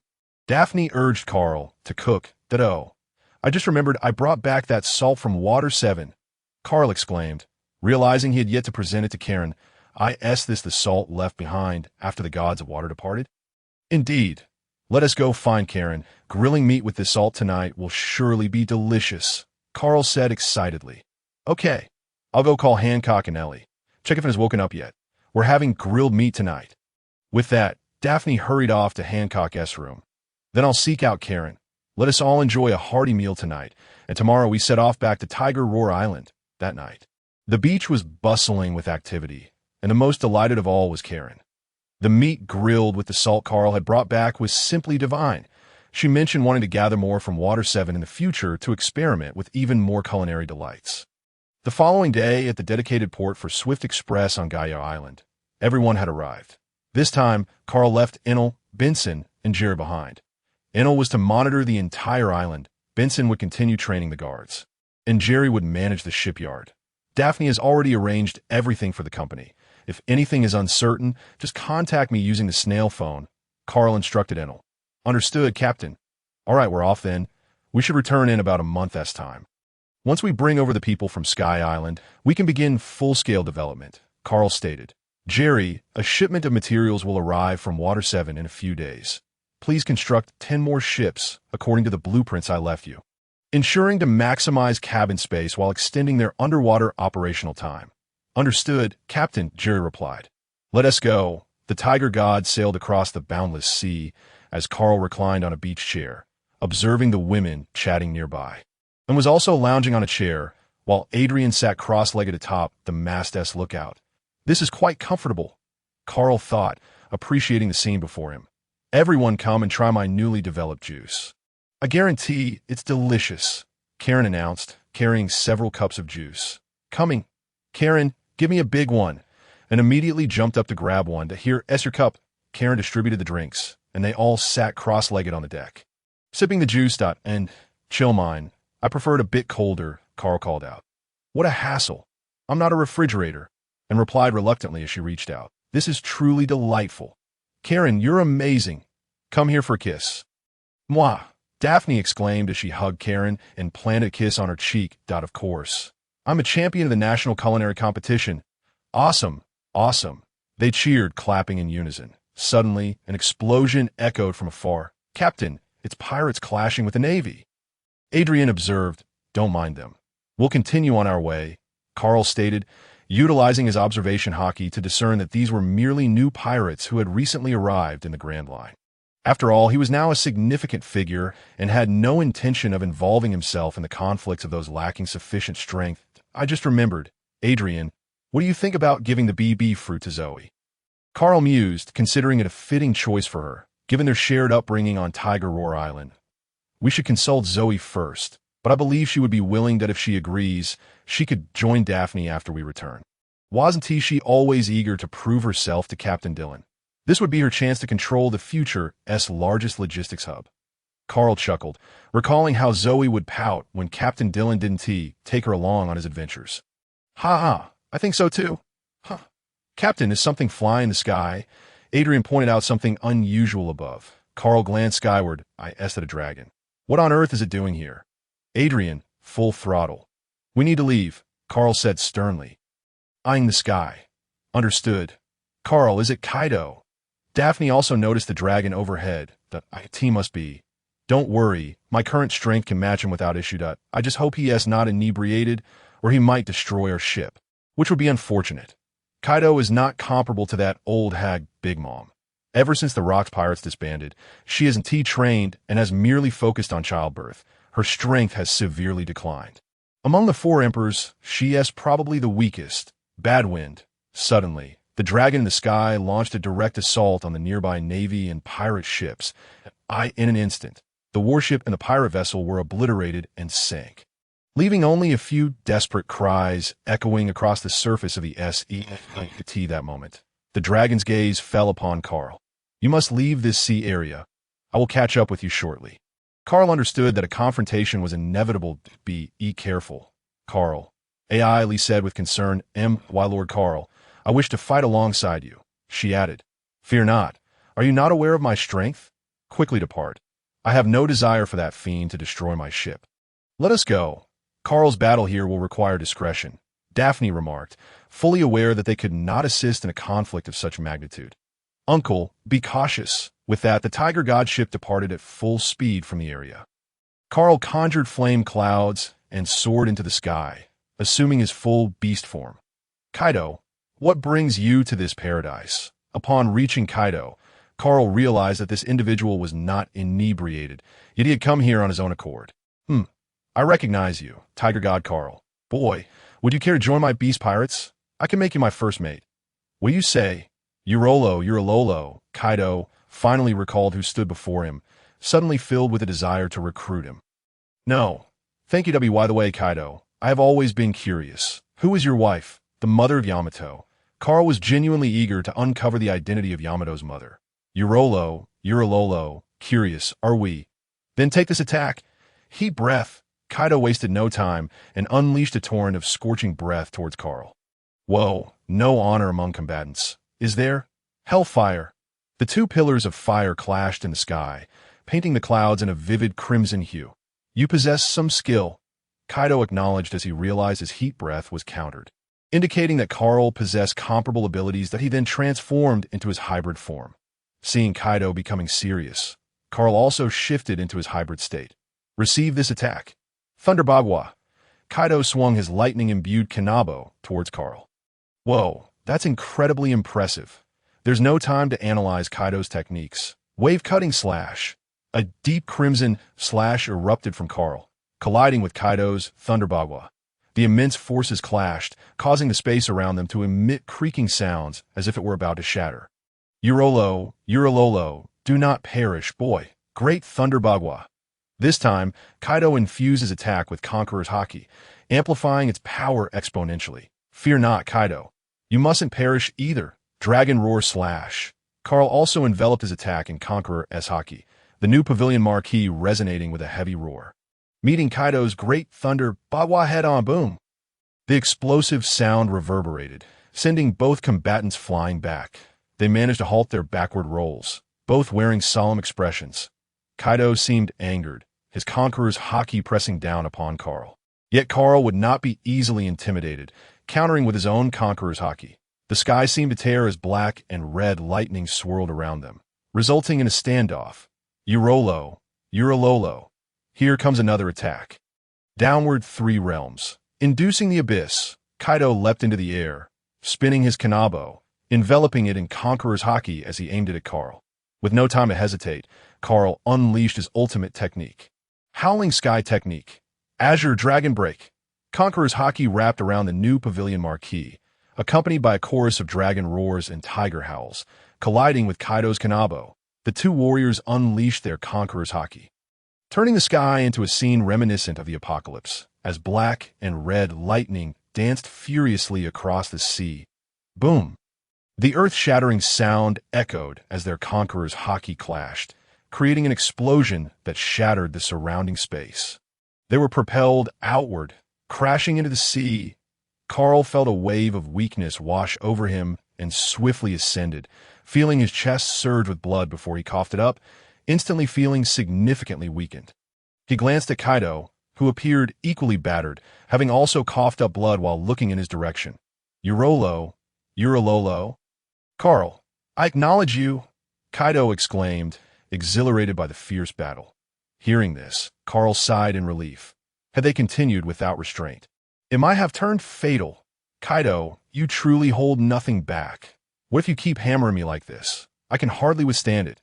Carl clutched his chest, still feeling a lingering ache. Did you not manage to withstand it? Besides, you showed no mercy either. I'm still reeling from it. Let us depart. With that, Kaido transformed into a colossal dragon, preparing to return to his ghost island in search of his gourd of wine. Musing that had he brought it today, victory would have been assured. Wait, Kaido, Carl hurriedly called out. Boy, what is it now? Nothing much, just that I intend to engage in a trade for sea stone with you. You must sell me some. Damn it, I can't let this battle be in vain. Urololo, understood. Seek out my subordinate, flamed disastrous Jean. This matter is beyond my purview. With that, Kaido soared into the sky, leaving the business to Jean. Research to plague and combat to drought, as if he had no stake in any of it. Wait, that is not right. You do have a hand in combat, Carl thought, recalling their recent clash. Watching Kaido fly away, he felt a wave of relaxation wash over him. Though they had exchanged only a few blows, the exertion of haki had been substantial. I am utterly exhausted. I must return quickly, lest they grow concerned. The commotion was quite significant. Carl transformed back into his human form and swiftly flew toward the Tiger God's ship. Before long, he landed on the deck. My Lord Carl, are you all right? Hancock rushed to him.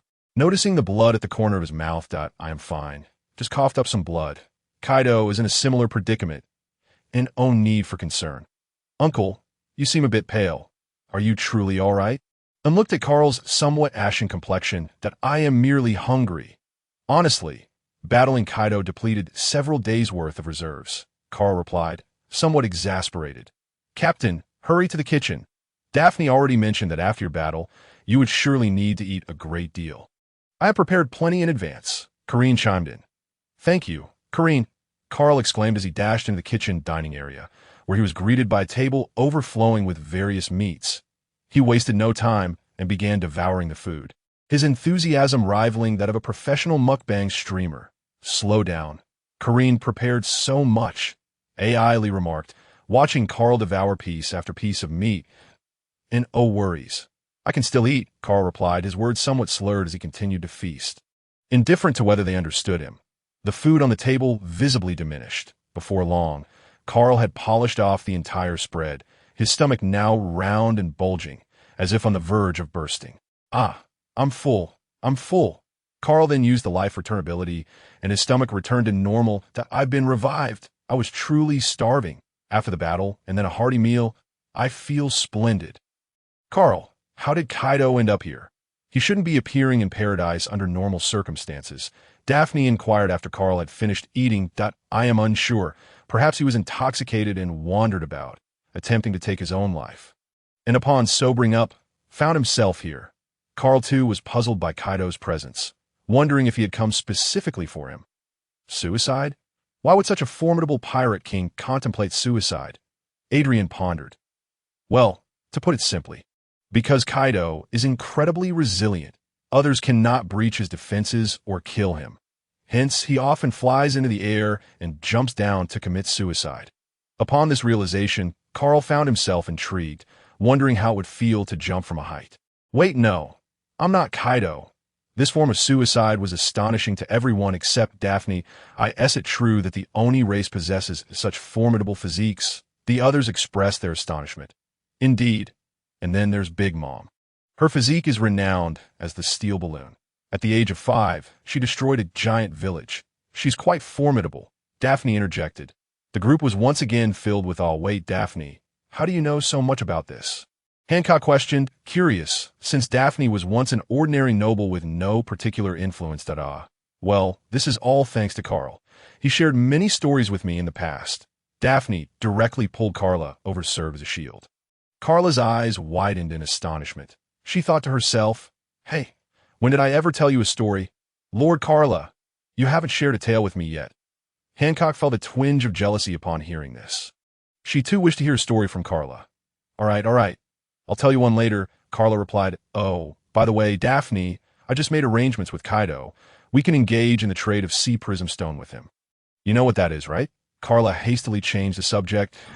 Sea prism stone? Is he actually willing to do business with us regarding it?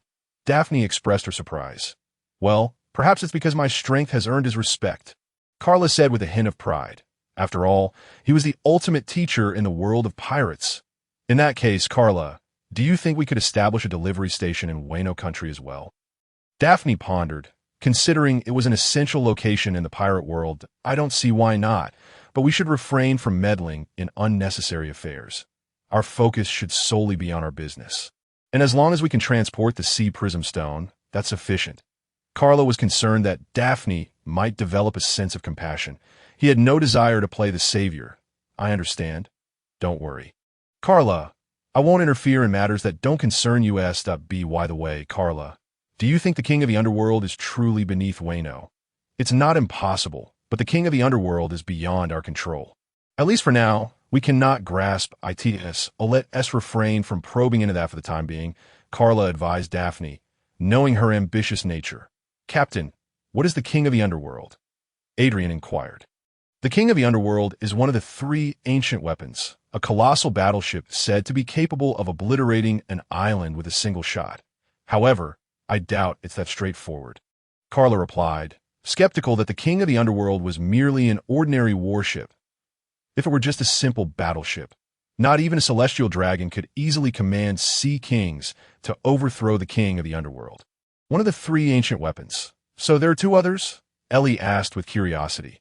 The 3 ancient weapons are the king of heaven, the king of the sea, and the king of the underworld. Each possesses the power to overturn the seas. That you'll learn more about them in due time. And to be honest, I'm not entirely clear on the details myself. The only known entity among them is the Sea King, which is Princess Shirahoshi. The king of heaven and the king of the underworld have yet to reveal their true forms. Oh, everyone nodded as if they understood, prompting Carla to roll his eyes. Enough of this idle speculation. Let us hurry back to Tiger Roar Island.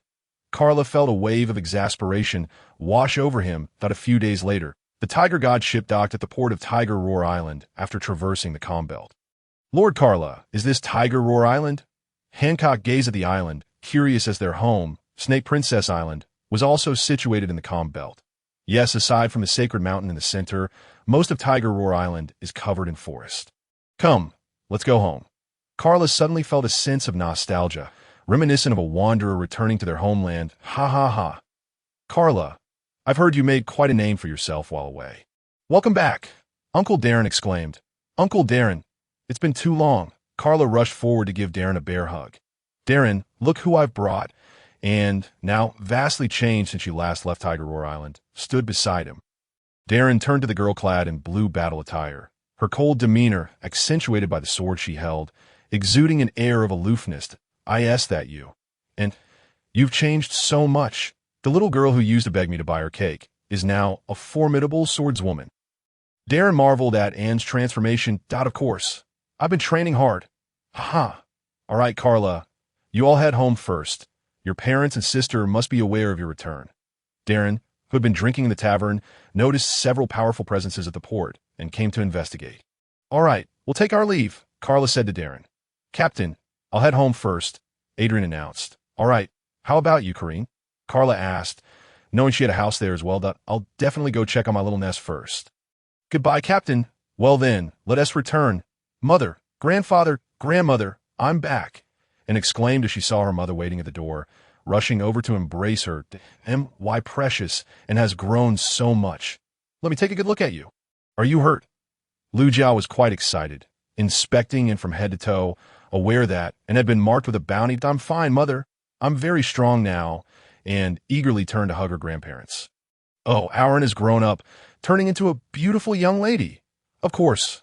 All right, let us go inside and talk," Berg said cheerfully, inviting Carla, Ellie, and the other ladies in. Upon returning home, Carla felt a wave of relief wash over him. "Lord Carla," Hancock tugged at his sleeve. "Mom and Dad, sister, let me introduce you. This is Hancock, this is Daphne, and this is Ellie. These three are now my wives." Carla quickly brought the women forward. "What? All three are your wives?" "Carla, you haven't mistreated them, have you?" Lu Jiu scrutinized the three beautiful women before her. She had suspected Ellie was Carla's partner, but now two more had joined the fold. "How could you be so lucky?" Berg and Emma looked at Carla with serious expressions. No. We genuinely love each other. I swear," Carla quickly clarified. "Hello, Uncle and Aunt. I'm Murphy Daphne. We all truly love Carla, and his team mistreated us. So please rest assured," Daphne stated confidently without any shyness. Yes, I love Lord Carla dearly." Hancock added, "By the way, I brought many gifts for Mom and Dad and Sister Lu Jiu. I hope you like them." "Lord Carla, please bring out my things," Hancock said nervously, her cheeks flushed. Carla retrieved several items purchased by the women from his storage bracelet and handed them over. "That you've treated us well, Carla. The gifts can wait." Come, everyone sit down." Lu Jiu urged the women to take a seat as they began to chat. "Carla, since they're all your wives now, when do you plan to hold the wedding?" Emma inquired, prompting everyone's gaze to turn toward Carla. With the women looking particularly anxious, "Mom and Dad, I intend to marry them upon my return. The wedding will take place here on Tiger Roar Island," Carla announced. "I've prepared the wedding dresses and jewelry. I will treat them well. Lord Carla, I adore you." Hancock rushed over to embrace him, overwhelmed with emotion. Ellie and Daphne also had tears in their eyes. "Ahem, let us proceed with this for now. I'll go speak with the town mayor about the wedding arrangements. It has been a while since there has been such a lively event in town." "Thank you, Dad. Ladies, don't worry. If Carla mistreats you, just let me know, and I'll make sure to teach him a lesson," Emma said, pulling the women to sit down as they reminisced about Carla's childhood. That evening, Carla invited Uncle Darren and Corinne over, and they all enjoyed a lively dinner together. Later that night, in Carla's room, the three women were elated, as they were finally about to marry the ones they loved. They excitedly discussed wedding plans when Carla walked in. "Beautiful wives. What are you talking about? I want to join in."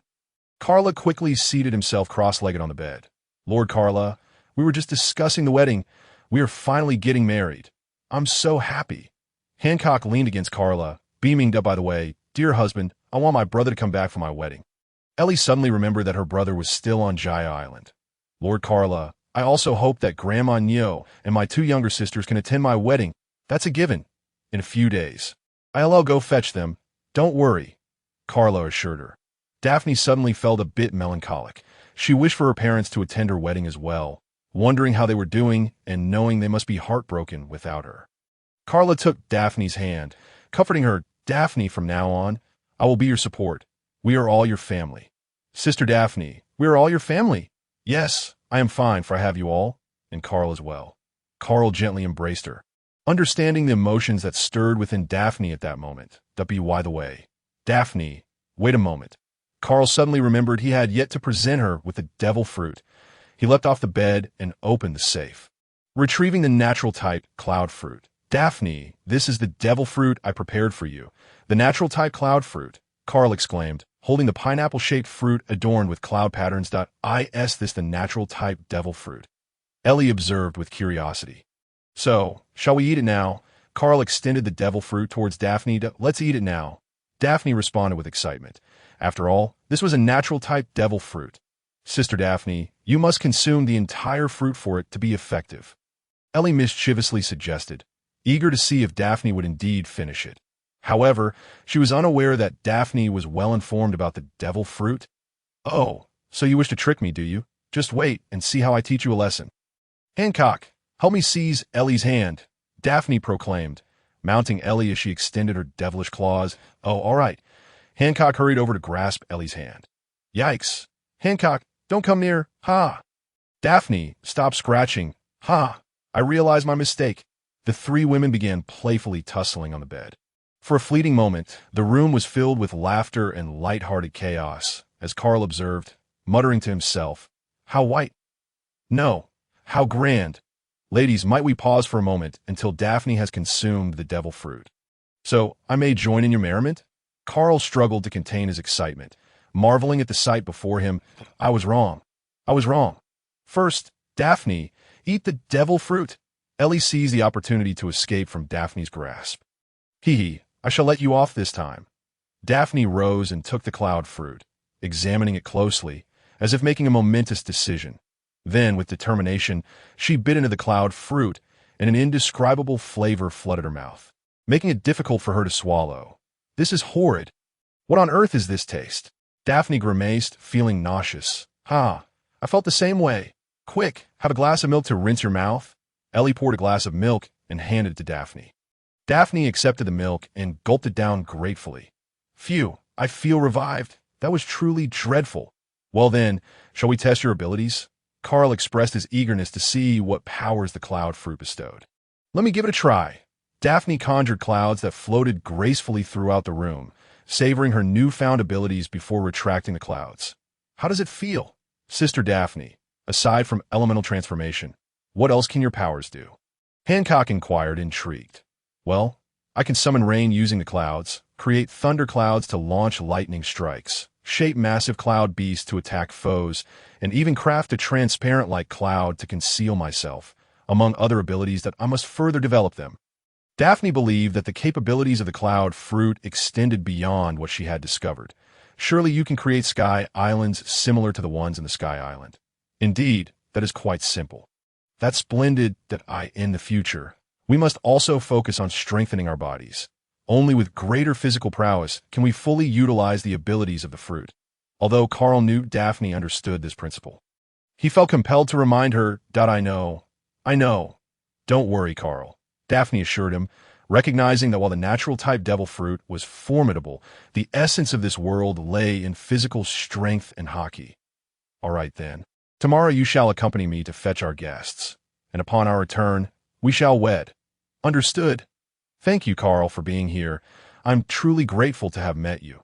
Daphne suddenly became sentimental. What good are mere words of gratitude? Perhaps we should indulge in something more tangible. My 3 wives. Shouldn't we rest now? Carl chuckled mischievously. I just remembered I promised to sleep with Sister Lookie tonight, so I must go find her. Ellie exclaimed, quickly dressing and heading to Lookie's room. Carl, I also promised to sleep at Karen's house tonight, so I must take my leave, Daphne announced before slipping out.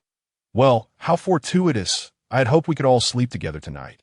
Carl mused, pondering the situation. Lord Carl, what? Have you made plans as well, Hancock? Carl asked incredulously, wondering if he would be left to keep the bed warm alone. No, I merely wish to have a child with you. Lord Carl, Hancock shyly confessed. Hancock, giving birth is quite painful. Are you not afraid? Carl asked, wrapping his arms around Hancock's delicate frame. I am not afraid. Lord Carl, Ellie has calculated that these few days are the most fertile for me.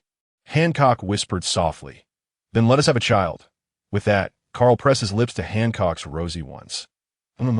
Hancock wrapped her arms around Carl's neck, passionately responding as their garments fell away. Moments later, the room echoed with sweet melodies, heralding a night destined for turbulence. The battle raged on for an extended period until a deep, thunderous roar signaled its conclusion. In the following 2 days, due to Hancock's influence, Carl postponed his plans to fetch the guests, dedicating himself wholeheartedly to the act of procreation to avoid drawing too much attention. The couple relocated to a mountain villa for their 2-day retreat. On the morning of the 2nd day, having just finished his morning exercise, Carl gazed at Hancock, whose face was aglow with happiness, and smiled softly tea dressed, then leaned down to kiss her forehead. Hancock, I must go fetch our guests. Otherwise, I shall miss the wedding. T grasped her hand as he sat on the edge of the bed. Yes, I understand. I am too fatigued to see you off, she replied. And no need for farewells. Rest well. I shall be on my way. With that, Carl exited the villa, soaring towards Daphne's direction. Hancock watched him depart, a satisfied smile gracing her lips as she thought. After so many encounters these past few days, surely I shall conceive. With that thought, she shyly pulled the covers over her head. Down the mountain, in the town's only church, which had stood for centuries, preparations were underway for the wedding. Mother, where is Uncle? I haven't seen him these past few days, and I haven't seen Sister Hancock either, and wondered aloud. They had some matters to attend to, and remember to address your uncle as Aunt from now on. Uncle is just a fickle-hearted rogue. And pouted, I'm off to find Sister Ellie and Sister Daphne. Looky observed her daughter and suddenly felt a wave of nostalgia, realizing how much she had grown, a smile breaking across her face. But in the next moment, it vanished as thoughts of Ace clouded her mind. That I wonder how Ace is faring, and dashed towards the shoreline, where Ellie and Daphne were engaged in a sparring match. With Karen watching closely, Daphne's combat skills were currently lacking, and while Ellie was not much better, she at least possessed hockey. Upon returning to Tiger Roar Island, they seized the opportunity to train their combat abilities over the past couple of days. Sister Ellie, Sister Daphne, so you were here, and approached them. The two women paused, panting heavily. Here, have a drink to replenish your energy. Karen offered 2 green beverages. Ellie and Daphne accepted and gulped them down. Yuck, Karen. What is this? It tastes awful. Daphne nearly retched, though her stamina was rapidly recovering. Ellie, having sampled the drink carefully, recognized its ingredients and grimaced. Karen, the raw materials for this drink couldn't possibly be what I think, could it? Ellie asked with difficulty. I assure you, this is made from a type of bug I discovered in Tiger Roar Forest. Consuming it as a food source can rapidly replenish stamina. I observed it for quite some time before realizing its potential. The only drawback is the taste, which I will work to improve, Karen explained, taking a sip of her own drink without any adverse reaction. In an instant, Daphne's complexion drained of color, and she rushed aside to vomit. She had seen that type of bug before, particularly when Karen had brought them back. Sister Karen, how terrifying, and exclaimed from the side that, are you all right? Is it really that dreadful? Karen asked, feeling a bit embarrassed. Karen, you are a chef. Surely you must know how this bug tastes. Elton was momentarily speechless. Well, I shall make some improvements. However, the flavor of this insect is quite unique. Indeed, it is not something that an ordinary person can easily tolerate. Karen contemplated returning to make some enhancements. At tea that moment, Daphne, having finished her retching, approached Karen with her legs crossed and said, Karen-chan, it's not just about the taste. It's the insect itself that don't you find it rather difficult to swallow? The mere thought of the insect sent shivers down Daphne's spine. Karen surveyed the 3 of them and inquired, Surely, none of you are afraid of this insect, are you? The 3 nodded furiously. Ha ha, so you are indeed frightened of this insect. Karen suddenly remembered that she was not afraid at all. After all, she had experimented with numerous ingredients to hone her culinary skills. Karen-chan is truly formidable. This was the unspoken thought of the 3 women at that moment. After searching in several places without finding them, Carl finally located them. Carl, you've come down. Whereas Hancock? Daphne asked, noticing the absence of the Empress. She is feeling a bit unwell and will return later, Carl replied somewhat apologetically. You should take it easy too. Honestly, Elton chided Carl, though she acknowledged that his stamina was indeed exceptional.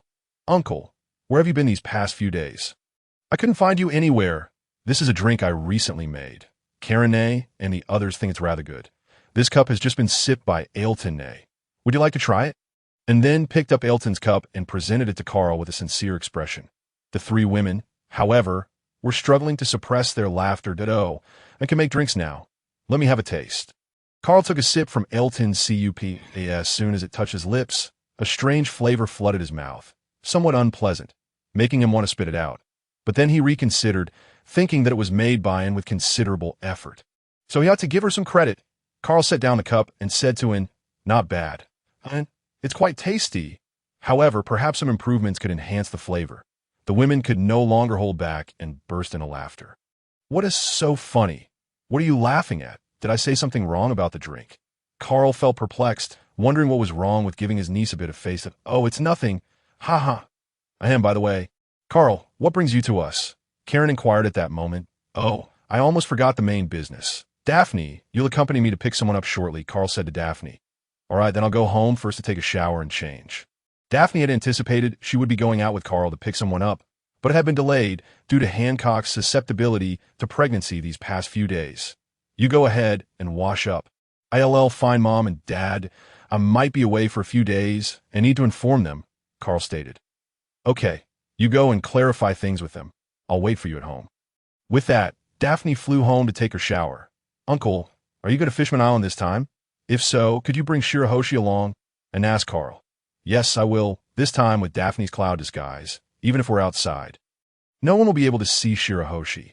Once we reach Tiger Roar Island, we won't have to worry about being discovered. Wonderful, I can see Shirahoshi again, and exclaimed, thrilled, as it had been quite a while since she last saw Shirahoshi. After locating his parents and informing them of his plans to go out to pick someone up, Carl returned to fetch Daphne, and they set off to in the sky. Carl and Daphne were swiftly flying while sitting on her cloud. This feeling of soaring high up is simply marvelous. By the way, Carl, who are we picking up first? Princess Shirahoshi, Daphne asked excitedly, as she had longed to visit the uninhabited island for quite some time. Not just yet. We shall first go to Amazon Lily, then to Sabeti Archipelago. I've already instructed Rayleigh to prepare the coded ship in advance, so we can head directly to Fishman Island upon arrival. Carl understood Daphne's current excitement. Fishman Island was not only a dream for men, but also for women here. Fishman Island was adorned with shimmering, sparkling sights everywhere, along with delectable Fishman Island delicacies. In the attire, there was incredibly fashionable, which Daphne was sure to enjoy exploring. Just thinking about shopping gives me a headache, Carl thought. Well, that works. It makes the trip a bit more convenient. By the way. Carl, why are you bringing so much treasure? Are you planning to exchange it for cash? Daphne felt puzzled, having seen Carl gather a considerable amount of treasure from the treasure hall at Holy Mountain before their departure. Especially since they weren't lacking in cash. No, this is a gift for Amazon Lily. Unlike us, their island is quite short on supplies. After all, it is Hancock's maternal home, and we ought to help out. This batch of treasures can be considered a dowry, Carl explained. Are they truly that impoverished? Don't they have any specialties on their island? Daphne wondered, as she recalled that many islands in the world of One Piece were known for their abundance of resources. They do have one specialty, Gozzarola cheese and Sea King pasta. However, they barely have enough for themselves. Oh, Carl, how much of a dowry are you planning to give me? Daphne suddenly leaned closer to Carl, drawing circles on his chest. ISNT, the financial authority of our household, entrusted to you. Take as much as you want, Carl replied generously. Humph. How boring. With that, she accelerated towards Amazon Lily. Meanwhile, in the palace of Amazon Lily, Granny Nu and the two sisters, Boa, were already waiting. That insufferable Carl. He simply whisked away Hancock, Granny Nu lamented, heartbroken over the fate of her beloved Hancock, whom she had raised. Granny, you've been complaining all morning. Perhaps you should take a break, Saint Asonia remarked, concerned that Granny Nu might exhaust herself with her agitation. Yes, Granny, besides, Sister is quite happy now, isn't she? And Lord Carl treats her well, so you needn't worry, Marigold chimed in to comfort her. Alas, it's a curse. It truly is a curse. How is it that every empress of Amazon Lily cannot escape such a fate? Either they run off with a man or die of lovesickness.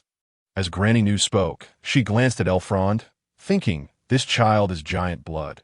Her height alone should be enough to scare a good number of people away. Surely, this time it will be secure. Elfrond noticed Granny Nu's gaze on her, her expression transitioning from excitement to unease, before finally settling into a relieved smile. What's wrong, Elfrond? She asked. Elfrond, you must remember, no man is trustworthy. Many former empresses of Amazon Lily have met their demise because of men. You must keep your distance from them. Do you understand? Although she felt confident that no man would approach Elfrond, Granny Nu still felt it necessary to issue a warning. Granny, I understand, Elfrond earnestly assured. her innocence shining through. Granny New suddenly thought that Elfron seemed a bit too naive. However, considering that Elfron was still quite young and had her guidance, she hoped she would not go astray. "Granny, there's a cloud flying down from the sky. It looks like there are people on it," Santa Sonia exclaimed at that moment. Granny New quickly looked up at the sky, and in the next instant, the cloud descended like a meteor right in front of them. "Oh, Granny, long time no see," Carl called out, waving as he noticed Granny New's less than pleased expression. Daphne stood beside him, observing Granny New. After all, it was known that Granny New had been quite beautiful in her youth. "How could you let that fiend take away our Empress?"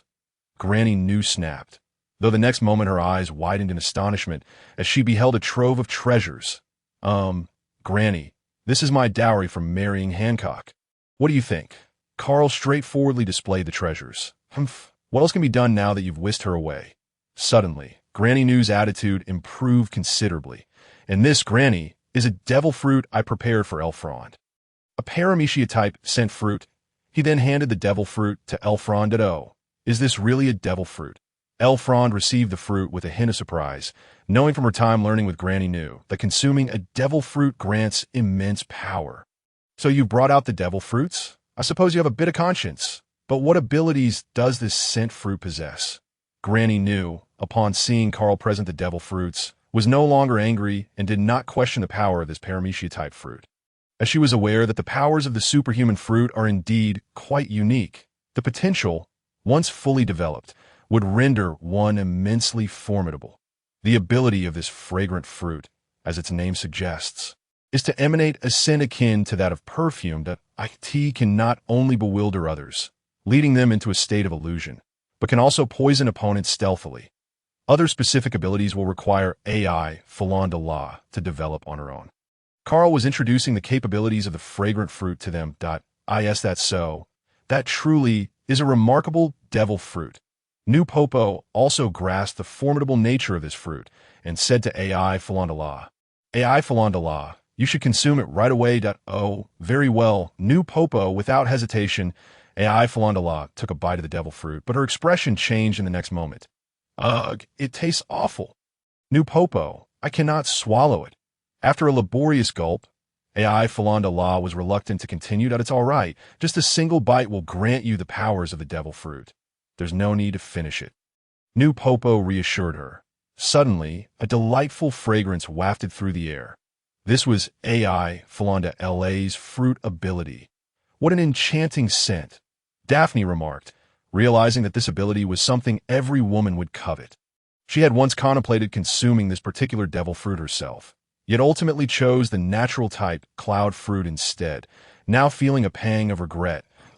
"In you, Popo, I adore this ability," AI Falanda exclaimed joyfully. "Quickly retract your ability, AI Falanda." New Popo instructed her, advising to keep the scent subtle. A lighter fragrance would make it harder for enemies to detect, and thus more easily ensnare them. "Understood, New Popo. I will diligently develop this devil fruit." AI Falanda expressed her gratitude to Lord Carl. "Thank you for this devil fruit." "No need for thanks. The future Empress of Nine Snake Island must certainly possess a worthy devil fruit. And this one is quite fitting." Carl could already envision her presence upon the vast sea. "All right, we must be on our way."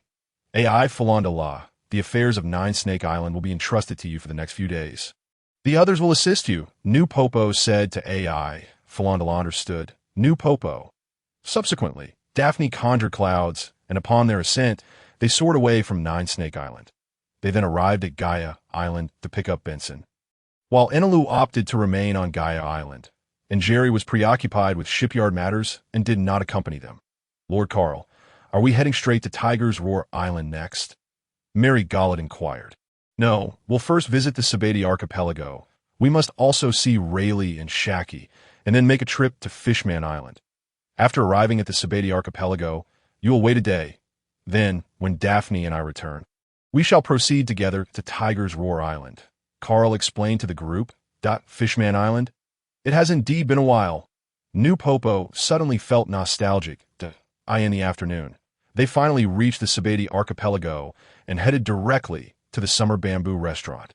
"Carl, it has been quite some time since we last met. I never expected that when we meet again, you would be getting married, Rayleigh remarked with a hint of nostalgia. S.O., when do you plan to marry? Shaki interjected suddenly that, ha ha ha. It's just that I lack the funds for a wedding. Being a gambler, I wouldn't want to ruin anyone. Rayleigh chuckled awkwardly. Carl, you must not follow Rayleigh's example. Shaki felt an urge to reprimand Rayleigh. Feeling exhausted, I definitely want to imitate him. Is the ship ready? We intend to depart for Fishman Island immediately. Carl was eager to avoid entanglement in their dispute and swiftly made his exit. It is all prepared. Let us go. I shall lead you, Rayleigh said, stepping out of the bar, increasingly wary of Shaki. You all wait for me here for a day. I will fetch the others, and then we shall depart. After relaying this, Carl took Daphne and hurried to catch up with Rayleigh. Shaki, who is he going to fetch at Fishman Island? New Popo inquired. It seems to be King Neptune and the mermaid princess Shirahoshi. Neptune? I did not expect that Carl has ties with King Neptune. New Popo, who was also acquainted with the king, remarked. This is the ship, Carl. You two will be able to operate by the way. Carl, why are you marrying so early? It is indeed the perfect time for a man to venture out to sea, Rayleigh opined, feeling that Carl should not marry so soon, when suddenly he sensed a murderous aura. He glanced at Daphne beside Carl, whose eyes were as cold as daggers, sending shivers down his spine. Well, getting married early isn't so bad. Carl, I must take my leave now. With that, he vanished in an instant. I was almost unable to restrain myself from striking him with lightning. Daphne fumed, angered by his audacity to dissuade her man from marrying. Come now. You know how I think. Don't be upset. We should depart. Aiming to fetch them by tomorrow morning. Yes, let us go. With that, Daphne accompanied Carl onto the glimmering ship. The ship gradually descended. This the scenery of the deep sea. It's my first time witnessing it. It feels somewhat thrilling. Daphne gazed curiously out at the waters. Indeed, the last time I was here, I found the sight of the large fish swimming around equally exhilarating. After some time, they finally arrived at the entrance of Fishman Island. The soldiers on guard recognized Carl and granted them passage. Once the ship was anchored, they led Carl and Daphne towards the palace. King Neptune. Sashi is not here. Upon arriving at the palace, Neptune and Shirahoshi were already waiting, accompanied by the right minister and Jinbi. Lord Carl, did not come along?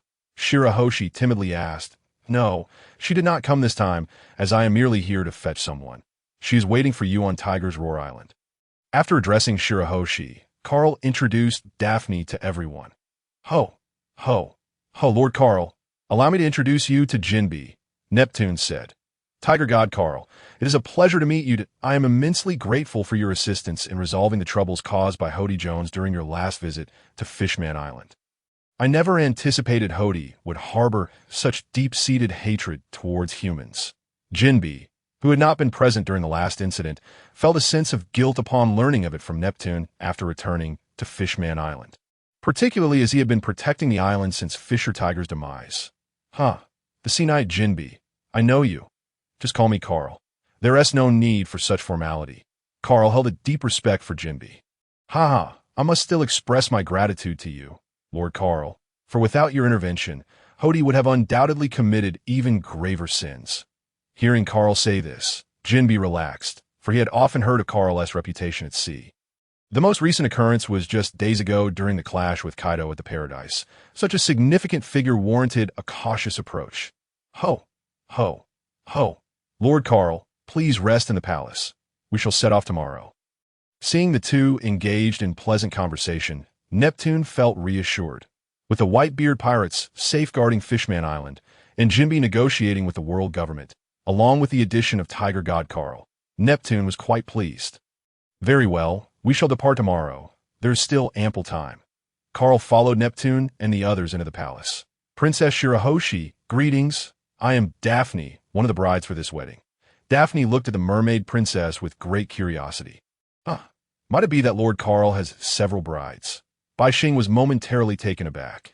After all, her father had only one woman, her mother. Indeed, let me tell you, he is quite the philanderer, Daphne remarked as she and Bai Xing chatted animatedly behind. King Neptune, during this visit to Fishman Island, it seems to me that the island has lost much of its hostility. Carl observed that Fishman Island no longer bore the same animosity towards humans as it once did, and appeared to be much more harmonious. It is difficult to determine whether this is good or bad. For now, it is certainly a positive development. After all, with Whitebeard's protection, the residents of Fishman Island remain safe as long as they do not venture out. Though the future remains uncertain once Whitebeard is no longer around. The celestial dragons and the slave system represent perhaps the most inescapable shackles in this world. Put it succinctly, this world encompasses everything from tribal society to modern civilization, making it truly peculiar. Ever since the incident involving Hody Jones and his crew came to light, I have intensified my management of Fishman Street. Moreover, upon Jinbei's return, he has also undertaken a cleansing of the street, detaining some who were staunchly loyal to Hody Jones and harbored a deep-seated hatred for humans. With these individuals no longer inciting emotions, Fishman Island has indeed become much more harmonious, King Neptune stated. Currently, King Neptune's mood is quite buoyant. After all, Fishman Island is stable now, allowing him to breathe a sigh of relief. The palace has prepared a banquet, and once again, Neptune presented his cherished fine wine, resulting in his own inebriation while Carl remained composed. This was due to the fact that his treasured wine had been deciphered by Karen, who even brewed a superior version. Lord Carl, how many brides will you be marrying this time? Bai Xing inquired with genuine curiosity. Bai Xing, I have 3 women, and this time I shall hold a wedding with them. Carl replied somewhat bashfully. Bai Xing, do not heed him. He is merely a fickle heartthrob. Daphne huffed. You must be cautious and avoid people like him in the future. Her cheeks flushed, likely due to the wine. Oh, I understand, Bai Xing nodded, though somewhat perplexed. Your Excellency Carl, allow me to toast to you. Thank you for all you have done for Fishman Island. Jinbei approached Carl with a glass raised, well aware of Carl's involvement in the liberation of slaves from Mariel. That event saw many fishmen and merfolk rescued. A great act of kindness. Ha ha ha. Jinbei, there is no need for such formality. Come, let us drink. Unable to resist the ongoing expressions of gratitude, Carl raised his glass and downed its contents in one go. The following day, upon awakening, Carl found himself on the balcony surveying Fishman Island, in the same spot as his previous visit. Carl, why are you up so early? Came Daphne's voice from within. It is not too early. How are you feeling? Is your head still spinning? Carl hurried inside upon seeing Daphne awake. Somewhat. I never expected to lose to Bai Xing in drinking. Alas, Daphne lamented, feeling somewhat chagrined that she could not outdrink a child barely of age. Bai Xing is one of the 3 great weapons, the Sea King. You need not compare yourself to her. Here, have a glass of milk to settle your stomach, Carl offered, handing Daphne a glass of milk. It seems we cannot tour Fishman Island today. I will have to save that for next time, Daphne said with a hint of regret, as she had made many plans for this visit. No worries. If we cannot do it this time, we shall return when we have the opportunity, Carl reassured her. When shall we depart? Daphne inquired. This afternoon, once you have recovered, after Bai Xing leaves the palace. You must disguise her and provide cover until we reach Tiger Roar Island. Understood? Carl instructed Daphne. Yes, I understand. Do not worry. This time, Bai Xing's outing will remain undisclosed to the outside world. Daphne was acutely aware of the potential uproar that would ensue if Princess Bai Xing were to be seen in public, particularly given her beauty. Moreover, if the elders or Im were to learn of it, it would spell trouble. After preparing in the afternoon, Carl awaited King Neptune and the others in the palace. Mr. Carl, let Jinbei accompany Bai Xing this time. My sons are not yet capable of managing the affairs of Fishman Island, so I cannot leave the island at this moment. I apologize, but Bai Xing's identity is somewhat special, and I must entrust you with this task. Neptune explained to Carl, no worries. We completely understand. Rest assured, we will protect Bai Xing, Carl replied, having brought Daphne along for this mission. I have instructed the right minister to prepare some delicacies from Fishman Island as a wedding gift for you, he said, gesturing for the right minister to bring forth an array of treats. Thank you, King Neptune. We truly appreciate this gift. Daphne had developed a fondness for these pastries after tasting them the previous day. Subsequently, Carl stored the delicacies using his storage bracelet. Hey, where did the pastries go? Bai Xing exclaimed in surprise as she witnessed Carl's swift motion, causing the pastries to vanish. Haha, This is a bag of the eating fruit. Quite a practical ability. Carl showcased his storage bracelet to them. Hey, this bracelet can also consume devil fruits. Neptune expressed his curiosity. He had never heard of such a thing, believing only humans and animals could consume devil fruits. This is the latest technology. Isn't it fascinating? Carl chuckled. All right, enough boasting. We must be on our way. Daphne reminded him, oh, right. It is getting late. We should depart. Come, Jinbei, Daphne, let us disguise Bai Xing now. Carl instructed them. Bai Xing, come here and stand on this cloud. Daphne conjured a large cloud for Bai Xing to stand upon. All right, Sister Daphne, Bai Xing said, her excitement palpable as she prepared to explore the outside world, standing atop the cloud. Daphne used her abilities to disguise Bai Xing, rendering her invisible to onlookers. Thus, the group boarded the coated ship and departed Fishman Island. As the ship emerged from the water's surface, Carl notified Rayleigh and the others to come over. Daphne promptly guided the cloud high into the sky towards Tiger Roar Island. Rayleigh-san, Sashi no Raidana. Jinbei greeted Rayleigh joyfully. Sashi no Raidana. Jinbei, it appears you have also become quite a prominent figure, Rayleigh remarked, observing Jinbei, who had once trailed behind Tiger, now standing tall as a notable individual. The group engaged in lively conversation atop the cloud, including New Granny and others, as the relationship between Snake Island and Fishman Island had flourished since the Mariehua incident. The Boa sisters also chatted with Princess Bai Xing, who seemed to grow bolder in her interactions with others, like the Tiger Roar Island.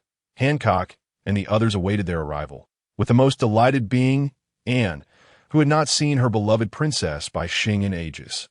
Before long, a cloud drifted into view, signaling Carl and his companions' return. As the cloud descended and gradually dissipated, Princess Bai Xing, Sashi no Raidana, I have missed you so much, and exclaimed, rushing towards Bai Xing. Startled by the oncoming figure, Bai Xing turned to see and joyfully lifted her, bringing her face close to, I have finally seen you, Bai Xing exclaimed, brimming with happiness as the two girls animatedly conversed. Brother, I'm finally getting married, Ellie cheerfully shared with Benson. Yes, Ellie, I can finally rest easy, Benson replied, affectionately patting Ellie's head, reflecting on their past struggles for survival. Now, they had all grown up, becoming formidable individuals, and his sister was about to marry. Ha ha ha! Welcome everyone to Tiger Roar Island for Carl's wedding. Please, head to my home to rest, and tonight we shall hold a banquet. Everything is prepared. Berg greeted the guests, leading them toward his home with great enthusiasm. Thank you, Mr. Berg. Rayleigh spoke politely. The group returned home, engaging in lively conversation. Fortunately, Calgary had previously been newly constructed. Otherwise, it would have been unable to accommodate such a large gathering. In the hall, Berga, Emma, Rayleigh, Shaki, Jinping, and Girolio were engaged in conversation. Meanwhile, Hancock was conversing with his two younger sisters on the other side, appearing quite flustered after something his sisters had said. Bai Xing was taken by into her room, upon learning that Bai Xing would also be coming, and had arranged for significant renovations to her house, ensuring it was beautifully decorated, with the room adorned in pink, knowing well that Bai Xing had a fondness for the color. The two girls were delighted. Engrossed in sharing their little secrets, they prepared for the welcome banquet at Carl's residence. The most excited were the Boa sisters along with Bai Xing, as they had never participated in a banquet in the outside world. Fueled by fine wine, the celebration was vibrant and enjoyable, lasting well into the night.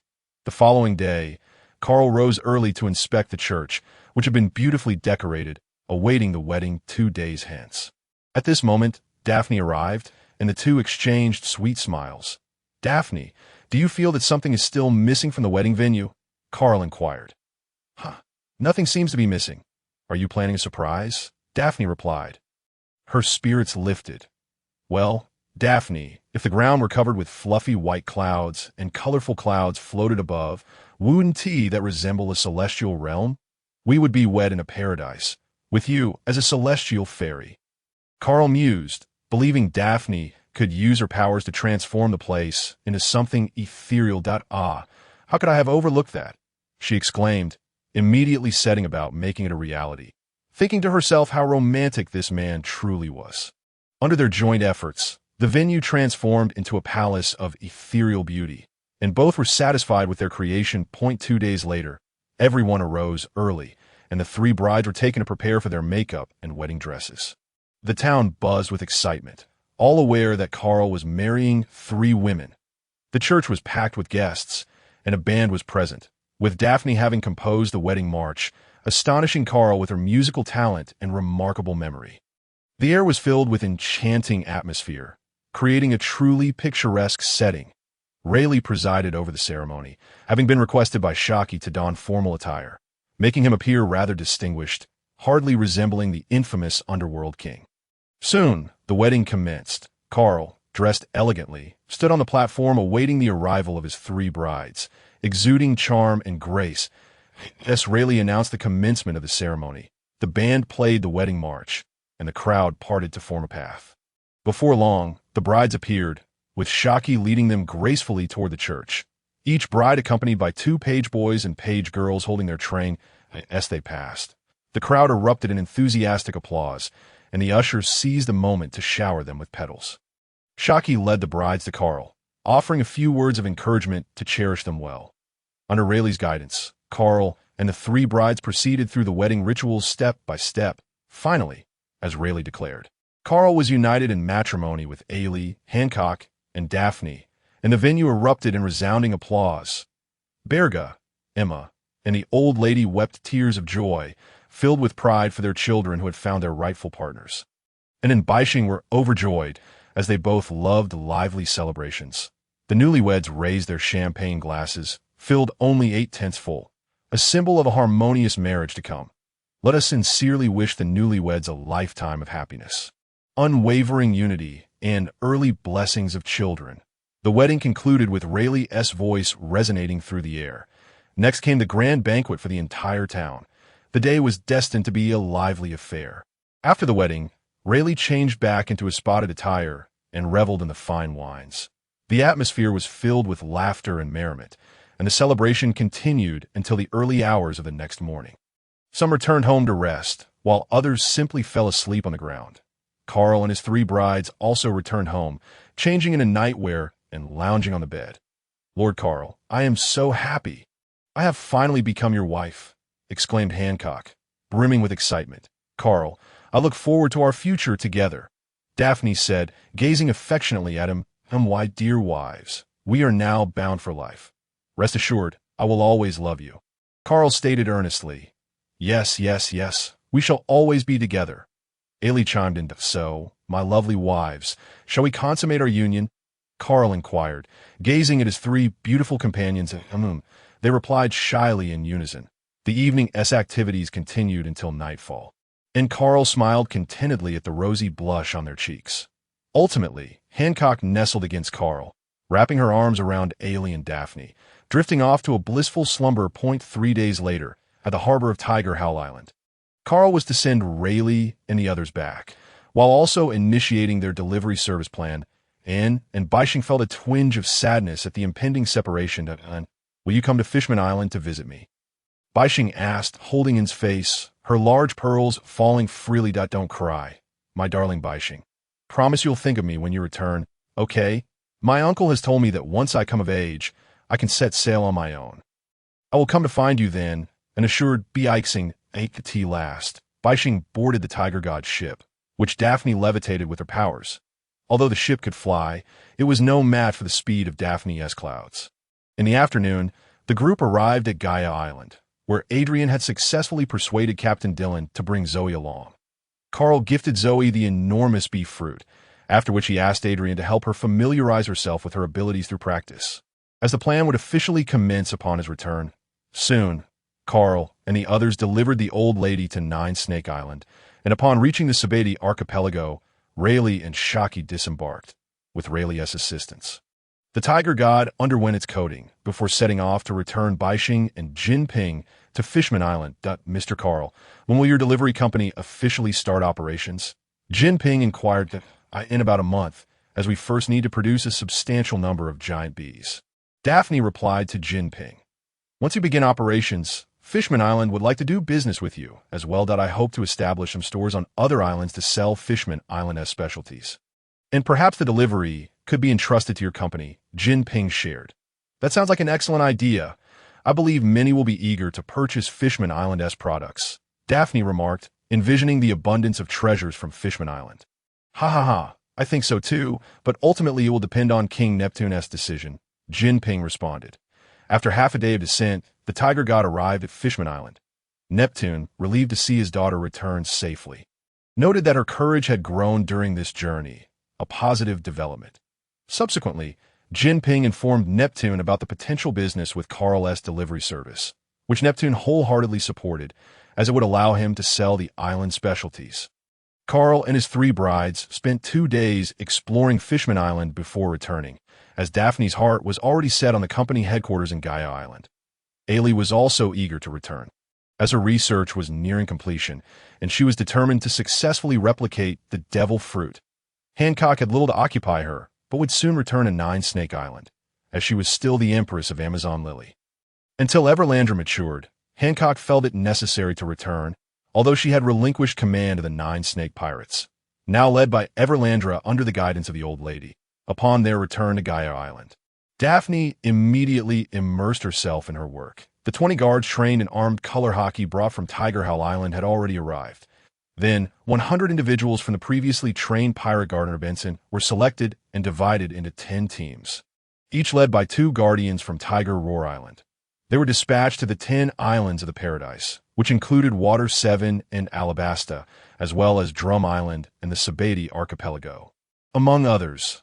All of this was orchestrated by Daphne, who took great pleasure in her endeavors. Ellie was also immersed in the laboratory day after day. Hancock, set to return home in a few days, was particularly clingy during this time. Carl had now adopted a relaxed demeanor, spending his days playing with Hancock. His primary concern was how to continue strengthening himself, as conventional training had ceased to yield significant results. Carl, stop swaying. We need to bring the Sandians down from Skypiea, or we won't have enough manpower, Daphne remarked one day upon returning from work, noticing Carl lounging in a beach chair. That I notified the chief of the Sandians the day before yesterday. They are quite eager to return to Qinghai. They have already selected 300 individuals, ready to descend at any moment. When do you have time? I can take you to Skypiea to fetch them, Carl replied to Daphne. How about tomorrow? We can go to Skypiea and bring them down then. Daphne was in dire need of more personnel, as an increasing number of merchants were arriving at Jaya Island to conduct business. The giant bees were already in place, and Zoe was currently busy assisting Daphne. The only shortfall was the insufficient number of warehouse workers, hence Daphne's urgent need for more reliable individuals. Sounds good. We shall go tomorrow, Carl affirmed to Daphne. Skypiea? My lord Carl, I wish to accompany you. I've never been to Skypiea. Hancock expressed her desire to see what Skypiea looked like. Then let us all go together. I'll check with Ellie later to see if she wants to join. For now, I shall prepare dinner, so please wait a moment, my 2 lovely wives. With that, Carl rose and made his way to the kitchen. My lord Carl, allow me to assist you, Hancock called after him. Daphne retreated to her room, contemplating her upcoming tasks. The seriousness of the president was indeed quite intimidating. What are you busy with? Suddenly, Corinne entered Daphne's room, startling her. You scared me, Corinne. Daphne placed a hand on her chest. When did you arrive? You made no sound at all. That's because you were too focused, Corinne replied. By the way, I'm here to ask for a larger shop. I'm planning to open a food court on Jaya Island. With nothing much to do at the moment, Corinne was eager to establish a food court, combining profit with her culinary research. Of course. I'll arrange it for you by tomorrow. Moreover, Uncle Derek and his apprentice are nearing completion of the dozen high-capacity generators, which will soon be operational. Your food court can even open at night. Daphne informed Corinne. Really? That's wonderful. After getting used to the lights at Tiger Roar Island, it feels a bit strange outside. Corinne expressed her excitement.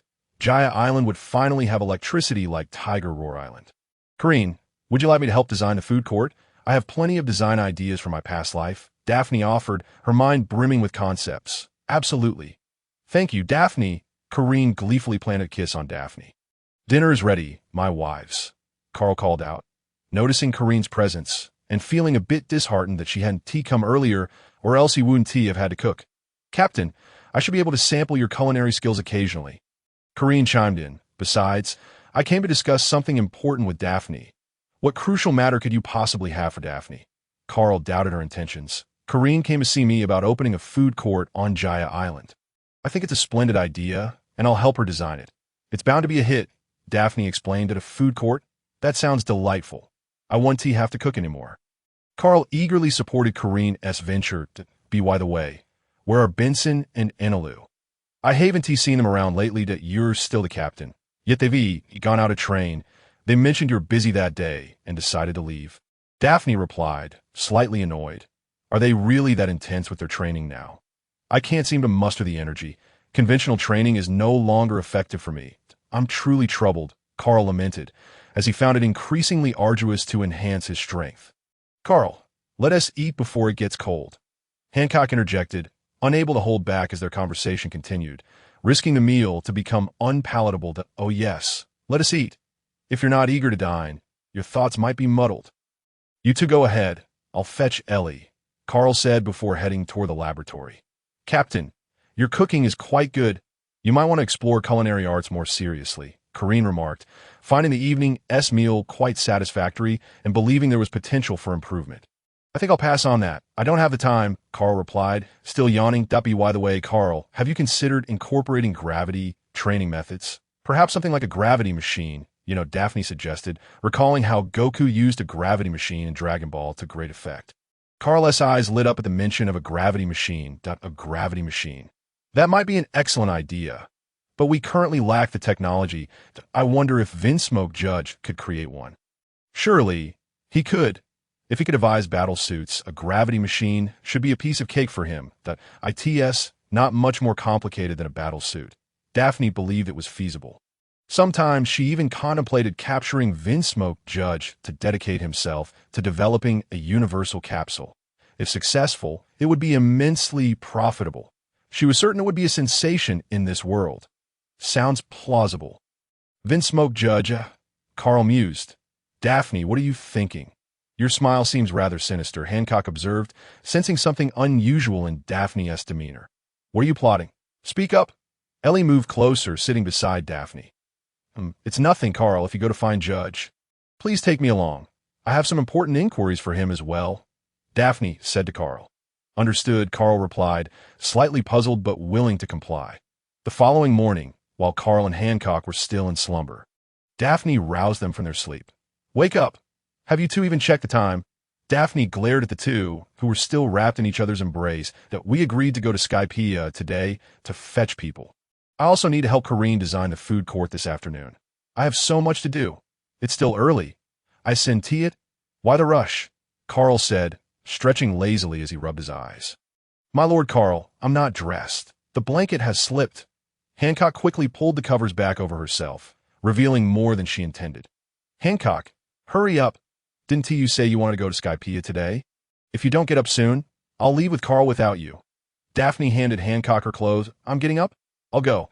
Hancock leapt up, grabbing her clothes and rushing to the changing room. Must it be so early? I'm still tired. Carl yawned again. Well, perhaps you should be gone to bed earlier instead of staying up late with Hancock. You need to exercise some restraint, There's a saying about moderation. Daphne chided. All right, I get it, Carl admitted, feeling slightly embarrassed about the previous night's indulgence. Ellie, aren't you coming with us? After finishing breakfast, Carl prepared to depart for Skypiea. Intending to spend a few days there with Hancock before she returned to Amazon Lily, I want to be joining you. My research has reached a critical stage that I'm so excited. Once my findings are complete, we'll have a steady supply of devil fruits, Ellie explained enthusiastically. Very well. Let us set off then, Carl declared, taking Daphne and Hancock with him as they soared into the sky. In no time. The trio arrived at Skypiea and landed on Angel Island. Welcome, my lord Carl. Wow, those two women are stunning. They truly befit my lord. The residents of Angel Island greeted Carl warmly, grateful for the abundance of resources they enjoyed thanks to him. Greetings, greetings. Carl simply responded to the residents of Angel Island. Is this the Sky Island? It truly is a sight to behold. Indeed, I find it quite beautiful as well, one of the women echoed, both being first-time visitors to Sky Island. Marveling at its novelty. Lord Carl. It has been quite some time since we last met. Not long after Carl arrived at Angel Island, Ganfoer appeared riding Pierre. Ganfoer. It has been ages. How have you been? Carl inquired. I am well. Thank you for your concern, Lord Carl. You are here to escort the Shandians, correct? Ganfor replied. Yes, I recently established a company on Gaia Island, and I find myself in need of personnel. The ancestors of the Shandians hail from Gaia Island, so it is most fitting for them to return, Carl explained. By the way, allow me to introduce these two fine ladies, my wives, Boa Hancock and Murphy Daphne. He continued that, oh, Lord Carl is married? How delightful. It is a pleasure to meet both of you, Ganfor said, bowing to the two women. Hello, Ganfor, Daphne greeted in return, and no need for such formality among friends. Let us proceed to Appiato. The chieftain should be awaiting us, Carl said, leading the group towards the divine island of Appiato. Upon arriving at Appiato, they found the chieftain gathering those who wished to travel to Gaia Island. Knowing that Gaia was once part of Appiato, many were eager to revisit their ancestral homeland. Lord Carl, you have arrived. There are quite a few who wish to go this time, so I plan to select some young individuals to accompany you back to Gaia. What do you think?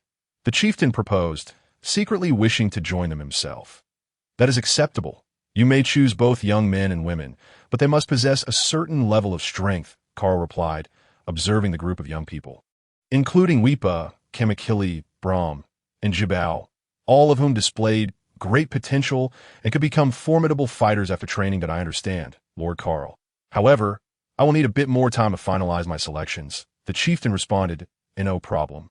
As long as we gather before noon, we shall explore other areas in the meantime, Carl reassured, feeling no urgency since he aimed to bring people back today. Carl then took the two women to explore Sky Island, which was indeed breathtaking, reminiscent of a celestial palace. The two women could not help but express their admiration for the scenery. Ganfor, you need not accompany us. You may assist the chieftain here if you wish. Carl suggested, I am somewhat troubled. Why is this old man so oblivious? Ganfor replied. Very well, Lord Carl. If you need anything, just use this to call for me, Ganfor said, handing Carl a whistle. Understood, Carl replied, and Ganfor departed. Let us visit the golden city of Sandora, Carl proposed. Yes, I would love to see it, Daphne exclaimed. Then let us go. You will surely be amazed, Carl said as they traversed the clouds to reach the golden city. Upon arrival, the Shandian stationed there greeted Carl. It is quite all right. You may continue your duties. We are merely browsing, Carl told one of the guards. Since the discovery of this ancient site, the Shandians and the inhabitants of Angel Island had worked together to clean and restore it, transforming it from a state of disrepair. There's an abundance of gold here. I cannot fathom how they managed to amass such wealth to construct this city, Hancock exclaimed in awe. I cannot shake the feeling that this golden city must serve a greater purpose. Surely the ancestors of Shandians did not gather such vast amounts of gold merely to create a city for display. Daphne voiced her thoughts. Perhaps, and there is also historical significance here. This artifact dates back 800 years. Carl shared Daphne's sentiments.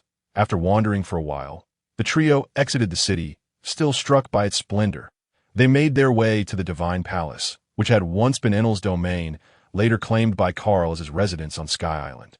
Within the palace, Carl prepared a grand feast of sky fish, which the two women greatly enjoyed. By the way, Daphne, what do you think about selling some ordinary sky shells on Gaia Island, such as sound shells, light shells, water shells, and image shells? Carl suddenly mused, realizing their potential marketability in Shanghai. That is a splendid idea. I shall implement it upon my return. What about the other shells? I believe they would sell even better.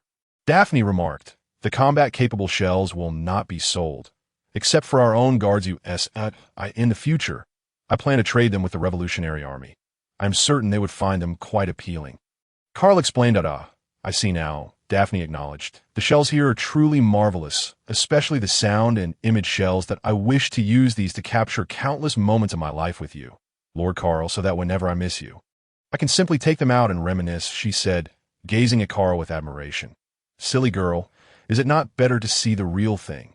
You can always view the image shells as well. Carl replied, pulling Hancock close to him. I will be heading back to Nine Snake Island in a few days, and I will surely miss you, Lord Carl, Hancock said, leaning against him with a hint of sadness. Do not fret, Hancock. After all, this fellow usually has nothing to do. When you miss him, just have him come to Nine Snake Island to see you, Daphne chimed in then. The Empress looked at Carl with hopeful eyes. Lord Carl, you will come to visit me, will you not? Foolish girl, of course. I will come to see you. When you're not by my side, I will miss you too. You three are all my treasures, Carl declared, embracing both women tightly. Subsequently, he and the two ladies shared an intimate moment within the divine palace. Afterward, they indulged in another sumptuous feast of sky fish. While they were resting, a servant arrived to inform them that the chieftain had gathered the people and was ready to bid farewell.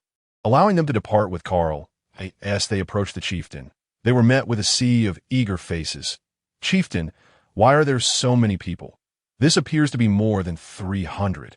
Carl inquired, surprised by the crowd. The others are here to see them off. Not everyone is going, the chieftain quickly explained. Greetings, chieftain, we will certainly need more people in the future, so reassure them. However, for now, 300 will suffice. I estimate we will need another 300 later, and they will all have their chance, Daphne reassured the chieftain, astonished by the number of people wishing to go to Qinghai. That is excellent news. To be honest, I've been quite troubled these past few days, as everyone has expressed their desire to go that I did not wish to show favoritism. So I had to select these 300 through competition. The chieftain joyfully exclaimed. All right, let them line up and prepare to depart, Carl instructed. Daphne then conjured a massive cloud, leaving the Shandians in not be surprised. This is the power of my devil fruit. Quickly, step onto the cloud. It is time for us to set off, Daphne announced, and the 300 individuals gradually took their places on the cloud. Hancock, Daphne, and I will take the people back first. And then we will return shortly. Please wait for me in the divine palace, Carl said to Hancock. I will wait for you, she replied. Let us go, Daphne, he added. With that, Daphne used the cloud to carry the 300 individuals towards the horizon, gently descending back to Gaia Island. Soon, they landed at the training base on Gaia Island. Daphne arranged accommodations for them in the small villas that had been prepared earlier, gazing at the vast ocean and the land beneath their feet. The Shandians were filled with excitement. Captain, we must quickly summon Banson and Enel. Otherwise, I will be overwhelmed, Adrian remarked to Carl. Especially Enel. His electric training has proven immensely beneficial for physical conditioning. The previous 100 pirate guards achieved such remarkable results thanks to his training. He added, realizing he could not manage alone. Electric training? Wow, they are quite fortunate. Do not worry. I will notify them both to return shortly, Carl reassured. Everyone, quiet down. Allow me to speak, he called out, raising a megaphone to address the crowd. Immediately, the 300 individuals fell silent. Welcome to our training base on Gaia Island. While your strength is commendable on Sky Island, it is somewhat lacking in Qinghai, so you will undergo special training here. Allow me to introduce to you one of your instructors, Adrian. The other two instructors will return in a couple of days. Wepa, Kamachili, Braham, and Jiebao, could you please step forward? Upon hearing Carl call their names, the four of them promptly emerged and stood at attention, demonstrating their utmost respect for Carl. You four possess considerable strength among the 300 here, so during the next few days, you shall assist Instructor Adrian. Do you understand? Yes, Lord Carl, they replied. Very well. Adrian, I appreciate your efforts over the next couple of days. For now, that is all we can do, Adrian said. Come along, Daphne. After making the necessary arrangements, Carl walked with Daphne.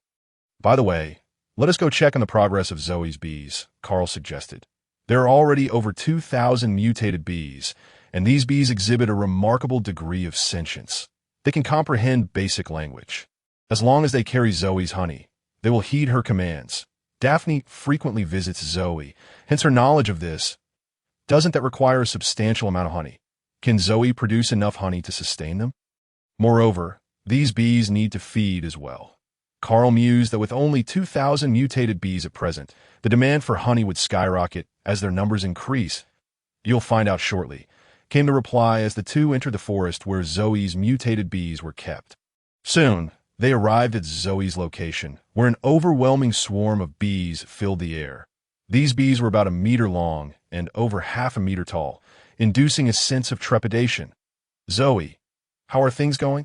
Daphne inquired. Brother Carl, you both have come. The number of mutated bees here has nearly reached 3,000, and they respond quite well. However, there is one issue. To guide them, you must establish a mother hive at the destination. Only then can they find their way back, regardless of distance. Zoe explained that in that case, it will be a challenge for you, as we may need to transport goods to various locations, Carl said apologetically to Zoe. Do not worry, Carl. We are currently developing 10 islands in paradise, which means we only need to set up 10 mother hives initially, Daphne reassured. Yes, do not fret, brother Carl. I can fly and am incredibly swift, Zoe declared with a hint of pride. That's wonderful. By the way, Zoe, how do you manage to feed all these bees? With such a large number, how do you supply their honey? Brother Carl, initially, the number of mutated bees is a bit excessive. However, it only takes a single drop of honey to facilitate the mutation of one bee. And once mutated, they can forage for food themselves. They are capable of consuming meat there's no need to worry about food. Moreover, I sense that the upper limit for mutated bees should be around 100,000. Beyond that, it may not be feasible, Zoe informed the two. Carl nodded upon hearing this. Indeed, if the bees could mutate indefinitely, it would be quite terrifying, and even 100,000 would be a formidable force. By the way, Zoe, does the honey you produce have any effect on other animals? Daphne inquired. Unfortunately, it does not. I've tested it on several animals without success. This honey is solely effective for the mutation of bees, Zoe explained. Very well. Once the delivery stations on those 10 islands are established, you can proceed to set up the mother hives in the meantime. Do focus on producing more mutated bees. Keep up the good work, our future delivery queen, Daphne encouraged Zoe.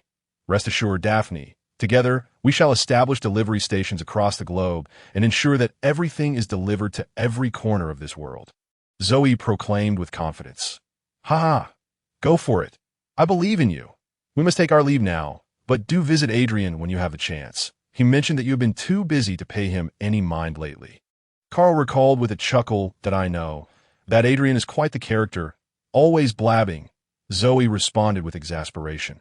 With that, Carl and Daphne departed. By the way, my dear, I feel it is necessary to monitor Gaia Island with the imaging shells. Lu is not always present, and we must ensure safety. Carl expressed concern that if those covert agents were to cause trouble on the island in Lu's absence, it would be troublesome. That sounds reasonable. I'll arrange it later, especially since we brought down the empty shells, Daphne concurred, recognizing the complexity of the visitors to Gaia Island. Thank you for your hard work, my dear, Carl said, taking Daphne's hand, acknowledging that she was managing most matters at present. It is no trouble at all. It is a trivial matter. The people here are far simpler compared to those I previously encountered on Earth. They do not possess the same level of cunning. Thus, dealing with them is quite effortless. Daphne was confident in this regard. Furthermore, if we develop normally in the future, our express company will become a world-class, super commercial conglomerate. Just the thought of it excites me. Well then, I shall be your support. You can focus on your development without worry, Carl assured Daphne. Thank you, darling. I must go find Karen. We agreed that I would help her establish a food city today. I shall take my leave now. With that, Daphne departed, leaving Carl behind. Is it really necessary to rush? Not even a kiss goodbye. How frustrating. I will first check on Jerry's shipyard to see how he is faring. Upon arriving at the shipyard, it was already bustling with activity. As more merchants returned from Gaia Island, they brought news of the island situation. Daphne had successfully transformed Gaia Island into a hub for goods, allowing merchants to buy and sell their products here, albeit with a tax requirement. But the safety was worth it. They could also choose to sell their goods to the express company, which would then distribute them to those in need. Consequently, the number of merchant ships arriving at Gaia Island increased, leading to some experiencing malfunctions and thus seeking repairs at Jerry's shipyard. The shipyard had grown in scale and was now accepting orders to construct merchant vessels, including pirate ships, as Daphne had stated that they would accept any shipbuilding orders. Therefore, after completing the 10 submarines Carl had previously instructed, they began constructing merchant vessels, resulting in a flurry of activity. Jerry, how was the shipyard faring lately? Carl inquired upon reaching Jerry's location. Things are going exceptionally well now.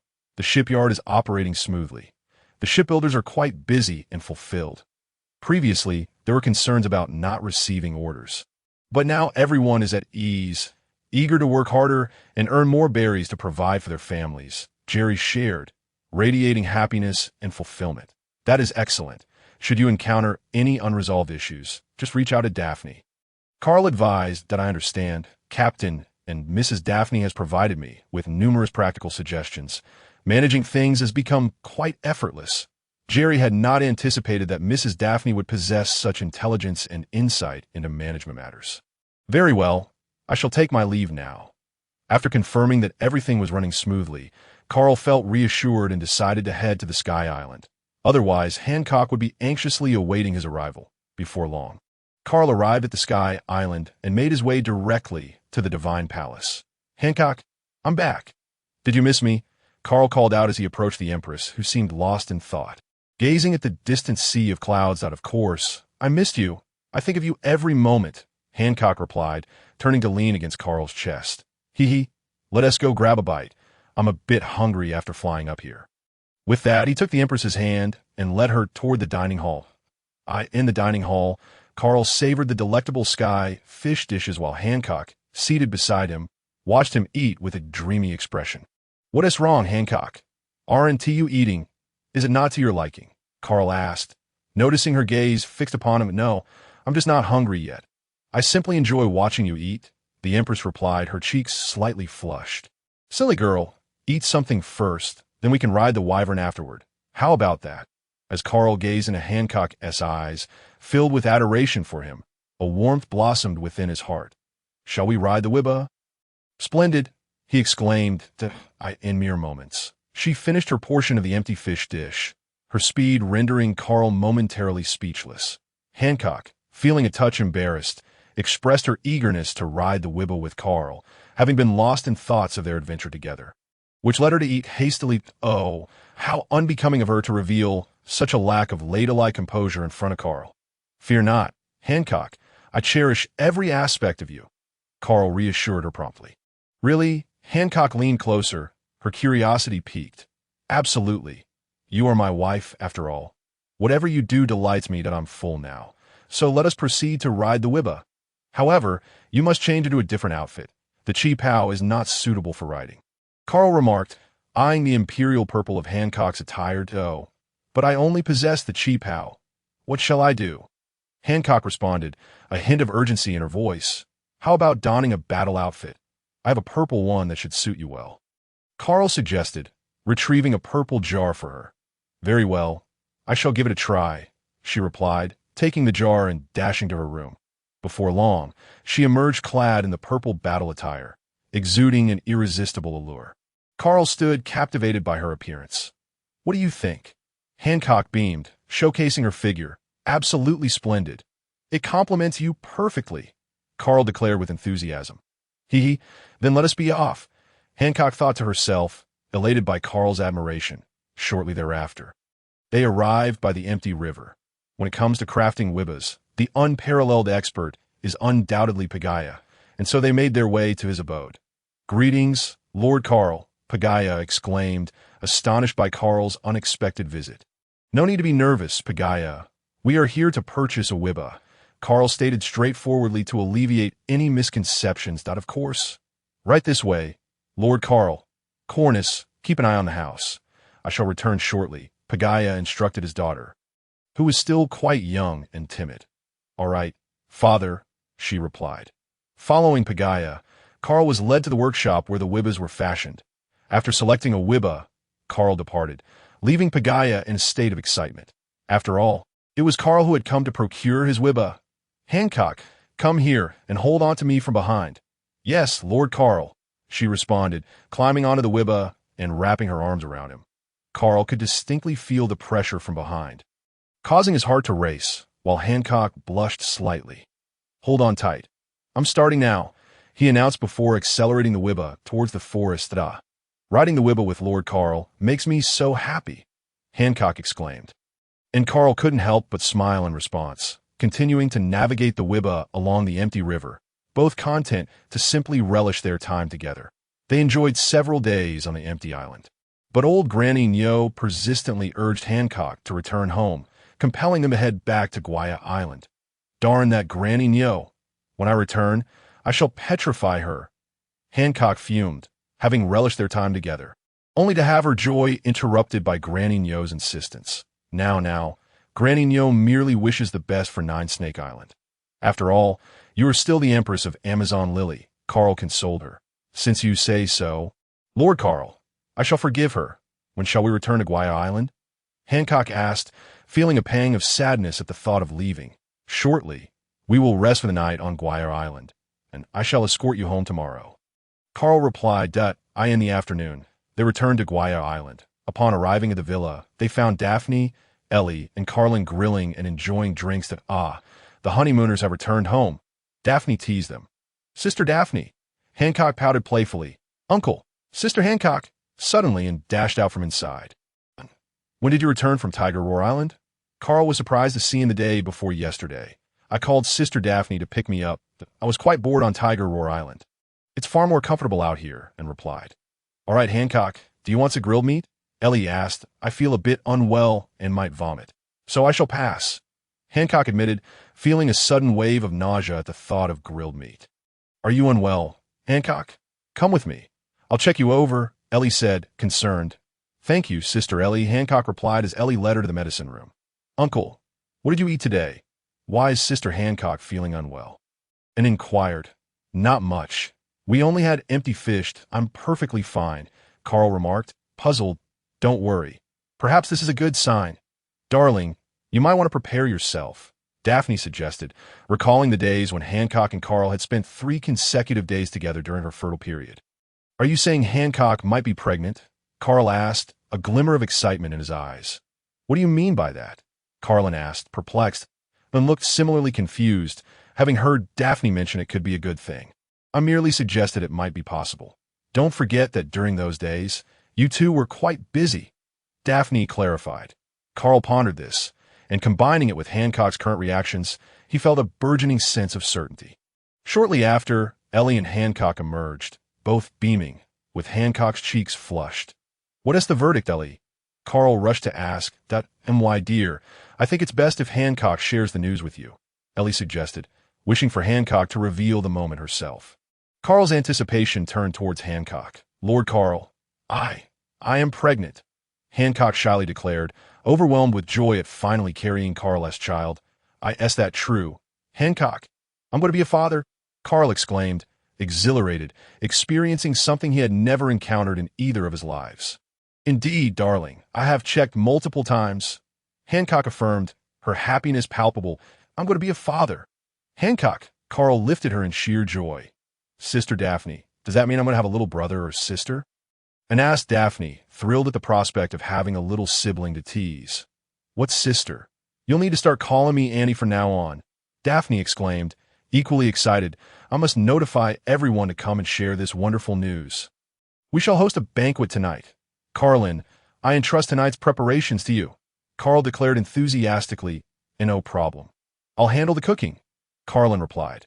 Before long, Lu, Banson, Adrian, and Zoe arrived. Upon hearing the joyous news from Carl, they too were elated, including the deity himself.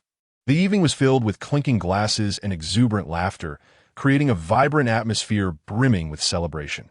Due to her pregnancy, Carl did not allow Hancock to drink, so she sipped on beverages while watching everyone revel in her joyous news.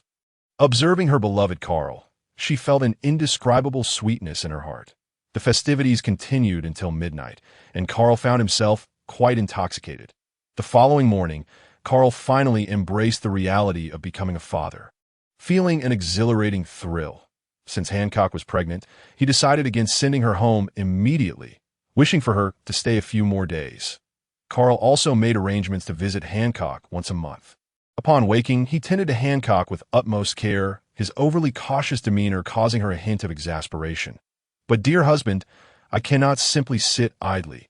I need to engage in some moderate exercise, Ellie chimed in. Rolling her eyes, indeed, Lord Carl, I am not so frail, Hancock asserted.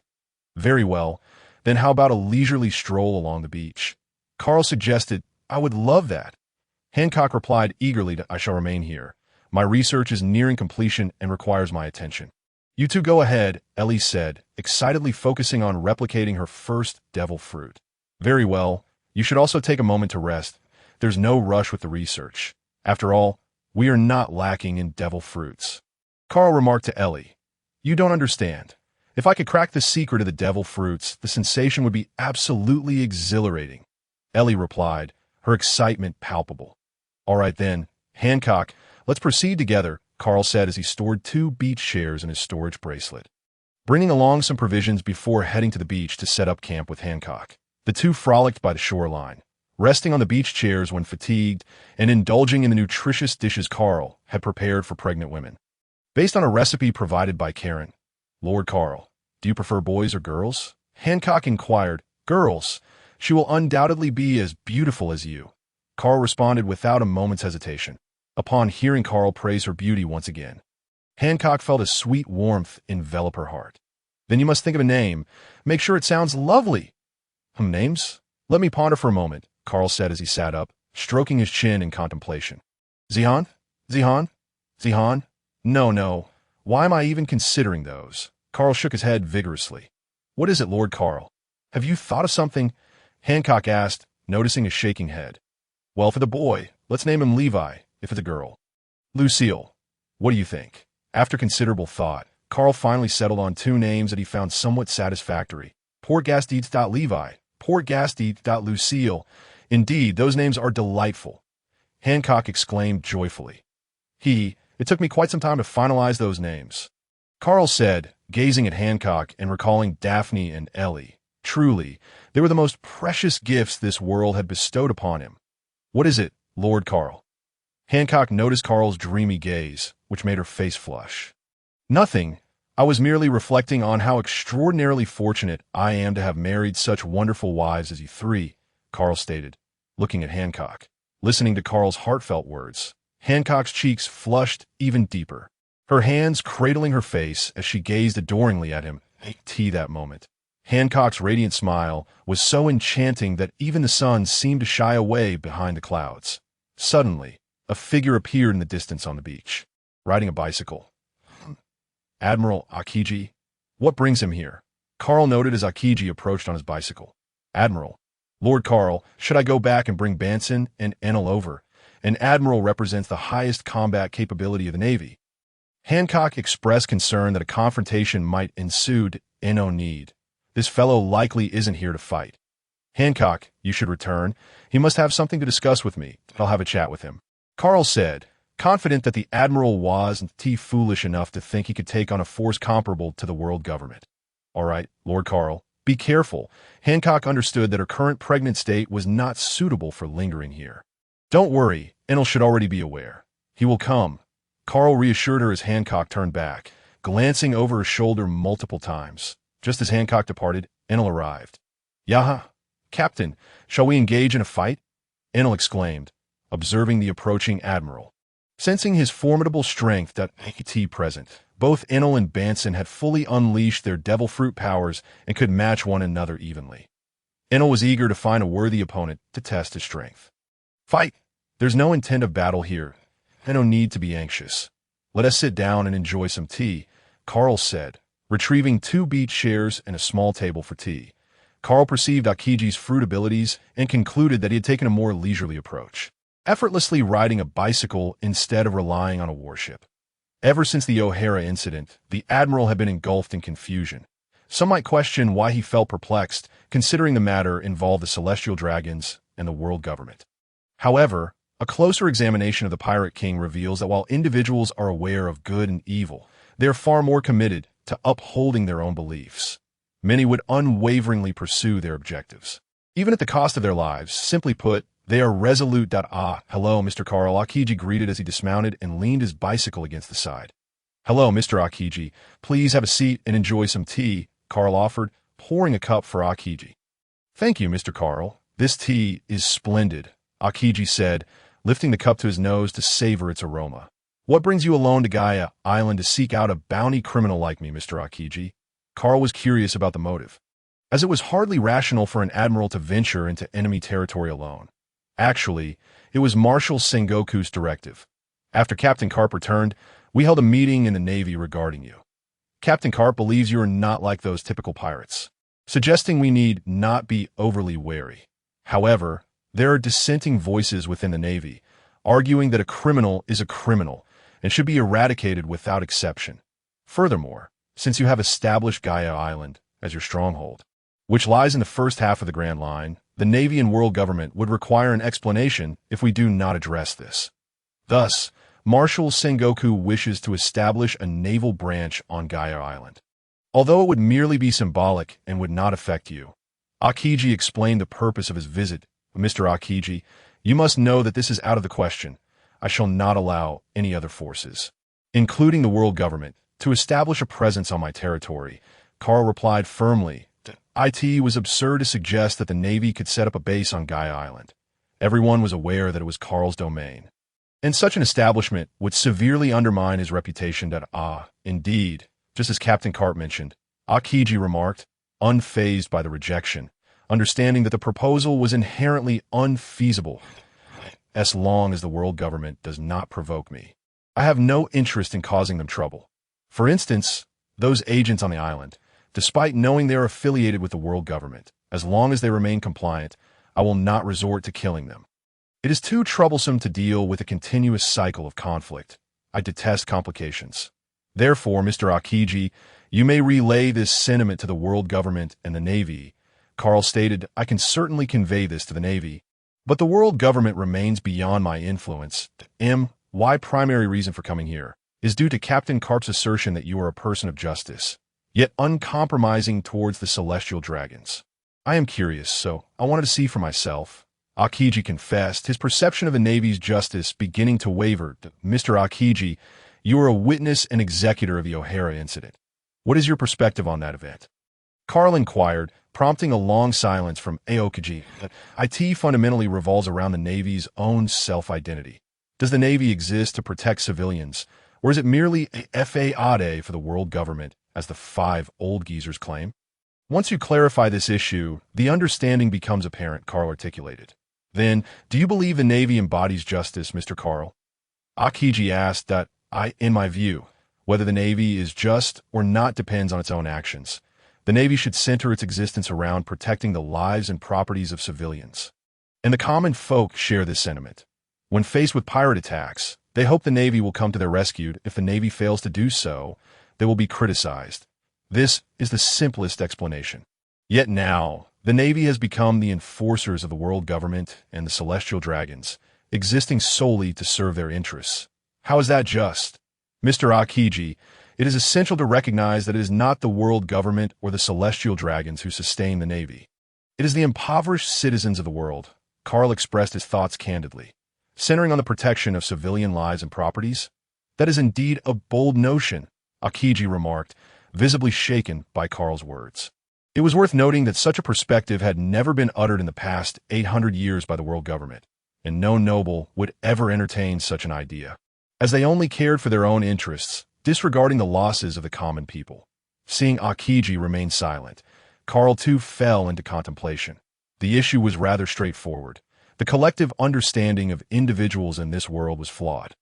The common folk perceived their subjugation by the nobility as a natural order, believing that as long as it did not exceed certain limits, rebellion was unnecessary. In contrast, the nobility holds a similar belief. However, in Carl's view, this is unlikely to change.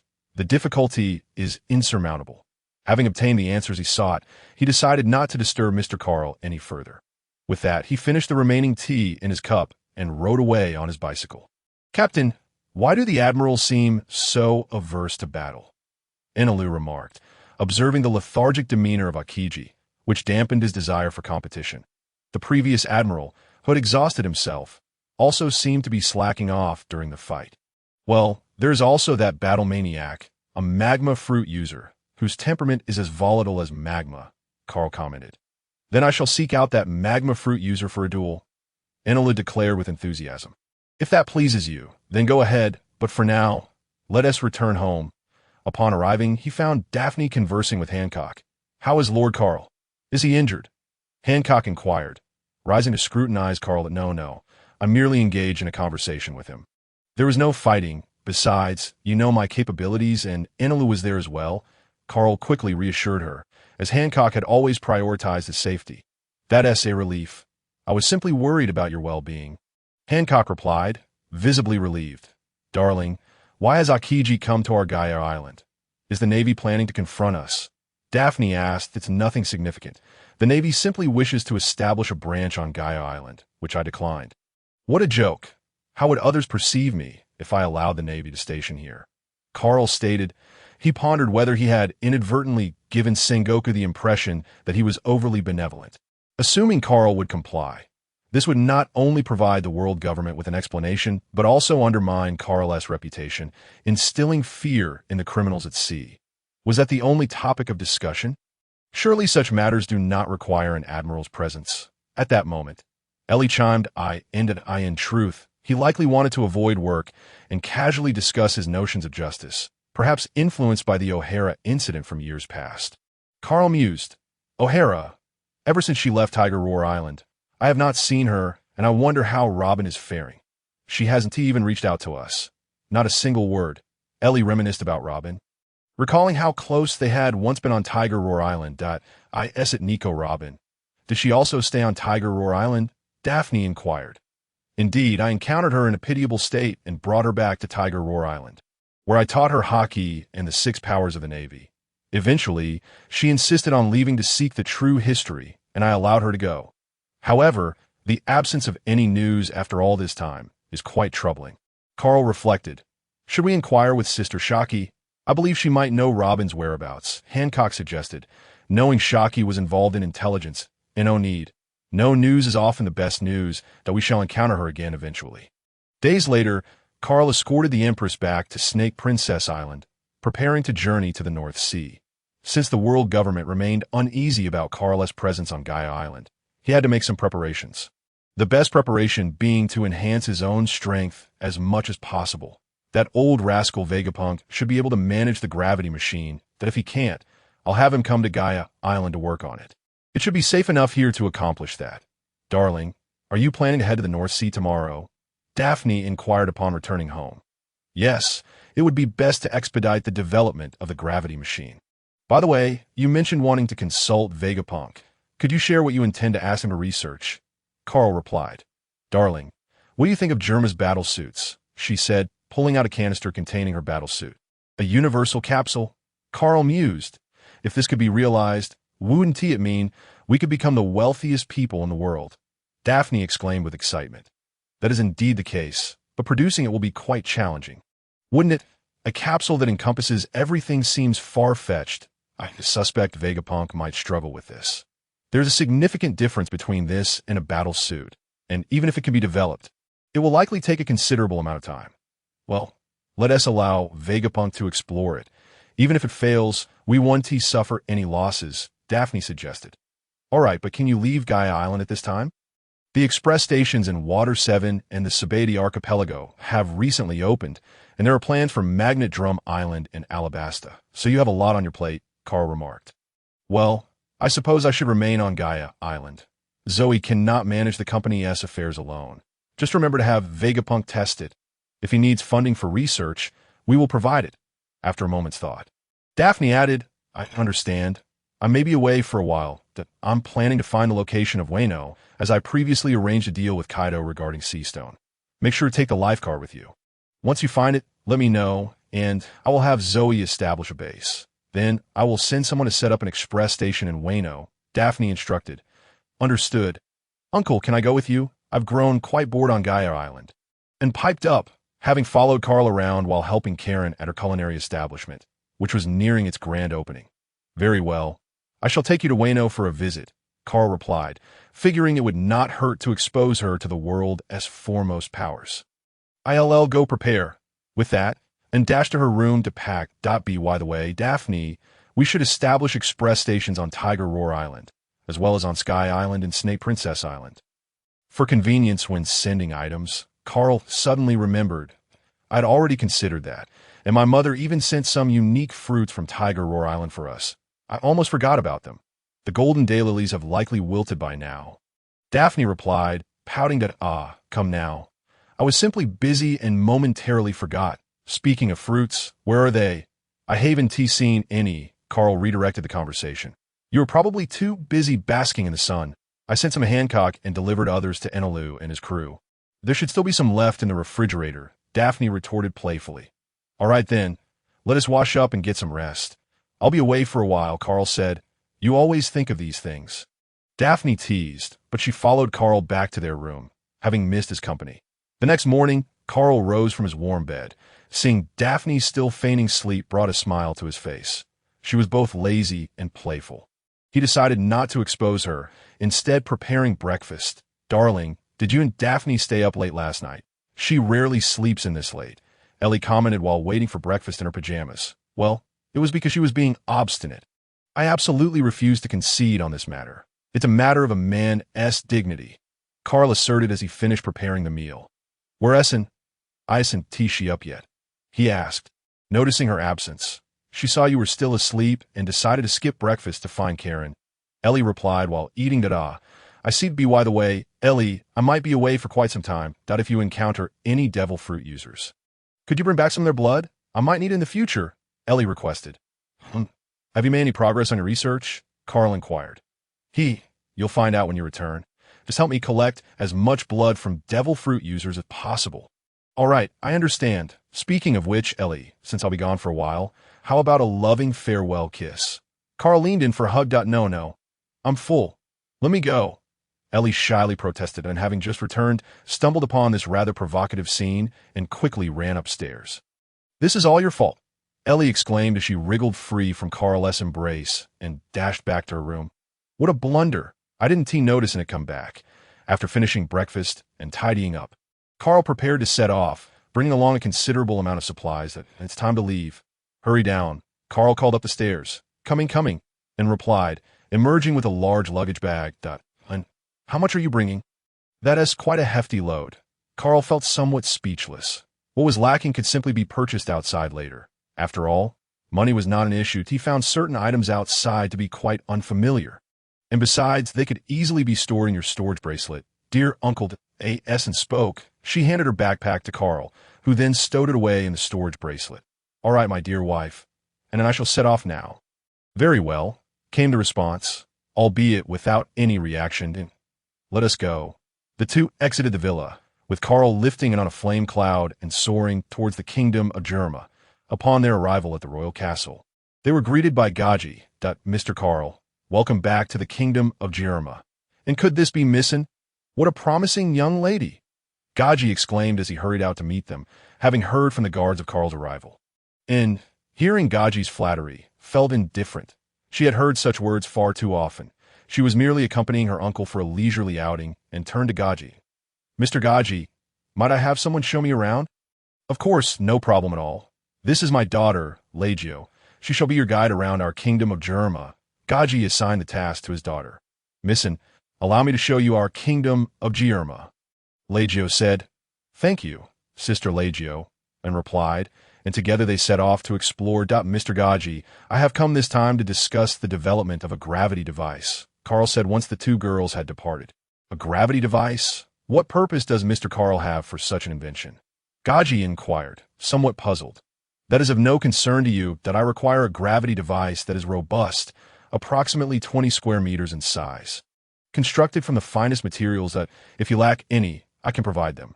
Moreover, the gravity within must be controllable, ideally achieving at least 10-fold gravity and 20-fold if possible. What say you? Can this be realized? Carl outlined his requirements to Gaji. Gaji pondered for a moment before responding. This presents a certain degree of difficulty and will require some time, at least a month. Additionally, some materials may need to be supplied by you, Mr. Carl. As long as it can be done. Please prepare a list of necessary materials, and I shall procure them, Carl replied, eager to continue his training to enhance his physical prowess. Gaji then provided Carl with a materials list, and Carl contacted Daphne via a communication device to gather the required items, instructing Zoe to deliver them, as the life card would reveal their location 0.5 days later. Zoe delivered the needed materials. Gaji, upon seeing hundreds of bees over half a meter tall, felt a shiver run down his spine. What sort of ability allows for the control of such a multitude of sizable bees? If their numbers were greater, it would constitute a formidable aerial army. The materials have been delivered. By the way, Gaji, I intend to establish a beehive here in Germa for convenience in the future. Carl informed Gaji that, Mr. Carl, will they not pose a threat to people? Gaji immediately thought to refuse, concerned about having an army stationed on his territory. Rest assured, my bees will not attack unless provoked, Zoe clarified. Very well. I shall instruct my people not to engage with these bees, Gaji conceded, realizing he could not refuse, pondering that such a significant figure would not expend so much effort for a small kingdom. By the way, Gaji, since your technology can store battle suits in such a small container, have you ever considered investigating whether this container can hold all things? Carl asked that I cannot achieve that. Mr. Carl, that my battle suits are essentially a form of nanotechnology. They exist in a container state when not in use, rather than being stored within it. Gaji hurriedly explained, thinking that if he possessed the technology to contain everything, he would have already begun to dominate the world. Then let that be. We shall take our leave. Notify me via the communication device once the gravity device is completed, Carl stated, realizing it was indeed unfeasible. Understood, Mr. Carl, I will inform you as soon as it is ready. Gaji affirmed. After Zoe established the beehive, the three departed. Zoe, how many mutated bees do you have now? Carl inquired. Over 30,000. Moreover, the hives on the 10 islands of paradise have been established and are now operational. Many merchants are indeed opting for our swift delivery service. Zoe responded enthusiastically. Upon hearing that the swift delivery service was now fully operational in paradise, Carl felt relieved and continued onward and towards the land of harmony. Uncle, this place seems rather dull. How much longer until we reach the land of harmony? And asked Carl. They had been flying for an entire day, and then lay on the flame cloud, munching on an apple out of boredom. We will likely need to fly for another full day. Let us find an island to rest for a day before continuing, Carl suggested, realizing he felt a bit hungry as well, wishing he had prepared a stash of meat. Sounds good. I'm tired of this fruit. The kingdom of Shivanaya, a powerful nation located in the New World, boasts an army of 600,000. Currently, this nation is embroiled in turmoil. The old king has passed away, and the eldest prince has ascended the throne. Now purging his younger brothers, he has received word that the second prince plans to ally with the third and fourth princes to overthrow him. Each of his three brothers commands an army of 100,000. Thus, he acted preemptively, eliminating the second prince without his brother's awareness, framing the third and fourth princes for the act, and seizing the second prince's 100,000 soldiers. The third and fourth princes, realizing their brother has taken control of the second prince's forces, know that the eldest prince will not spare them, with only 100,000 of the eldest prince's troops stationed in the capital. Their combined strength is equal to the two brothers' forces. Hence, the brothers have resolved to make a desperate attempt to breach the capital before the remaining 200,000 troops arrive, and they are on the verge of success. However, an unexpected turn of events occurred when the eldest prince enlisted the aid of the behemoth pirates. He assured the captain of the pirates that should they assist him in defeating the third and fourth princes, he would reward them with 2 devil fruits. The captain is an ancient Zoan-type devil fruit user, possessing the ability to transform into a southern behemoth dragon, a creature as formidable as the Tyrannosaurus Rex, known for its ferocity and strength. Moreover, the captain is proficient in both forms of hockey. With the behemoth pirates' involvement, the outcome of the war was virtually sealed in favor of the eldest prince. Indeed, the eldest prince emerged victorious. The third and fourth princes were captured, and their forces were reduced to a mere remnant. That evening, the eldest prince's faction celebrated their victory with a banquet. Meanwhile, the behemoth pirates conspired on how to eliminate the new king after acquiring the devil fruits and plunder the nation's treasury. Captain, when shall we commence our operation? I can hardly wait, one of the pirate officers exclaimed, embracing 2 women while conversing with his captain. The behemoth pirates did not join the eldest prince's festivities, but returned to their temporary base, where the prince had rewarded them with over 30 of his father's concubines. Ha ha ha. My dear brother, do not rush. Once we obtain the devil fruits, we shall act. I have learned that the fruits are hidden away, not stored in the royal treasury. Otherwise, do you think I would have waited this long? The captain of the behemoth pirates explained. The behemoth pirates were formed by the captain and his 2 brothers, who have yet to obtain devil fruits themselves. Their agreement to assist the eldest prince hinged on acquiring the 2 fruits for his brothers, thus fortifying their pirate crew. The concubines, overhearing their conversation, turned pale but forced smiles to mask their fear. "Uncle, it seems this country is engulfed in war," and observed, gazing at the ruins and the cries of the weak and elderly resonating throughout. "Indeed, it appears to be the aftermath of a recent conflict," Carl replied, feeling a sense of discomfort as though the devil fruit was influencing him. "What shall we do? I had hoped for a place to bathe and enjoy a meal." Unlamented, feeling quite vexed after flying for so long, her hair now dried and brittle. "Let us enter the city and see. There are still many areas intact," Carl suggested. "Well, it seems there is no other choice," and muttered. Upon entering the city, the houses near the city wall had all been destroyed. Within the city, a few individuals were attending to those rendered homeless by war, yet only a scant few had received any aid. The two found a decent hotel to stay in. This area was managed by the nobility and was referred to as the inner city, where entry required a hefty fee of 1,000,000 berries, an amount far beyond the means of common folk. Soon after checking into the hotel, and headed for a shower, while Carl, with nothing else to occupy his time, ordered a lavish spread of the local delicacies without waiting for an "oh, wow, so much delicious food." "Uncle, you actually started eating without me," and exclaimed, her stomach growling at the sight of the feast. She quickly joined in, devouring the meal hungrily. "And you usually pay such attention to your image. Please maintain your aloof demeanor," Carl remarked, bemused by her eating habits. After all, there were no outsiders around. Who cared about appearances? And replied between bites of meat. Carl thought to himself that as long as she was happy, that was all that mattered. In no time, they had polished off the entire table of food. They then retrieved 2 beach chairs from their storage bracelets, placing them on the balcony to recline. Meanwhile, the Crown Prince dispatched a messenger to the temporary headquarters of the behemoth pirates.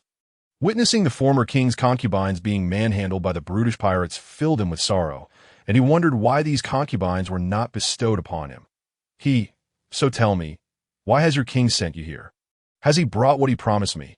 The pirate captain inquired. It was likely that the devil fruit had been brought, he thought, excitement coursing through him. He inadvertently gripped too tightly, causing the concubine in his arms to cry out in pain.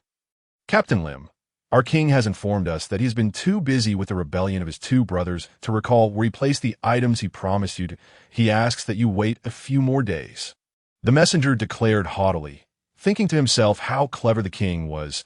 The navy could not intervene in the kingdom's rebellion, but the pirates could. Thus, the king had invited the behemoth pirates to assist in quelling the rebellion and planned to delay, for a day or 2, waiting for the navy to arrive to capture these pirates, achieving 2 objectives at once: quelling the uprising while saving on the promised reward.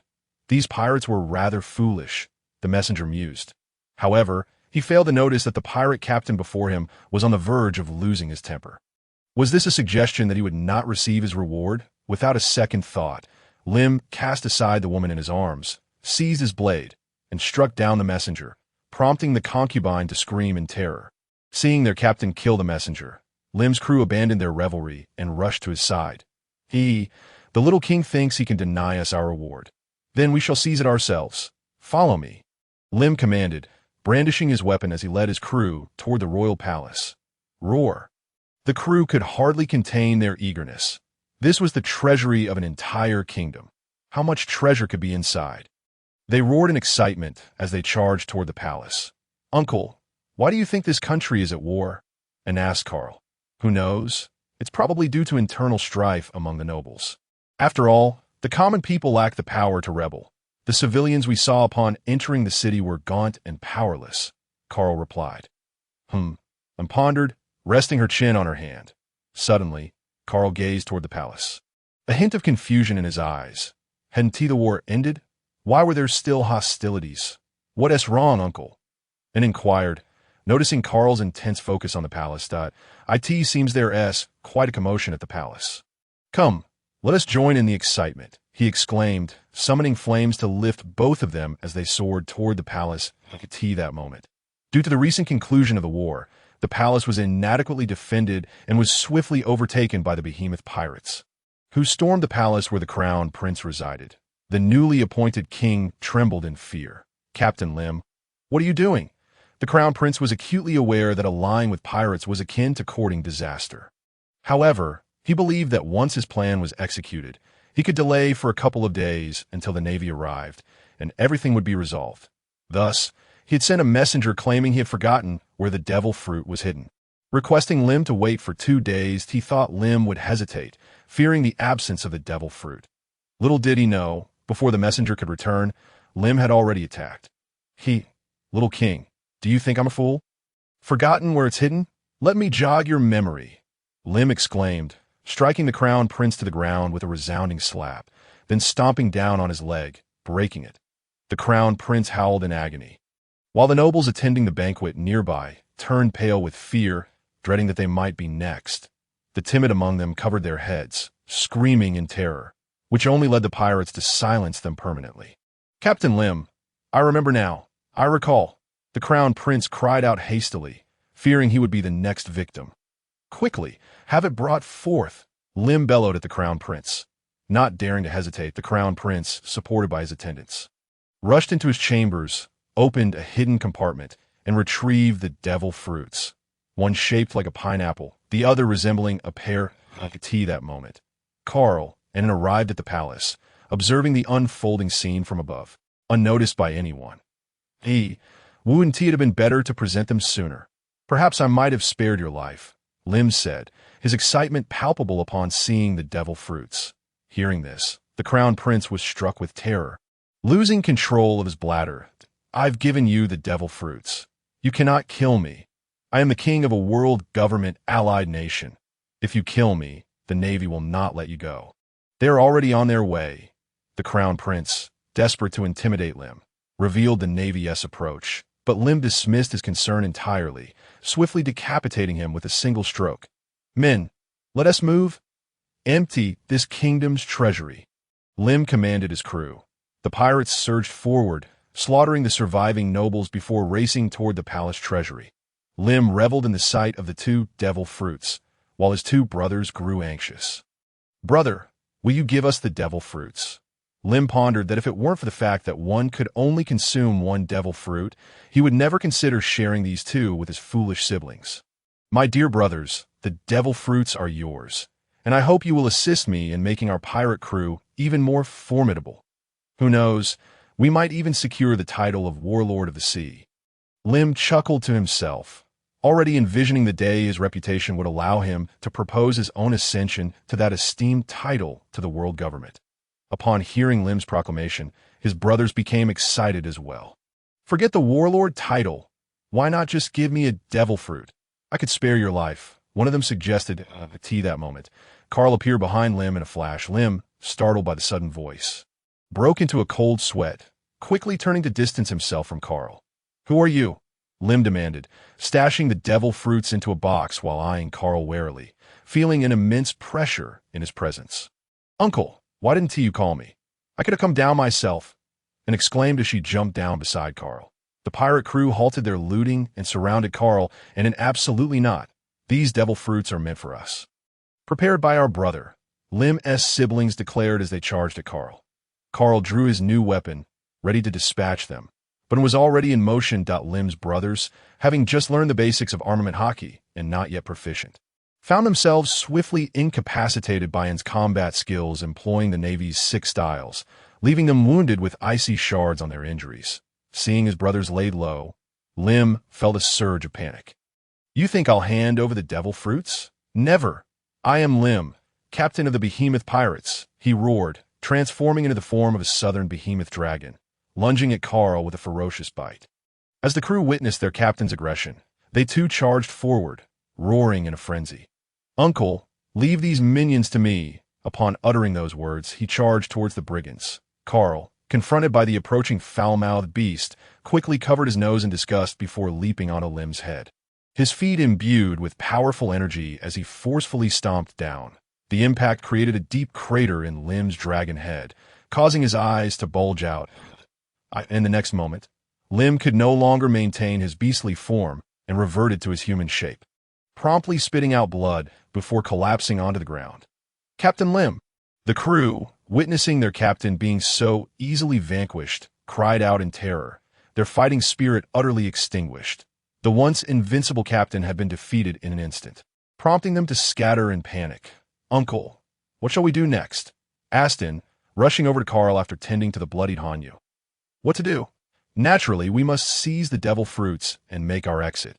With that, he picked up the box containing the devil fruits and stored it within his dimensional bracelet. Then, with a single crushing kick, shattered Lim's skull. The two then soared away from the palace. As for the abilities of the devil fruits, that would have to wait until their return.